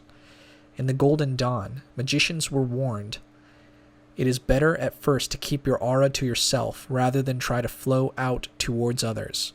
Unless you are particularly vital and well-balanced, you will only waste energy. So-called modes of healing and of doing good to others should be eschewed for a time. Such methods have a technique of their own and require trained and balanced minds and bodies to carry them out. Get yourself right before you attempt to interfere with others. This advice is as sound today as it was a century ago. A middle pillar healing ritual. Place 2 chairs in the middle of the room, one for you and one for the recipient. This can be done with or without the recipient being in the room with you. Perform the LBRP. Instruct the recipient to sit facing you, holding both of your hands in a relaxed and receptive manner, with eyes closed. You, the healer, then perform the basic middle pillar exercise. The names may be intoned verbally or silently. The recipient may also vibrate the names if he or she wants, but you are in control of guiding all visualizations and vibrations. The main point is that you are awakening the spheres within yourself, in order that you may then use this energy to heal the recipient. When the energies of the middle pillar have been fully activated within you, visualize within yourself the red sphere of Qabaliah in the area of your right shoulder. Silently vibrate the divine name of Qabaliah, Elohim Gibor. At this point, the recipient should merely be receptive and should not vibrate or attempt to activate his or her Qabaliah center. Once you have established the sphere of Qabaliah within your sphere of sensation, Project a red ray of light from Qabaliah to your Tiphareth center. Then project the red ray from Tiphareth to the source of the ailment or infection. Visualize this ray purging the illness, purifying it with the fiery ray of Qabaliah. Visualize the source of the problem gradually being eliminated. When this is accomplished, project a ray of healing yellow light from your Tiphareth center to mend the affected area and begin the process of healing. As you do so, mentally vibrate the divine name of Tiphareth, Yevahava Eloah Vedath. Visualize health and vigor returning to the recipient. Close by vibrating, both you and the recipient, the divine names of the middle pillar exercise for equilibrium. Variations of the healing ritual. Version 1. Sit facing the recipient, but do not hold the recipient's hands. After establishing the middle pillar within yourself, hold your hand, whichever hand you favor, just in front of the affected area on the recipient. Your other hand may be placed on your Tiphareth center. If needed, you may touch the affected area as you direct the red ray at it. Visualize the red ray being issued directly from Tiphareth toward the affliction, or see it travel from Tiphareth down your arm to the source of the problem. Have the recipient sit with his or her back to you. After establishing the middle pillar within yourself, establish it in the recipient by placing your hands just in front of their corresponding spheres. Version 3. Rather than using a red ray from Qabaliah, try using a blue ray from the watery sphere of Chesed to wash away the source of infection and cleanse the area. Version 4. Visualize your own inner Sephiroth in their king scale colors. Your Qabaliah will be orange, and your Tiphareth will be rose pink. Their corresponding rays of light will also be projected in these colors. The recipient's Sephiroth can be visualized in the queen scale colors, their usual colors, or simply white. Version 5. Incorporate massage therapy into the exercise. Have the recipient lie down, face up or face down, on a massage table or on a blanket on the floor. Walk the recipient through one of the relaxation techniques given earlier, but combine it with healing massage techniques. Then, after establishing the middle pillar within yourself, establish it in the recipient by placing your hands on the sphere centers of the person and applying a slight pressure. Charge the recipient's Sephiroth by silent vibration of the divine names. Project a white ray of light from your Tiphareth center, directly or through your hands, into each sphere to charge them. See these spheres in their usual queen scale colors, or simply white. Then bring a ray of light from Qabaliah in one of the appropriate colors mentioned above into your Tiphareth center and project it into the afflicted area with usual visualizations. Visualize the source of the problem being eliminated. When this is accomplished, project a ray of healing light from your Tiphareth center to mend the affected area and begin the process of healing. Close by gently massaging the entire body and silently vibrating the divine names of the middle pillar for equilibrium. Appendix. The Musical Qabalah. Musical Notes for Hebrew Letters. Copyright 1996 by Thom Parrott. The musical correspondences for the Hebrew letters in the Musical Qabalah come from the Golden Dawn notebooks of Alan Bennett. Among Bennett's students were Dion Fortune and Aleister Crowley. Paul Foster Case applied these correspondences to form a system of invocation and healing, which is still being taught by the builders of the Adiatum, BOTA. In the Golden Dawn system, 4 scales of color are used, each one assigned the 12 astrological signs, the 7 ancient planets, and the 3 most ancient elements. In Western music, the scale is divided into 12 semitones. Bennett assigned the 12 semitones of the chromatic scale, chroma is Greek for color, to the 12 signs, beginning with the note C and the sign Aries, As each of the signs had a color associated to it, Bennett had, by this process, derived colors for each of the musical notes as well.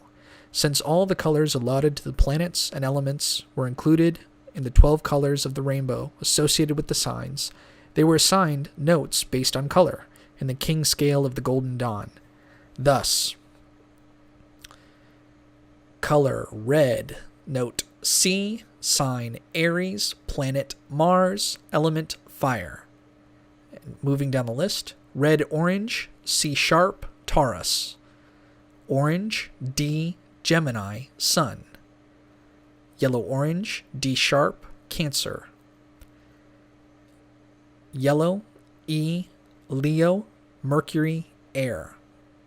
Yellow green, F, Virgo. Green, F sharp, Libra, Venus. Blue green, G, Scorpio. Blue, G sharp, Sagittarius, Moon, Water. Blue violet, A, Capricorn, Saturn. Violet, A sharp, Aquarius, Jupiter. Red violet, B, Pisces. In the Golden Dawn system, the 22 letters of the Hebrew alphabet are each associated with a sign, planet, or element. By extending the correspondences in the preceding chart to the associated Hebrew letters, we get the following, and I'll include this in the description below. Hebrew name, Aleph, note, E, astrology, air, color, yellow. Beth, E, Mercury, yellow. Gimel, G sharp, moon, blue. Daleth, F sharp, Venus, green. Hey, C, Aries, red. Vav, C sharp, Taurus, red-orange. Zayin, D, Gemini, orange. Cheth, D sharp, Cancer, yellow-orange. Teth, E, Leo, yellow. Yod, F, Virgo, yellow-green. Kaf, A sharp, Jupiter, violet. Lamed, F sharp, Libra, green. Mem, G sharp, water, blue. Nun, G, Scorpio, blue-green. Semek, G sharp, Sagittarius, blue. Ayin, A, Capricorn, blue-violet. Pe, C, Mars, red. Zadi, A sharp, Aquarius, violet. Kuf, B, Pisces, red-violet. Resh, D, Sun, orange. Shin, C, fire, red-violet. Red. Tav, A, Saturn, blue-violet. In assigning the notes, no octave is specified. I have chosen to set the music between middle C and the B above it, dropping below middle C occasionally for melodic convenience. While I chose this particular range arbitrarily and purely for the sake of convenience, I also enjoy the melodies it produces, and I've experienced their power both alone and in a formal ceremonial hall with a dozen experienced ceremonial Qabbalists. It would be equally valid to use the 12 tones from G to F sharp above it, for instance, or any other octave. If singing, chanting, the names as written here is too high or too low for your voice, don't transpose. Reset the same notes beginning your octave at the comfortable bottom of your range. You will get a somewhat different but equally valid melody. In chanting the various words and names, sing one note for each Hebrew letter, regardless of the normal pronunciation of the word. The syllable you produce for each note is derived from the pure sound of the letter and the sound it has in context. For example, Hebrew letters is usually spelled and pronounced Elohim. 5 letters are reduced to 3 syllables. In chanting this name, 5 letters get 5 syllables. Elohim. Hebrew is written right to left. Because music and English are both written left to right and need to be written parallel with the Hebrew letters, the Hebrew words are spelled backward, left to right. For example, Elohim becomes inverted. A single bar denotes the end of a word within a name containing two or more words, while a double bar denotes the end of a name. For example, Elohim/Gibor // Take a short inhalation at a single bar and a deep inhalation at a double bar. All notes are written as whole notes. In practice, the notes should have equal or similar length and emphasis. Sing slowly and reverently. Smiling while you sing gives a sweeter tone to your voice and greater clarity and power to the words. Make a joyful noise unto all ye hosts.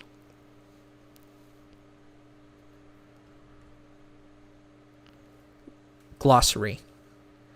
Abyss, a chasm or gulf which separates the three supernal sephirah from the rest of the spheres on the tree of life. Considered a division between the noumenal and the phenomenal. Adonai, Hebrew word for Lord, associated with the south and the LBRP. Adonai ha-aretz, Hebrew phrase for Lord of Earth, divine name associated with Malkuth and the exercise of the middle pillar.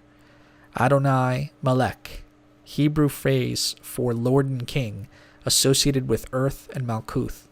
Agla, Hebrew notarikon for the phrase Ata Gebur Leolam Adonai, or Thou art great forever, my Lord, associated with the North and the LBRP. Augioides, Greek word meaning higher genius, usually refers to the HGA, or higher self. Ahi, see Ahi. Ajna, Sanskrit word meaning order or command, refers to the brow or third eye chakra. Akasha, derived from a Sanskrit word meaning to shine, the tattva associated with the element of spirit. Its symbol is the black egg. Amen, a notarikon or acronym for the Hebrew phrase Adonai Melech Na Amon, meaning Lord, faithful King. Its implied meaning is so be it, or so mote it be. Anahata, Sanskrit word meaning unstruck sound, refers to the heart chakra. Analysand, a person who is undergoing psychotherapy. Analytical psychology, a term used by C.G. Jung to describe his particular method of psychotherapy. Anima, an archetypal soul image, which is the embodiment of the reflective feminine nature of man's subconscious. Anima mundi, the soul of the world. Animus, an archetypal soul image, which is the embodiment of the creative masculine nature of women's subconscious. Apas, derived from the Sanskrit word meaning water, the tattva associated with the element of water. Its symbol is the silver crescent. Arau, a ruling spirit traditionally associated with fire, though in modern times associated with air. Archetype, often referred to in Jungian psychology to mean a pre-existent idea, mode of thought, or God form that manifests through the collective unconscious of humanity. Asanas, various positions used in Hatha Yoga. Asai, the Qabalistic word of action and matter associated in Malkuth and the element of earth. Ata, see Ato, Hebrew word meaning thou art, used in the Qabalistic cross. Ato, see Ata. Atziluth, the Qabalistic word of archetypes attributed to Kether and the element of fire. Aura, a shell or layer of astral substance which surrounds and permeates the physical body, also called the sphere of sensation, see subtle body. Ariel, see Uriel. Bina, Hebrew word for understanding, referring to the third sephirah on the tree of life. Bitom, Enochian word associated with the element of fire. Bria, the Kabbalistic world of creation consisting of Chokma and Bina attributed to the element of water. Chakra, Sanskrit word meaning wheels or lotus flowers, refers to energy centers within the aura that correspond to certain glands or organs within the body. Chasan, Hebrew angel associated with the element of air. Chesed, Hebrew word for mercy, referring to the fourth sephirah on the tree of life. also called Gadula, which means greatness, magnificence. Chia, in Qabalah, the part of the soul located in Chokmah, which is described as the life force, divine will, and source of action. Circulation, movement in a circle or circuit. In the middle pillar exercise, light or energy is circulated around and through the body. Circumambulate, to walk around, especially as part of a ritual. Chokmah, Hebrew word for wisdom, referring to the second sephirah on the tree of life. Collective unconscious, in Jungian psychology, those mental patterns and primordial images that are shared by all of humanity. Komam Anu, the name of an Enochian governor. Complex, a group of related, often repressed ideas and impulses that compel characteristic or habitual patterns of thought, feelings, and behavior, an exaggerated or obsessive concern or fear. Conscious, the component of waking awareness, the state of being awake and perceptive. Consciousness, one's personal or collective identity consisting of many levels of conscious and unconscious realities. To expand one's consciousness implies gaining access and or awareness of these various levels. Conscious self, the ego or point of self-awareness.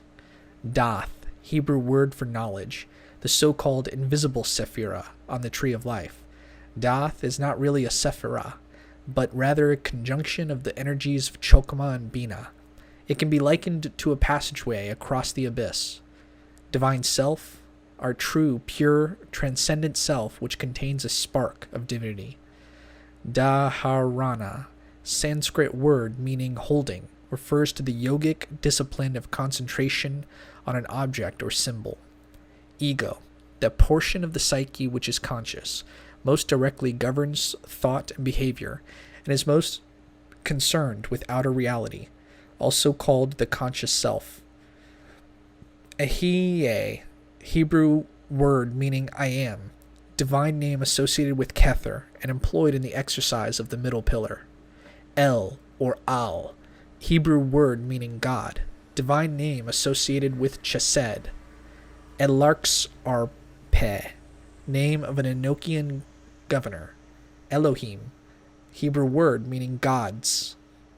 Elohim Gabor, Hebrew phrase meaning Almighty God, divine name associated with Geburah. Elohim Zaboath, Hebrew phrase meaning God of armies, divine name associated with Hod. Ens, the one, or the essence. Exarp, Enochian word associated with the element of air. Field of consciousness, the incessant flow of observable images, feeling, thoughts, sensations, and impulses. Free association, a spontaneous, logically unconstrained, and undirected association of ideas, emotions, and feelings. A psychoanalytic technique in which a patient's articulation of free associations is encouraged in order to reveal unconscious thoughts and emotions, such as traumatic experiences that have been repressed. Gabriel, Hebrew archangel of elemental water. Galgal, Hebrew word meaning whirling. The plural form is Galgalim, referring to the Sephiroth as they exist within the human aura or sphere of sensation. Geburah, human word for power or severity, referring to the fifth Sephirah on the tree of life. The phrase V'Geburah, meaning and the power, is used in the Qabalistic cross. Gedula, Hebrew word for greatness, magnificence, a title of Chesed. The phrase V'Gedula, meaning and the glory, is used in the Qabalistic cross. Gematria, a form of Hebrew numerology that uses the numerical values of the letters of the Hebrew alphabet. Gevura, see Geburah. Gnomes, elemental spirits of earth.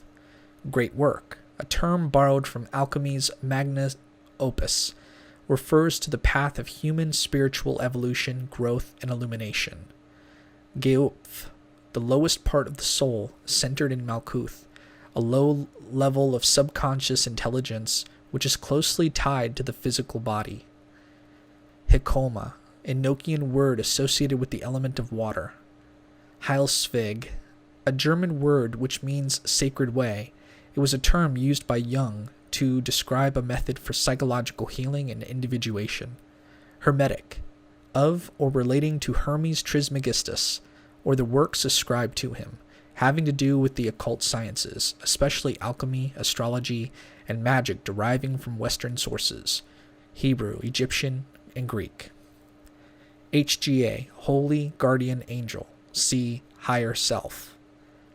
Higher Self, a personification of the transcendent spiritual self that is said to reside in Tiphareth and mediate between the divine self and the lower personality, sometimes referred to as the Holy Guardian Angel, the lower genius, and the Iogeoides. Higher unconscious, see superconscious.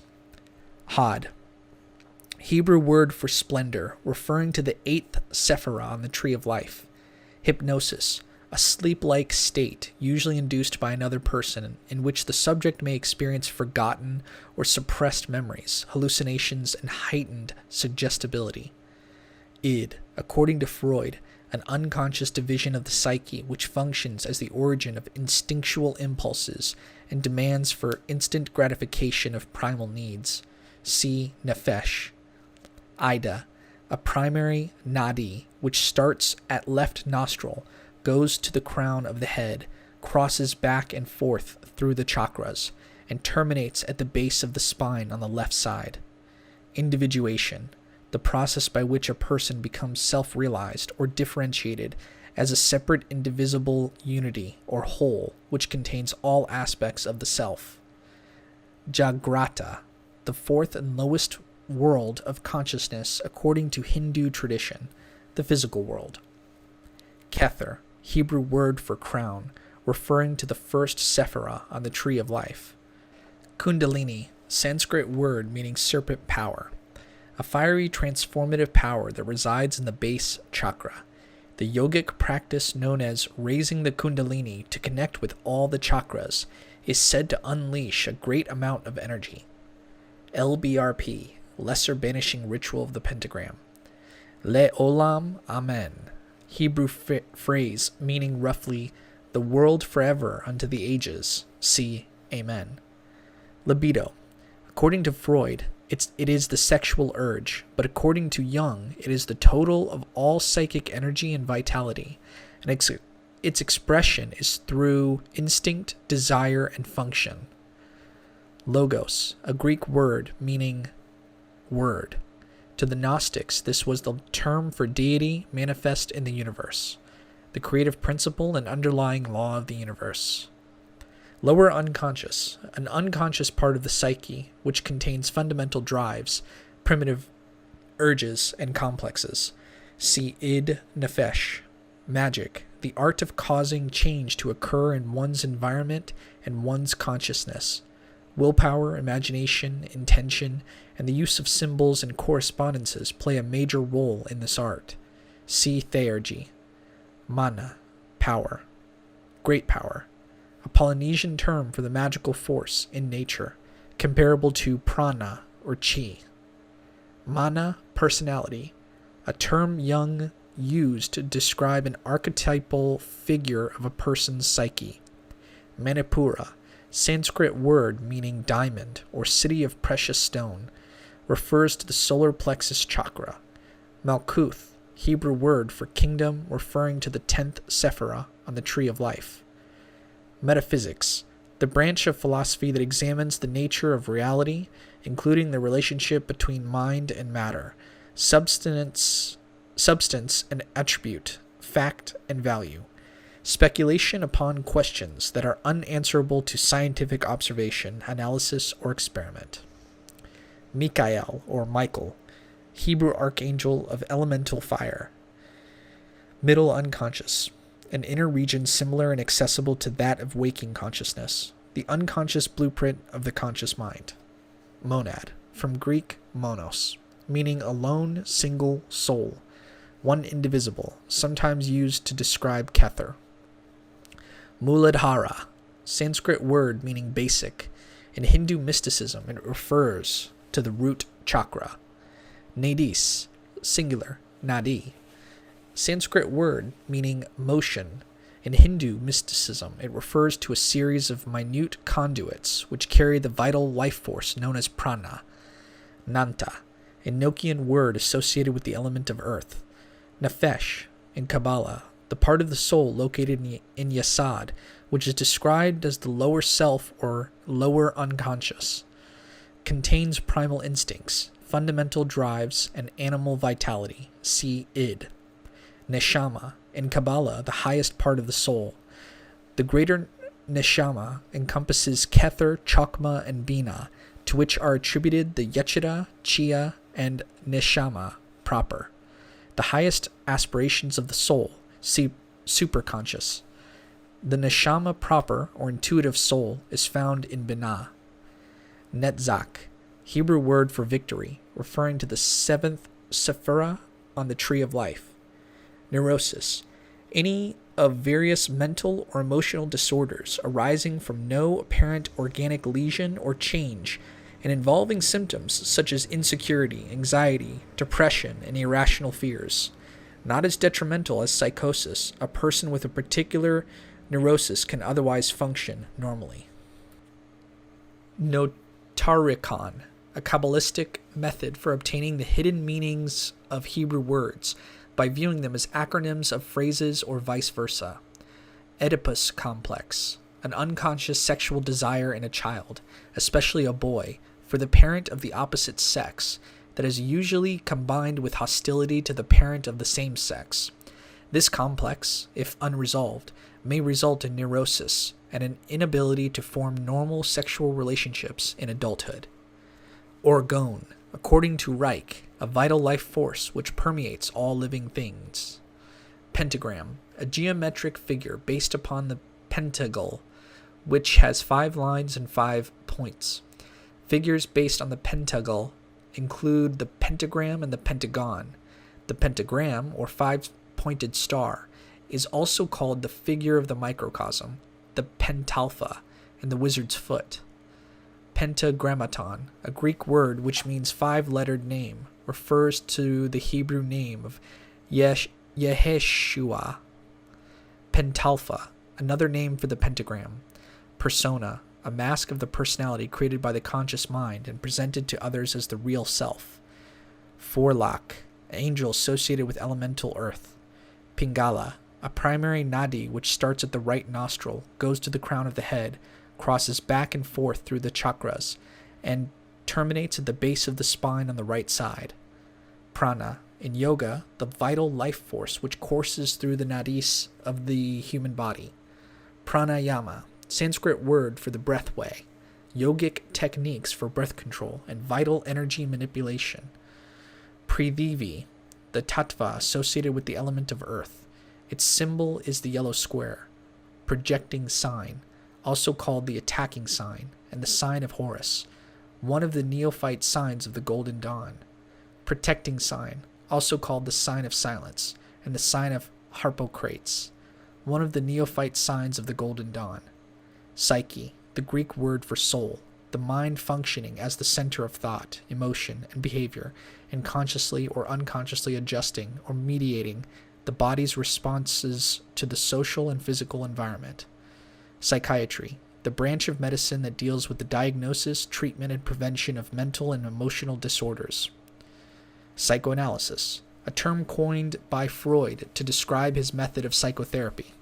Psychology, the study of the mind, mental processes, and human behavior. Psychopomp, Greek word meaning guide of souls. Psychosis, a severe mental disorder with or without organic damage, characterized by derangement of personality and loss of contact with reality and causing deterioration of normal social functioning. Psychosomatic, from the Greek words psyche or soul and soma or body, of or relating to a disorder having physical symptoms but originating from mental or emotional causes. Psychosynthesis, a term used by Assagioli to describe his method of psychotherapy, which includes the use of symbolism and allegory, and which accepts the idea of the soul, the libido, and the imagination as essential aspects of the human being. Psychotherapy, the healing of the psyche, the treatment of mental disorders, which methods with methods that revolve around the interpersonal relationship between therapist and client. Freud's psychoanalysis and Jung's analytical psychology are two forms of psychotherapy. Qabalah, Hebrew word meaning tradition. Quintessence, the fifth essence, refers to spirit. Raphael, Hebrew archangel of elemental air.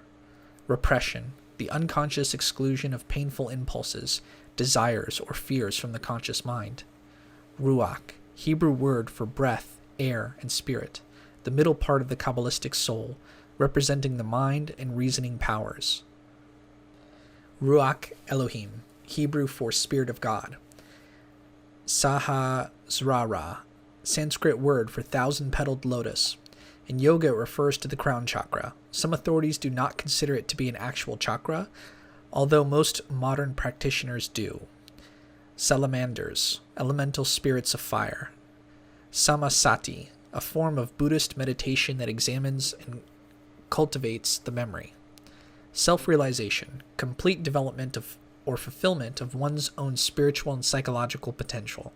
Sephiroth, Hebrew word meaning numbers, spheres, emanations, refers to 10 divine states or God energies depicted on the Qabalistic tree of life. The singular form is Sephirah. Shaddai El Chai, Hebrew phrase meaning almighty living God, divine name of Yesod used in the exercise of the middle pillar. Shadow, the sum of all personal and collective elements which are rejected or refused expression in life and consequently unite into a somewhat independent splinter personality. Siddhis, from a Sanskrit word which means to succeed, accomplish. Psychic powers and abilities that most people are unaware of having, but which develop as the student advances on the path of yoga. Solve et coagula, Latin phrase meaning dissolve and coagulate, alchemical axiom which points to the practice of reducing a solid to a liquid and back to a solid again, used as a metaphor for the practice of psychotherapy and self-integration, or the magical processes of initiation and spiritual growth. Sphere of sensation, the aura, subtle body, the psychophysical circuitry of a human being through which the life force flows, energy blueprint for the physical body, sometimes called the astral body, etheric double, or body of light. Superconscious, according to Assagioli, the higher unconscious or transpersonal level of consciousness, which contains higher intuitions, inspirations, latent psychic functions, and spiritual energies. Superego, according to Freud, an unconscious part of the psyche which is created by the internalization of moral standards taken from parents and society. Supernal, celestial or heavenly. In Qabbalah, it refers to the three highest Sephiroth on the tree of life, which are often called the supernal triad. Sushumna, the primary nadi which starts at the base of the spine and runs to the top of the cranium. Sushupti, the second world of consciousness according to Hindu tradition, the causal world. Sutra, the Sanskrit word for thread, Buddhist or Hindu scriptures. Savadhisthana, Sanskrit word for dwelling place of the self, refers to the navel chakra. Swapna, the third world of consciousness according to Hindu tradition, the astral world. Sylphs, elemental spirits of air. Tabatom, name of an Enochian governor. Talahad, angel associated with elemental water. Talisman, an object which is charged or consecrated toward the achieving of a specific end, usually intended to draw something to the magician. Tao, Chinese for the way, the absolute or noumenal reality. Tattva, or tatva, Sanskrit word meaning quality. The five main tattvas, Tejas, Apas, Vayu, Prithivi, and Akasha, correspond to the 5 elements of fire, water, air, earth, and spirit. Tejas, Sanskrit word meaning sharp. The tattva associated with the element of fire. Its symbol is a red triangle. Talismatic, from the Greek word talismata, meaning talismans, usually refers to a created or visualized image of a deity or angel, particularly images that have been built using Hebrew letter correspondences. Tetragrammaton, a Greek word meaning four-lettered name, refers to the highest divine Hebrew name of God, YHVH. Thaumaturgy, Greek word meaning miracle working, magic used to create changes in the material world. Theurgy, Greek word meaning God working, magic used for personal growth, spiritual evolution, and for becoming closer to the divine. Theurgist, God worker, a ceremonial magician. Tiphareth, Hebrew word for beauty, referring to the sixth sephirah on the tree of life. Turiya, the first and highest world of consciousness according to Hindu tradition, described as conscious meditative sleep. Transconscious, a term used by William Stoltz to describe the psyche's creative and intuitive imagination. Transference, in psychoanalysis, the process by which emotions and desires originally associated with one person, such as a parent or sibling, are unconsciously shifted to another person, especially to the analyst. Transpersonal, transcending or reaching beyond the personal or individual. Unconscious, in psychoanalytic theory, the division of the mind containing elements of psychic makeup, such as memories or repressed desires, that are not subject to conscious perception or control, but that often affect conscious thoughts and behavior. Undines, elemental spirits of water, uniting symbol, according to Jung, a symbol which portrays the union or successful integration of all parts of the psyche. Uriel or Ariel, Hebrew archangel of elemental earth. Vayu, Sanskrit word meaning to blow, the tattva associated with the element of air. Its symbol is the blue circle. Vegetotherapy, a Reichian method of therapy which uses deep massage to unlock muscular tension and release repressed material. Vibratory formula, a method by which divine names and words are intoned forcefully and with authority in a vibration. Visuddha, Sanskrit word meaning purity, refers to the throat chakra. Ya, divine Hebrew name associated with Chokmah. Yang, in Chinese Taoism, the positive active male principle. Yesod, in Qabalah, the highest part of the soul located in Kether, and is described as the true divine self, the purest form of consciousness. Yeshua, Hebrew name for Jesus, a divine name associated with the five elements of fire, water, air, earth, and spirit, referred to as the Pentagrammaton.